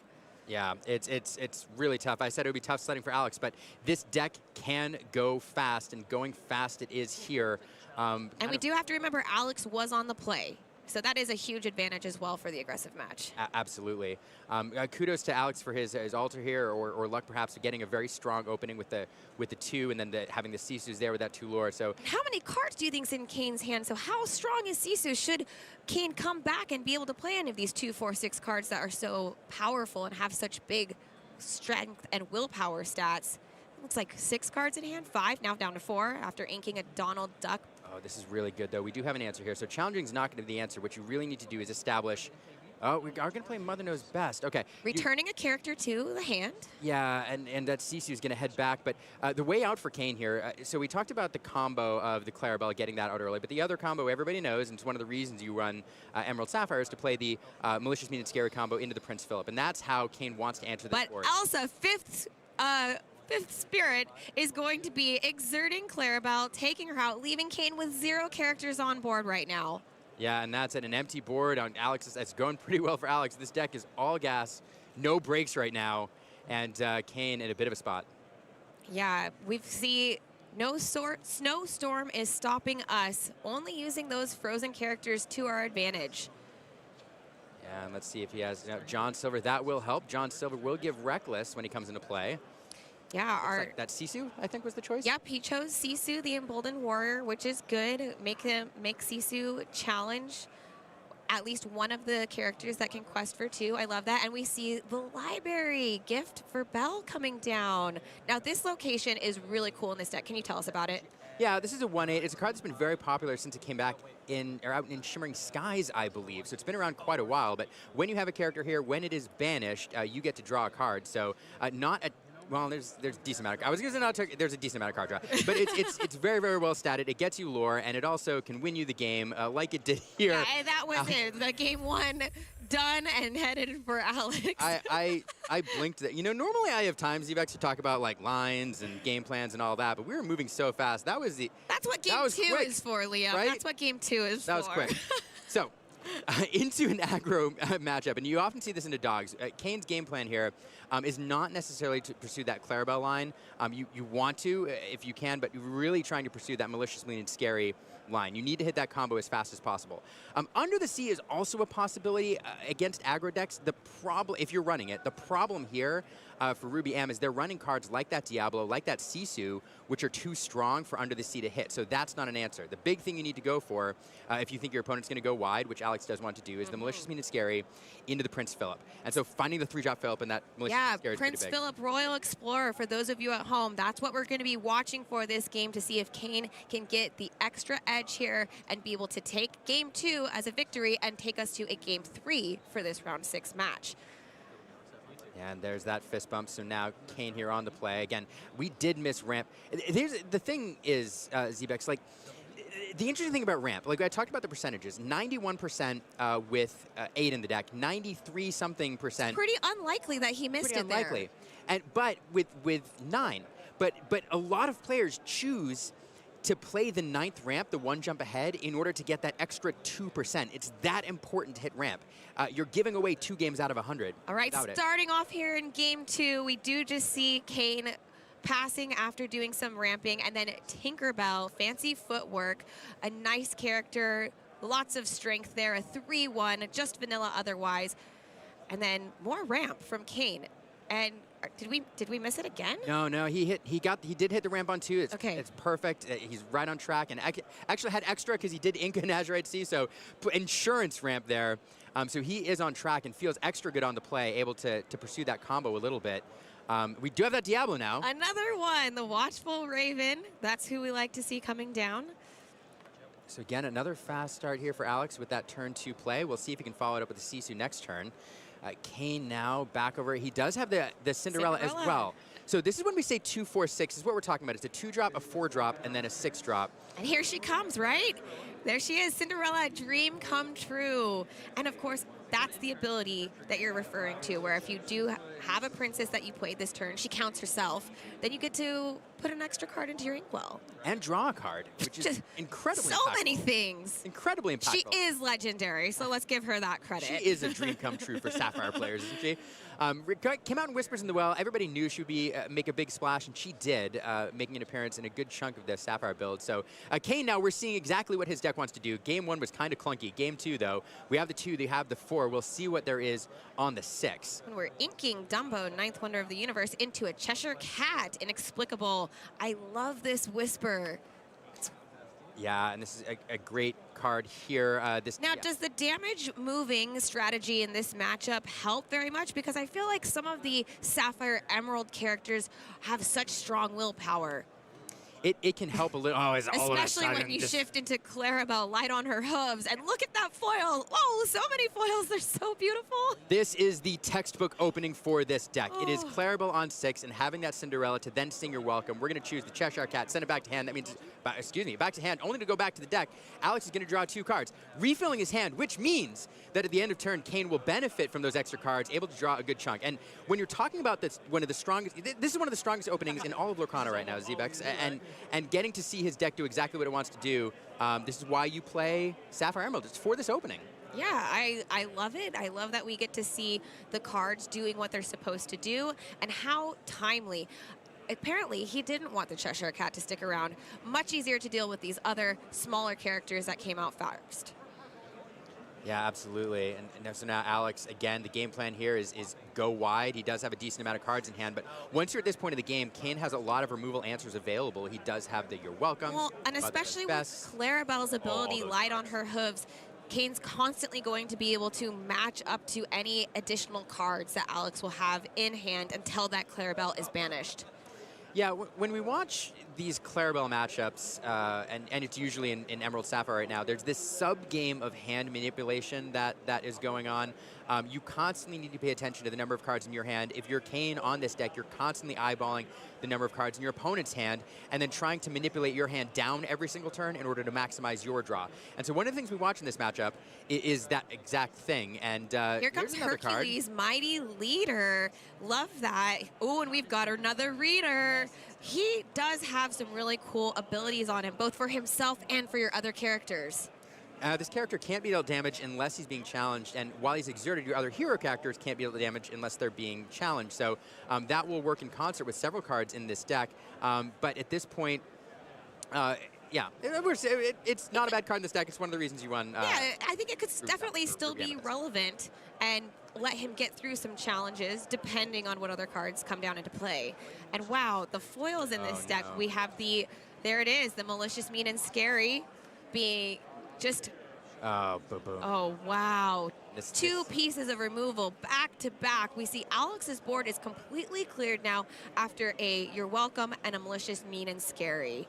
And that's why, so when I say at the beginning of the game that inevitability is with the Emerald Sapphire deck, what we mean is, and you're familiar with this term, it's a TCG term, and experienced TCG players know what it means. If the game goes long, this is the deck that is going to win. It is the deck that wants the game to go as long as possible, and that's because there's so many removal answers available.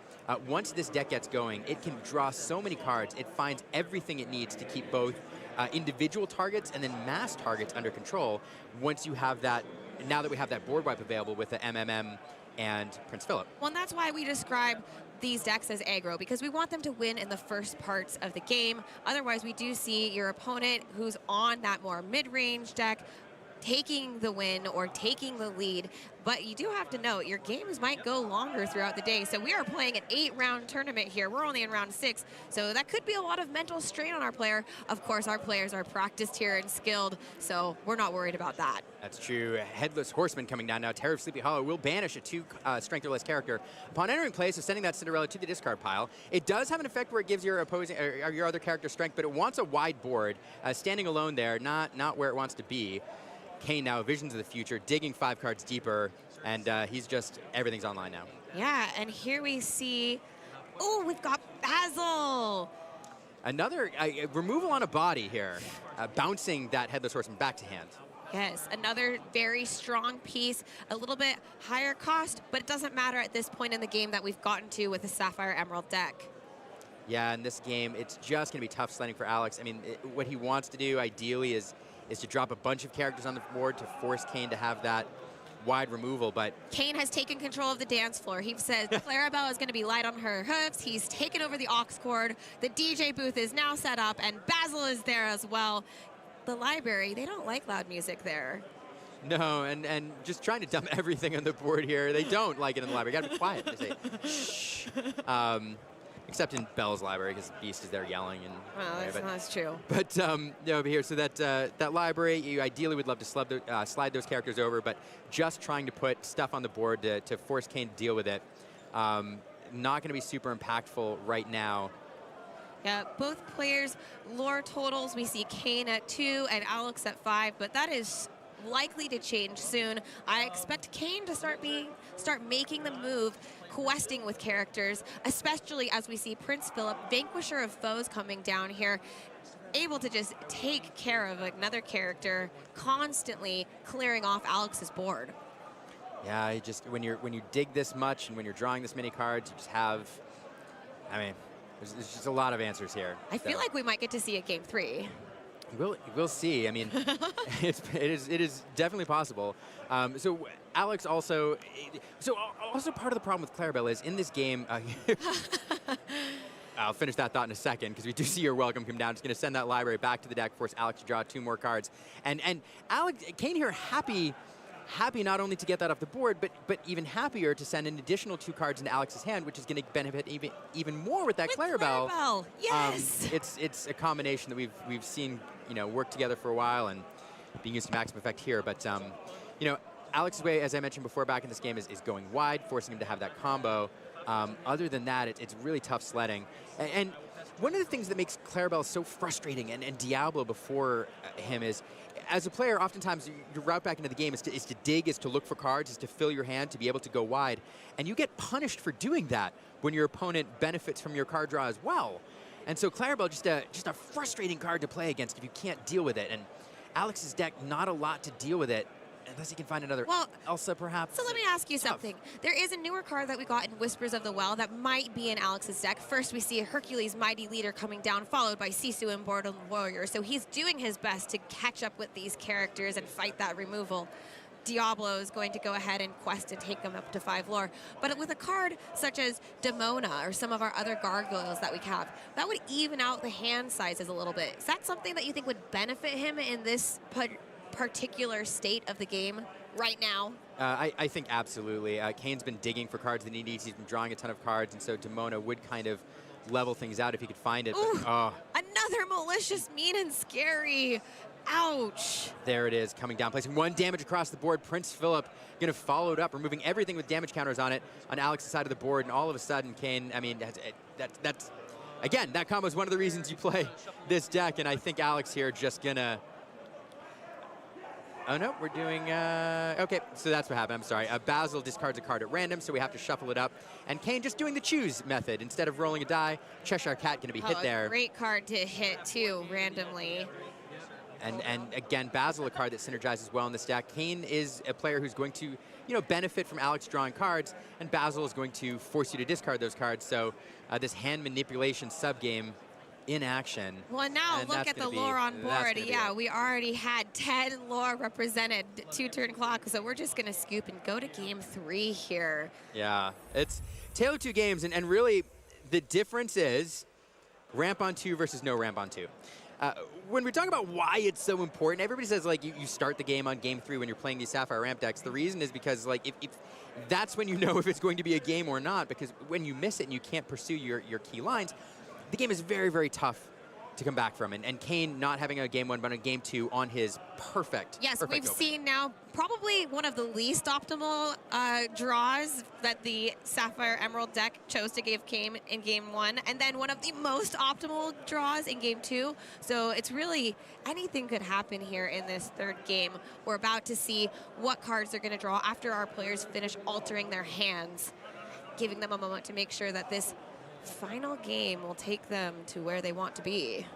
And now Kane on the draw here against this aggressive deck. So Alex does have, again, very strong openings, and on the play, a lot stronger. So Wow, and we see Alex altering 6 cards, and Kane only altering, it looks like 3, maybe 4.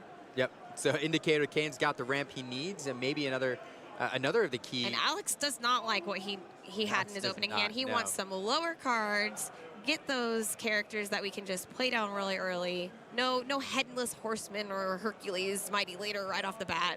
Absolutely.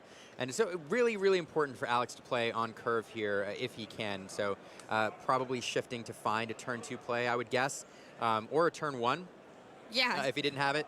And so those key turns, you can kind of wait a little bit to get into turn 3 if you don't have it. And we see him nodding a bit. That looked like he was satisfied with what his deck alter gave him. Let's see which Glimmer is coming down first. Olaf, Helping Hand. I love this 1-drop for Amethyst. Has such a cool ability. When it leaves play, you can return another character to your hand.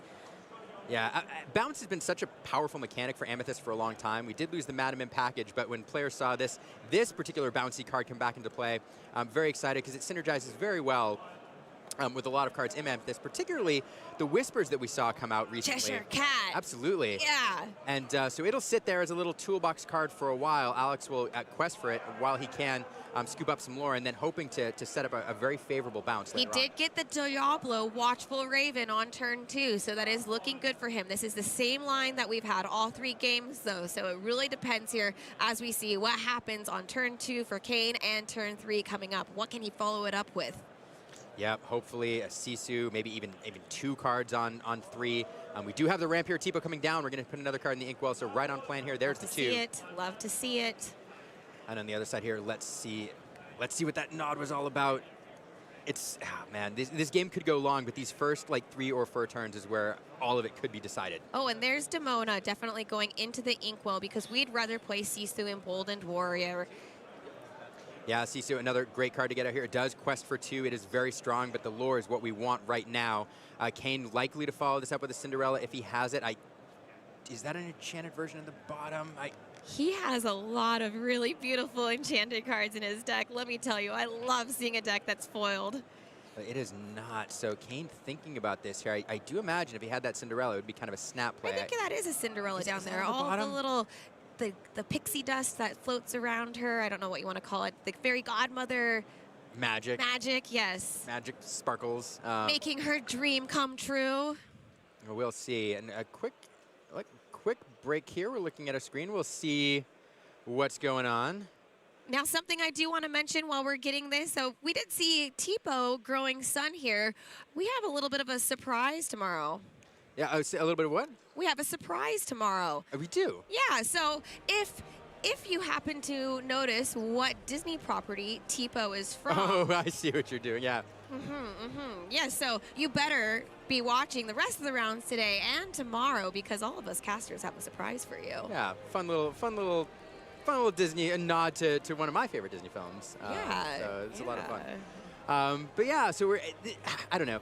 I love that as we watch this match, we're trying to get game 3 back for everybody here shortly, but as I watch this match, what's really exciting about it is you don't like to see games that are like non-games necessarily, like game 1 where it was over really quickly, but it doesn't feel good. It does not.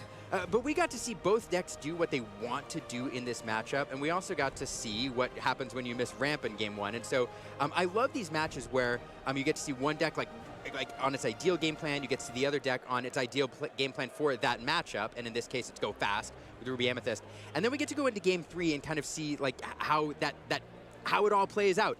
Where I don't know. It's Yes. really, really fun. You as the viewer now can determine, okay, we already know that Alex is on the play, and that worked for him game 1. But now both of our players have information. They know what they're playing. They've seen exactly some of the cards that they know to expect. So that obviously affects how they're altering their hands in the beginning and even the plays they're making throughout game 3. Yeah, and so you're talking about like knowing what to expect in the lines and everything else.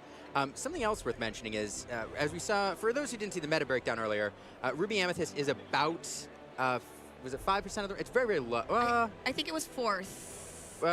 Fourth or fifth. 4th or 5th. It wasn't a healthy share of the room. It's Like 9 to 10%. yeah, it was it was like 9-10%. This. Boo on me for like bringing up the stat without remembering exactly what it was. I was confusing it with the Emerald Amethyst or whatever, but it's a lower percentage, and it hasn't been a deck that's been super popular. And when you're prepping for this event and you're choosing how to allocate your time, when you're expecting the room to be like 25% Amethyst Steel and then like 20% Blurple, and then you're expecting a lot of Emerald Sapphire and perhaps some Dogs at 10%, like when that's the matchup spread, you're going to choose to devote the preponderance of your time to those matchups. And Amethyst Steel being your priority because Amethyst you know Steel you're being going to your run into priority. it. Exactly, because you know you're going to play it over and over again. And it's just math, it's just prep. And so what's interesting is when you have a deck like like Ruby Amethyst, which you expect to see, but you don't expect to see a ton of, and the math tells you that in a 10 or a 12 round event, you may run into it once, you Or may not run at into all. it once or not at all. Yeah. You don't get as many reps in on it.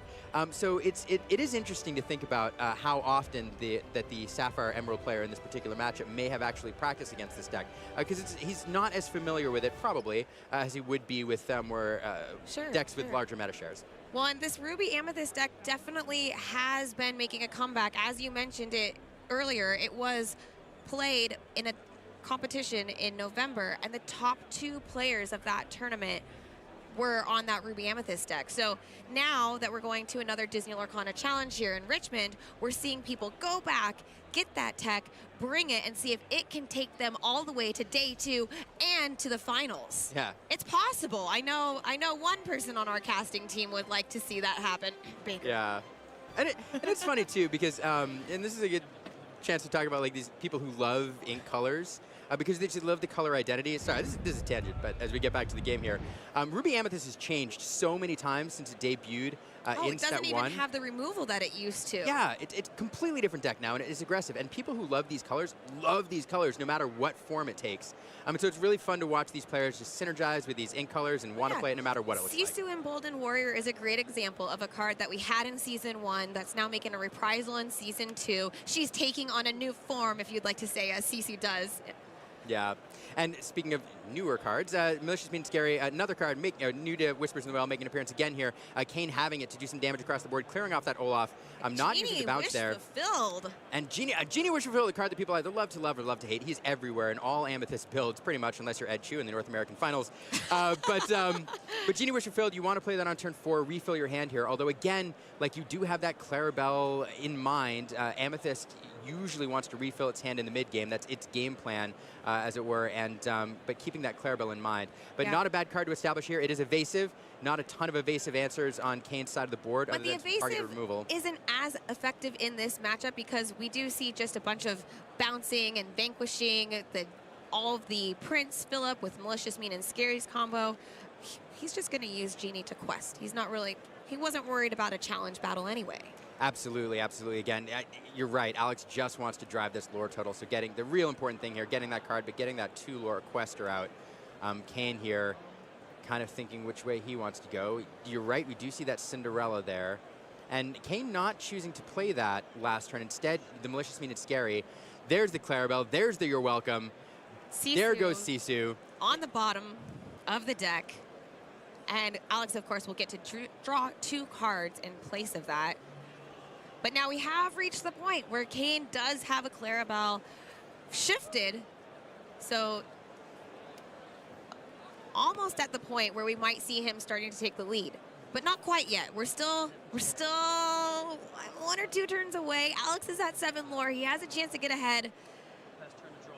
Yeah, and Kane, so Kane now setting that Tipo in, gonna do a little damage to that Diablo. Gonna drop. Maybe setting up a little Prince Philip combo here, potentially. Perhaps. But it does feel like the momentum is shifting a little bit here now that Clarabelle's online. She's a big body as well.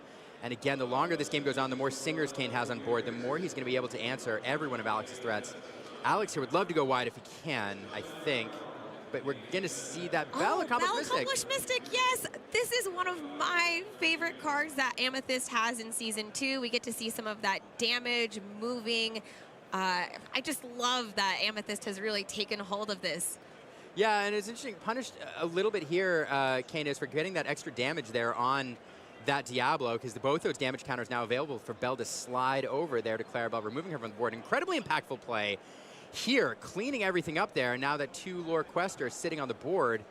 And Kane big is play. Looking for more cards to put down, visions of the future, putting Sail the Azurite Sea into the Inkwell, and following it up with a Cinderella Dream Come True. We knew it was in hand. We're going to put more ink into the Inkwell. We're going to draw a card. I feel like this was an okay character to play. This felt good.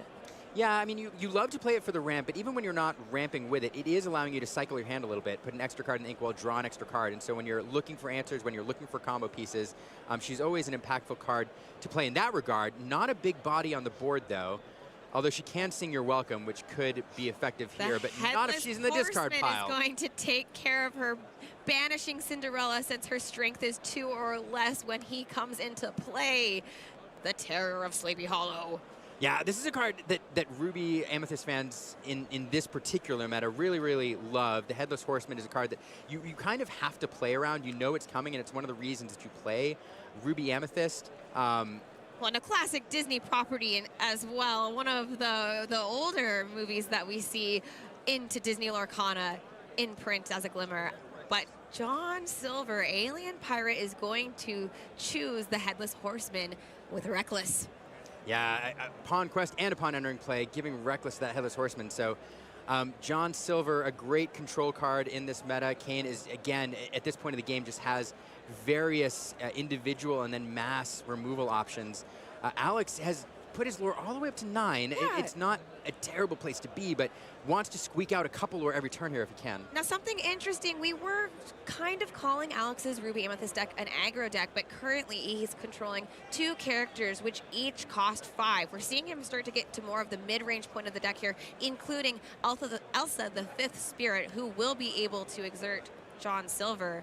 Would you say that he's now moved into the mid-range part of his deck, or are we going to see some more little characters come down? Oh, absolutely. It is the mid-range game plan. I mean, we will see some smaller characters come out. This deck does have a lot of lower-cost characters. And again, Alex wants to go wide if possible and force Kane to have that and a little mass character removal. like Tinkerbell Fancy Footwork happened to come down right as I said that. Absolutely. Case in point. But yeah, the Elsa 5th Spirit, incredibly impactful here. That John Silver would keep Alex locked down a little bit on his lore total. And again, Alex wants to 2 lore a turn if possible. Not going to be able to do it here with that Bell being sent back to hand, that Basil doing some bounce work when he comes into play. Yep, he's definitely on the case, making Kane's way, making the board even again, but I feel like we have kind of moved over towards the time of the game when Kane could potentially now just keep running over. However, Alex, as you mentioned, does still have 11 lore. Yeah, it feels like it can go either way at this point. Kane has all the answers. Now he's just going to establish the spell. No damage to move. No damage to move, but again, 1 or 2 lore a turn is what you want to do. Kane now representing a 2-turn clock if no Malicious Mean and Scaries or any other type of removal is drawn. Of course, Basil able to do his thing here every turn. Every turn will force a discard. Doing that, again, that hand manipulation subgame we talked about. And at this point, Kane really, really, really wants to have Clarabelle's online and play a high resource game. So one of the things we talk about when we talk about these Emerald Sapphire decks is high resource versus low resource games. And what I mean by that is Kane, high resource in terms of cards in hand. Kane wants to play a game where there are a ton of cards in hand, and he can manipulate Alex's hand, adding cards to them with You're Welcome, dumping cards in his hand into his Inkwell on the board. Singing Malicious, Mean, and Scary. To wipe it. There's that board wipe again, clearing things off. It feels pretty good. if you're Kane. Only a couple cards in hand, but 2 of them, or 3 cards in hand, but 2 of them were the ones you needed. But Kane wants to play a high-resource game and benefit from that Clarabelle. He does not want to play a low-resource game where you're top-decking, and that's where he's forced right now. Headless Horseman now coming down on the other side. With nothing to choose, all of the characters on Kane's side had more than 2 strength, but we see 2 characters coming down, forcing again that it'll only take a couple of turns if there's no more answers. But Basil will answer, unfortunately having to discard Cheshire Cat. And now I think Alex is in top deck mode, and fortunately for him as well, it looks like that Headless Horseman will have Reckless this turn, having to challenge into one of those 2 exerted characters over there. I feel like we're gonna go for Basil, right? At least it's a trade. Yeah, seems like the same and target. Stop this discard, please. Stop the discard shenanigans. So Headless Horseman there charging in, taking that Basil out, and Dumbo being established on the board here. That feels pretty good for Alex at the moment. He really needs some extra cards. He really needs to go wide. We've already seen several Malicious Mean and Scary played, so the answer here is more cards to flood the board. Sail the Azurite Sea now on Kane's side of the board. He's going to dig a little deeper and find that Clarabelle. Wow. We got rid of one, but she's back. She can't stay off the dance floor, girl. Dancing her way back in here for sure. And now her card draw ability won't matter all. Oh, but it will. Mother knows best. Gracious. And, Alex really wanted that Dumbo to stay in play. Yeah. Goodness gracious. Even if it's not Mother Gothel telling Rapunzel, Dumbo got told back to the circus. Back to the service. No more flying around. No card draw for you this turn. And Alex now in a bit of a spot. Really needed that extra card off the Dumbo. And Kane, establishing 1, 2, 3, 4, 5, 6, 7 lore on the board. It seems like the game is well in hand. Let's replay that Dumbo, 9th wonder of the universe.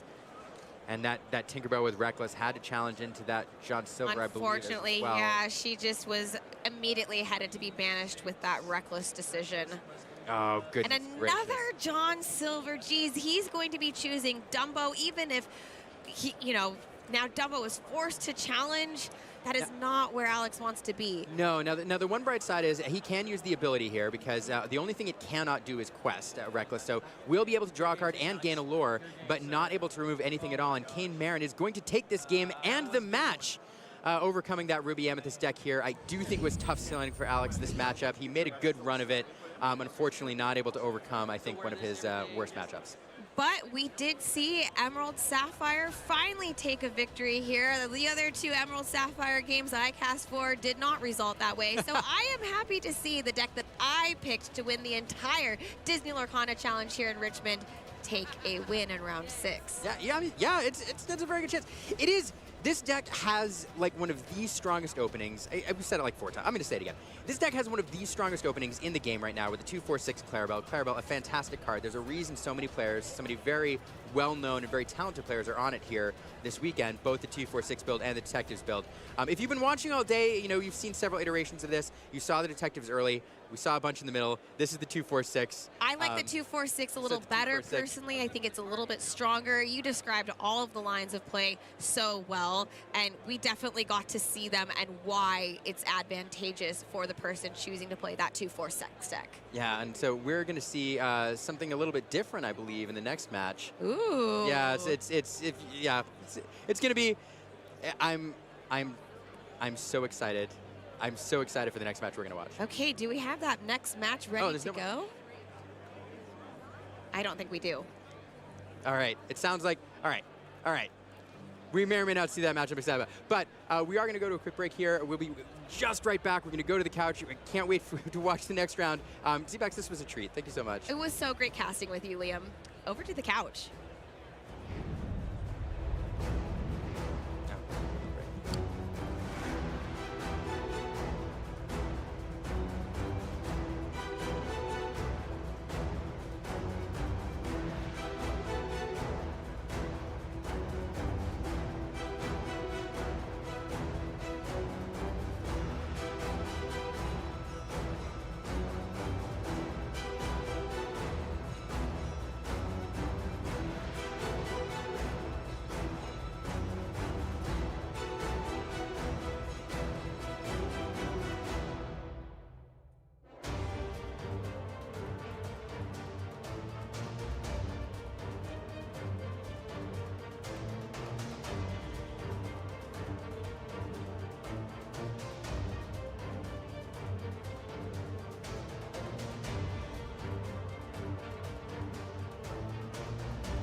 Welcome back to the Lounge Illumineers. Thank you for sticking with us today for all these amazing games and this amazing team. I am joined here in the lounge by the Brent Mukai and Katie. How's this day been for both of you?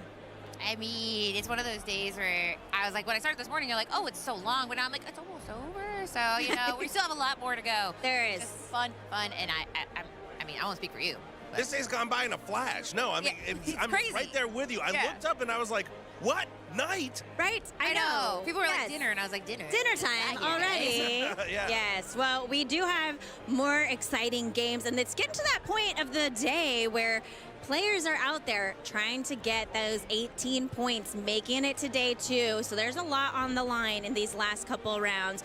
But we do have a little bit of fun. Are you two up for some fun? Yeah, let's just have a little fun. Oh, yeah. I think Fancy. Illumineers watching may have noticed this little setup that we have going on here. And we did want to do a little bit of draw the card.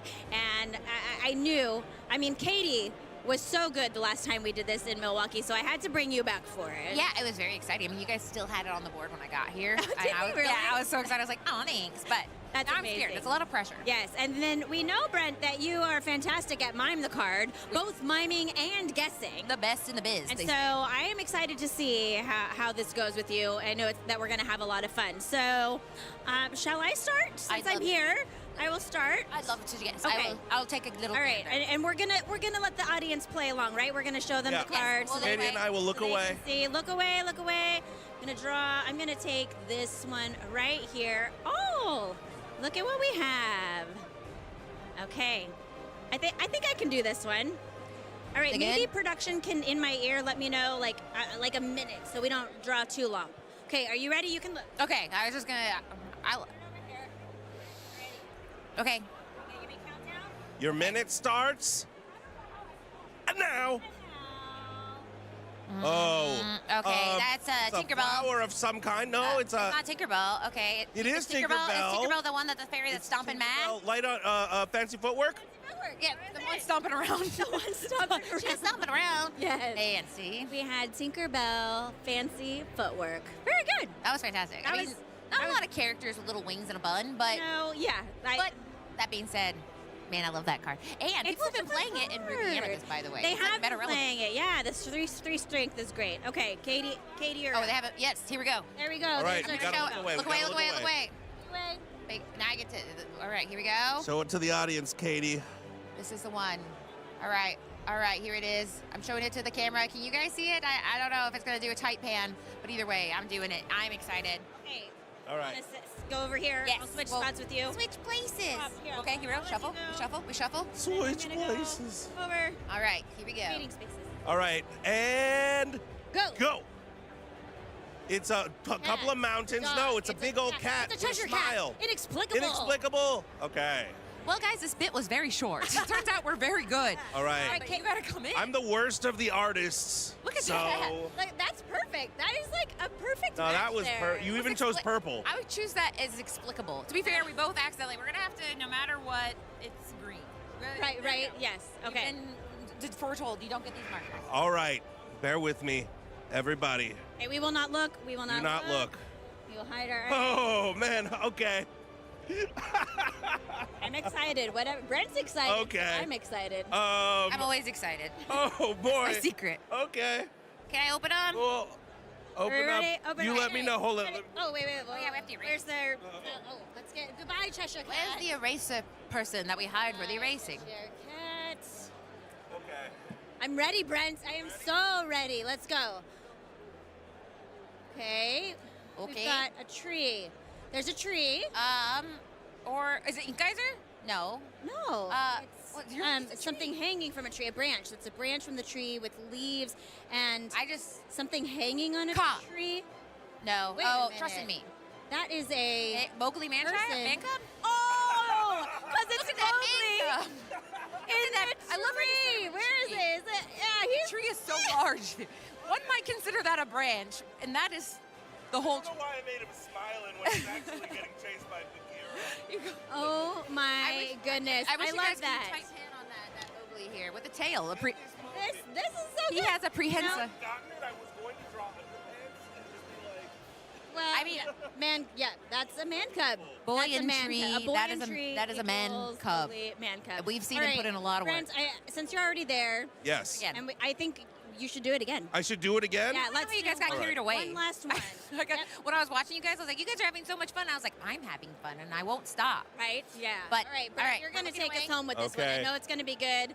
This is our last one, and it's going to be awesome. Katie, are you ready? I was born ready. Okay. All right. I literally only look at card images for the purpose of possibly Okay. doing this game on stream. Okay, Brent. Can we look? You can use any Oh. marker you want this time. We won't limit you to green. I like that. It matches the suit. All right. Them's the rules. Here we go. I'm ready. 3, 2, 1. Draw. Wow. Caw again. Okay, caw again. Snake. There's some kind of snake. Emerald or ink caster or the Looks like a enigmatic snake. ink caster. There's a- Okay, it's not there's a- Ka. It is Trusted Me Again. I'll just keep dressing. Oh, giant cobra. I was like, what card is a snake? What card is this? I'm going to keep guessing the same too. Honestly, that is a giant cobra. It's a giant cobra. And we will keep that there until the next DLC. Good job, that is my the man. last drawer. That was fantastic. Who do I contact about With getting... I mean, that was great. Yeah, you need to get contracted to do some Disney Arcana art, I think. Yes, go sign some cards out in the dealer or area. In the artist area.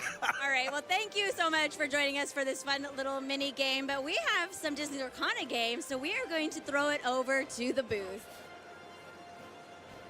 Throwing it over. Oh, hey! Hey, look at those gentlemen. It's very sharp. Are we ready for some games? Oh, we are ready. Did you play along with us? I'll be honest, as soon as Brent started drawing that cobra, I kind of lost the will to, I'm not going to finish that sentence anymore. But Brent Mackay, I say this with all love and admiration.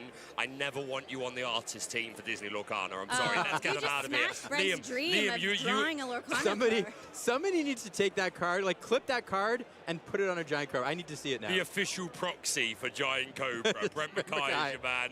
Damn.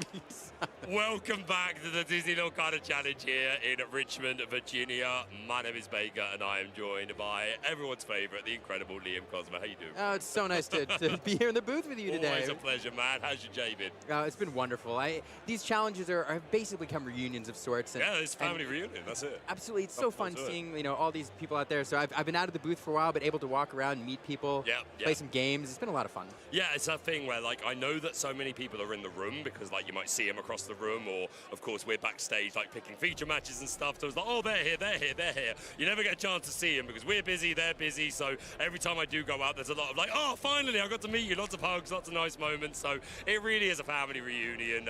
Please, if you are in a position to come down to a Disney Lorcana Challenge, there's nothing like it. The community's amazing. Even the people that I've spoken to that have been oh yeah, I scrubbed, I went 2-3 or whatever. They've still been I've still had a great time. Yeah. I've seen the people. follow-up question is, did you have fun? Yeah, exactly. I've played side events, I've met some artists, all that jazz. So yeah, if you've been watching Disney Lorcana and you haven't quite made it down, if you're in a position to, please do come down. We would love to have you. But Liam, we have more Disney Lorcana action to come.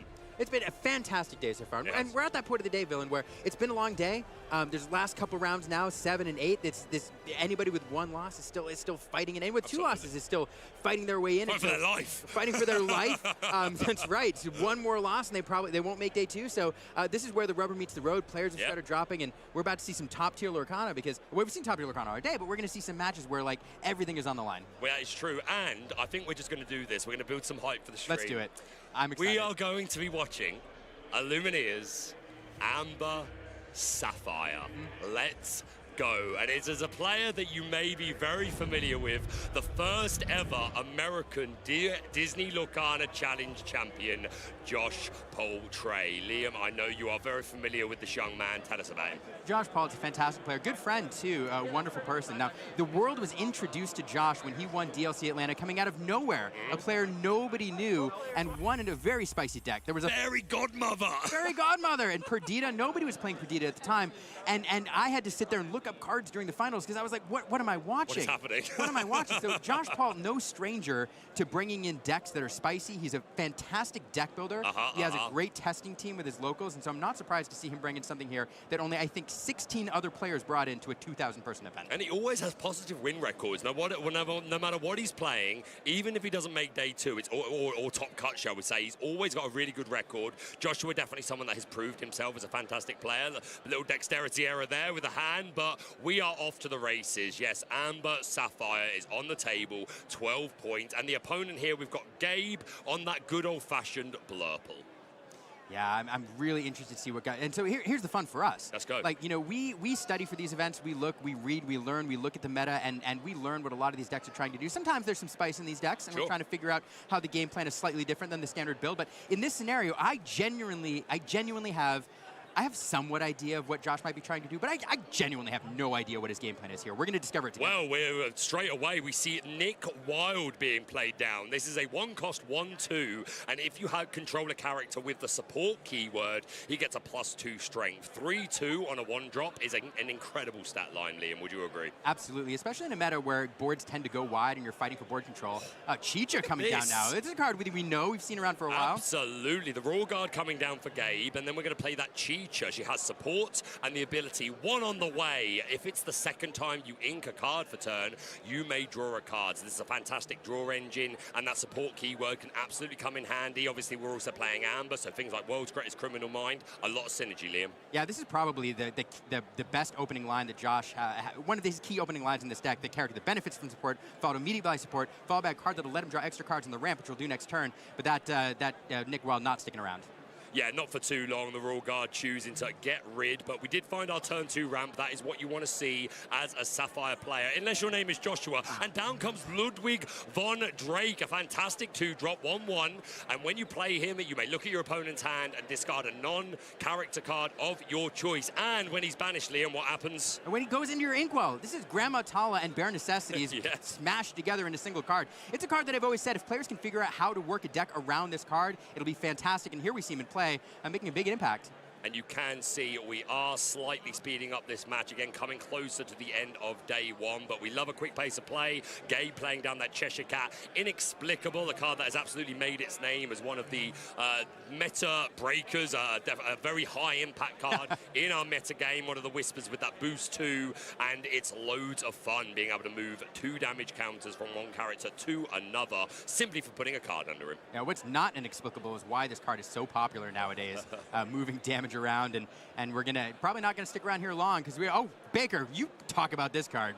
Goodness me, the world's greatest criminal mind. I already mentioned this Chicha does have that support keyword where you can boost the strength of one of your characters or an opposing character. It's chosen character, so we boost up the strength of that Cheshire Cat. He gets a lot bigger, and then Ratigan comes along and says, in those exact words. So, Gabe here now playing Hades, saying, looking for a deal. He can offer a deal, looking at that Drake, seeing if Josh wants to banish it or allow Gabe to draw 2 cards. Trying to decide if this extra ramp is really all that necessary in the deck. There's a Hades Lord of the Dead over there. Is that a sign of some things to come? It may not be. It's the looking for a deal Hades we have up on the board. But Lord of the Dead is very cool. And one thing Blue likes to do is that Demona coming down. We did get the extra ramp up to focus Flatfoot there on Josh's side of the board, but Demona coming down now, a very, very impactful card. By Demona. Yeah, this Demona is making a splash in all of the purple decks. All opposing characters are exerted, and both players draw until they're holding 3 cards. Hades going to make a little challenge there into the focus Flatfoot. And I'm really excited to see what Josh's endgame is here. He's got, it's just Ludwig again. He's going to take a look at the hand, hit that into the unknown. And Detective Mickey, all the way from set 1. It's been so long. How you doing, Detective Mickey? The promo version from the Store Championships as well. I'll mention just for fun. That is a flex right there. I do like the reprint of Detective Mickey, but the classic, the OG, is absolutely our man. So plenty of detectives in here. I'm willing to bet we're going to see some other detective synergy here. But Josh managing to ramp numerous times. If that Drake had been banished and gone to the Inkwell, he'd be ramping again. So building up all sorts of resources on that side of the board. But Elsa coming down now, exerting Mickey. We're going to also support control. Off. Yeah, and I think we've only got 1 or 2 cards in hand for Gabe. Of course, all gargoyles do have that Stone by Day ability at the start of your turn in the ready, set, draw. If you have 3 or more cards in your hand, then the gargoyles will not ready. They do not like the sun, Liam. They do not, or cards in your hand. Cards equal sun, apparently. Cards equal, yeah, that's the rule. It's dark. Well, it is dark if you're top decking. Absolutely. You're in a dark place. Lovely, beautiful glimmer foil promo of that Elsa, the 5th Spirit. Absolutely stunning. And a pretty powerful card, Liam, exerting down that Mickey and allowing this Demona to finish off. And down comes an enchanted Judy Hopps. This card is pretty interesting. When your detectives challenge, they gain resist 2 and alert. So able to deal with evasive characters, and that resist 2 can certainly come in handy. And I believe she's a shift 3 or 4. I think 4. I believe that's right, and we're seeing that detective synergy in action here. Yep, and we see a different Judy Hopps down in the bottom left-hand corner, who I imagine is in the deck. I think we actually saw one inked earlier on in the game.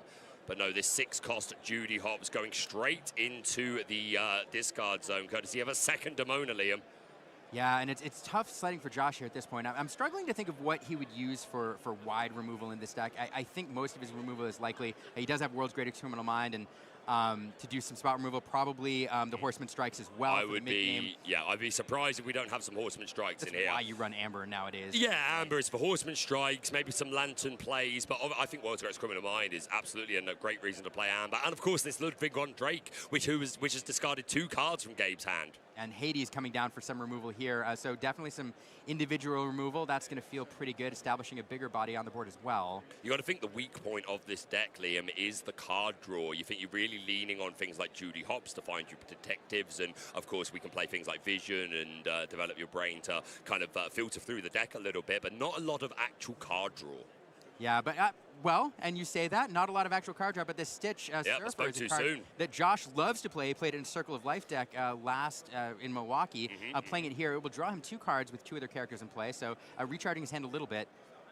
Yep, no, I would absolutely shut my mouth. Down comes the Carefree Surfer, obviously probably one of the most powerful draw engines in the deck, other than that Judy Hopps, of course. That's probably true. Establish a 4/8 and draw 2 cards. Wasabi actually seeing a little bit of play due to the importance of certain items in the format at the moment. We're going to Ink Bell, and that's the 3rd Demona, Liam. Goodness me, that's got to feel... You see the little exhale there from Joshua, like, blimey, 3 Demona in the first third of your deck. I'm not sure what a group of gargoyles is called. A pack. A problem. A problem. That's what it is. That's a and problem. A problem is what for it is, Josh here. Gabe going wide here, and again, Josh, definitely some removal in here, but it's all spot removal. Nothing really to deal with a wide board. I do imagine with some of the detective synergy, we do have detectives which have alert and resist, as you pointed out earlier, so wants to use some body-based removal.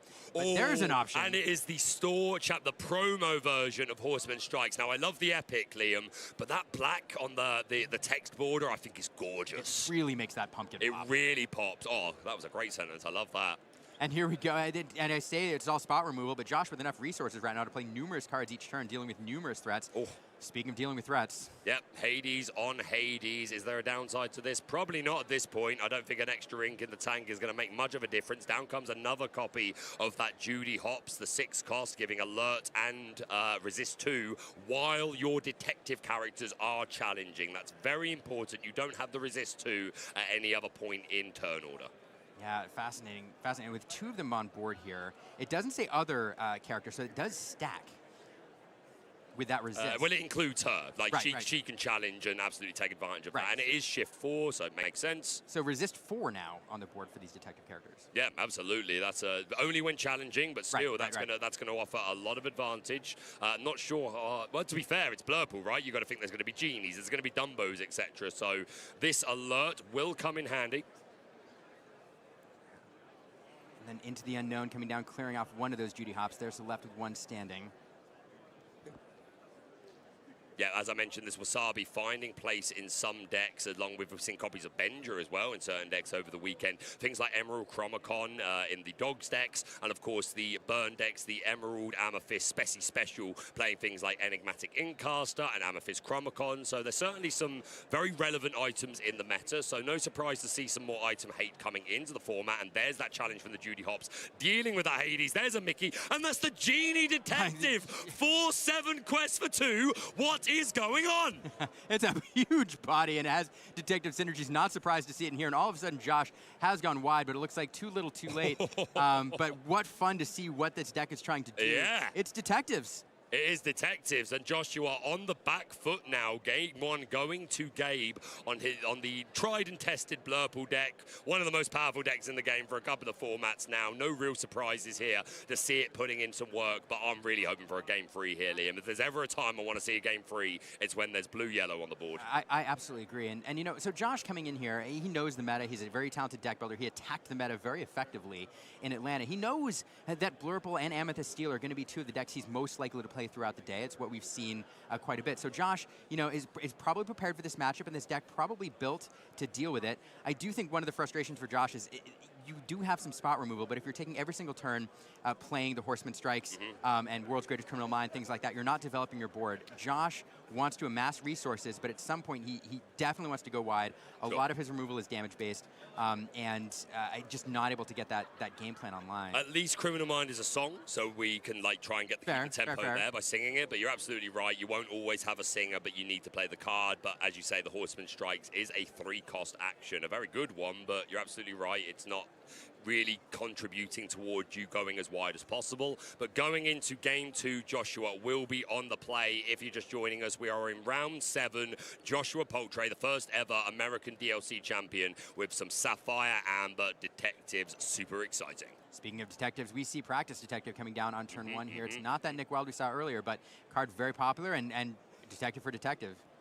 Yep, matching Basil for Basil. I'm a big fan. And down comes the Ludwig von Drake. Is that going to get rid of the only ramp? Do we have a T-Po? Oh, no, it is the only one available. Yes, we topped one. Did we top one? We ink into the unknown. Down comes a Royal Guard. Oh, goodness gracious. So no ramp there for Blurple, and that it changes things significantly. That is a rough turn for Gabe, but it is exactly the breath of fresh air that Joshua may need to stay in this game. That is such a tempo swing missing ramp. We talked about why you might run a deck like Josh's into a meta full of Blurple, and this is exactly one of the reasons. Ludwig being able to come down and snag a card, snag the ramp card, is exactly one of the scenarios he's preparing for.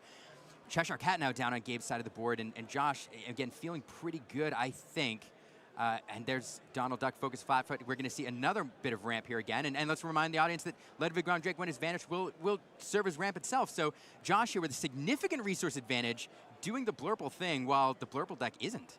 Might not have to ink again for the rest of the game. Again, there is a Hades in the deck, which you want to get to 7 for. We do choose to ink, but the Ludwig von Drake will probably get us there. But down comes the Carefree Surfer Stitch, another 2-card draw. This is looking pretty good for Joshua. Basil going to go on a quest and give that support to the Cheshire Cat. Get rid of it with the world's greatest. Yeah, and I think we're seeing Josh's game plan here in action. I guarantee hitting that ramp with the Ludwig is one of the things he's trying to do in this match, and followed up by the ramp, followed up by the Surfer Stitch on curve, drawing him 2 cards. He's powering his way into the end game here with a significant resource advantage, multiple cards in hand. Gabe now, again, has not found any sort of ramp, and he's at the point of the game where playing it takes him off curve, and it's kind of a frustrating position to be in. Yeah, we are able to establish that Genie, but Gabe well aware that Joshua running these Judy hops that can give alert, and we do have access to it. Well, if it's in hand, we have enough ink for it. What was that just came down Iago, there? Giant. Iago, the Giant Spectral Parrot. With that Vanish keyword, if targeted by an action, will immediately be banished. And it does have evasive, making it a tempting target for Horseman Strikes. It's a big body, and Gabe trying to do a little control here, keep this game.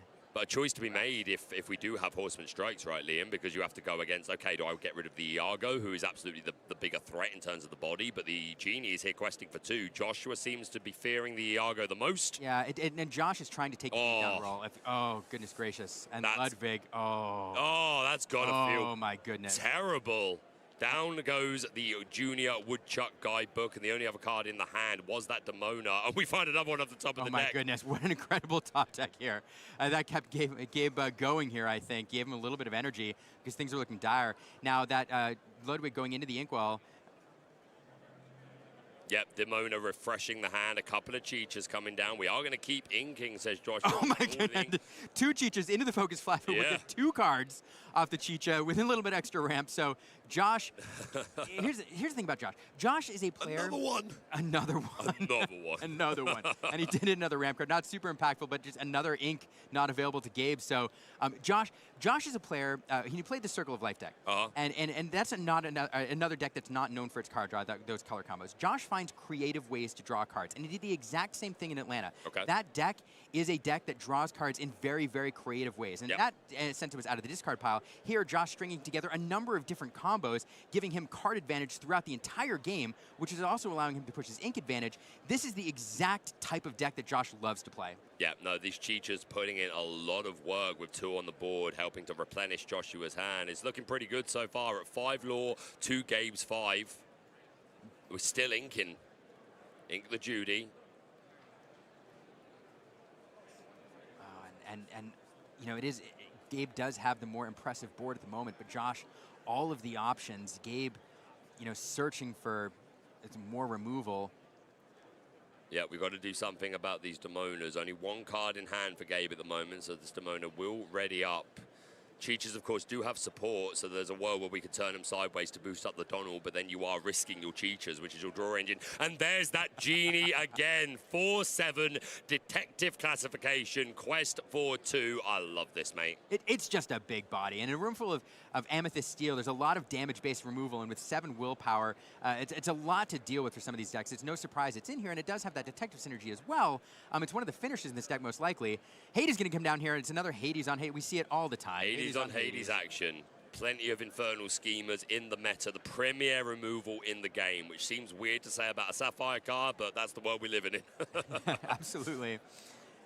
And now Josh, then it's a big body, it can quest for 2, but doing a little Genie on Genie action here, taking out that evasive Genie Wish Fulfilled.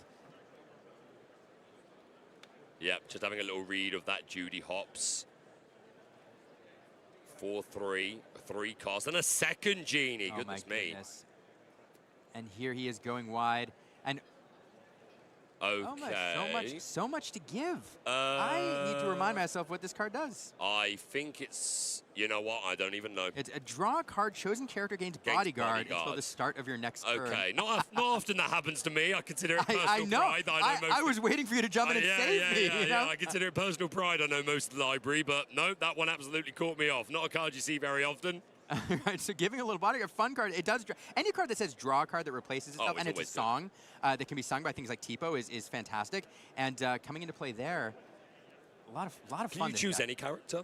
So you can pop Iagos with it. Yes. Yeah, I think that's probably another reason why that's in there. Of course, if you're drawing a card, that's already good. But no, Joshua certainly showing off his creativity in the deck building here. And the record speaks for itself. 12 points still in contention for day 2. We played a Surfer Stitch, and we're going to look into the future by 5 turns. And, you know, I want to go back to something you said earlier, Baker, talking about card draw being a problem. And I agree with you normally in these color combos. Generally. It is. But Josh is proving me wrong right now. Right. Josh plays... rule number 1 of card games, right? More cards is better. That's what we always say. And that's how if you can overwhelm your opponent with resources, this is what Green Steel did back in the day. People thought of it as a discard deck. It wasn't. It was a draw engine deck that benefited from discard most of the time. And if you can overwhelm your opponent with resources, that's how you win games. And Josh builds these creative decks to do that, and that's what this deck is designed to do. Draw more cards than your opponent, and then overwhelm him at the end of the game. It's almost an Amethyst Steel game. Almost every single time Gabe has played a Cheshire Cat, it has not lived long enough to do anything. It keeps getting supported and then world's greatest. But yeah, I think you make a great point. I'm just amazed by the amount of ink Joshua has here. I mean, I get it, the Cheechas and wow. There we go, that's it. Bad gold, Liam. That was absolute insanity, but I loved every minute of it. We're going to go straight into game 3. Gabe will be on the play. He did miss ramp on turn 2 in that game, which definitely made a difference, but honestly, I don't know how much. Josh was so far ahead there. Yeah, and Gabe here keep finding a Tipo, breathing a sigh of relief that it isn't a sail as his only ramp. Of course, when he's on the play, he can hit it before the pick, which is where you like to be, but definitely glad to have the ramp this game. Yeah, it's an interesting adaptation that you would make in this matchup because now Sail is not a safe enough turn 2 ramp if you're on the draw. Thankfully, Gabe is on the play, so it's not going to make as much of a difference here. He'll be able to play it before Joshua gets access to Ludwig. But if you know you're going to be on the draw, do you just send back the Sail? Look for the Tebow? Do you prioritize looking for the Tebow? I don't know. You find 2. You find a second is what you do. There you go. Yeah, so Josh, you're shuffling up. I do think, I mean, as most decks want to be, clearly a lot better on the play here. But again, you know, we'll mention this is a matchup that he's prepared for, that he's planning for, and Gabe here now establishing a strong challenger on turn 1. It's Rafiki. Yep, Rafiki Mystical Fighter, a 0-2 quest for 1, but when challenging gets Challenger 3, and also has an ability where he can't take any damage against hyenas, which is not very relevant at this moment, those ancient skills, but who knows, in the future, when hyena meta is here, Rafiki will right, thrive. it's going to happen. He will thrive, I'm telling you. Get your foils now. Tebow coming down, so we do have that turn 2 ramp as we knew, following the script, as you like to say, Liam.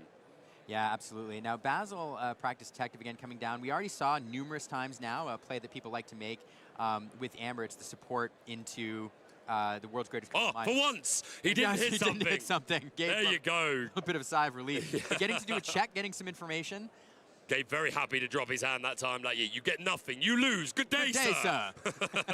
I said good day. Cat into the inkwell. He says, this never works. Let's just ink it. Get it out of here. A genie established instead. You know, one of the ways that Gabe kind of keeps Josh off plan here is to force Josh into the beatdown or into the control roll. And so if Gabe can start sneaking 2, 3, 4 lower turn, get up to 9, 10, 11, then Josh has to start answering threats every given turn, not developing his own board, not ramping like he wants to do. So, but it is back over to Josh for his turn 3 play. Inking that Ink Runner, another item that's seeing play. You draw a card and you may exert it and pay 2 to give a character alert, which again, an evasive heavy format, very important. And Horseman Strike's coming down here again, and this has become, I think it was a sleeper early on. People saw it, they liked it, but seeing a ton of play just in the last few weeks here, working into Amethyst, Amber builds and being worked into this deck here, it is such a tempo swing card. You play it for 3, remove something a lot stronger, draw a card, and it's no surprise why we're seeing a lot of play here.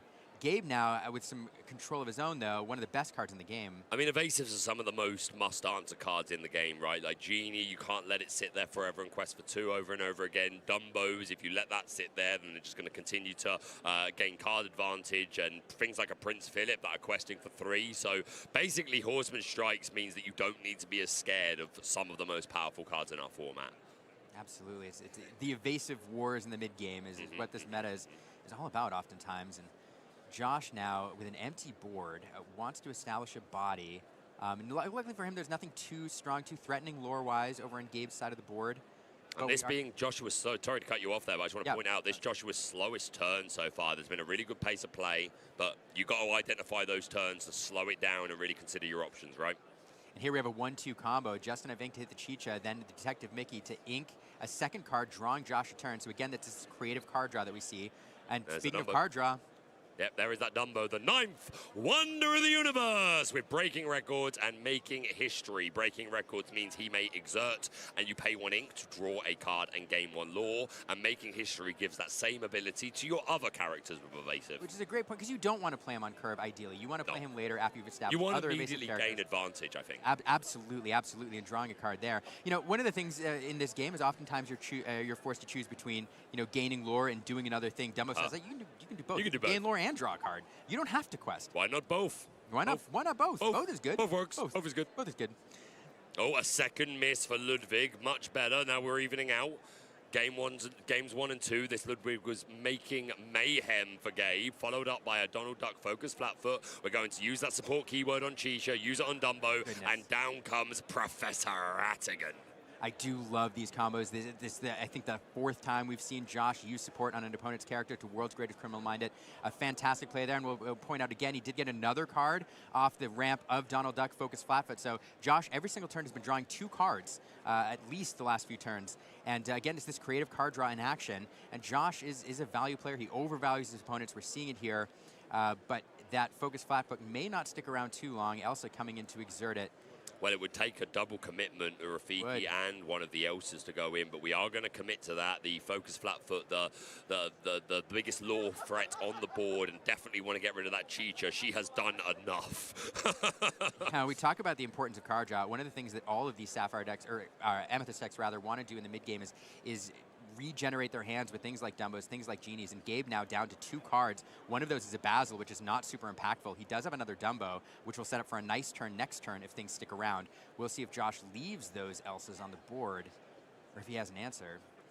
Yeah, not really a prime target for Horseman Strikes, right? I mean, yes, you do need to get rid of them at some point, but they've served their main purpose. They're now just going to be questing for one.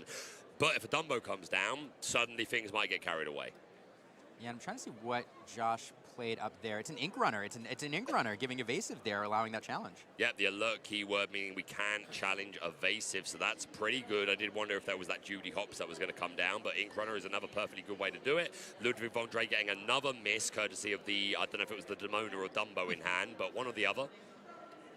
Yeah, and again, removing that Elsa, you pointed out it had done its work, but that Dumbo in hand, Gabe being able to draw 2 cards off those Elsas would have felt really, really good. And so Josh recognizing that, able to answer one of them immediately. And again, it feels like Gabe had pretty strong presence early on, but now Josh again, healthy hand. Liam, what do you think of this choice here between Dumbo or Demona? Oh goodness. This is a tough choice. Looks like Demona's what he's playing to go, but it's certainly a tricky one. No, my gut says, I was going to say my gut says Dumbo. Get the extra card, establish the Dumbo, force Josh to answer it next turn. You do have the Ink Runner, which can answer the Elsa, unfortunately, but... they never come back. Sorry, Liam. That's okay. That's okay. Into the Inkwell, not being played, but... I'm terrified of that card, Liam. Yeah, I know. It's a terrifying scene in the movie. It really, really is. Down comes the Infernal Schema, going to put that into the Inkwell, and Elsa's going to be removed again. We've got that Ink Runner on board. It's tucked away under our round 7 at the moment, but I promise you it's on the board. And Hades on Hades, whoever plays the first Hades is usually immediately answered by the second. Yep. But Josh, again, with plenty of cards in hand. And one thing I will say, Villain, we've talked a lot about Josh and his deck building. He's a player we're familiar with. It's a player we want to highlight because of their creativity, and it's a player that you watch for innovation. But Gabe has made it this far in the tournament into one of the best players in the world, I would argue, and a fantastic player himself. We're seeing him pilot this deck very, very well, so don't want to shortchange him at all either. We're going to sing that song that I can't even remember his name, but the one that gives Bodyguard and lets you draw a card. We sing that with Ludwig. So much to give. Then Basil is going to support that Hades, and we have another World's Greatest Criminal Mind to get the schema out of here. Gabe able to follow up with another giant spectral parrot, and we're just repeating the script. Basil questing, giving it an extra 2 strength, and Rattigan once again showing why he is the world's greatest criminal mind. And here is that. And Josh actually getting down to a fairly low hand size there, dumping a lot out. That Demona giving him, I think, the full 3, if I saw right. And now Royal Guard coming down. It's back over to Josh with 3 new cards and all of that ink. This feels like exactly where he wants to be. And this is the thing, right, Liam? I'm sure, I don't know what your thoughts on this, but I would say Demona, you don't really hit her ceiling unless you already have a board to take advantage of the forced exert effect, right? Obviously, playing Demona and getting to draw cards and you establish your big body is fine, but the ceiling of Demona is being able to break boards. Absolutely. It's most commonly used, I think, in Amethyst Steel for that reason. And Red Purple, thank you very much. What deck? Red Purple. I never heard of it. Never heard of it. Not sure it exists. Right, we're having a game tomorrow, Liam. That's it. Gabe taking a moment to think this over. It's not looking good for our Blurple player. Joshua with a wide board. We are a game apiece. Round 7 of the Disney Arcana Challenge. 15 minutes left on the clock. Yeah, a couple Cheshire Cats in hand. We do have another Demona. Again, I think Josh has managed to power his hand down fairly low, even though he drew extra cards off that Chicha last turn. So it's a risky play, but sometimes with Demona, like, it does benefit your opponent, it does benefit you, but when you're looking for your outs in the end game, sometimes it's your only out is to find more cards. Instead, this Cheshire Cat, we'll see if it sticks around at all, and it looks like that's it. It looks like that was all they wrote. There you go. Apologies there. That seemed very abrupt, but looking at Joshua's board, I don't think it takes much imagination to see where that game was going. Joshua losing game 1 as well, so definitely on the back foot, had to break serve. But Joshua, your first ever American DLC champion, a fantastic score, guaranteed day 2 with Amber Sapphire. Not a princess in sight. I'm disappointed at that. I know, not about I'm going to tell him detectives. off. You know what I might do, Liam? I might go and interview him and complain that he wasn't running princesses. Might you? That's something I might do. Yeah, definitely hasn't happened already. I mean, every villain needs a princess but you know what I love? If you watch to the end, I love flavor. I love these cameras and stuff. Because did you see the expression on his opponent's face there at the end of that game? Always. Just lean back like this, like wondering what he just happened. You know what he did not prep for? He did not prep for Amber Sapphire at all.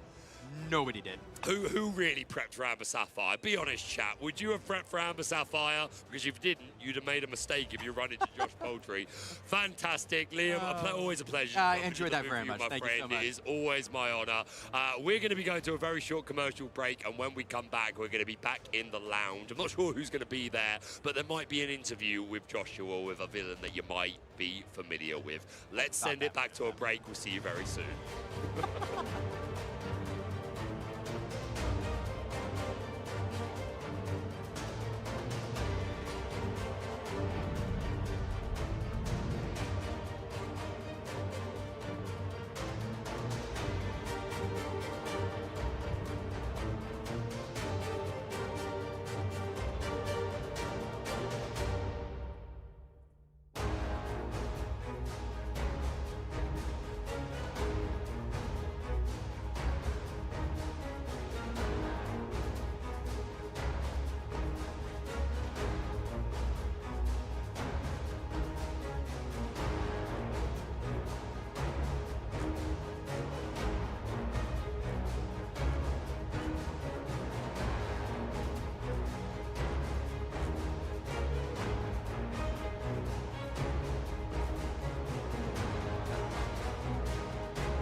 chose the deck that makes me happy, and everyone always like, oh, come on, it's got to be spicy, right? If it's not spicy, it's not me, like that's just not it. And I think it's made a lot of people very happy as well. You already told me that you've had a lot of people sort of looking over like, what on earth is this guy playing? And the chat seemed very happy, but we got to ask, what led to the decision to bring Sapphire Amber Princesses?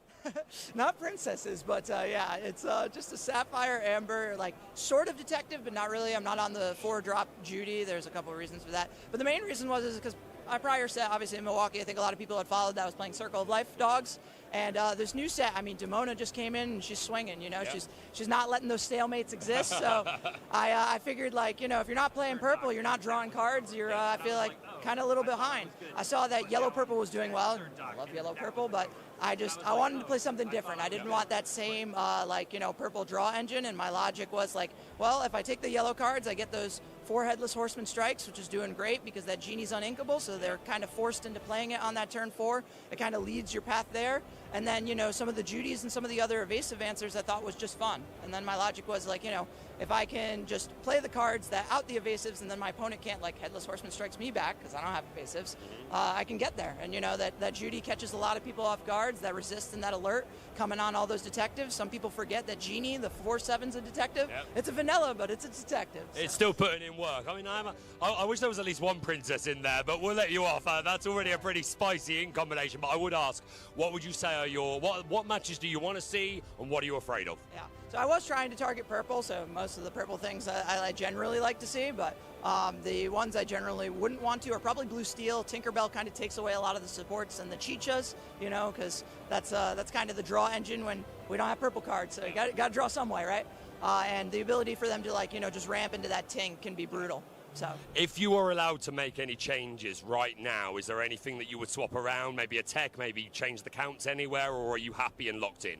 I'm happy with it. I think it performed as best as I could expect it. You know what I mean? Hey, 5-2, maybe we can make it. We'll see, right? We're on a super positive record. I know a lot of people would love to see you make Tay 2 and go even further, because this is a deck that we don't get to see very much, and we know the Lorcana community loves some variety. Josh, before I let you go, any shout-outs, any thank yous, any messages to the community? The floor is yours, my friend. Oh, thank you so much. Shout out to my girlfriend, Colleen, here supporting me always. All my friends from locals, they're all here. I would love to name them all, but I don't have time for that. So thank you guys so much. And then, of course, thanks to my family back home who's watching and my work for giving me the time off.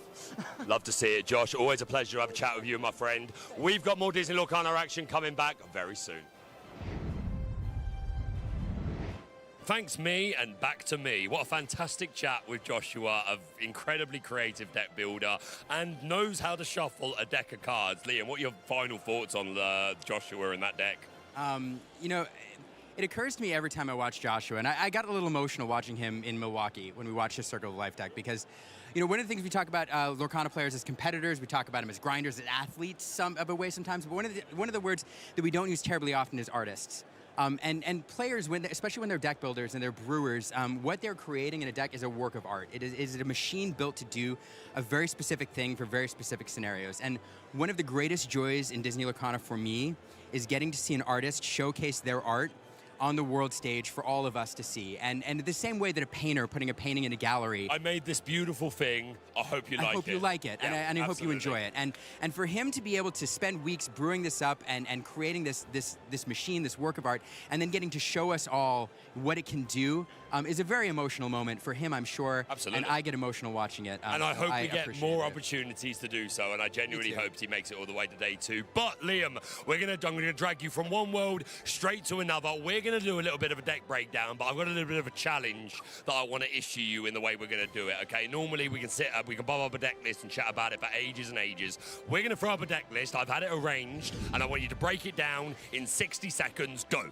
All right, I'm looking at this. This is Amethyst Emerald. Now, there's various builds of this that we can do, and I hope I'm not on the clock here too much because I'm struggling already. But Amethyst Emerald, there's multiple ways you can build it. Sometimes there's tempo versions. There's also the Brainiac version. This is what we're calling the burn version right now, or the lore burst version. The problem with aggressive decks is sometimes you need to have a phase 2 because they can burn out very quickly. And this burns phase 2 of the game after it's gathered lore very aggressively in the early game is to use cards like Gathering Knowledge and Wisdom and Enigmatic Incasters to gain bursts of lore. To do that, it needs lots of cards, and it does that by giving cards to itself and hand to its opponent using cards like Amethyst Chromacon to recharge both players' hands. But it's okay if you're this deck because the cards that you're getting give you instant lore. You're not going to give your opponent time to develop their game plan with the cards you're giving them. 30 this seconds. is the burn variant of this deck. It is sort of popular, and I know it is out there wrecking some people's runs, and it has made an appearance in the top tables of some very big tournaments recently. Breaking it down like the rent is due with time to spare. What a fantastic breakdown, looking to take advantage of those slower Sapphire decks. And we have absolutely seen this deck put into work today, Liam. Would you be surprised to see it go all the way? That felt like a minute. That didn't feel like 30 seconds. So it's interesting. I wouldn't be surprised to see one, perhaps, or two crack the top cut. It is a difficult deck because there's some matchups that are very, very difficult for it. It will win some games on the strength of its draw and the fact that some people have not built in the item removal that can take care of the Chromacons that this deck runs or the Enigmatic Incaster. So I would not be surprised to see several players who've been working on it make a run into the top tables. It is a long shot to win the whole thing, though, simply because it has some matchups that are very bad. Stranger things have happened, Liam. Absolutely. They absolutely have. But now I'm going to take the same challenge, and I'm going to be breaking down a deck list, although I've had a little bit of preparation, so it's not really fair. We've got some Ruby Amethyst, so we are a curve-it-out deck. We want to go 1, 2, 3, 4, 5. My Demona! We are taking advantage of these incredibly aggressive cards. We have the 2-cost uninkable Diablo, who quests for 2 on a 3/3 body. This is all the gas that we need. All gas, no breaks. Yaramin. And, of course, we are one of the decks that best takes advantage of that 6-drop Demona. We're curving out. We're playing incredible 1-drops like Tinkerbell, Palace Guard for that extra lore in the early game if we need it. We're going into Diablo. We're going into Sisu or the Cheshire Cat. We've got some fantastic 4-drops, not just the genies, but things like Hercules, Dumbo, so much in this deck. The Hercules in particular, really good into the Amethyst Steel decks for blocking those strength of a Raging Fire. Of course, the 5-drop slot already has Elsa, but we gained a fantastic new tool. The reason to play Ruby, the Headless Horseman, Terror of Sleepy Hollow, banishing a character of 2 strength or less, and that gathering strength ability whenever you take a banish, you increase the strength of all of your characters by 1. You also see a couple of hypnotic strengths in there to get rid of the Diablos. I think that pretty much sums it up. That was fantastic. I wasn't timing you. I was not timing you, but that felt like a minute-ish. Very well done. There we go. I am praying that some red purple makes it into top cut. I spoke such a big game at the early game. So let's see if it was all in vain or not. Liam, we're going to be sending it over to the casters. Casters, appear! Appear! There. My magic's a little delayed, but it does work. Friends on the other side. That's Listen right. to this man. How you feeling, guys? We're doing great, but Friends on the Other Side isn't a card that we're going to see in any Ruby Amethyst matchups today.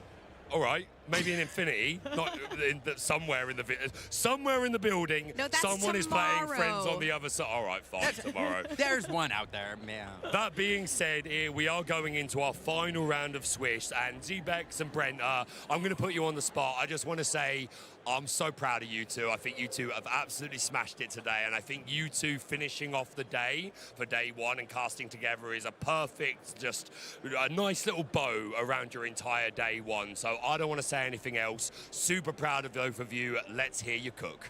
Thank you, Papa Villain. Thank you so much for that, Baker. I'm so excited to be in the booth finally with Brent. Us newbies are taking over, but we're not going to do anything that's going to make Rebecca mad at us, like the lounge. No.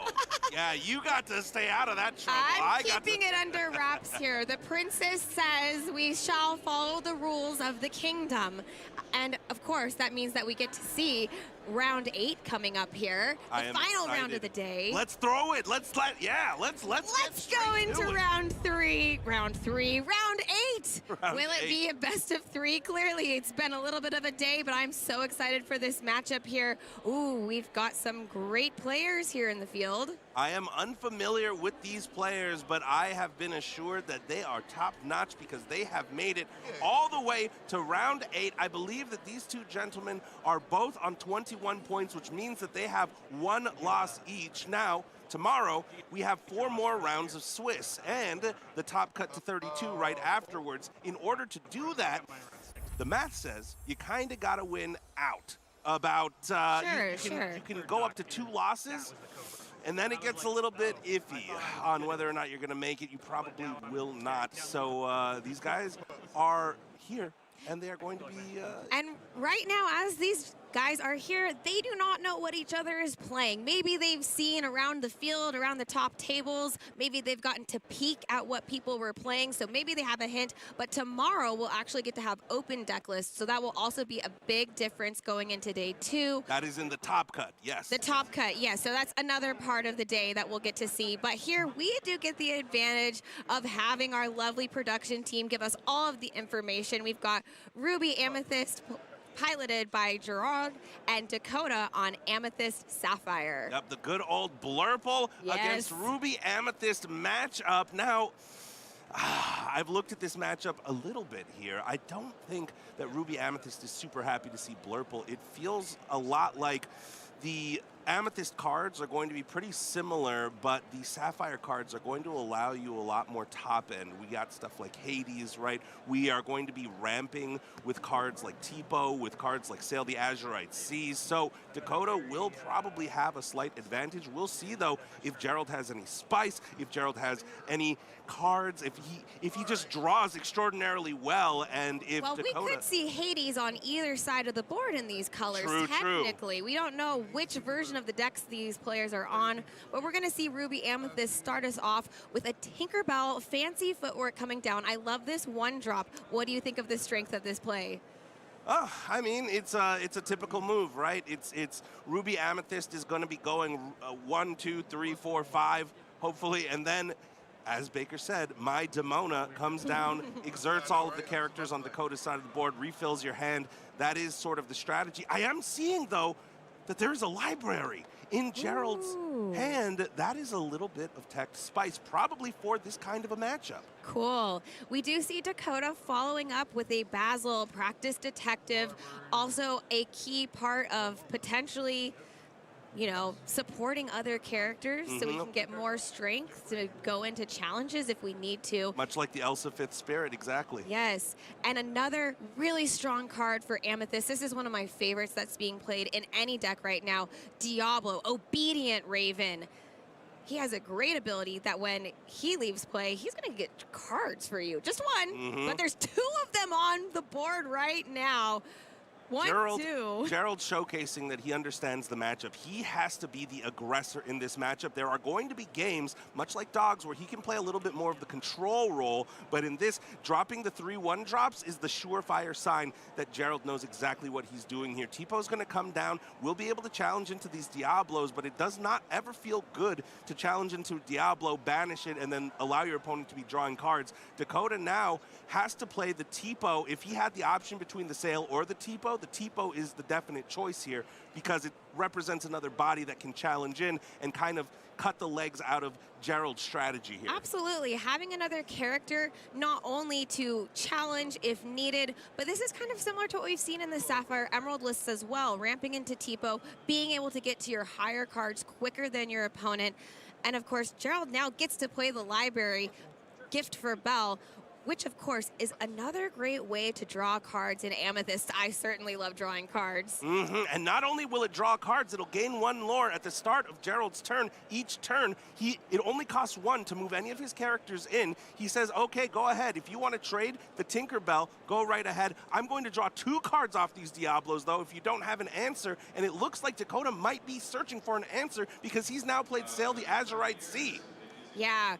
That's the huge thing about just having them exerted, having them ready, not exerted. We do see Cheshire Cat now coming into play, a very strong ability, but before any damage can be moved, there wasn't any damage on the board, so Tipo is going to make the challenge to even this board out a little bit. And smart to challenge in with the Basil, but if you notice, even if Dakota gives the Basil support to the Cheshire Cat, it will only be 7 damage total, which means that this library is going to survive. Also, Gerald has the option to do what he just did, which is challenge in while moving a Diablo to the library with the Lumiere. This combo allows him to take out the Basil, draw 2 cards because of the Diablo effect and the library effect. We are cooking.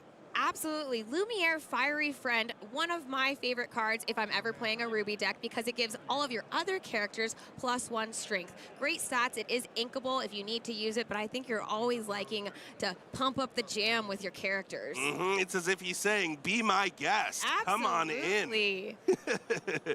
And now the question is, do we quest this Diablo? I believe we've exerted all of the ink here. It looks like Gerald is exerting to Well, play here's something. the thing, though. With Cheshire Cat on the board, if there's an ability to challenge and get any damage on, you wouldn't want to quest. And Right. so, we Right, have, exactly, challenging. yeah, the +1 strength right now going to Diablo means that if Gerald was to exert it in any fashion, that Cheshire Cat would potentially be able to yoink that damage away and move it around to the other Diablo, say, or something, scary things. Right. If you turn that Lumiere sideways, then you get to move that 2 damage around,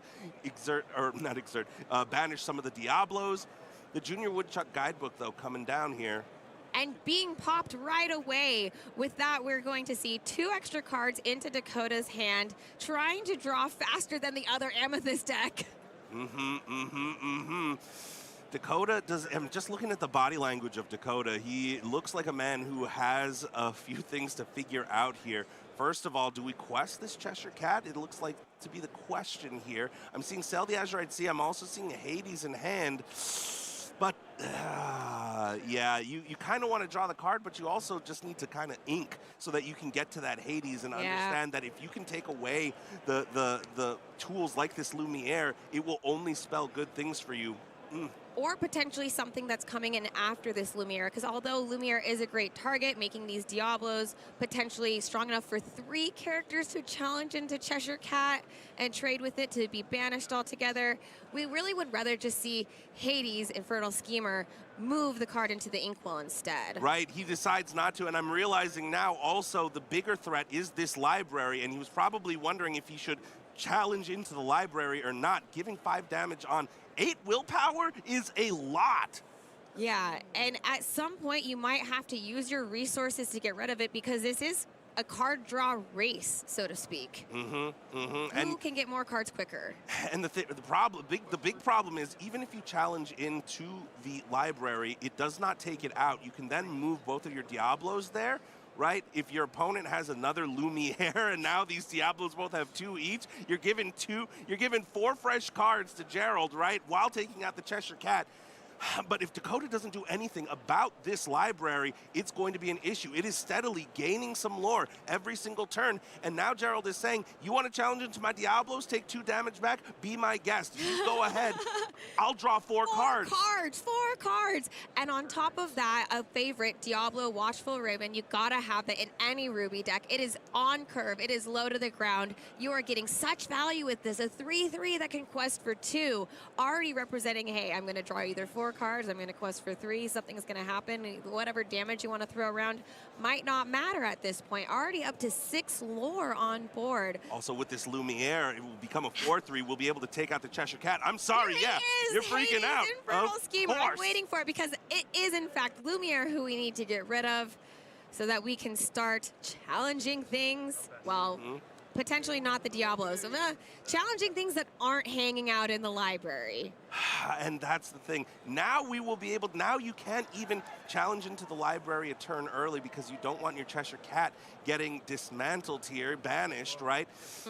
But you have the 6 that you need in order to take out the library next turn, unless... Doesn't matter. Elsa, the 5th spirit, is going to come in, make Cheshire Cat exerted. We're probably going to see Gerald make a challenge here, potentially. Oh, he doesn't have that great of a challenge. He's just going to move Diablo over to the library.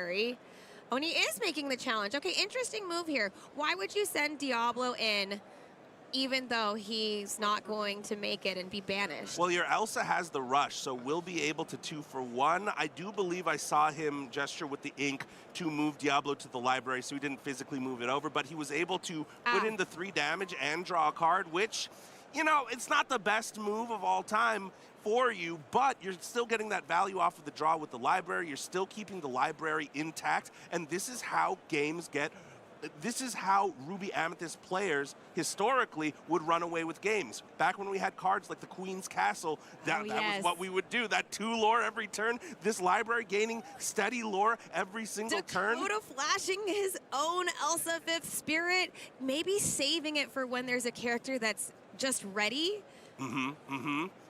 Perhaps, I believe there's another Hades in the hand? 7? Am I right? He's exerting 7. Yep. Oh, yeah, it is. Why bother challenging when you can just put Elsa into the inkwell? Come on, let's see it, Dakota. There it is, double Hades. But we're gonna put the Diablo into the inkwell, and this is showcasing the power of the library. Typically, you reserve your Hades to put something into the inkwell that is a high cost, like the Elsa, like a Dumbo, like a Genie. But because of how smart Gerald has navigated this match with this library and protected the library, you're making Dakota pay 7 to use the Hades Infernal Schemer to take out a Diablo. That's just crazy. Diablo is a card that we often see in the very first play of the game, the very first turn. He's coming down early, and he's managed to stick around for a long time, long enough that he's going to go straight into Hades. Gerald says, give me those cards. I will take them if you're not going to give them to me. Absolutely. And for those people at home wondering, well, why didn't Gerald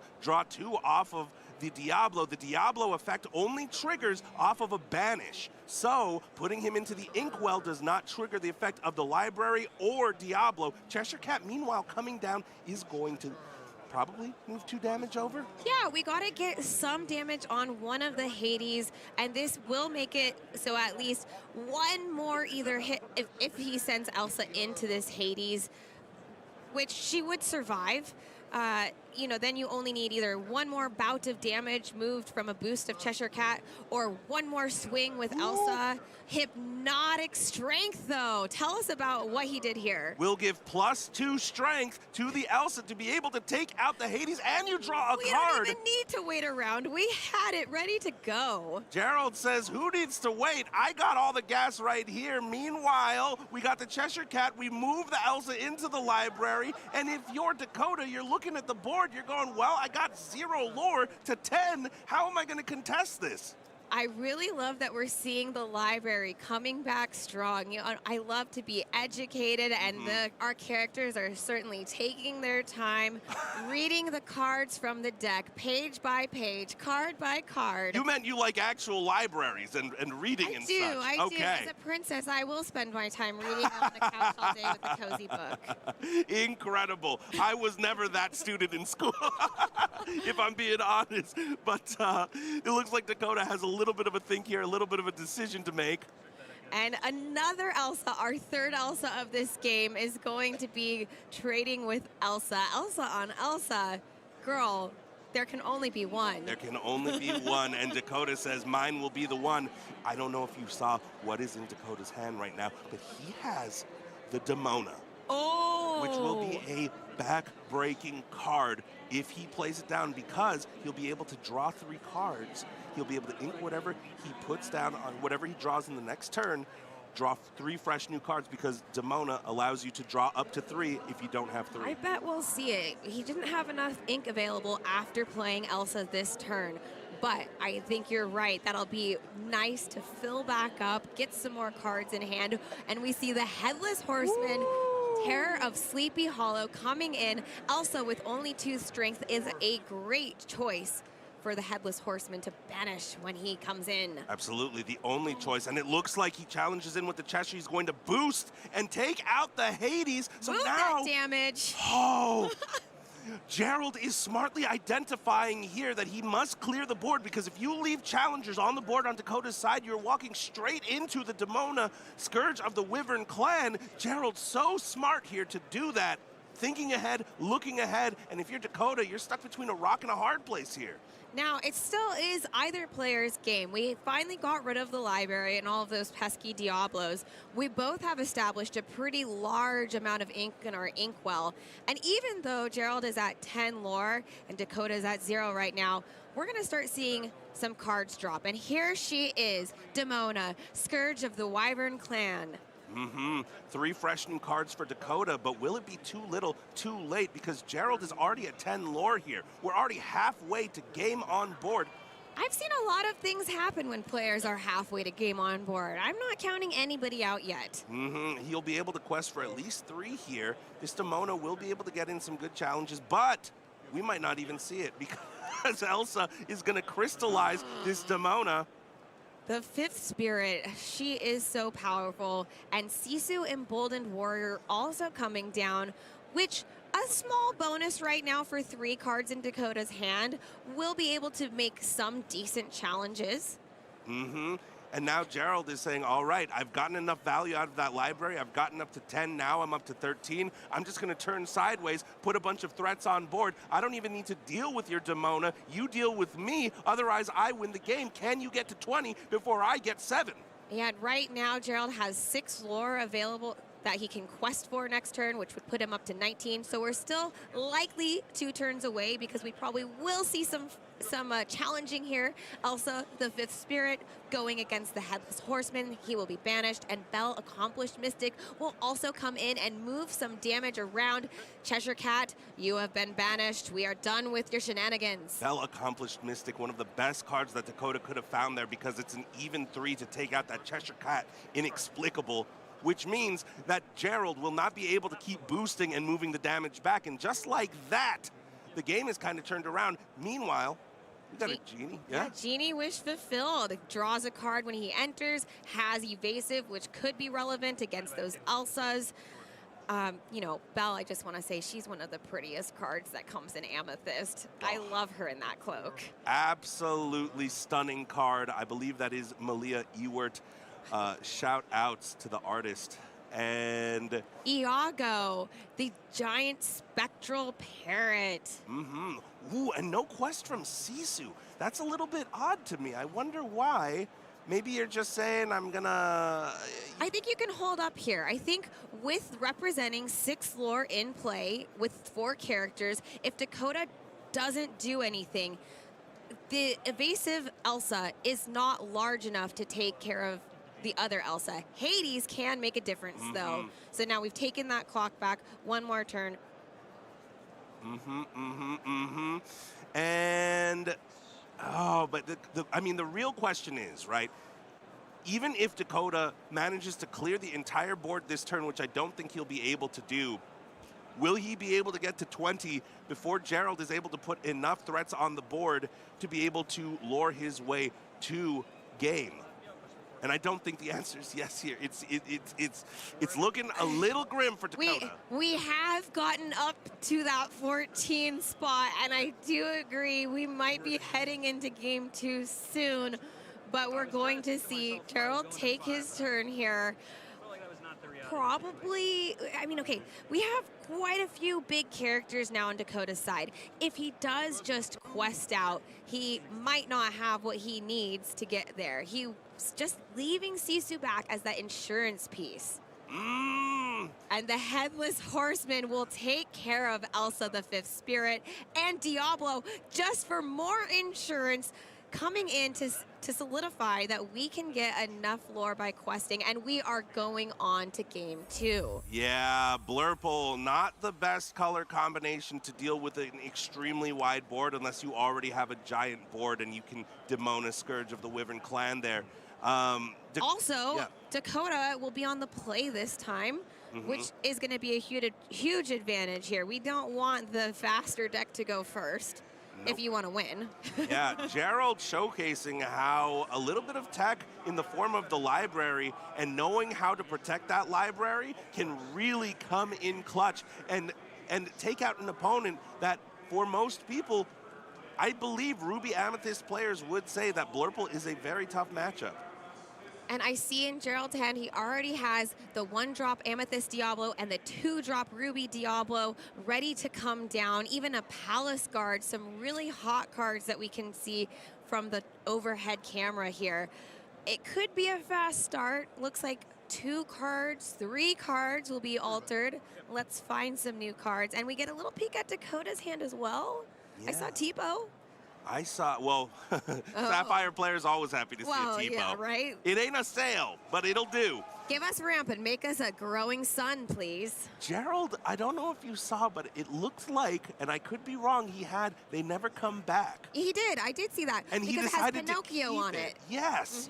He decided to keep that in his opening hand, I suppose. For ink, I would be my guess. Ooh, maybe. Maybe there's also certain lines where Dakota starts getting down a Rafiki and this Basil practice detective, right? Starts presenting a scary board, starts questing, and then he can freeze them, say, you're not going to come back up. The nice thing about They Never Come Back, if you do choose to play it as an action, it does draw a card replacing itself. So we'll see what happens here. But starting off, Dakota's coming down with Basil, Practice Detective, and Tipo, as we saw, a little bit faster than his first game start.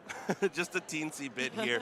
And even with the support, this Tipo won't be able to take out the Palace Guard. Seems like a very, very safe quest right there. And Gerald is going to have to play that game because, especially being on the draw, you have to not only equalize, but you have to figure out a way to get on board the presence that you need in order to quest out and win this game quicker than your opponent can get to his best cards. Yes, and Dakota following it up with an Iago Giant Spectral Parrot. We have these cool illusions that have vanished, both Palace Guard now in this game and Iago. They never come back. Gonna go ahead and take out the Iago. Okay, so it did come in handy in this game. Exactly that vanish ability whenever it's chosen for an Axis. Goodbye. Sorry, Iago, you ain't sticking around. The Sultan no longer wants to see you. Yes, these large statted characters that we got in set 7, set 8 with the vanish effect, right? These illusions, a little bit of a double-edged sword, and we're seeing exactly why. Now, Elsa, the fifth spirit, she's here to make her mark again. The Ice Queen herself is going to say, Diablo, we're not dealing with this game. Yep, no way. I don't know if you saw, though, Dakota has the Demona in hand. Oh, once again, so we'll be able, earlier than last game. as long as he doesn't draw into an uninkable next turn, he will be able to play that Demona, draw 3 fresh new cards, and exert all of the characters on Gerald's side of the board here. That's why I'm assuming that's why he didn't use this Basil to give support to the Elsa the Fifth Spirit, and instead elected to take it out with a 2-piece with Elsa and Tipo. And he is putting a Demona into the Inkwell to play a Demona, Scourge of the Wyvern Clan. Love to see it. And that can also kind of equalize your opponent as well. Now we're going to be able to make that nice efficient trade into the Palace Guard. Elsa's going to take back a little bit of damage, probably leave herself vulnerable to this Iago. Yes, they both have evasive, so we could see the trade there, making Elsa be banished and Iago would make it past.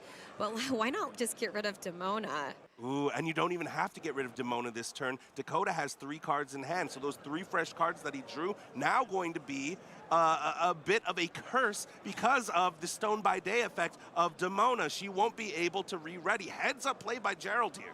I love that. Yeah, the gargoyles have such a cool mechanic that if you don't have very many cards in your hand, it works for you. But I do like the Amethyst tricks, like even some of the faster decks, like the Burn deck with the Amethyst Chromacon. If you can make anybody who's playing gargoyles draw cards, they won't be able to ready them at the start of their turn. As Hades, looking for a deal, comes down. What do you say? Gerald said, I'm going to go ahead and throw this Iago to the bottom of my deck. Not super important here. Maybe not the best target or the favorite target that Dakota would have liked to remove. But Gerald here with a couple of Hades of his own. We'll see what he elects to play here. Yeah, and I was actually expecting when I said we could see Hades looking for a deal for Gerald to have it, and he does have it. We get to see both Hades. Who did he choose? He must Demona. Demona, okay. No, Demona's going to stick around, so you can draw 2 cards, please. Meanwhile, Dakota making a very smart play, too, getting his hand size down and not electing to pop that Junior Woodchuck guidebook just to save it for later, because if he has more than 3 cards, his Demona won't be able to ready. You know, just smart heads-up play from both of these players that I'm seeing so far. Absolutely. And we'll see a Tinkerbell Fancy Footwork come in here just to be an extra piece on the board. If we need her strength, we might use it. Demona now, unfortunately now, though, we are going to pop the Junior Woodchuck guidebook. Dakota with a fresh-looking hand. I can't see what's in it, but... we're going to get to see what he's going to play soon here. It looks like 3 ink. When it comes to Amethyst Probably Sapphire... Cheshire Cat. Ooh, Cheshire Cat would be pretty nice. Maybe not so much because you don't have an evasive on your side to be able to challenge and then move the damage immediately. So maybe you keep the Cheshire Cat as sort of a, I was wrong. Okay, that's okay. We are going to boost Cheshire Cat. We're going to move the damage just one of it from Elsa to Tinkerbell Fancy Footwork. We don't want any additional strength taking out our pretty Amethyst characters. Let's keep it princesses, even though these aren't princesses. Don't touch us. Nope, nope, nope. And it looks like maybe we're going to be singing that Into the Unknown. Onto the Elsa, yep. Oh, yes. Putting her into the inkwell, exerted. And Dakota is doing a fine job here of keeping the threats off of the board. It's a back and forth here. The Amethyst removal is so good this set, but we'll see how Gerald responds. Well, and with Cheshire Cat now, I think this is such a great card. Really makes your opponent think about whether or not they want to get damage onto their characters, especially with Gerald. Some of his characters don't have enough willpower to survive 2 damage being transferred. Sure, Hades looking for a deal is fine right now, but as we've seen, there are certain cards in Amethyst that either give Challenger Plus or just 2 activations of the Cheshire Cat. You can only do it once per turn, but we have time here. The lore totals are not that high. Nobody's close to winning the game yet. And a third Hades looking for a deal. The second for Gerald coming down. Again, targeting Demona. Drawing and again, 2 cards. drawing. Dakota does not want that Demona touched at all. She is putting in work, and yeah, I wouldn't want it either. No, we'll play Baker's song on repeat, My Demona. over and over again, please. The toughest part about the Cheshire Cat is that it really changes a lot of the math, right? Because typically what you want to do is get your opponent's threats and characters off of the board by challenging in, but the second that you do, to your point, your opponent can then challenge back in, acquire some damage, and that damage is just Brent, fodder for the Cheshire Cat. Is there a 4th Hades that we might get to see this game in Dakota's hand? There's a 4th Hades. Oh my goodness. That is what I'm seeing. We're seeing the same thing, Zebex. Okay, okay. Well, I Ooh, another Hades. He's the Infernal Schemer. Okay, which Hades are you playing here? Amethyst or Sapphire? I'm probably playing the Amethyst Hades here because I targeting want a to draw. Yeah, because we no longer have our Junior Woodchuck guidebook. We've already used it. We want to keep getting cards. Dakota looks like he disagrees, though, and says that Hades, with its 3-4 stat line, is enough of a threat. Get that out of here. I want to keep questing my Demona down. Well, and he does have 2 cards in hand still, so maybe he was calculating that he would have been stuck too high at 4, or wouldn't have been able to be ready. Could be, and I'm no Sapphire Amethyst expert or anything, so I'll trust Dakota here. If he believes that this Hades was the right play, I'm inclined to believe him. Either way, he's rushing here, and he's able to catch up on lore. Gerald in a little bit of trouble here because this board is starting to go really, really wide with the threat of the Cheshire Cat, so you kind of don't want to turn sideways either. All of these characters with 6 willpower, we really need to see some big answers. Otherwise, we might be headed to a game 3. Lumiere, Fiery Friend, will help give some of the additional strength. So now both Tinkerbell and Hades will be able to challenge for 4 strength, which would be enough to make Hades, the looking for a deal Amethyst one, be banished, which it can currently challenge, or just double challenge into Demona. Of course, I don't know that you'd want to lose 2 characters for Demona. Hypnotic strength, though. We don't even have to do these calculations when we have a great action like this. Right, but it's only going to give that Tinkerbell 2.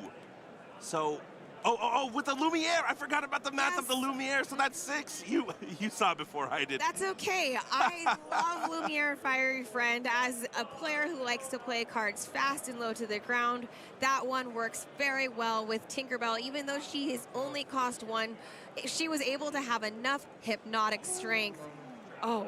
You see this I see Ursula Whisper of Vanessa is huge. Why are you so excited about this, Brent? This card, well, he just boosted the Ursula Whisper as well, giving her not only 4-5 stats, but 3 lore, questing for 3, and evasive. So this is going to be an issue. I'm realizing also why it was Dakota.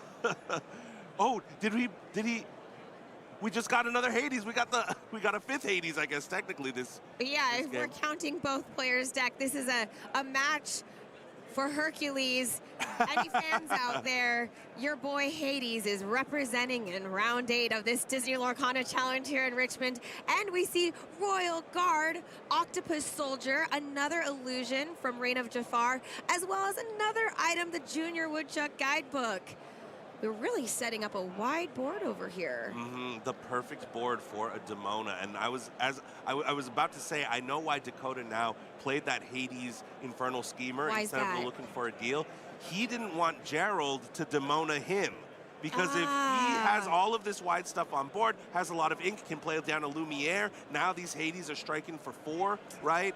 Yes. That was the smart play that I did not see. Having the extra willpower there, the stats of a 3/6, the Sapphire Hades just able to live a little bit longer when all of this extra strength and extra challenging ability is coming down. Right, and it's never a bad idea to start getting some characters off the board of your opponent who's trying to aggro you, right?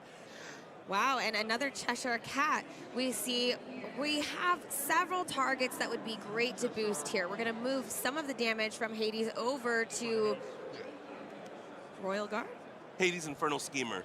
Hades Infernal Schemer, that's Took right. the 4 from the Hades His plus own the 1 Hades. Lumiere, exactly. I love that. Moved it from there. Yeah, Cheshire Cat doesn't restrict where you're moving the damage from. It can be your characters or your opponents, which is great too because then it makes his Hades able to survive potentially more challenges if there were only smaller characters on board. And this is the swingy nature of these cards like Cheshire Cat, like Bell, Accomplished Mystic, is that now he's eliminated one of the toughest will-powered characters on the side of Dakota's board. And folks, up at the top of the screen here too, we did see Gerald play a Dumbo, 9th Wonder of the Universe, and if anybody wants to draw cards with characters, Dumbo is going to let you do that, and could be really a great card here this late in the game, don't you Absolutely, think? because you get to gain lore and draw a card just for one measly I think ink. Hades has something to say about Dumbo, though. Please go into the inkwell. We're going to also sing Into the Unknown onto the Vanessa, which is a bit of a double-edged sword here because there was a card boosted underneath the Whisper of Vanessa. But Dakota says, who cares? At this point, we've both built up enough ink on our inkwell that we'd rather see more characters off the board, and we're both going to be able to play anything that we draw, potentially. And we are in full-on race mode here because we have to get to 20. We are almost halfway there on both sides of the board. Who is it going to be? Gerald, with seemingly infinite ink because of all of these Hades Infernal Schemers coming down. Both players tied at 9 right now, and another Lumiere Fire Friend. So now the Cheshire Cat will get +2 strength. Each Lumiere will be able to buff the other. They don't buff themselves, but that's okay. That makes Cheshire Cat able to take on some deities. Right, but when you have close to, I want to say 10 to 12 ink, Lumiere is not the card that you want to see to get the full value. We would have liked some of the higher top-end cards that are found in the deck list that Baker was showing off just before we started this match. Had no idea that we were coming over to a Ruby Amethyst match, but we would have liked to see some other cards. Right, we would have loved, you know, we would have loved some Genie into Genie into Genie. Oh, that would have been some nice play. Yeah, that would Lumiere looks really pretty bad be in like comparison. getting his freedom from the lamp, right? Exactly. But now Dakota is ahead on board, ahead in the race, and says, if you want to go ahead and challenge into me, you're going to have to make some trades. These Lumieres are going to give each other +1, but that only makes them 3 2s here. Ooh! Vanellope Von Schweetz. She is certainly a spunky speedster. She has evasive, and not a card you see all the time in every Ruby Amethyst deck. And again, a card we rather would have seen earlier than later. Look at Gerald's face. I've made that face a ton when I know it's probably over. I'm still going to do the math. I'm still going to make the smart trades. We are here sitting at round 8, the final round of day 1. We got 4 more rounds of Swiss tomorrow, but this round really matters because the winner of this round will have a little more wiggle room tomorrow. Yeah, now both of these players are currently sitting at 18 points. So both of them have made it to day 2. They have earned their 10,000 prize ticks. But any advantage, any leg up that you can get into going into day 2, just being able to potentially draw into the top 32, is that something that you think we'll see tomorrow? Oh, I mean, you'd have to go You have to be pretty really much good at doing undefeated, math. right? Yes. Yeah, I wouldn't feel comfortable unless someone really smart told me that. But you really, for this format, I mean, the basic math is you can probably drop 2 games out of 12 and make it to day 2, and that's a May. So if you have a little more wiggle room, right, or let's say, because both of these players only have 1 loss so far, if my math is mathing correctly here, that means that you have a little more wiggle room tomorrow. If you win out tomorrow, 3 rounds, then you can start talking about, okay, well, is 10-1-1 good enough? 100%. And we did see Cheshire Cat here making the move to challenge Hades' Infernal Schemer with the additional 2 strength, getting damage on Hades, 5 total, and damage on the cat itself to be able to boost it. And I think you gotta go finish Hades off. I mean, you're losing 1 damage to the wind, but you're getting a big body that can quest for 2 off the board. Yeah, let's banish Hades. The Hades has to be banished. These other Hades, I mean, don't have to necessarily be banished, but we're getting close to a game on board here for Dakota. Yeah, and now, of course, the 1 damage left on Cheshire Cat will be able to potentially see even more damage put on Dakota's Cheshire Cat. Lots to play around with that we could move around here. Lots of little targets on Gerald's side that could potentially be banished as well. And Dakota's sitting at 13 lore, representing 5 on board, really close to taking this game 2. Right, because Gerald doesn't want Dakota to get to 18 here, but he also doesn't want to lose either of these Lumieres, because that's his way back into this game with all of the strength that it's going to be giving to this Vanellope von Schweetz. He would have to 2-for-1 into the Hades. That was the only target. And talk about the advantage here of using Iago to challenge the large Cheshire Cat that was pumped with 2 Lumiere Fiery Friends.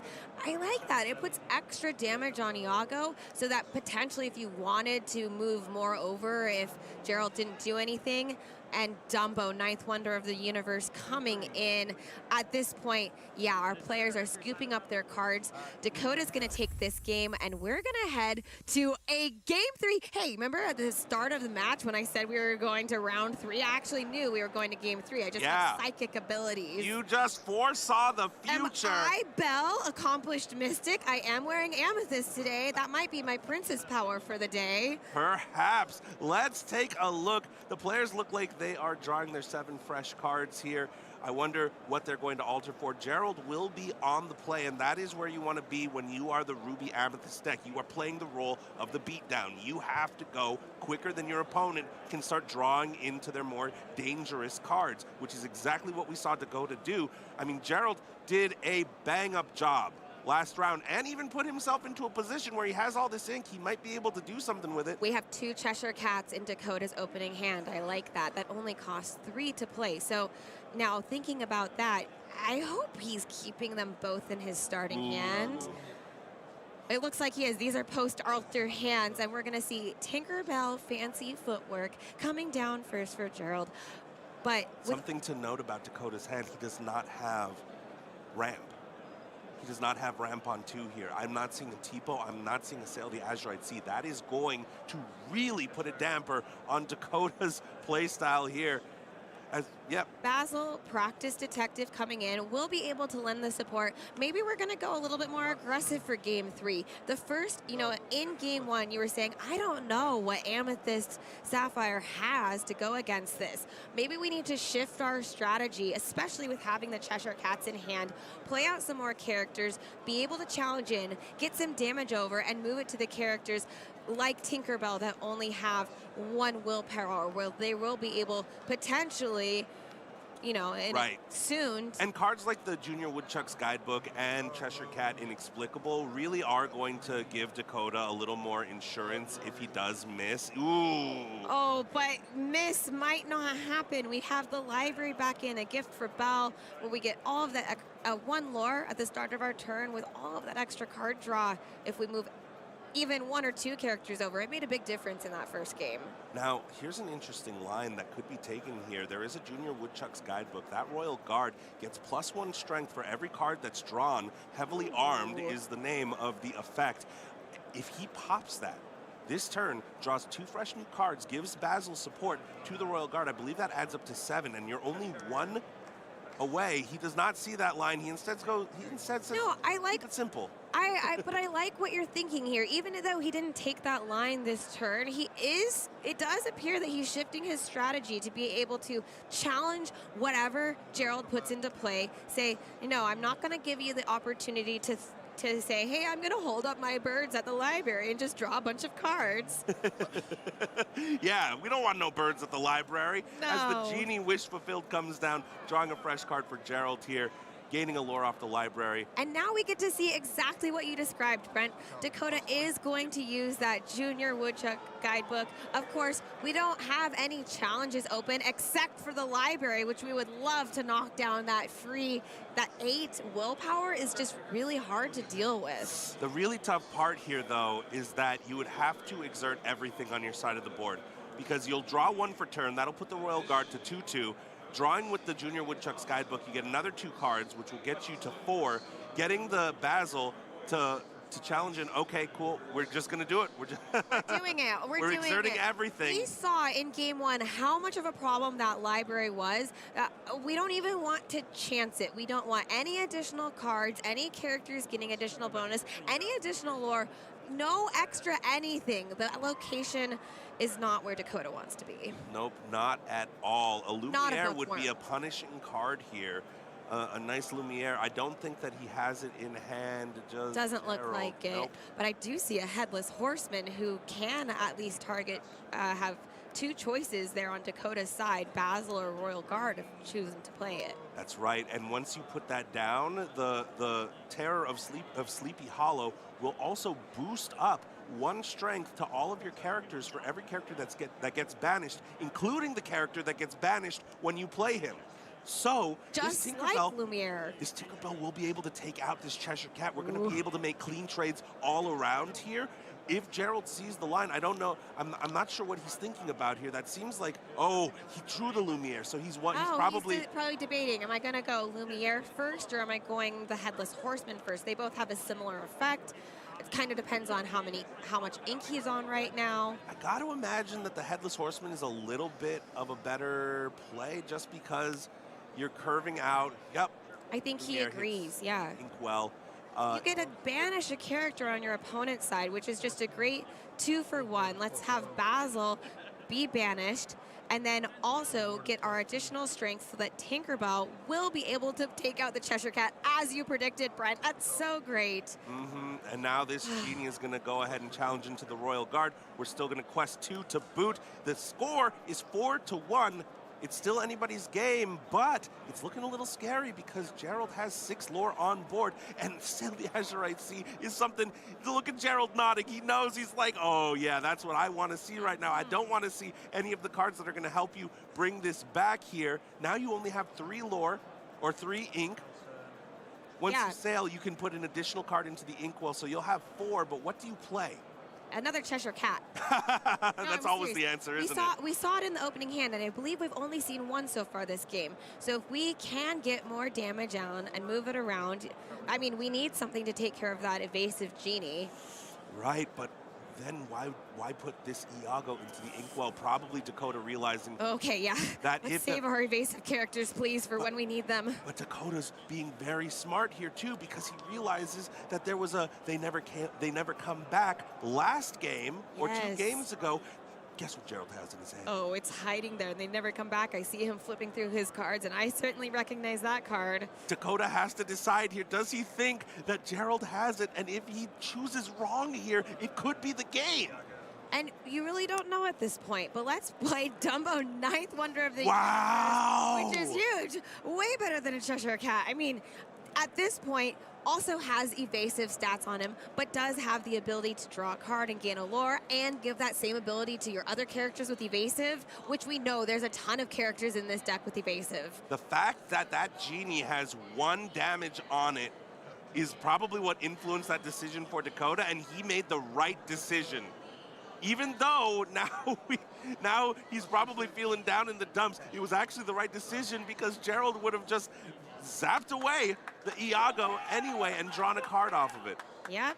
Wow. Yep, we did see that in the Inkwell, and so Dumbo only taking 1 damage from Genie Wish Fulfilled on Gerald's side, and we are exerting 7 ink. We are seeing Hades Infernal Schemer. We want to choose Genie Wish Fulfilled to go into the Inkwell. Please get it out of here.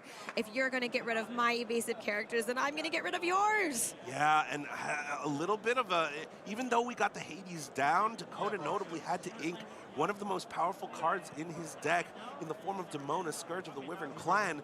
Oh, and another Hades in the hand, but it might be too little too late here because Gerald is really climbing up on lore. We're at 13. We've got to take care of this Dumbo right now. We've got 5 lore on board. We're going to get to 18.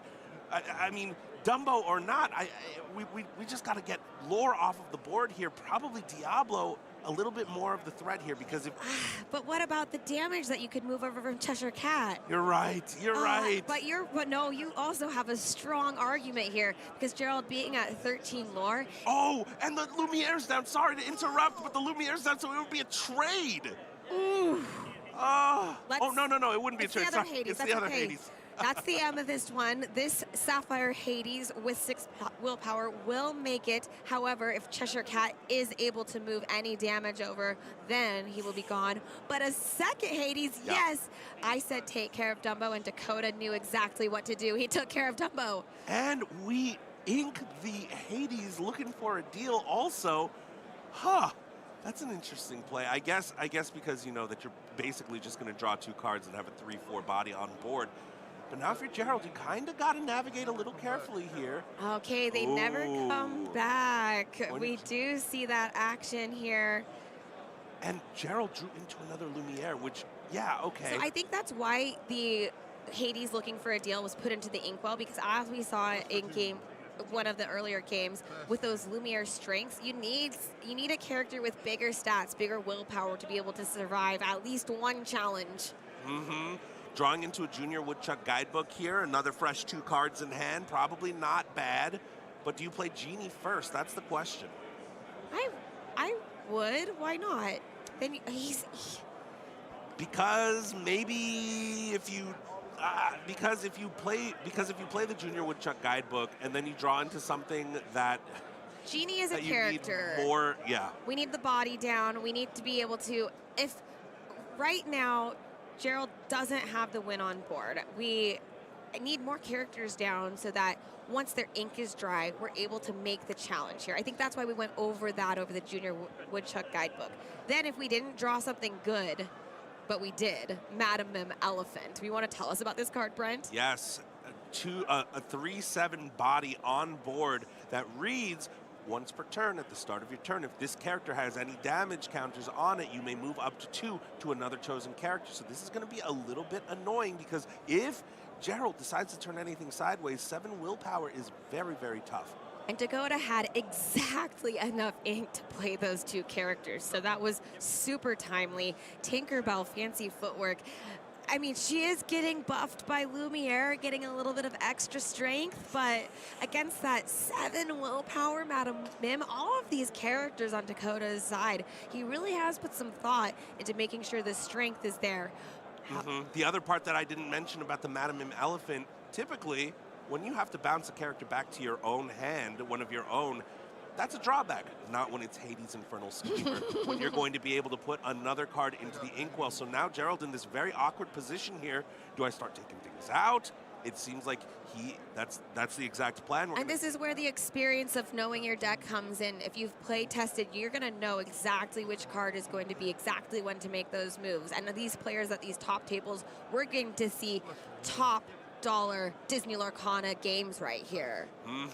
We're going to climb up to 16. This seems like the critical turn. If Dakota does not have an answer for the board and able to more or less wipe out the entirety of the board, I mean, we'll be able to get the Madam Mim Elephant to challenge into the Cheshire Cat. This Genie would be able to trade for Tinkerbell, which you don't want to see. We have a whole ton of ink here. This seems like the exact time that you're going to want to play Hades Infernal Schemer. And the key is here, we need removal. We don't have access to things like the Mean, Malicious, and Scary combo, so we need to be putting everything into the Inkwell. We're either putting it there or challenging it. That's kind of the main way that both of these decks are working. And you hate to challenge in with the Genie and make a trade, but when you're both kind of in top deck mode here, what else do you do? Clear the board, hope that Gerald doesn't draw into something really, really great.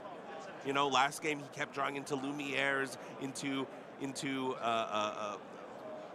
oh my gosh, the 3-1 Spunky Speedster. Yes, and we did see Tinkerbell Quest here taking Gerald up to 17. An interesting decision when you're then showing a 4-turn clock here. And Dakota just says, yeah, we're going to take that out, banish Tinkerbell, and start questing our own points on the board. And had there been any characters left, Bell Accomplished Mystic would have been able to move that last damage over from Madam Mim Elephant. But currently, Gerald has no characters in board. Right, and having that 2 damage on that Madam Mim Elephant is going to be dangerous because you have to essentially... Ooh, that's not a bad card, though. Yeah, Hades looking for a deal here is going to choose Madam Mim Elephant, and it looks like Dakota took the deal. Uh-huh.